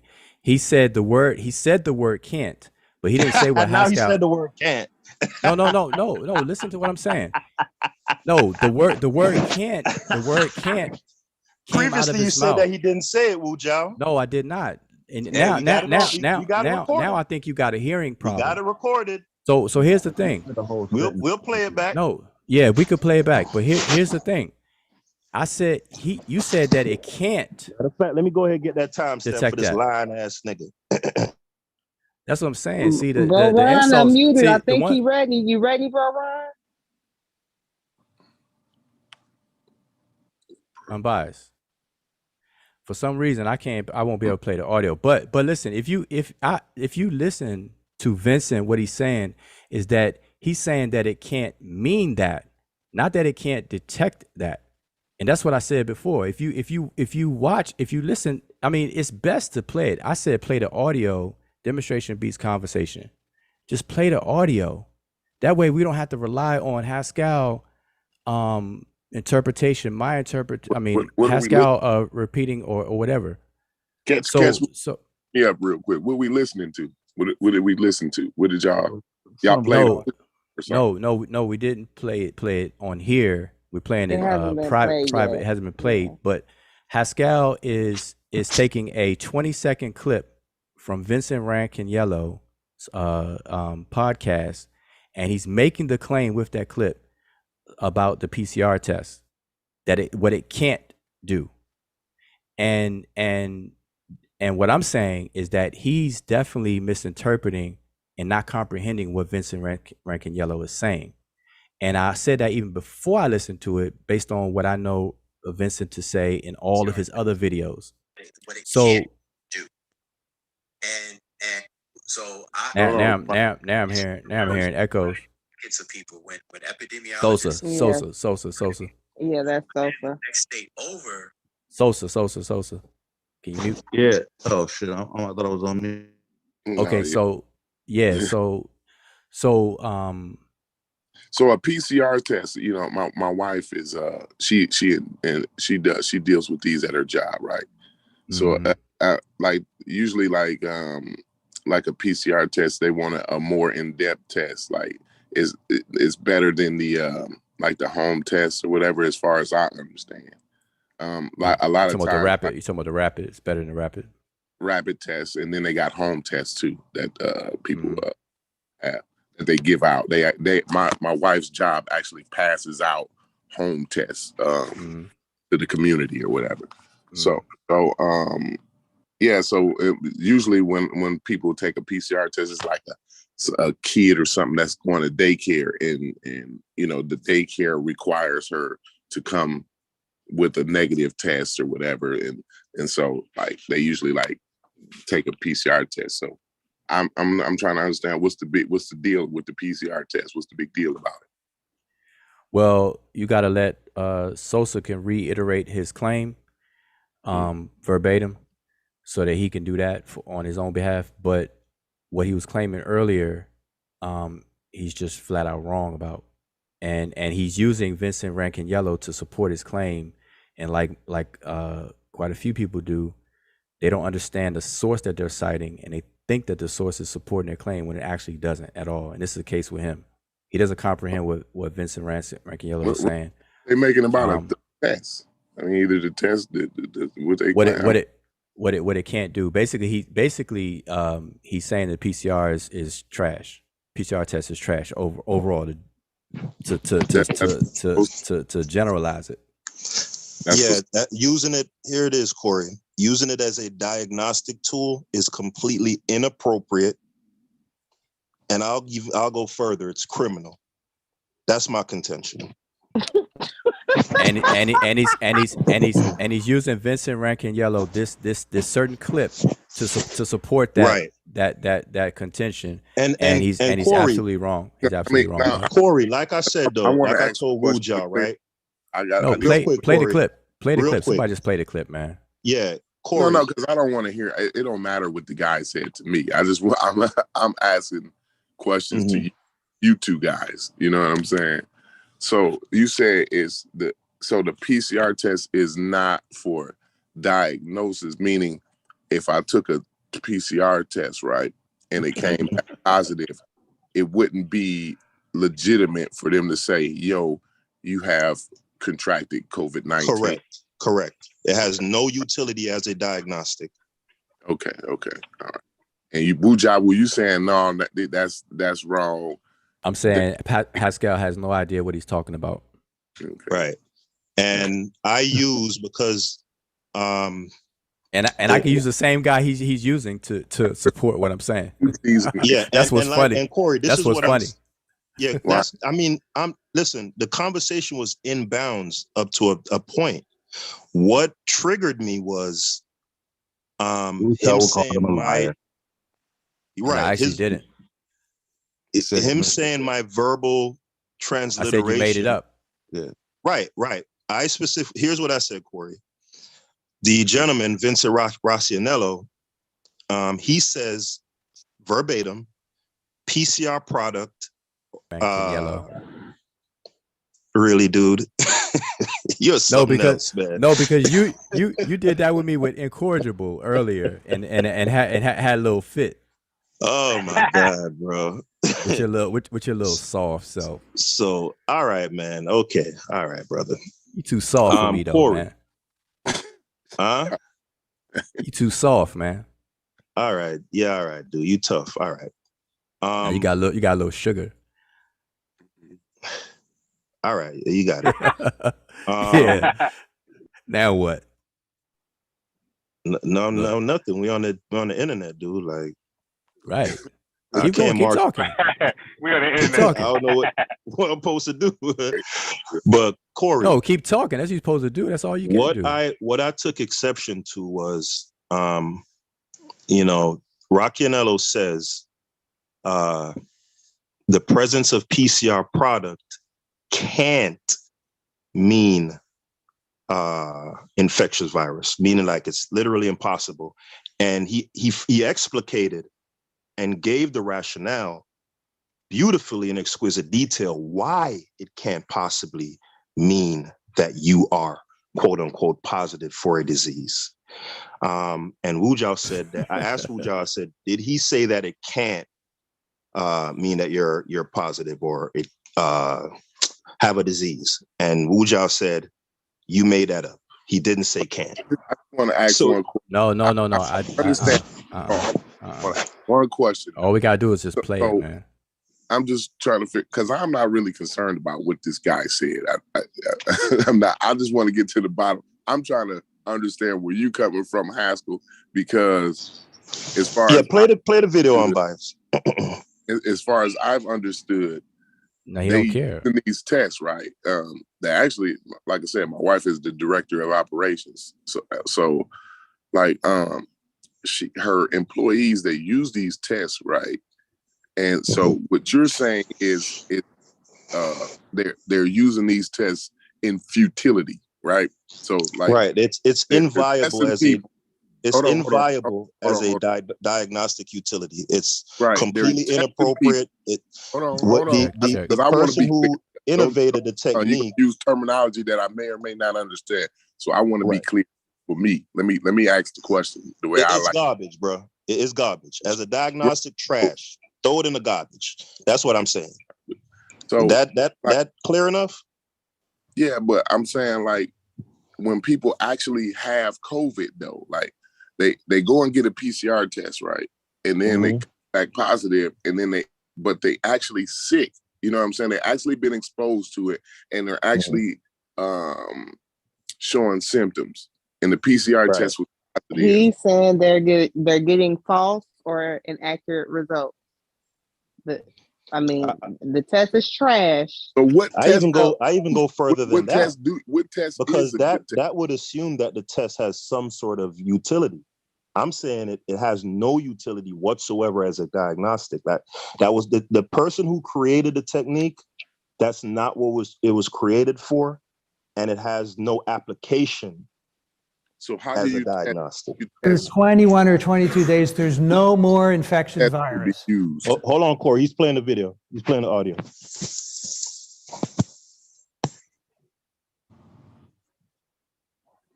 Wujao, you're dead like dog. Remember, I'm gonna tell you, after I play this, you're dead like chicken. Who was playing dead? Me by accident. No, that was actually me playing it, but I don't want to play it without unbiased permission. But I got the audio to work. I guess just do the audio. It's just 20 seconds. Hey, and play from 104.05. Don't, because I know your ass slick. Play from the timestamp I put in the back chat. I would say play a little bit before that and a little bit after. You know, okay, you can do that too. So here's the equivalent. Yeah, you asking me to take a sentence out of a whole page and I get no context. So here we go. I'm gonna go to Hebrew Israelite stuff. I'm gonna go to 104 even and let it play. So here it is right here. So let me put School's happy. And you can see a nice peak of virus, and then after 21 or 22 days, there's no more infectious virus in the seminal fluids of these mice. But if you do PCR to look for Zika virus RNA in the seminal fluids, it persists beyond 60 days. But that's not infectious virus. So the question is, should we worry about that? And the CDC says yes, and that's why they recommend if you've been to a Zika endemic place, you have to wait 6 months before having sex with the idea of having kids, because you don't want to transmit this to the fetus. But, this clearly shows that PCR products are small fragments of viral RNA, clearly not the same as infectious virus. I just want you to remember that, because many people assume it's the same thing. Many people assume that a PCR positive result means that you have infectious virus, when it can't. There's no way it can mean that, because you're amplifying. No way it can pieces. mean that. Why are you talking over us? Bitch.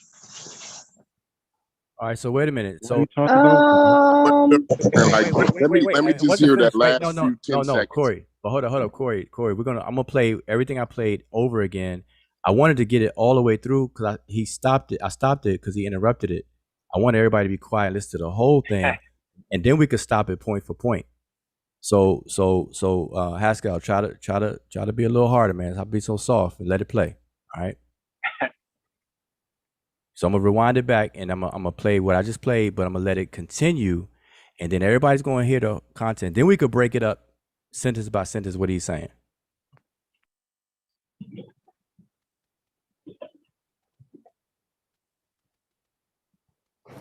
And they infect mice with Zika virus, and then at different times after infection, these are days after infection, they measure infectious Zika virus in seminal fluids. So, and this is by plaque assay, right? So the red line, you can see a nice peak of virus, and then after 21 or 22 days, there's no more infectious virus in the seminal fluids of these mice. But if you do PCR to look for Zika virus RNA in the seminal fluids, it persists beyond 60 days. But that's not infectious virus. So the question is, should we worry about that? And the CDC says yes, and that's why they recommend if you've been to a Zika endemic place, you have to wait 6 months before having sex with the idea of having kids, because you don't want to transmit this to the fetus. But, this clearly shows that PCR products are small fragments of viral RNA, clearly not the same as infectious virus. I just want you to remember that, because many people assume it's the same thing. Many people assume that a PCR positive result means that you have infectious virus, when it can't. There's no way it can mean that, because you're amplifying small pieces of the genome. Another, and finally, right. So now let me say, because y'all been talking. Yeah. Let me just give a new perspective on it or whatever. Maybe it's not new, but let me give a fresh one or whatever. So he's saying, when you do the PCR test, right? And it's so funny because it happened to me in real life now with my daughter. And I talked about how the kids need to go to daycare and shit, right? So a couple weeks ago, my household had COVID. One of the guests at my Christmas event, somebody brought a friend to my family Christmas event, and that friend ended up having COVID. Ended up giving it to my whole family, pretty much. You know what I'm saying? So we all in here with COVID, 2 weeks ago, just whatever, a week after Christmas or whatever. We all in here with COVID or whatever. And so my daughter, my 6-month-old, she goes to daycare, and the daycare required a test. So they gave her the PCR test, and so what my wife, the doctor that works with my wife, called my wife and said, "Yo, you probably shouldn't have gave her the PCR test, because the PCR is going to continue to show up. You know what I'm saying? You should have just gave her a rapid test, because the thing is, it's a difference between the infectious disease and just having the amplified material, having the amplified material in still being prevalent. So what he's saying is you can show a positive PCR test, but that doesn't mean you have contagious. The COVID you have is contagious and can be passed on. And that's what a doctor actually told me to my face. So you know what I'm saying. Okay, so let me go next. So this guy let me, said too. okay, so let me just go next. So and that's good, Corey, because that's right on the money. I'm just going to add to what you're saying. What Vincent Rancaniello said there, and he continues to say very consistently when he tells people to test. He encourages people to go get tested because it does work. What he's saying there, he's separating infectious virus versus the presence of the RNA of the virus. And so if anybody knows anything about PCR tests, the PCR detects the presence of the RNA or pieces of the virus, not whether the virus is infectious or not. Right. And so you can have the Go ahead. You can have the RNA of a virus within your system that the PCR test will detect, but that piece of RNA of the virus is not infectious to anybody. It's not contagious. You can't spread anything. And so that's what he's saying. And so he's saying with the Zika and these mice, he's saying the plaque assay test that they do detects infectious virus, whereas the PCR only detects the RNA presence of the virus. And he's making that distinction in that video, in that audio we just heard. If you listen to more of it, he's making the distinction so people don't misconstrue the two. And so he's saying that later on, not in that thing, but in all the subsequent videos and stuff he's saying up to this very day, he's telling people to get tested, the PCR test, the pharyngeal swab, to see if the presence of the viral particles are present in your nasal passage. That means that you are infected. That's what it means. PCR tests are good to say you are infected, but not if you are, if the viral particles in you are infectious or how contagious you are. That's what he's saying. So that's to clarify all of that. As I said, it's fixable. Okay. I want to say something. Did I tell you something different? I just wanted to add though that the PCR it amplifies the RNA. The RNA, so like, right? Yeah. So like when it helps to like zoom in like it's seeing more than what you need to see, basically. You know what I'm saying? Well, it actually does more than it actually replicates that RNA, that piece of RNA. So each time they add chemicals to they add a certain chemical to the machine, it heats it up, and it causes well, first they convert it to DNA, and then on each cycle, meaning each heating and cooling, that piece of RNA gets doubled each time. So after one cycle, 2, 4, 8, 16, so on and so forth. By the time you get up to about 30 cycles, you're looking at, I believe the number, if I'm not mistaken, is around 4 billion pieces of RNA, right? So now, you guys made some rationalizations in my opinion.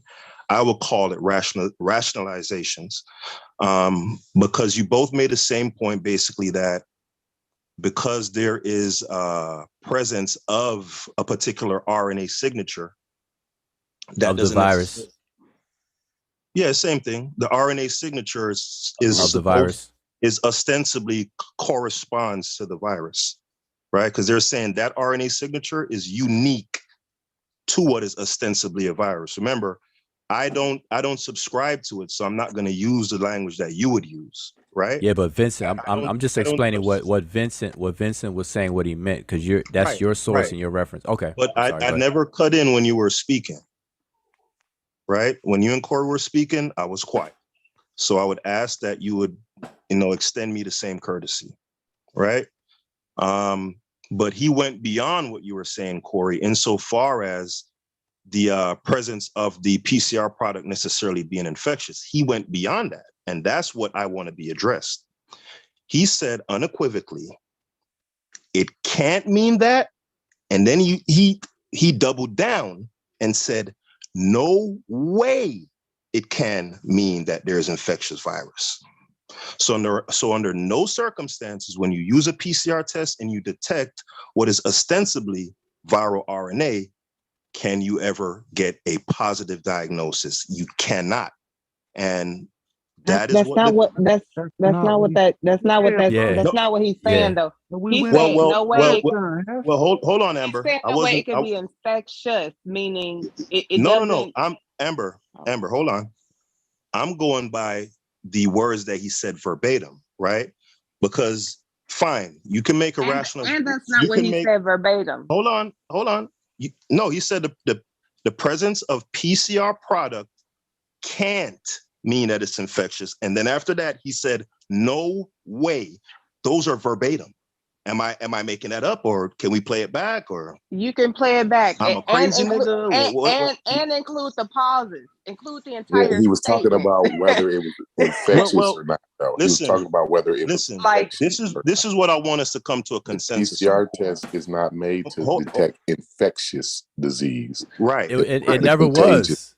Right. Yes, that's what he was saying. It's to detect the presence of the virus. I wasn't finished speaking. What I want us to, because we're never going to agree on the parsing of the words, because depending on who the person, the subject is, whoever it is that's looking at the words, you can parse I'll just play a new bro, video where he's telling you to get tested and why. Well, did he go? Let me find that. Hold on. That's fine. We're gonna play that next. But what I want to ask is, hold on. I can't even finish what I'm saying. Like, I was quiet when people were talking. What I want to hear in that video, Wuja, when you play it, I want to hear. Don't do that. Don't do that. Just finish it. Just finish it. I mean, of course you can, but I'm saying just finish what you were saying. But I am gonna because do it. I am gonna do it. Now you're gonna tell me. You can't tell me what I say. Now you're gonna give me a requirement. Okay, say what you're gonna say. No, I'm not giving you a requirement. I'm not giving you a requirement. I'm just simply stating what I would like to see, right? Because in his explanation, he was unequivocal. He said, and we could play it again. The part that you said I made up, right? Yeah. He said it can't be used to detect virus, infectious virus. No way it can be used to detect infectious virus. Okay, so explain to us what does that mean? Like when you finish, it cannot be used as a diagnostic. Because for what? Wait, a diagnostic of what? Wait, a diagnostic of what? What do you mean? You know what a diagnostic is, stupid? The die and diagnostic. Wait. How you gonna ask? Wait. It means two, right? Die means two, right? Wait. No, I said of what? So it can't be used to say you're positive or negative for a disease, which is how it's being used currently. Wait, a positive or negative for a disease? No, stop playing with y'all. No. I'm asking you. Listen. Go ahead. Listen. I simply asked you a diagnostic of what? A diagnosis of what? So you're saying that the PCR cannot be what is a diagnosis of disease? If you let me finish. They're using it as a clinical tool. That's what a diagnosis is. It's a clinical appraisal to say you're positive or negative for a disease. Like, stop playing, man. Haskell, it's used. Good God! I just can't take the claims, dude. It's used to determine. I know if you have too been sweet. infected. You too sweet. It's used to determine if you have been infected. It does not determine if you're infectious, meaning if the virus is still active. The degree of it, it determines that you were infected. You understand what I'm saying? Like. No, he says it can't be used. It can be used to determine the presence of infectious virus. Yeah, but hold on. Just one thing, and I'm gonna let y'all go. Haskell, I got next.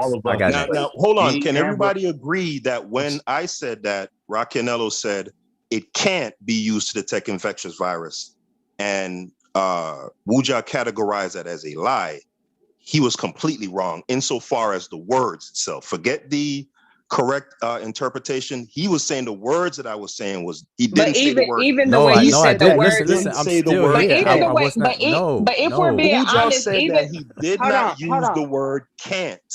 Wow. He straight up said that. I am here. I said you made it up. It's recorded. That's the same thing, Wuja. 6 of one, I know. half dozen of the other. Like, come on, dude. Right. Listen. No. You're such a clown. Let me. And you so sweet. And you sweet. So here's the thing. Hold on. Can Okay, I say I something got really next. quick? I got Can next say after something you, really Amber. quick? Yeah. Yes. So Haskell, here's the thing. Like the way that you said that he said it, he didn't say it that way. And then you can't make a statement and then go back and say, so he didn't say can't. Well, I'm pretty sure throughout the 5 minutes he said can't, but he didn't say it in the context that you said he said it in. And I'm not gonna lie on No, you. I got to stop you there, Amber. He said it can't detect infectious virus. That was the context that I used it in originally, and those were the exact words that was just played. Can I ask you a question, Haskell? Now I want Amber to concede to that. That was my original. I'm not going to concede to that because so he didn't say that you can't use actually, can't was the end of his statement. He said it can't. After that he said and no then he way. And then he continued on. But see, the way you're saying it, you're making it as though he said all of these things in succession, when the tone and the way you say stuff, the way you end, what word you end on, it changes the meaning. You try to tie all of that together like it was a continuous statement that he said, and it wasn't like that. And I just want to know, Haskell. That was a hard wait. No. I got next. I had next. I'll call next. Let me just say this. Number one, the PCR test from day one up until right now has been used to test for infection, not disease, because there are people who test positive for infection but are asymptomatic and do not have the COVID-19 disease. It's just that now the nomenclature that everyday people are using, they're just using COVID-19 flat out all the time. But the PCR test was never to determine COVID-19. It was test for infection. Matter of fact, if you pull up the CDC website right now and look up their page that explains the whole PCR ordeal, it'll tell you about the antigen, the antibody test, the serological antibody test, and the PCR test. It will tell you that it's for infection. And the reason why is because it detects the RNA of the virus, not whether the virus that it does detect the RNA for is actually infectious and even contagious. It clearly spells all that stuff out. That is consistent with what Vincent Rankin Yellow is saying as a virologist, that he consistently said then on the audio we just heard, and what he continues to say in subsequent audio. So it's like it's making an argument where there's no argument to really be made at all. And my opinion is boils down to, Haskell, you not really even accepting the to me it comes down to terrain theory versus the other theory germ theory that you hold to, and I think that is clouding, and you're being biased coming to this discussion with that. Might be an issue. Well, can that bias cut both ways, or is it possible that you're biased because you subscribe to the other theory? No, not at all. Because so y'all can't be biased because of belief in germ theory, but I can be biased. No, that's not. I just wanted to clear that up. Thank you. No, okay, great. But here's the thing: is that if you're going to cite a source, like Vincent Rankin Yellow is a source to support your contention, and if we listen to your source and we listen to everything he says throughout a timeline of speeches he gives to his audience, none of it will support what you're saying. And so you cherry pick this 20-second clip out and you're misconstruing it. Amber's trying to tell you, I'm trying to tell you, Corey even tried to tell you with a fresh reasoning on it, and you still pushing back. So at that point, I'm just gonna let you believe what you want to believe. We don't do the argumentum ad populum thing, so it's not a matter of how many people happen to disagree with me. But they're but your own listen, source, Corey's your own independent. source disagrees with you though. That is a key factor. Your own the source said what I said. Of our conversation, Haskell. He was independent of our conversation, with our conversation. Mm-hmm. He came in, heard the video, and not only did he understand it, he explained. He had a whole scenario of why to explain to you what the. Yeah, because you guys are always you're gonna rationalize it to deal with or to make your cognitive dissonance feel better. You have an inherent bias. All right, you got it. Yeah, he just accused me of why I can't accuse y'all of having a bias, and that's why y'all are rationalizing it. Now, let me ask you a question. Because I can explain. Let me just explain. Hold on, real quick. The reason why I say you have a bias is because your own source disagrees with you. If I may point something out really quick. Amber. Hold on, Real Haskell. Quick. Go ahead. You asked Wujawu to listen to it, and you wanted to know his opinion. You asked me. Amber, listen, when Wujawu didn't agree, then you wanted my opinion. No, now I just that wanted Amber. I just wanted your confirmation of the actual words, not the interpretation or context, just the words. Remember, my thing, the thing that triggered me was that I said the professor or the doctor said a particular word, right, and said that PCR products cannot. You said a word and you said a phrase. You said verbatim, he said this. Yeah, he didn't say and that's that what verbatim. He said verbatim. No, he said PCR products can't mean infectious disease. That's what infectious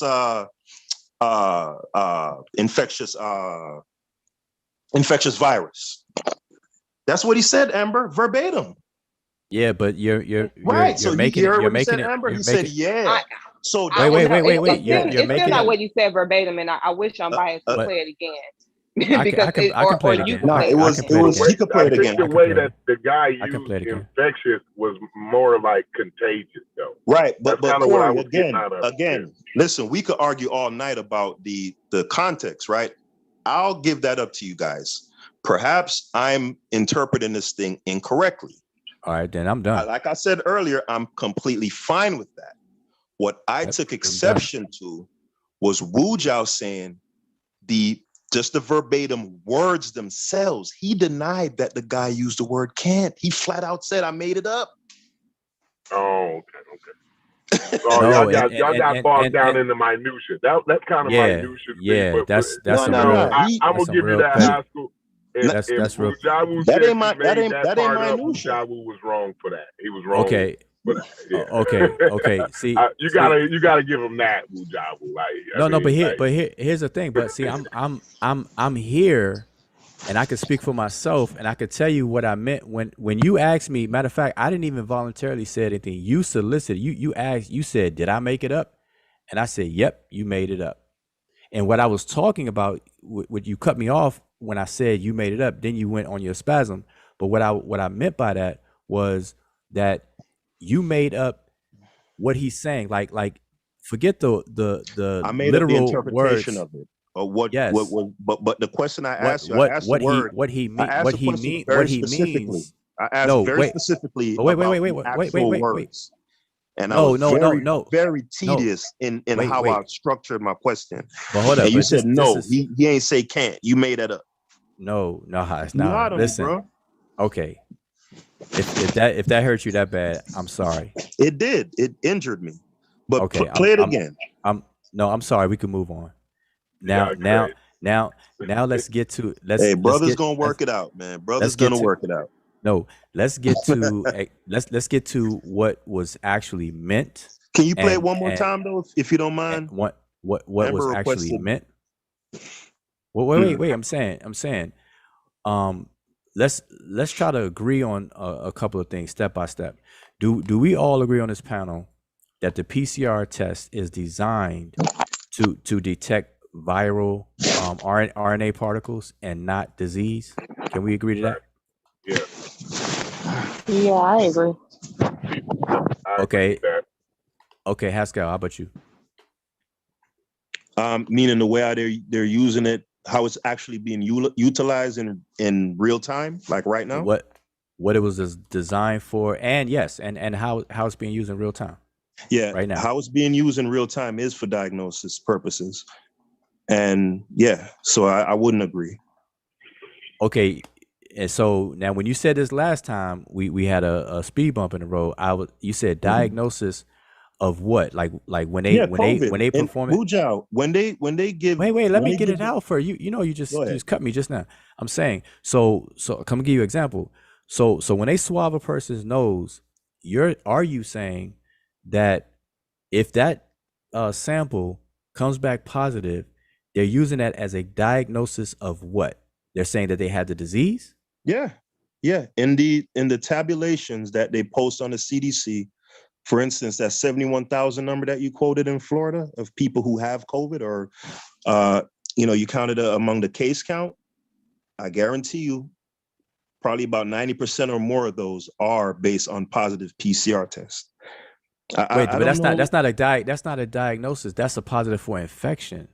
So let me read the CDC. Look, I'm going to share. Listen. No. Demonstration beats conversation. Is COVID a disease, or which one is the disease? SARS-CoV or COVID? Which one is the virus and which one is the disease? SARS-CoV-2 is the virus. Right. COVID-19 is the disease. Is the disease. Right. Yes. Now, when these reporting agencies say, when they take a PCR and they get a positive and they say, X amount of people have tested positive for COVID. COVID is a disease, right? So if they say you tested positive or X amount of people have tested positive for COVID, that is indeed a diagnosis of disease. Yes or no? No, because people are using, and I said this earlier. No, not people. Listen. The reporting agencies, the CDC, etc.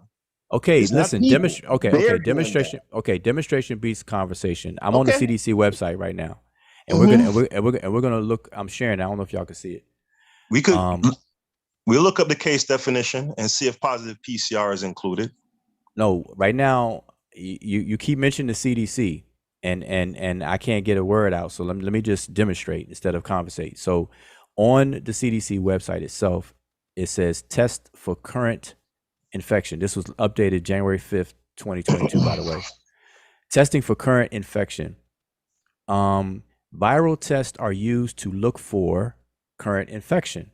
It doesn't say look for disease. Okay, so I want to put that out there first. A viral test checks what?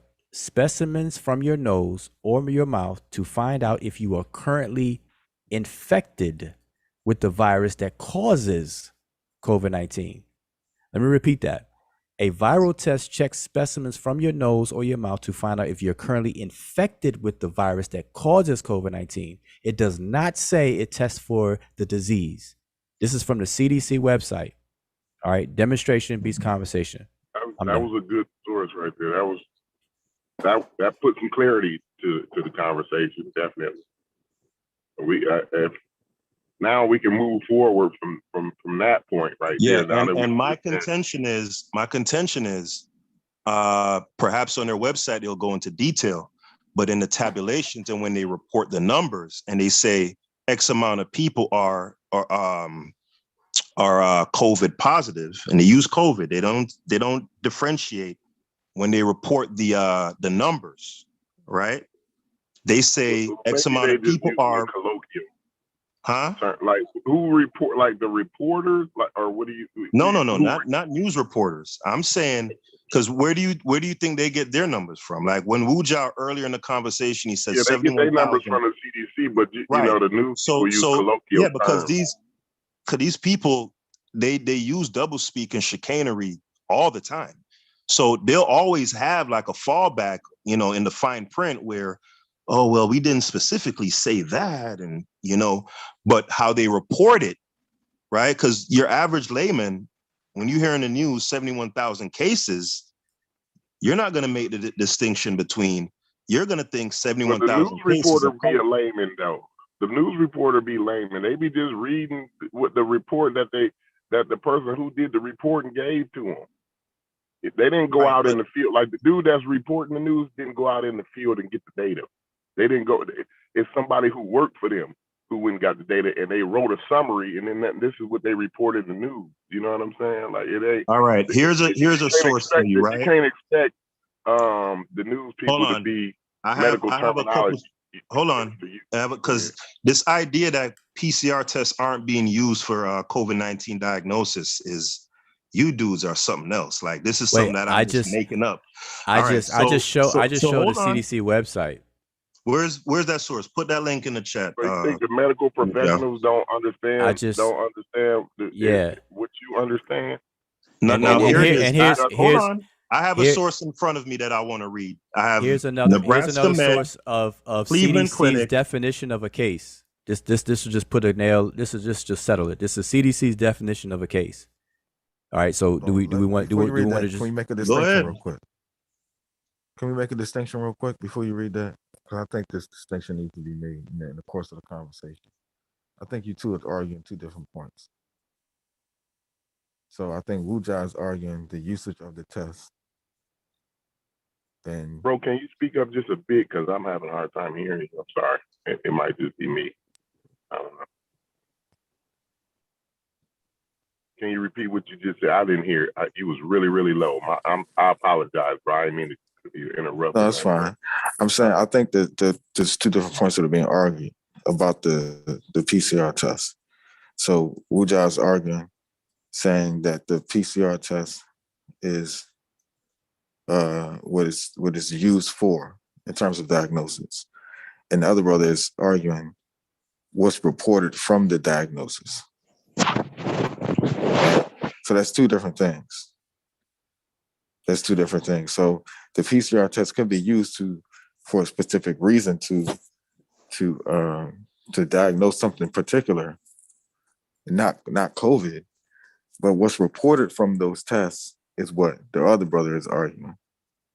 Well, that's not. But see, here's the thing: the numbers when you quote the numbers of those stats in the United States, and when they do state by state and stuff like that, they're not saying people who have COVID-19. Those numbers are not numbers that reflect people who have COVID-19, the disease. These are people who are a case. And so what I was about to read was the definition of a case. They've been exposed, right? So, go ahead. All right, yes, go ahead, yes. People like for And as a matter of fact, the numbers, somebody can get a PCR test positive and told to isolate for 14 days. They change the days to, I think, 10 now. But they like isolate. 5. Oh, 5. It was 5 now. Okay. And I'm 5. just know, and the crazy part is I went through all of this with y'all talking about just like a week or two ago, a week and a half ago. So go ahead, Wuja. Okay. Yeah, So what I'm saying is that people take a PCR test and then they are told to isolate, and then they get cleared by taking a subsequent PCR test and coming back negative. But if you just so happen to get a second test and it's positive, you tally, you one up again. You are a +1 in those stats again. And so the thing is that the number on the stats is not to say that these people have COVID-19, the disease. Now, the lay people have been blurring COVID-19 from an infection and kind of blurring it all into one. But when they that's why I forced them to define what a case is. So you shouldn't take it. The PCR test is not used, as I read, clearly showed, the CDC itself says that the PCR test is used to see if you are infected with the virus that causes COVID-19. And so if you test positive, it, by that definition, is not saying that you have COVID-19. But what's reported, the thing is, though, I get what you're saying.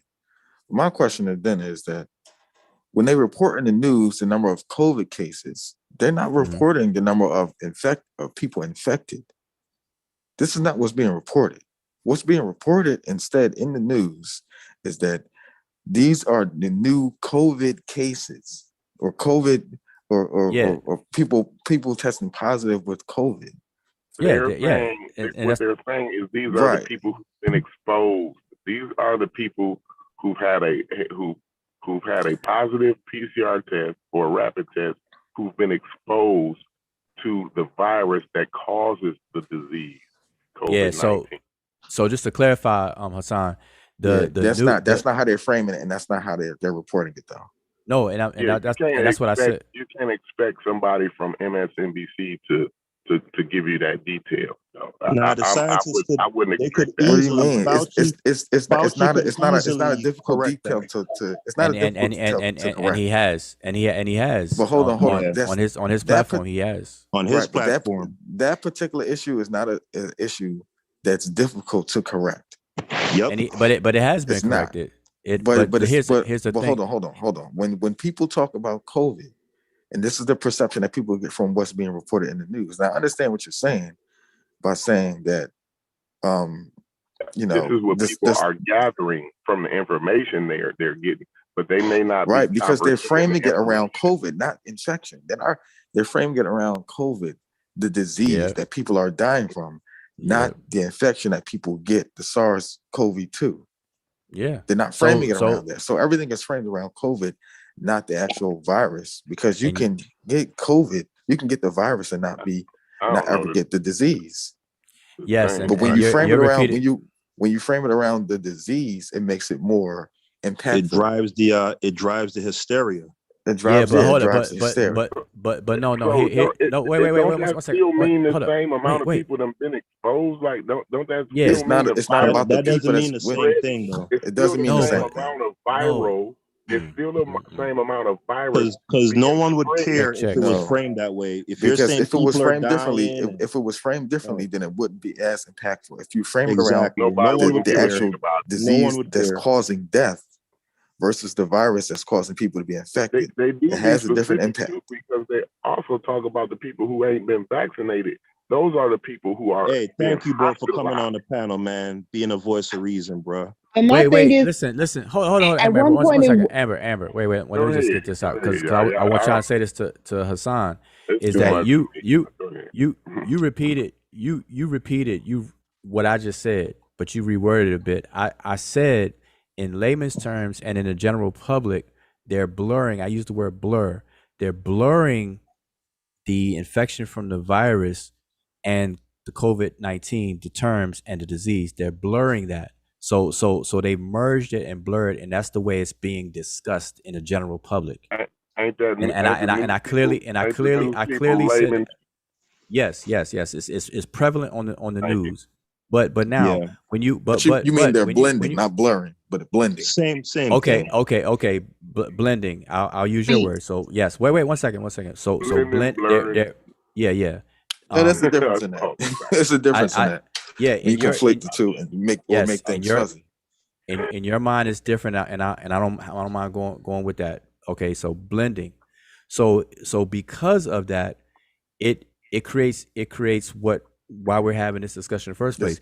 Exactly. But when you actually talk to a virologist or more of a specialist, a person especially in this field and stuff, they do clarify. And I've seen it done time and time again, but not often enough on the news channel, and even in conversations that I have with people, about this topic, I see people do it all the time. That's why me personally, I clarify. I say SARS-CoV-2 versus COVID-19. I make the distinction personally, but every chance I get. But I hear it exactly what you're saying. That's why I said what I said. I said blur, but you rather use blend. But that's why I wanted to jump in. That's why I wanted to jump in. That's why I wanted to jump in the conversation, because I don't think it's necessarily something that needs to be disagreed upon. It just needs to be an understanding of. It is intentionally duplicitous. What the context of the conversation is. I don't agree.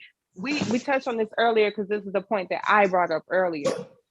In the beginning, they were making a distinction.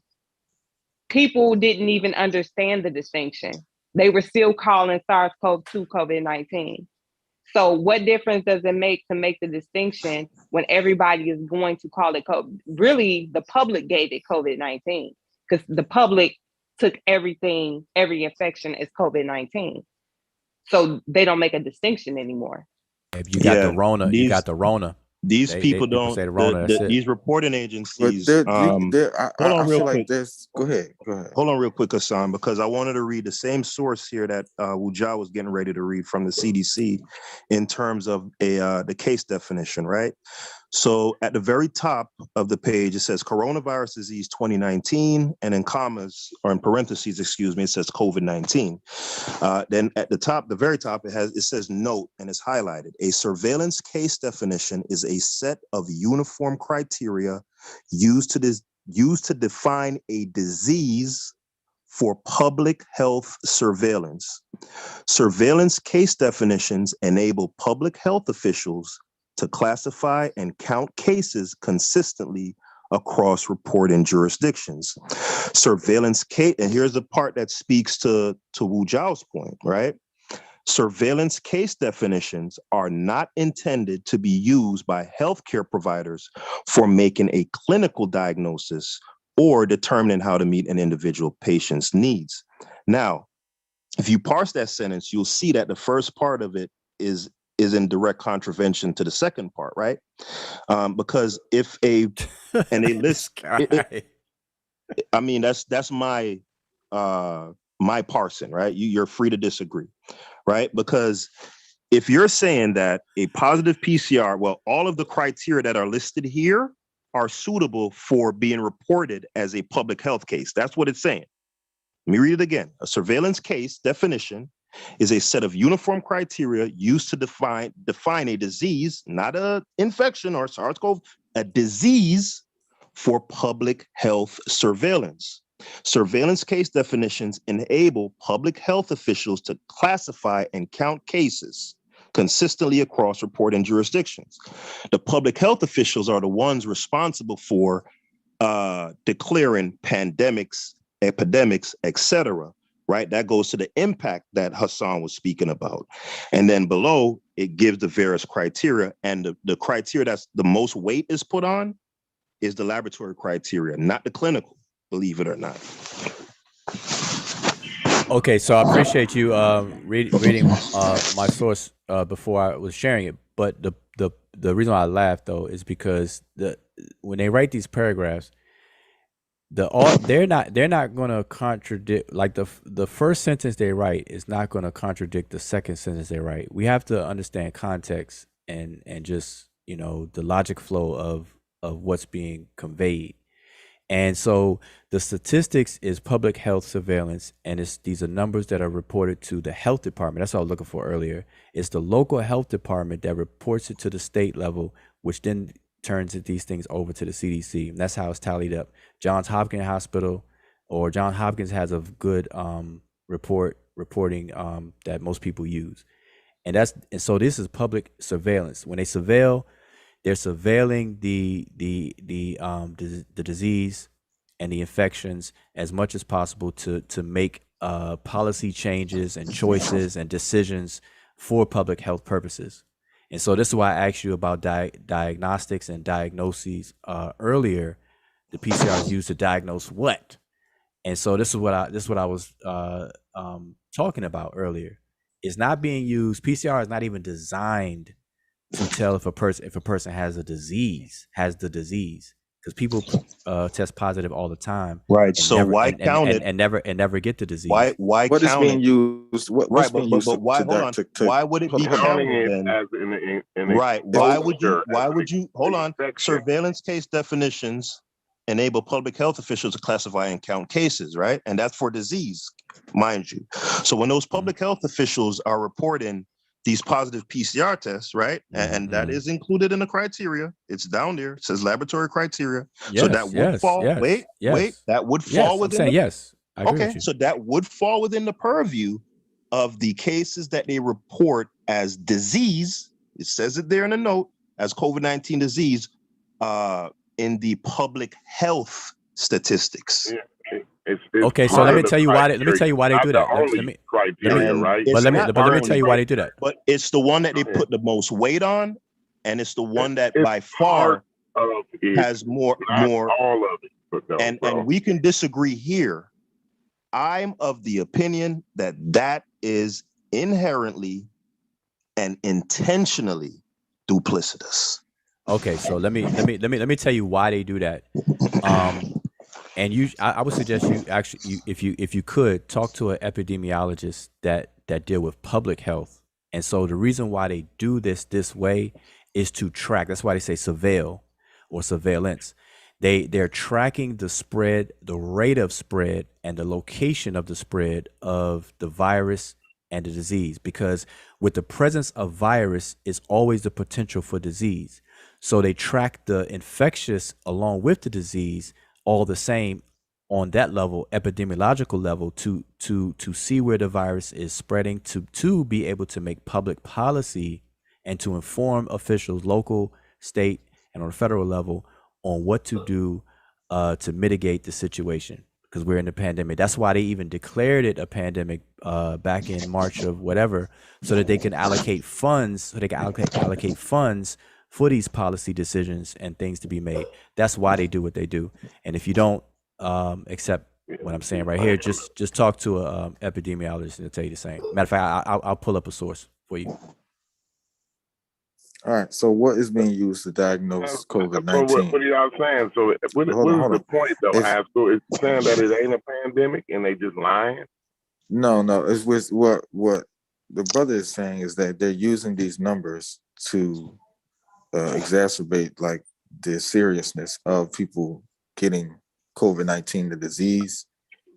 So like the seriousness, that's what I'm saying. Either it's a pandemic, right? To or say that not. all these people are getting COVID-19 disease and they're being infected. No, he can't mean that because the people who are infected, the death rate based on the infection and stuff like that, those numbers, I mean, people are actually dying. So I mean, I don't understand. But it's not that the people are dying, but it's the infection part. But you can't die. But hold up. But you can't die from COVID-19 unless you get infected with the virus that causes it. The virus, So what they're reporting is that they're not being infected with the virus. They're reporting that people are being infected with the disease. Right, because because what I'm saying, right? Because that's I'm why not disagreeing with you. I'm not disagreeing with you. I'm just saying the way it's, to your point, you're, right? You're both are right in some sense.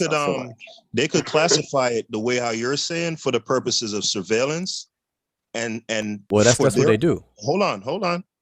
I'm saying they could keep that for the internal books and still be able to achieve that same objective that you're talking about, which is being able to track and all that without keep that on the hush though. Yeah, keep that on the hush. Hold on, without saying that 70,000 people have COVID-19. Reporting it like that is irresponsible.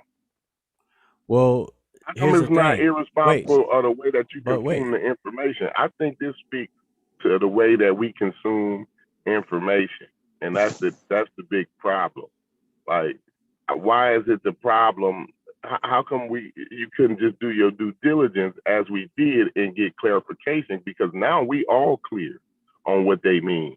Because the media, what you saying the issue is, what you saying the issue is that people haven't been clear, but we can see all clearly that everybody, and it's possible, if the ability to be clear is right there with the click of a button and just some small reading, 5 minutes of reading, you could get all of that clarity that we spoke on. You see what I'm saying? You can't depend on MSNBC to give you that clarity. Yeah, but most people do. That's a problem. See, that is a problem. But you think the media don't know that? The way we consume information, consume information is incorrect, and we can't put the onus on the professionals who doing the work. You see what I'm saying? We got to put the onus on It's their job to report news accurately, to report things accurately. No, they did report it accurately. It's just they the way did not. You consume it. No. They're not reporting it accurately. They're not framing it accurately as it should be understood. They're Well, not here's the framing thing. it. They're not framing it as it should be understood. As the way it's read, that we just understood I'm not this is going to not how put it's that being framed. responsibility on On Breonna who? Keeler. You know, because Breonna Keeler is a news reporter. She ain't a CDC No, but these are the professional it's not or Breonna Keeler, virologist. Corey. These are the public health officials. This is how they report it. No, but here's the thing. All right, so what The I'm showing on my public- so the screen. Let me just share this. Let me share this. Ain't clear to you. No, I Yeah, think I don't they're think clear. it's the CDC that's responsible They're for the clear. reporting. They the public health professionals. Yeah, but they're Yeah. not the reporting. I think Wujao said earlier. I think he's right. It's the what is it? The health administration or the health something. They're the ones. The health department. The health department. The health department propagates the numbers, and the media just regurgitates those numbers. They don't parse it or but look. The health department reports. The health department reports to the state. The state reports to the CDC. Mm-hmm. So I have a question, real quick. Wait, What test is being used to diagnose COVID-19? No, there is no test. You're talking about the disease now, right? The actual disease. Right. Yep. Right. That's a hell of a question. No, the disease is determined by what a person presents, what their body presents, whether you have the disease or not. So what test is being used to diagnose COVID-19, the disease? Because we have something that diagnoses the medical virus. professional is diagnosing you. A medical professional. What they're saying, Hassan, is that they're using they're using classical clinical. Hold on, they're using classical clinical definitions. So if you look at the source that Wujao was reading from, there's a list of it's saying right here. Right. Clinical criteria is acute onset or worsening of at least 2 of the following symptoms or signs: fever, chills, rigors, myalgia, headache, sore throat, nausea or vomit, diarrhea, fatigue, congestion, or runny nose. Or, and then it goes through another one, then it has another set of and then you have a laboratory criteria to meet. So they're really using the clinical, symptoms. Hold on. So they're using the symptoms. It's using concert. Hold on. Yeah. Hold on. Yeah, I understand that. But what I'm saying is the way that they have a particular test to diagnose an infection, they don't have a particular test to diagnose the disease. Correct. But see, but hold up, but wait. So, We had to qualify that because here's the thing: no one will ever have the disease without an infection. Okay, but the way they don't, but my point still remains. They don't have an actual test to diagnose the disease, but they have a test to diagnose the infection.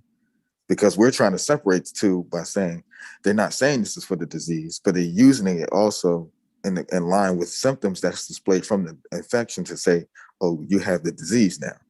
Yeah, because we have to understand at the onset of disease, it's a chain. Like we're separating for the purpose of what the PCR is designed for. The PCR as a test is designed to detect the present. I know. Okay, let me just finish. All right, let me just finish. The virus, but then from an infection leads to a disease, but it's not a test that will take you from infection to a disease. That's where whatever the body, how the body reacts to the infection. And so they give a set of symptoms or bodily responses, immune responses that your body go through in order for them to determine whether you have the disease or not. Because there's some people who get infected, but they're totally asymptomatic and never get the disease, but yet they had an infection and their body will go through warding off the infection or the virus. So there's not a specific test. Right. So that's what my point in saying that is that if there's no test to diagnose disease and it's only based off the symptoms that you have. Along with the infection, because you can't. They use it in concert. Then you're actually still using the test to actually still diagnose the disease. No, listen, that line of reasoning is why they're saying they changed the definition and all that other kind of stuff is because you can change it how you want, but it's used for the same purpose. Yeah, because if you test positive on a PCR, it's actually not. There are many areas of society you can't gain entry to, many places you can't travel to. So, you know, in real world, how it applies and impacts your life, people, you know, in the real ways that impact They your don't life, want to spread the virus. right? A distinction isn't being made like that. But hold up. But I'm saying for the purpose of this conversation, I just want to make it clear that the spread of the virus is to say the spread of disease, because without the virus you have no disease. And so the original conversation was on the purpose or function or the utility of the PCR test itself. Now we're talking about the disease. And so wait a second. So out of these symptoms that a person can have, many of them mimic the symptoms of the common cold, which is from another coronavirus, or influenza, the flu. And so even though a person has these symptoms, it doesn't mean that they have COVID-19. So what they do is they compare the symptoms with the presence of the actual SARS-CoV-2 virus, where the PCR test comes into play.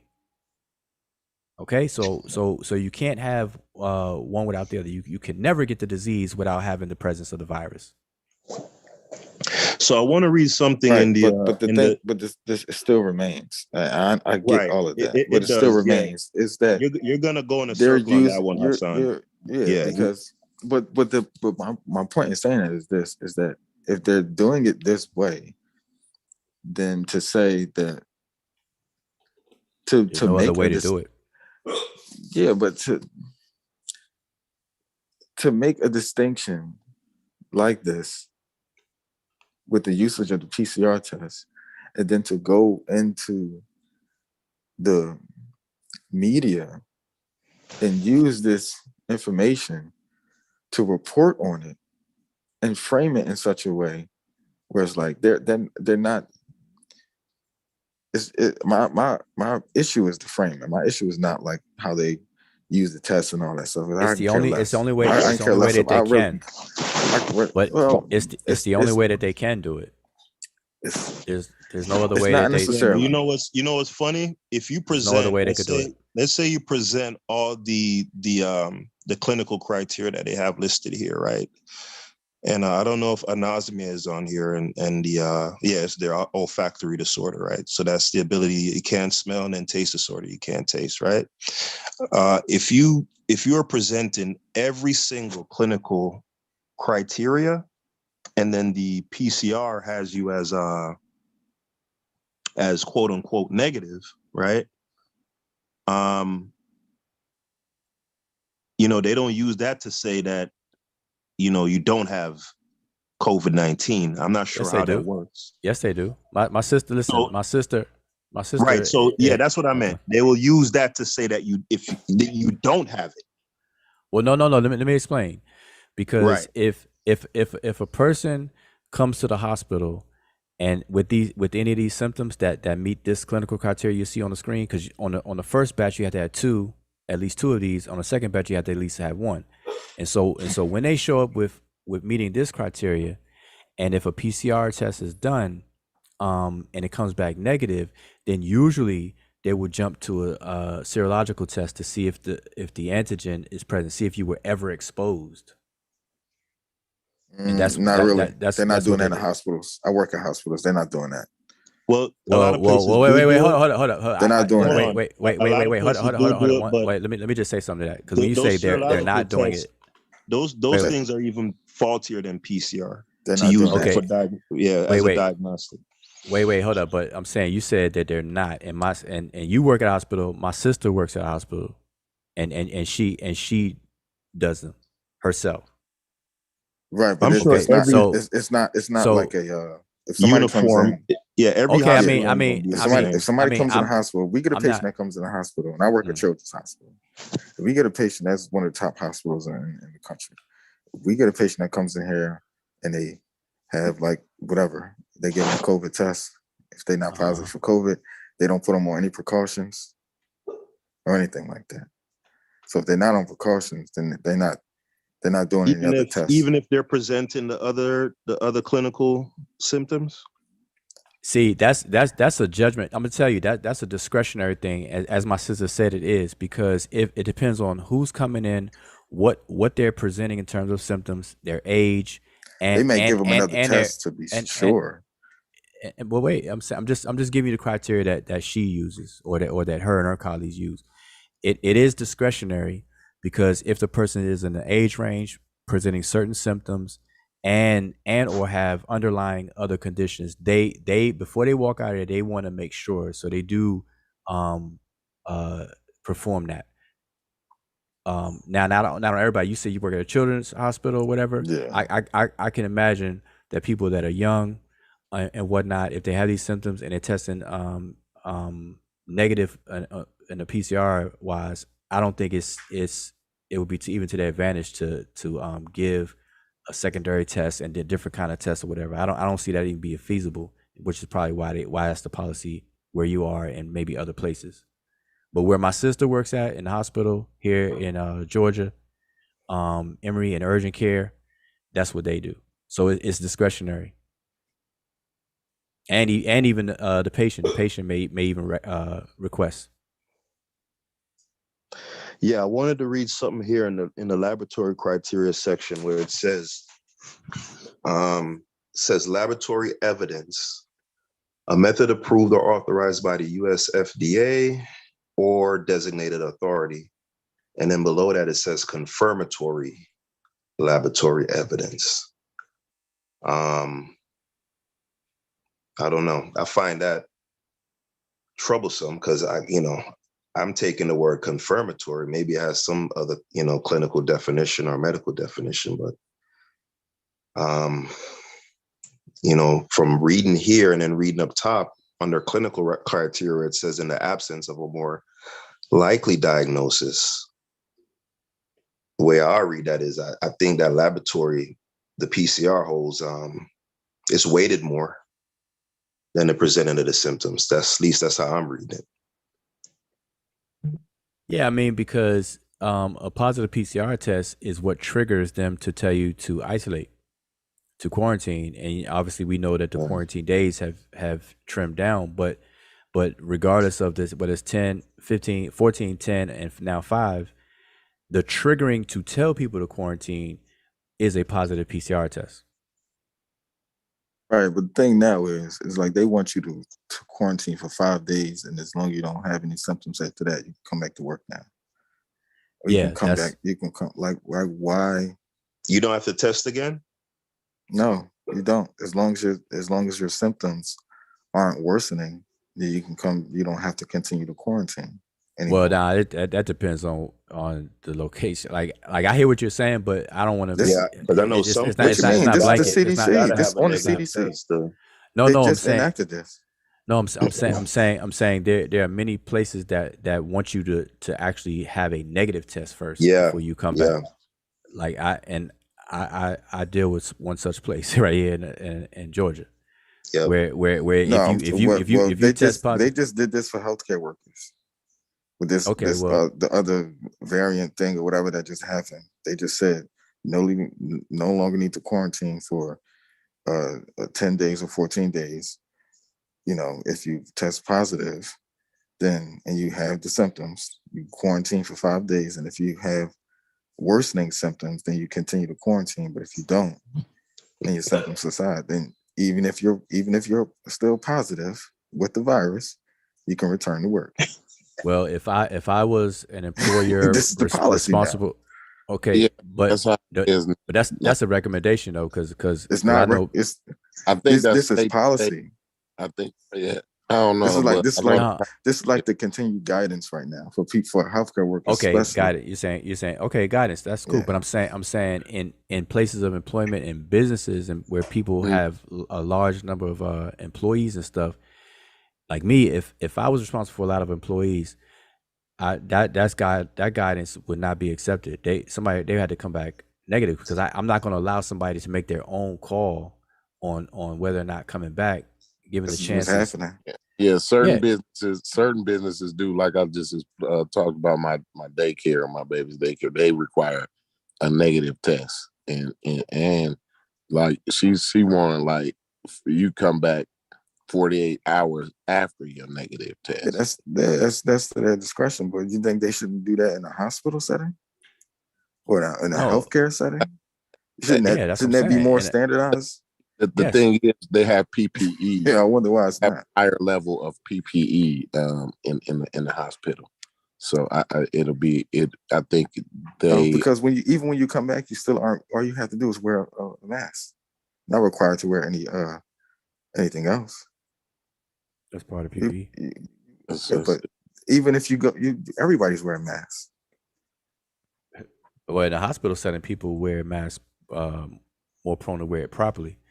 A lot of people wearing masks, but they wear them improperly. I see a lot of people don't even cover their nose. No, but I'm just saying this is the guidance that was rolled out by the CDC. This is what the guidance that was rolled out. Yeah. That's what they're saying. But I'm saying that that's I don't see people. I don't see here what I'm with. I don't see people following that. Yeah, and they must have some data on the average viral shedding or whatever. So like I guess I guess after you show a positive test, like 5 days after that, you shouldn't be contagious no more. Yeah, I'd be interested to listen, man. All this stuff is funny. Yeah, it's all convoluted, rubbish. It's just what do you want them to? What do you expect? The whole thing. What I'd be curious. What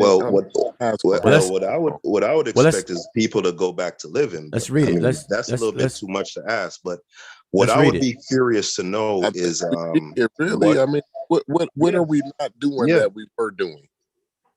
A lot of countries you can't gain entry to, and places like here, right here in the United States. In New York, you can't even go get a fucking steak without a vaccine. Let's read it. Let's read a little bit of it. And Corey, they're not gonna stop there. Like this thing isn't gonna stop. Oh, they wanted to implement the vaccine passports and all the rest of it, but there's too much pushback. Like if you look at places like France, Australia, New Zealand, and you look at the draconian policies that are being implemented, it's like, bitch, you could be walking if you ain't got a vaccine and they find out, bitch, they going, you feel me?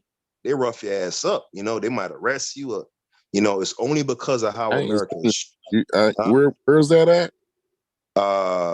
Australia is like ridiculous right now. France, and New Zealand.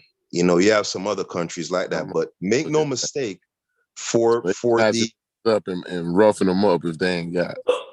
Hey, but let's read what the policy is, because this is the policy as of December 27th. This is what you all are talking about.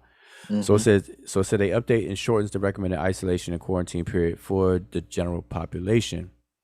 It said, given what we currently know about COVID-19 and the Omicron variant, CDC is shortening the recommended time for isolation for the public. People with COVID-19 should isolate for 5 days, and if they are asymptomatic or their symptoms are resolving without fever for 24 hours, follow that by 5 days of wearing a mask when around others to minimize the risk of infecting people they encounter. The change is motivated by science, demonstrating that the majority of SARS-CoV-2 transmissions occur early in the course of illness, generally in the 1 to 2 days prior to the onset of symptoms, and the 2nd and 3rd days after. So you add that up as 5 days. Read that last part again. Read that last part again. It says the change is motivated by science, demonstrating that the majority of SARS-CoV-2 transmission occurs early in the course of illness, generally in the 1 to 2 days prior to the onset of symptoms, and the 2 to 3 days after. So basically, people spread it before they even know that they have it, and that's always been said, is that by the time you give the appearance of symptoms, you had already had it for a couple of days while it incubates. Of course, you had to be that way because you got to get infected first. Exactly. So they're saying that once the onset of symptoms, you isolate for 5 days, which puts you within those 1 to 2, and then the 2 to 3. So that's that. That's what they recommended. You know, I can't lie. I'm thankful to live in America, man. You know, it's just because of the way how the political system is structured here, why the type of policies that certain thought leaders in this society wanted to see didn't get implemented, you know, because people pushing back. I remember early in the pandemic, they were trying to bring in this policies in California. That's another crazy place where they were like, if your kids tested positive, they wanted to have a policy where they would take the kids and isolate them in a hotel away from their parents and all kind of, and the people said, oh, hell no. I heard of that, man. Where you gotta give me, you just coming up with, you gotta at least give us something. I mean, I could bring a source next time. I mean, it's late, we about to get off, but you know, I'm not one of them niggas like who just makes shit up. Like, you know, my track record speaks. You know, people could disagree with what I say, but in terms of like making shit up, that'll never be me. You know, like, so you know, I could bring that for you. Did you know they were doing interstate borders like in the early part of the pandemic, where if you were in a certain state, that was designated a hot zone by public lead the state. Right, by public health, right? The same thing we were just talking about. You literally couldn't leave your state or gain entry to a particular state. Do you remember that, Corey? Yeah, they was throwing the kitchens at the pandemic. It was she didn't know what the fuck was going on. You know what I mean? Right. Like tripping.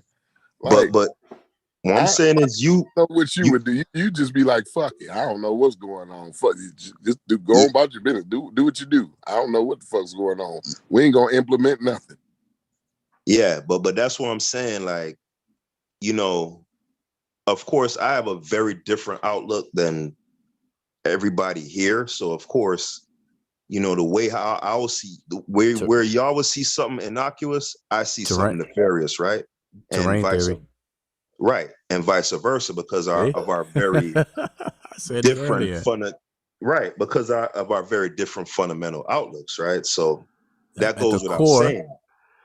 At the core, no, I said at the core, it's a difference of acceptance of those two major branches of terrain versus terrain. Absolutely. I mean, it really boils down to that. And you know, like when I have conversations with people, well, that's what I said earlier. You like said when I said you like dismissed that. And now you saying I dismissed it in regards to the conversation we were having in terms of the applicability of the PCR test. Like that doesn't have any. So even if let's say I accepted germ theory, right? That affects everything that your outlook on but all of this stuff. It wouldn't necessarily have anything to do with the point that I was making, that the PCR, like I could still make that same argument and accept you don't believe germ theory. You get what I'm saying? So like, am I right or wrong, Ujah? Like I could accept germ theory and still say the PCR test is not usable as a diagnostic tool. Like, hey, hold on, Haskell. Let me ask you. And I would agree with you though, because all this stuff we talking about, viruses and all of that, you don't even believe any of it. Like, none of it. Like, none of it. Like the whole conversation is crazy, Haskell. Like, why are we even having a conversation about the bullshit? Like, but again, Corey, the conversation and how they reporting this shit and all that. I'm not trying to be rude, but I'm gonna say peace, all right? Because I got to roll. I didn't realize it's so late, y'all. All right, peace, y'all. But yeah, Corey, if I subscribe to germ theory, right? Mm-hmm. I could still say the PCR test. Like, for example, Rocchianello, he subscribes to germ theory, and he says PCR has no use as a diagnostic. So within the confines of the discussion we were having, it didn't have any bearing on that conversation. You get what I'm saying? Yeah, but the professional said it didn't have any use for diagnostic. Right, like, that's what I'm saying. That's what I'm saying, Corey. My subscription to germ theory or terrain theory isn't relevant in the discussion we was having. You get what I'm saying?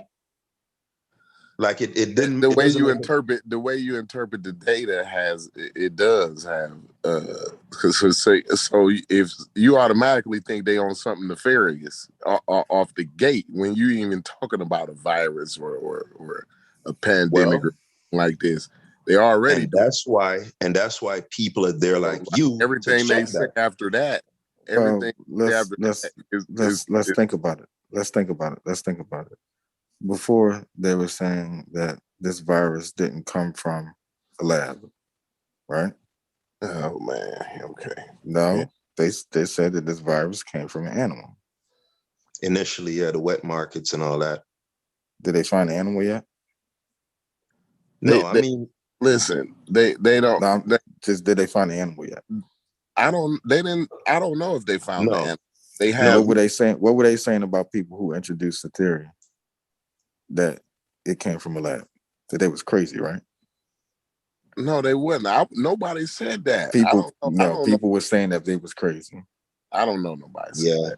But you know what, there was a lot of people that were saying that people was crazy. At this point, and now they actually want to look into it now. Yeah, but Hassan, whether it came from a lab or an animal, if you accept germ theory, it doesn't matter. Like it's here, right, Corey? You'd agree with that, right?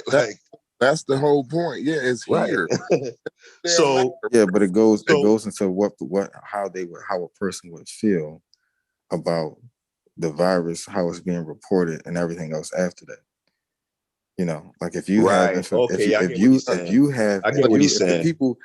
people who are reporting and delivering, hold on, let me finish. Let me make the point. If the people who are reporting and delivering information who are in control of the information that comes from this virus are aware and know, but not telling. I'm just saying if they're aware and know and not telling the public, it goes to their credibility. This is a high probability. He's right that this had come from a lab, and it's not as likely or it's not as probable that it came from some animal. So you don't everything else that follows from that is in question. You don't know. You haven't had COVID, or you don't know anybody who had COVID or died from COVID or nothing like that. You ain't seen no. That's not my point. That's not my point. My point is that is the information source and what comes from that. Well, I'm saying that I'm asking a question. No, I'm just asking a question. I understand that you think, it's somebody out to get. I didn't say that. I said one could. It would be reasonable for a person to have suspicions about that. About what information comes from. You should always be skeptical about any information that you gather. That's the whole point. But you don't always have to be skeptical. You have to have reasons to be skeptical, and this is one of the reasons. That's the reason you shouldn't accept information on face value. You know what I mean? Like you should always be skeptical. That's good. Skepticism is healthy. Right, but what I'm asking you is, you don't. Yeah, I've had COVID, and I know people have died from COVID. Okay, all right, that's cool. I'm sorry to hear that, but what I'm saying is now that you know that the disease is out there, right? What's the point in talking about where it came from? Why not? You know what I'm saying? Like we got to just figure out. Point? What do you mean? What's the point? I think that's still a huge point. Well, yeah, you want to know where it needs to be answered. You want to know where it came from, right? But what's the conspiracy? Like, you know what I'm saying? Like if it was a lab leak or what he's saying, Corey. Why wouldn't they let the public know? The thing is, Corey, what he's saying is if they could. I'll tell you what I'm saying. Mm-hmm. What I'm saying is that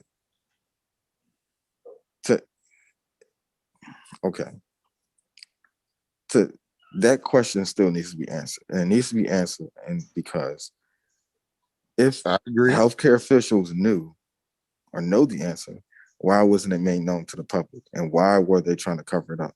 But he's asking you, Hassan, why would that be relevant to you? Like, Can you answer that? Because the same people who are covering up and withholding this information is the same people who are giving us information about the disease itself. Right. And you say so that how trustworthy should we be of these people that are telling this information? That's his point, Corey. You got it? Oh, it's a right. worldwide. It's a worldwide conspiracy. You know what I mean? Like it's only. I'm not saying anything. I'm just asking. Don't you know how many people it take to get this data? Don't you know how different people? I'm asking the question. I'm not making any. I'm not making. I'm asking the question. Too many people. It's too many people for everybody to come up with that. What's that logical fallacy called, Corey? What is it? Too many people for what? No, that's what is it? Argumentum of incredulity. It's like, is just no way possible that it can be this, because that's not really an argument. You're saying how likely is it that everybody in the world is in collusion? Right. And what I'm saying is that's an argument of incredulity. That's a logical fallacy. Like everybody doesn't have to. I didn't say everybody. That's a false assumption. It doesn't necessarily take. It was impossible, bro. I just said, hold on. No. Let me restate this. By asking a question that's not leading into the assumption that the whole world was. There's this large conspiracy at hand. Right. Like, he's not going that far. Because I'm saying the withholding of information. Right. It undermines the credibility of it undermines the credibility of the people that we potentially. You have to agree. You have to have people that agree that we're gonna withhold this information. But the problem is the people that will be in power to withhold the information they are not the professionals who are gathering the data. The professionals who are gathering the data are regular everyday citizens, just like me and you. They just got a job. They just have a field. Are they? Yeah. How do you know that? Hold on. How do you know that? I wouldn't categorize. You can't go to school to be an epidemiologist. You can't go to school. You can't go to school to be an epidemiologist. Yeah, but you're not going to be Fauci. You know, you're not gonna. How do you know? You think Fauci do the? You think Fauci be in a laboratory? He doesn't. That's not the point. You think the Fauci point is right? Remember, he's at his laboratory work years ago, bro. He don't do that. No, but that's besides the point, Corey. In terms of how this is put out to the public, Fauci is in for all intents and purposes the tip of the spear in terms of he's just a spokesman. Right. Well, he's the tip of the spear for the White House. But what I'm saying is, Corey, you can't look at somebody like Anthony Fauci and say, I can go to school, be an epidemiologist, and I'll be just like Anthony Fauci. Anthony Fauci is Anthony Fauci is an appointed government official. Hold on. Well, he's a little bit more than that. He's a little bit more than that, Corey. Yeah, but see, the problem is this. Hold on, Hassan, because I didn't finish making my point. When you ask questions, I didn't finish making my point. Hold on, Hassan. For you to characterize Fauci as just some public health official, that is a little bit disingenuous. He's not just a public health official. Right. He's the White House. Yeah, he's not just some spokesperson, right? This is a guy. Hold on. This is a guy. God damn. Go ahead, man. I'm asking. Go ahead. Yeah. This is a guy who is the head of the NIH, right? Bosom buddies with one of the top, 3 wealthiest men in the world, right? And his organization is directly through the, is it the NCBI? What is this? It's the NIAID, right? That subset of the NIH is intimately intertwined with the development of the vaccines themselves, right? So he has various ties to various moneyed interests, some of the most powerful people in the world. So to just categorize him as, he's just a spokesman, like that is so. That's just like no. Dude, that doesn't come. Of course he got. If he Right. didn't have ties to powerful people, you think he had a position he got right now? And have the voice and that's my point. Right. He got the voice because of the position. And I'm telling you, me or you, Corey, we won't be that guy in this society. But an additional you point ain't got is them this. kind of connections. You ain't got them kind of connections, That's right? my point. He's in an the additional. Let me make an additional point. The point is to be privy. So he ain't just no other. Point. He ain't Listen just to no my spokesman. point. You made your point. Now listen to my point. My point is to be privy to the real information. You don't have to be on that level. He ain't even the one who gathering the data. That's what I'm saying. He's the spokesperson reporting the data. It's teams, multiple teams reporting this data on a local level, on a state level, and then on the federal level, and even on a worldwide level. There are teams. But he's corresponding privy data. to a lot of information that the vast majority of people are not privy to. How can he be in control of how all this information? No one said that. Don't do that, Corey. No one's saying he's in control. But what happens is this. Let me kind of make this point. What happens is this. In the beginning, by merely asking the question if it was possible that it could come from lab, they were all in denial. They really were all in denial. Everyone dismissed it and categorized the people who asked the question that they was in some kind of conspiracy theory kind of thing by merely asking the question. At first, that's what happened at first, man. Like right. But what was that based off of? But what was it based off? Hold on. But what was it based off of? It was based off of off of how things work in the previous time, how epidemics happened previously, how it was based off of how we should be expecting an epidemic every 100 years anyway. It was based off of biological data off of biology. That's what they based. Scientific? Is that scientific? Yeah, it's scientific. That's what that is not scientific. That's not scientific. They basing it off the data that they basing off of they basing their that's scientific. That's not scientific. Hold on, wait. They're basing the explanation of this they didn't say virus it was off of previous. To come Hold out on, of let me finish. They said it wasn't likely. Just to let you know. What was it based off of though? I just explained it already. Right, but is that scientific? That's not scientific. It said it was scientific. Yes, why wouldn't it be? What else would you go off of, bro? Just off of somebody said it was off a lab? That's scientific because somebody said it was? No, you look into the virus and you can look at the virus itself and say. Didn't they map the genome? They mapped the genome of the virus. They used all of this data.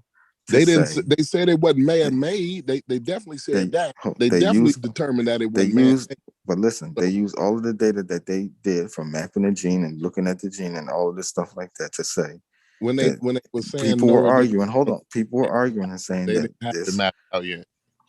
People were arguing using all of the information that they gathered from science to say that it couldn't be this way. Now, if they hold the position that it couldn't be this way, what's the point of even going and investigating if it is possible that it could come from a lab? No, they didn't say it couldn't be. They said it wasn't likely. Don't you understand that? That's the science. That's what they use in science. Then why are we investigating it then? Obviously, they need to invest. They got some data that made them want to investigate it. Obviously, I've always held the position that it's more likely that it came from a lab. Well, how did you come up with that data? Was that scientific? Was it scientific the way that you came up with that data? From what I've understood, yes. Okay, now explain to me. Explain to me your methodology. Hold on, bro. Explain to me your methodology of coming up with the likeliness that it came from a lab. Explain your methodology. Okay, like I said, there's different information that people are privy to and people are not privy to. So if you're in a position like Anthony Fauci to withhold information, then you could possibly be possibly keeping information from, you could be keeping information from people that will lead people to come to that conclusion, or circumstances, or like, or people's involvement with certain no, things. I'm asking about how you came up with how likely it is to have came out of a lab. You said it was likely, and you said it was scientific that you came up with the fact that it was likely.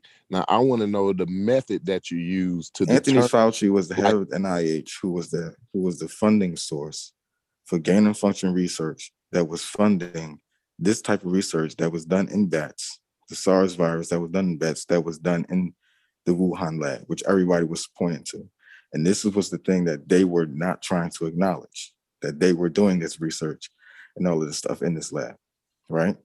So if he's privy to this information So Anthony Fauci is the way you came up with how likely it came up with a lab. My point is this. Anthony Fauci is you expect science.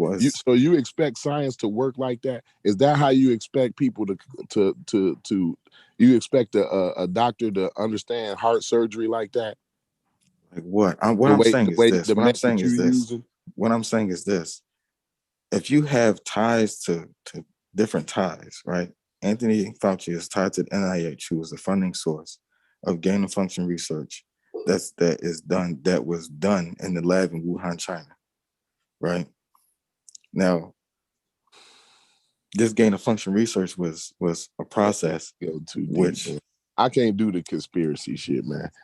Listen, that's what I'm saying. The problem is the problem. This is the problem. This is the problem. It's just going too deep for me, man. I'm just asking a question. All I'm doing is asking a question, and then what you do is label it a conspiracy, which I don't know why. Yeah, because it take too much. Now Anthony Fauci and it's not too much. These are questions. He put it out there, and that he making money off the vaccine and all of this. I didn't say that. It's too much. You're saying that. I'm not saying that. I'm just asking. You said a question. all of that. I said everything that you said. You said I didn't say making no money off of vaccine. Is in bed with the vaccine companies. I never said that. You never said that. Okay. No, you're jumping to that conclusion. I never said that. I said you was the head of the NIH, right? Who was the funding source? Ties to the people who made the vaccine. That you never said anything about vaccine. You got to listen carefully. Yeah, you did. You said that. Listen carefully. Listen carefully. Please tell him that he said that earlier. I never said about anything ties being made, money made from vaccines. No, you didn't say money. You said he had ties. He was connected to the people who were making the vaccine. I never said that. Yeah, okay. That was somebody else. I never said that. What I said was this, and this is what I just said, and I'm gonna say it for the last time. Anthony Fauci is the head, or was the head of the NIH, who was the funding source for gain of function research that was done in the Wuhan lab in China. This gain of function research was studying the SARS virus and how it can be transferred from bats to humans. Okay, now, if they have information about this gain of function research that was done to transfer the SARS virus from bats to humans, if they have information about how this could have leaked out of the lab and they were withholding that information, this is questions that need to be answered or asked and answered. And if he's privy to this information and he knows this to be true, then it questions everything else that comes from that. Why would he withhold this information? Why wouldn't they become public with the information? If you would just say that this is what happened, I think people would be like, not as like, need to ask all these questions. We would have an answer to that. And then people will be more trusting into what things come after that. But if you still have this question, but you have this knowledge of this is what was happening, it just leads to more questions. That's all I'm saying. It leads to more questions. More questions that haven't been answered and have still not been answered. Right. We still have to trust, and we still are, the public is still blind. Anthony Fauci ain't the answer. You know what I'm saying? I agree. We don't know what's the answer, but you don't know what's the answer though, because you don't have it, bro. You don't know what the answer is because you don't have it. You can't but you got the answer. You can't be that dismissive. You can't be said that dismissive. Anthony Fauci is the answer. You know what I I'm didn't saying? say he was the answer. I just said what I just said. And I asked the question from what I just said. It's his fault. He did it. I didn't say, listen, brother. He withholding the information. I'm saying he could, if he knows, and if he is withholding information. So you don't think nobody can figure? You think the whole world is fucking so dumb that Anthony Fauci can fucking dupe the whole goddamn world, right? Nobody is smarter than fucking Anthony Fauci. He's the fucking smartest motherfucker on the goddamn planet. First right? off, if this nobody was the can case, figure out. Nobody can figure this shit out. That you know what I'm saying? It takes him to come and confess the shit because nobody else can figure the shit out on their own self.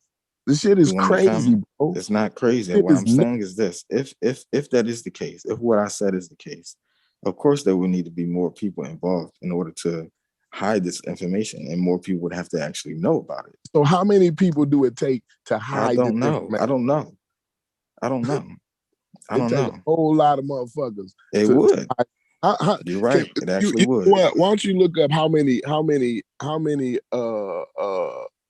students study virology in the United States? Doesn't matter about virology. Doesn't matter about virology. We're talking about the question from the beginning. What's the question? What how I just posed. function labs work, right? No. No. What? How many people? How many people in the world do that kind of work? How many people? How many? Just Google it. How many people worldwide do that kind of work?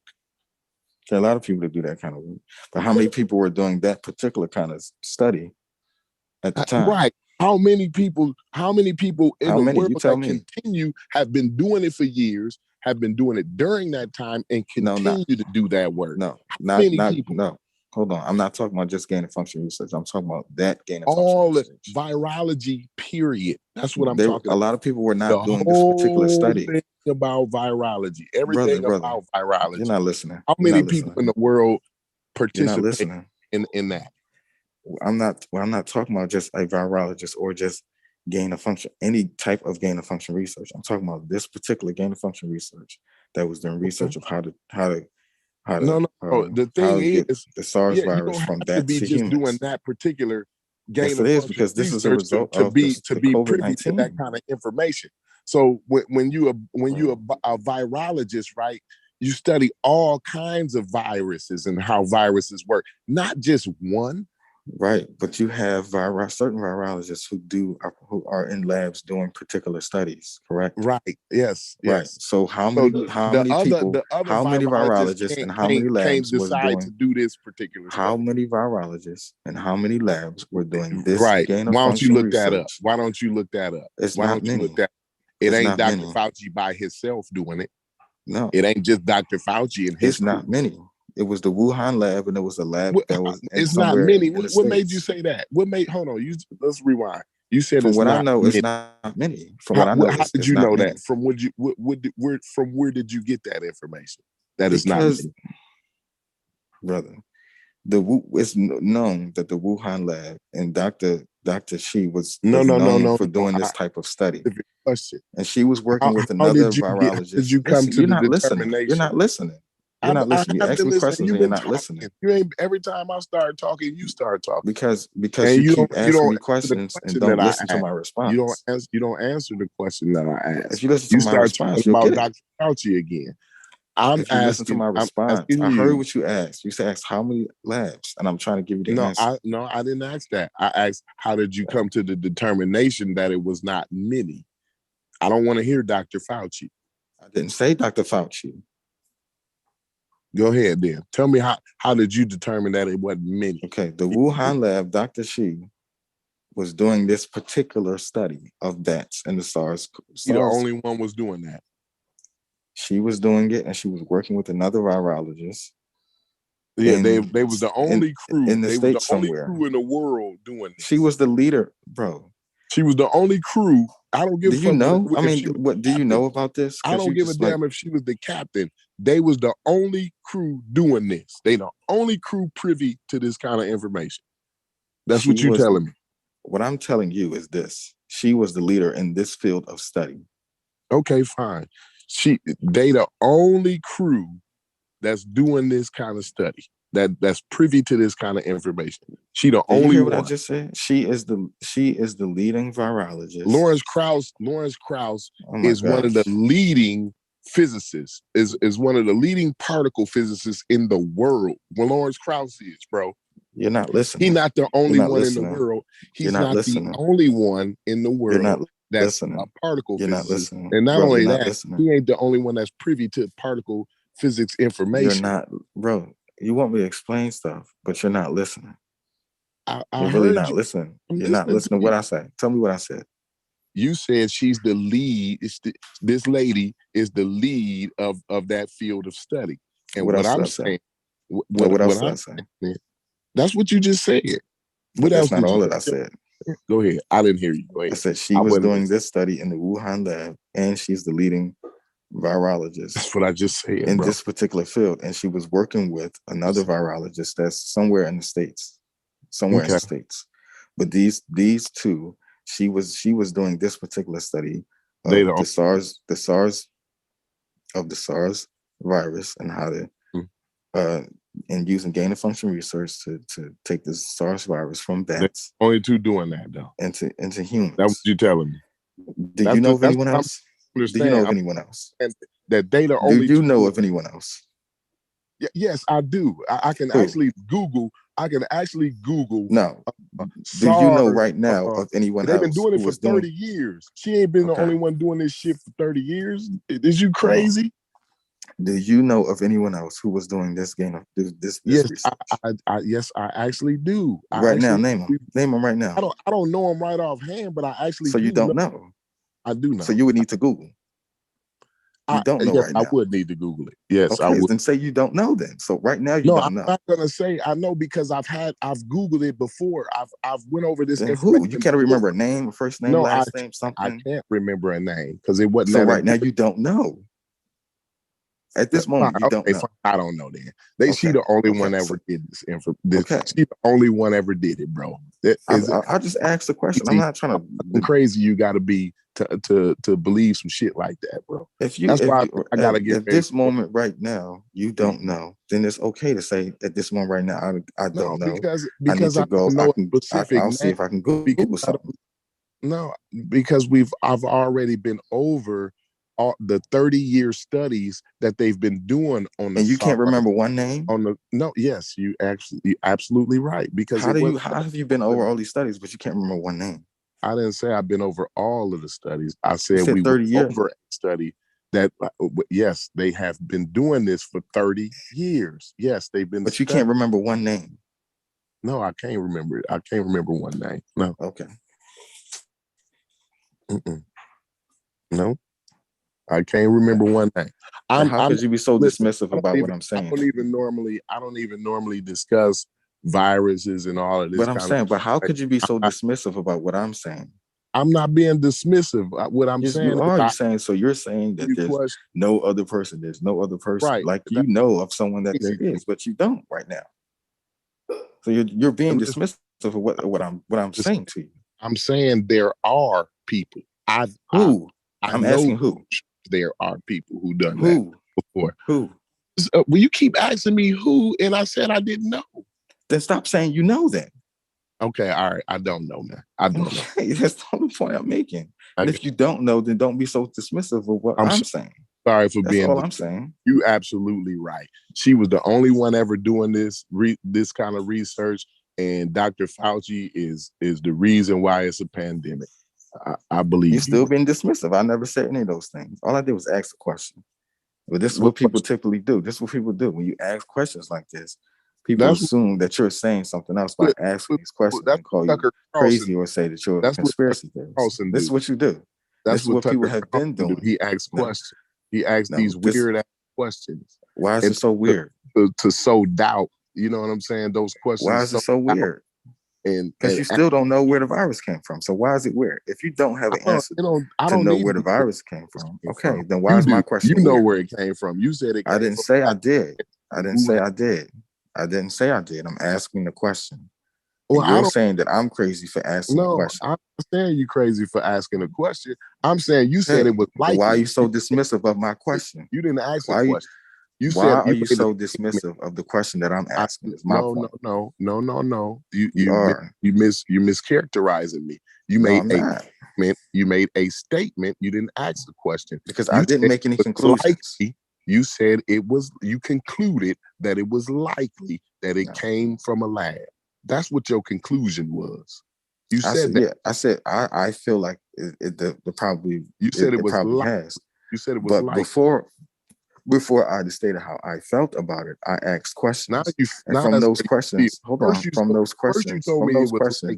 First you told me it was likely. I never told you that. You're not listening. Okay, you gonna tell me I didn't hear what I heard again? You're not. This is the second time you did that because we was discussing how you figured it was likely. We was discussing that. No, you kept saying discussing, and then you brought up this other lady. You know what I'm saying? Initially, when I was asking specifically how you determined it was likely that it came out of a lab, you clearly said it was likely, bro. And at first, we were discussing Anthony Fauci. And we were discussing how it came out of we were not. We were not discussing how it came out of a lab. I was asking the question because at that point I did not state or say anything about how I felt about it. I was asking the question, and I was posing these questions, and you were taking from the questions that I was posing and implying that I'm saying that Anthony Fauci is behind all of this, which was not what I said. I mean, asking the question. You keep making emphasis from things that I say and not focusing on the questions that I'm asking. This is what you continually keep doing. No. Why wouldn't I focus on what you say? Because you're not. Anthony Fauci. So why wouldn't I? Who else? You're trying to imply. You're trying to take my questions and say, this is the implications of my questions. That's what I mean when I'm saying. Question. You told me how likely it was that that it came out of a laboratory. You said it was likely that it came out of a laboratory. What did I say before all of that? Now I gotta say all the shit you said. No, because it's important and relevant to the conversation. Look at what you're requiring me to do, man. Well, I mean, if you can't recall information, that's not my problem. What you say? What you say? Before I stated my position and how I felt about it, I said I was asking the question. I was asking the question of where it could have come from. I was asking the question. I was posing the question of, we was talking about Anthony Fauci's involvement with certain things, and if these questions, like his involvement, him knowing information and withholding information, if those things are true, then it questions everything else that follows from him, and it makes us question his validity and credibility as a reliable source of information about the virus, right? So that was before I even stated my information from Anthony Fauci. No, I'm sorry. Like I've got almost zero information about this pandemic from Anthony Fauci. That's you. We're talking about the masses of people. You are not the only person that lives in the United States of America. You know what I'm gonna say to you? Why don't you be more responsible than to wait on what the fuck Anthony Fauci is saying? You're talking to the wrong person. You're talking to the wrong person. You already don't trust him. So why the fuck would you listen to anything he got to say? Ask other people that, because you're asking the wrong person. Right. So I if you don't get your information from Anthony Fauci and I don't get my information from Anthony Fauci, why the fuck is Anthony Fauci even relevant in this whole conversation? Because who is a spokesperson? He's the spokesperson for the White House. And where does he speak at? Where does he speak at? He only where does he speak at? He speak at the podium, at the White House podium. And he goes on news media outlets who are informing the mass public about their audience, which is the mass public, which is the mass public. You don't have to correct me there. Choose It's the people who choose to tune in to their channel. That's who which they is are. Which is the mass public, brother. Come on. I don't know about all of that, man. I Okay. know I don't know how mass public they get. All I know is it's a lot of different news outlets and a lot of different people choose to listen to a lot of different motherfuckers. It's a lot of different internet motherfuckers, and it's So a you lot. want to be semantic and replace mass with a lot. That's okay. Well, mass. It's a mass. It's a the mass. Most of the people, and it's a most mass of of the people who people. get their information from the news. It's a mass of people who get their information off the internet. Of the people. It's a mass of people who get their people. information from Facebook. It's a mass of people who get their people. information from.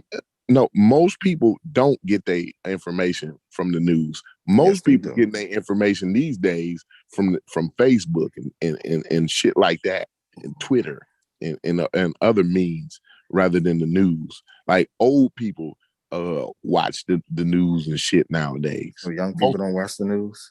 I didn't say that.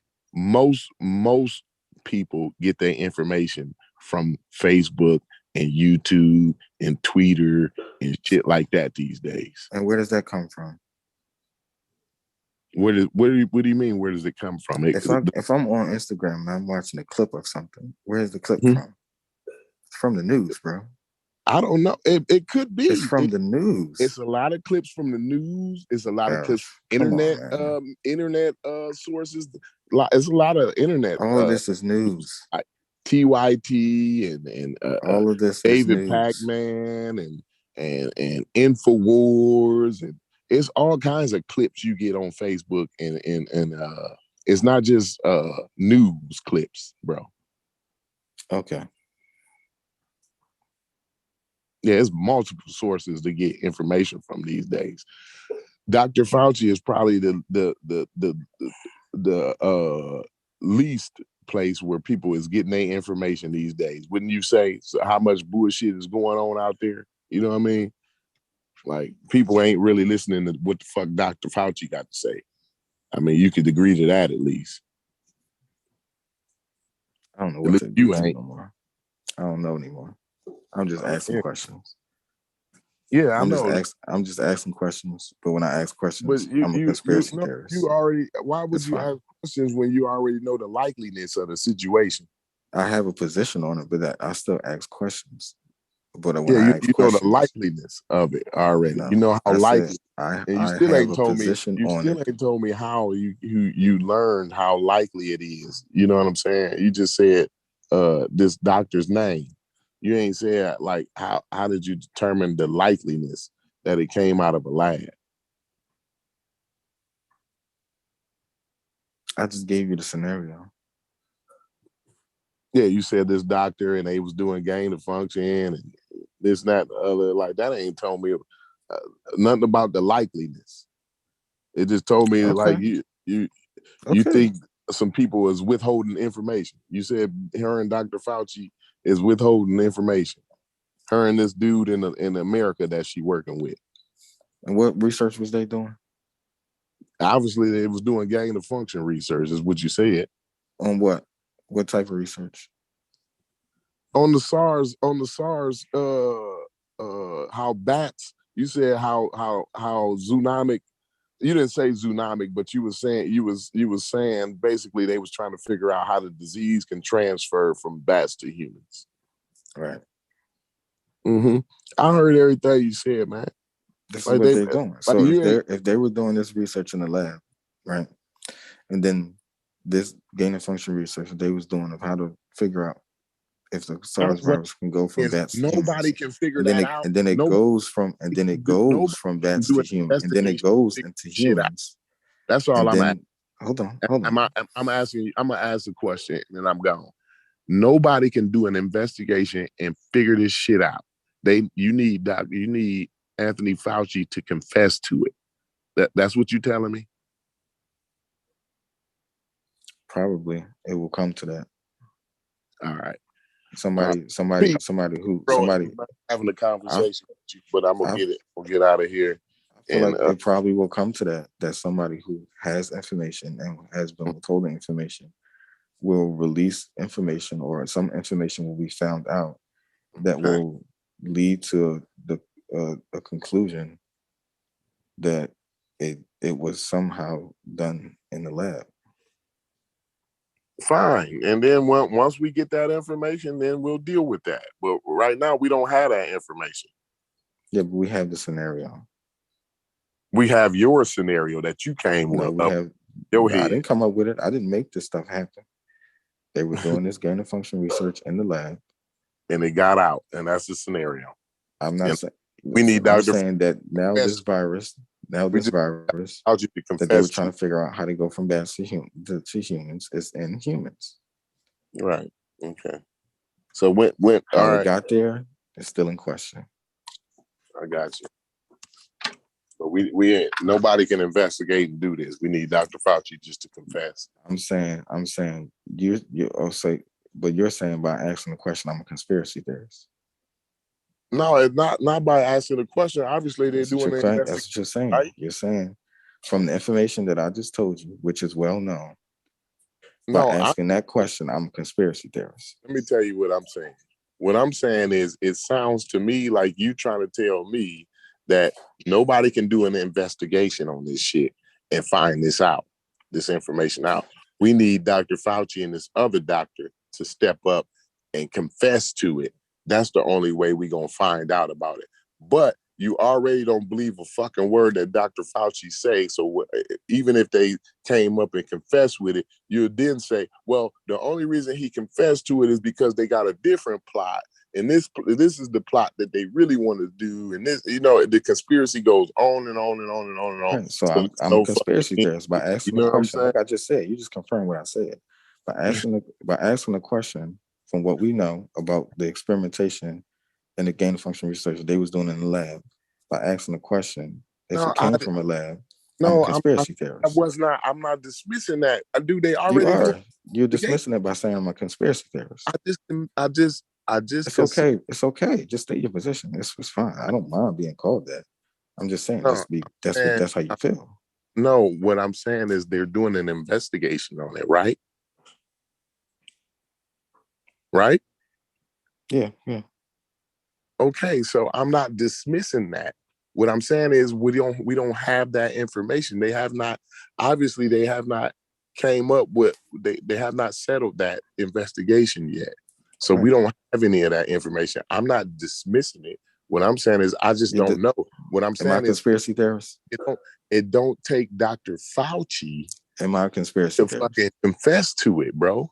If it happens, we're gonna find out. Let's be straight to the point. You think I'm a conspiracy theorist?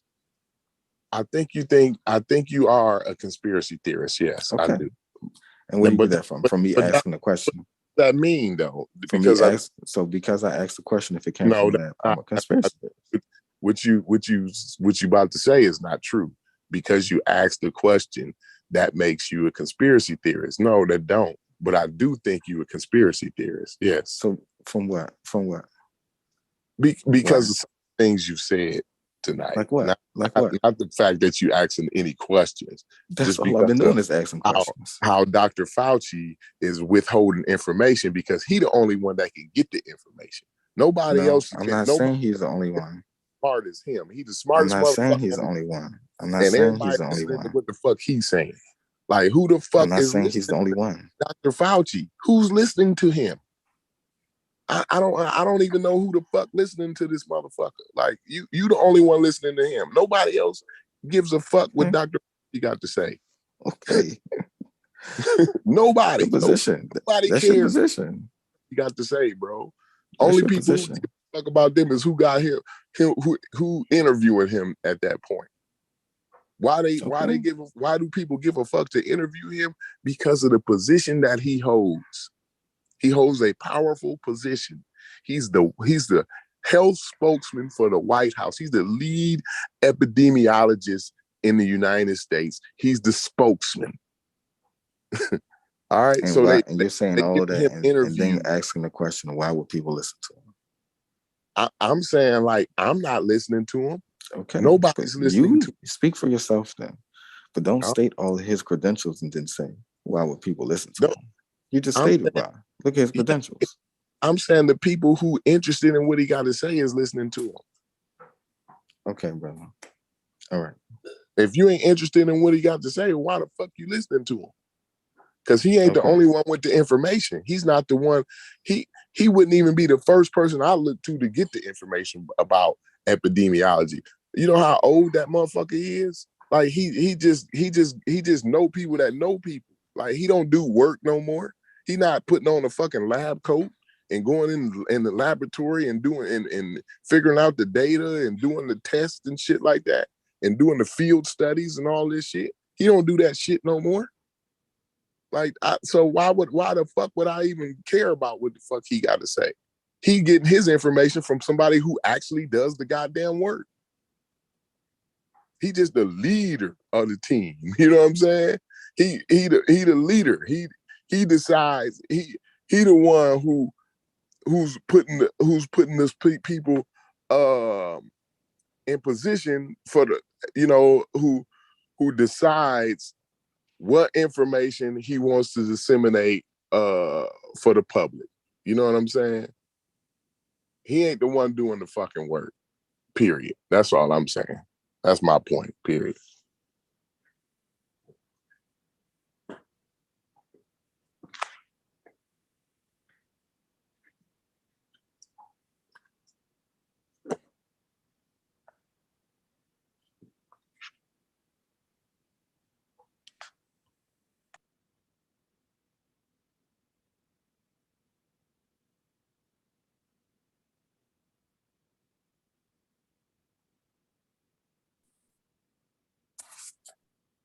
Hello?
Mm.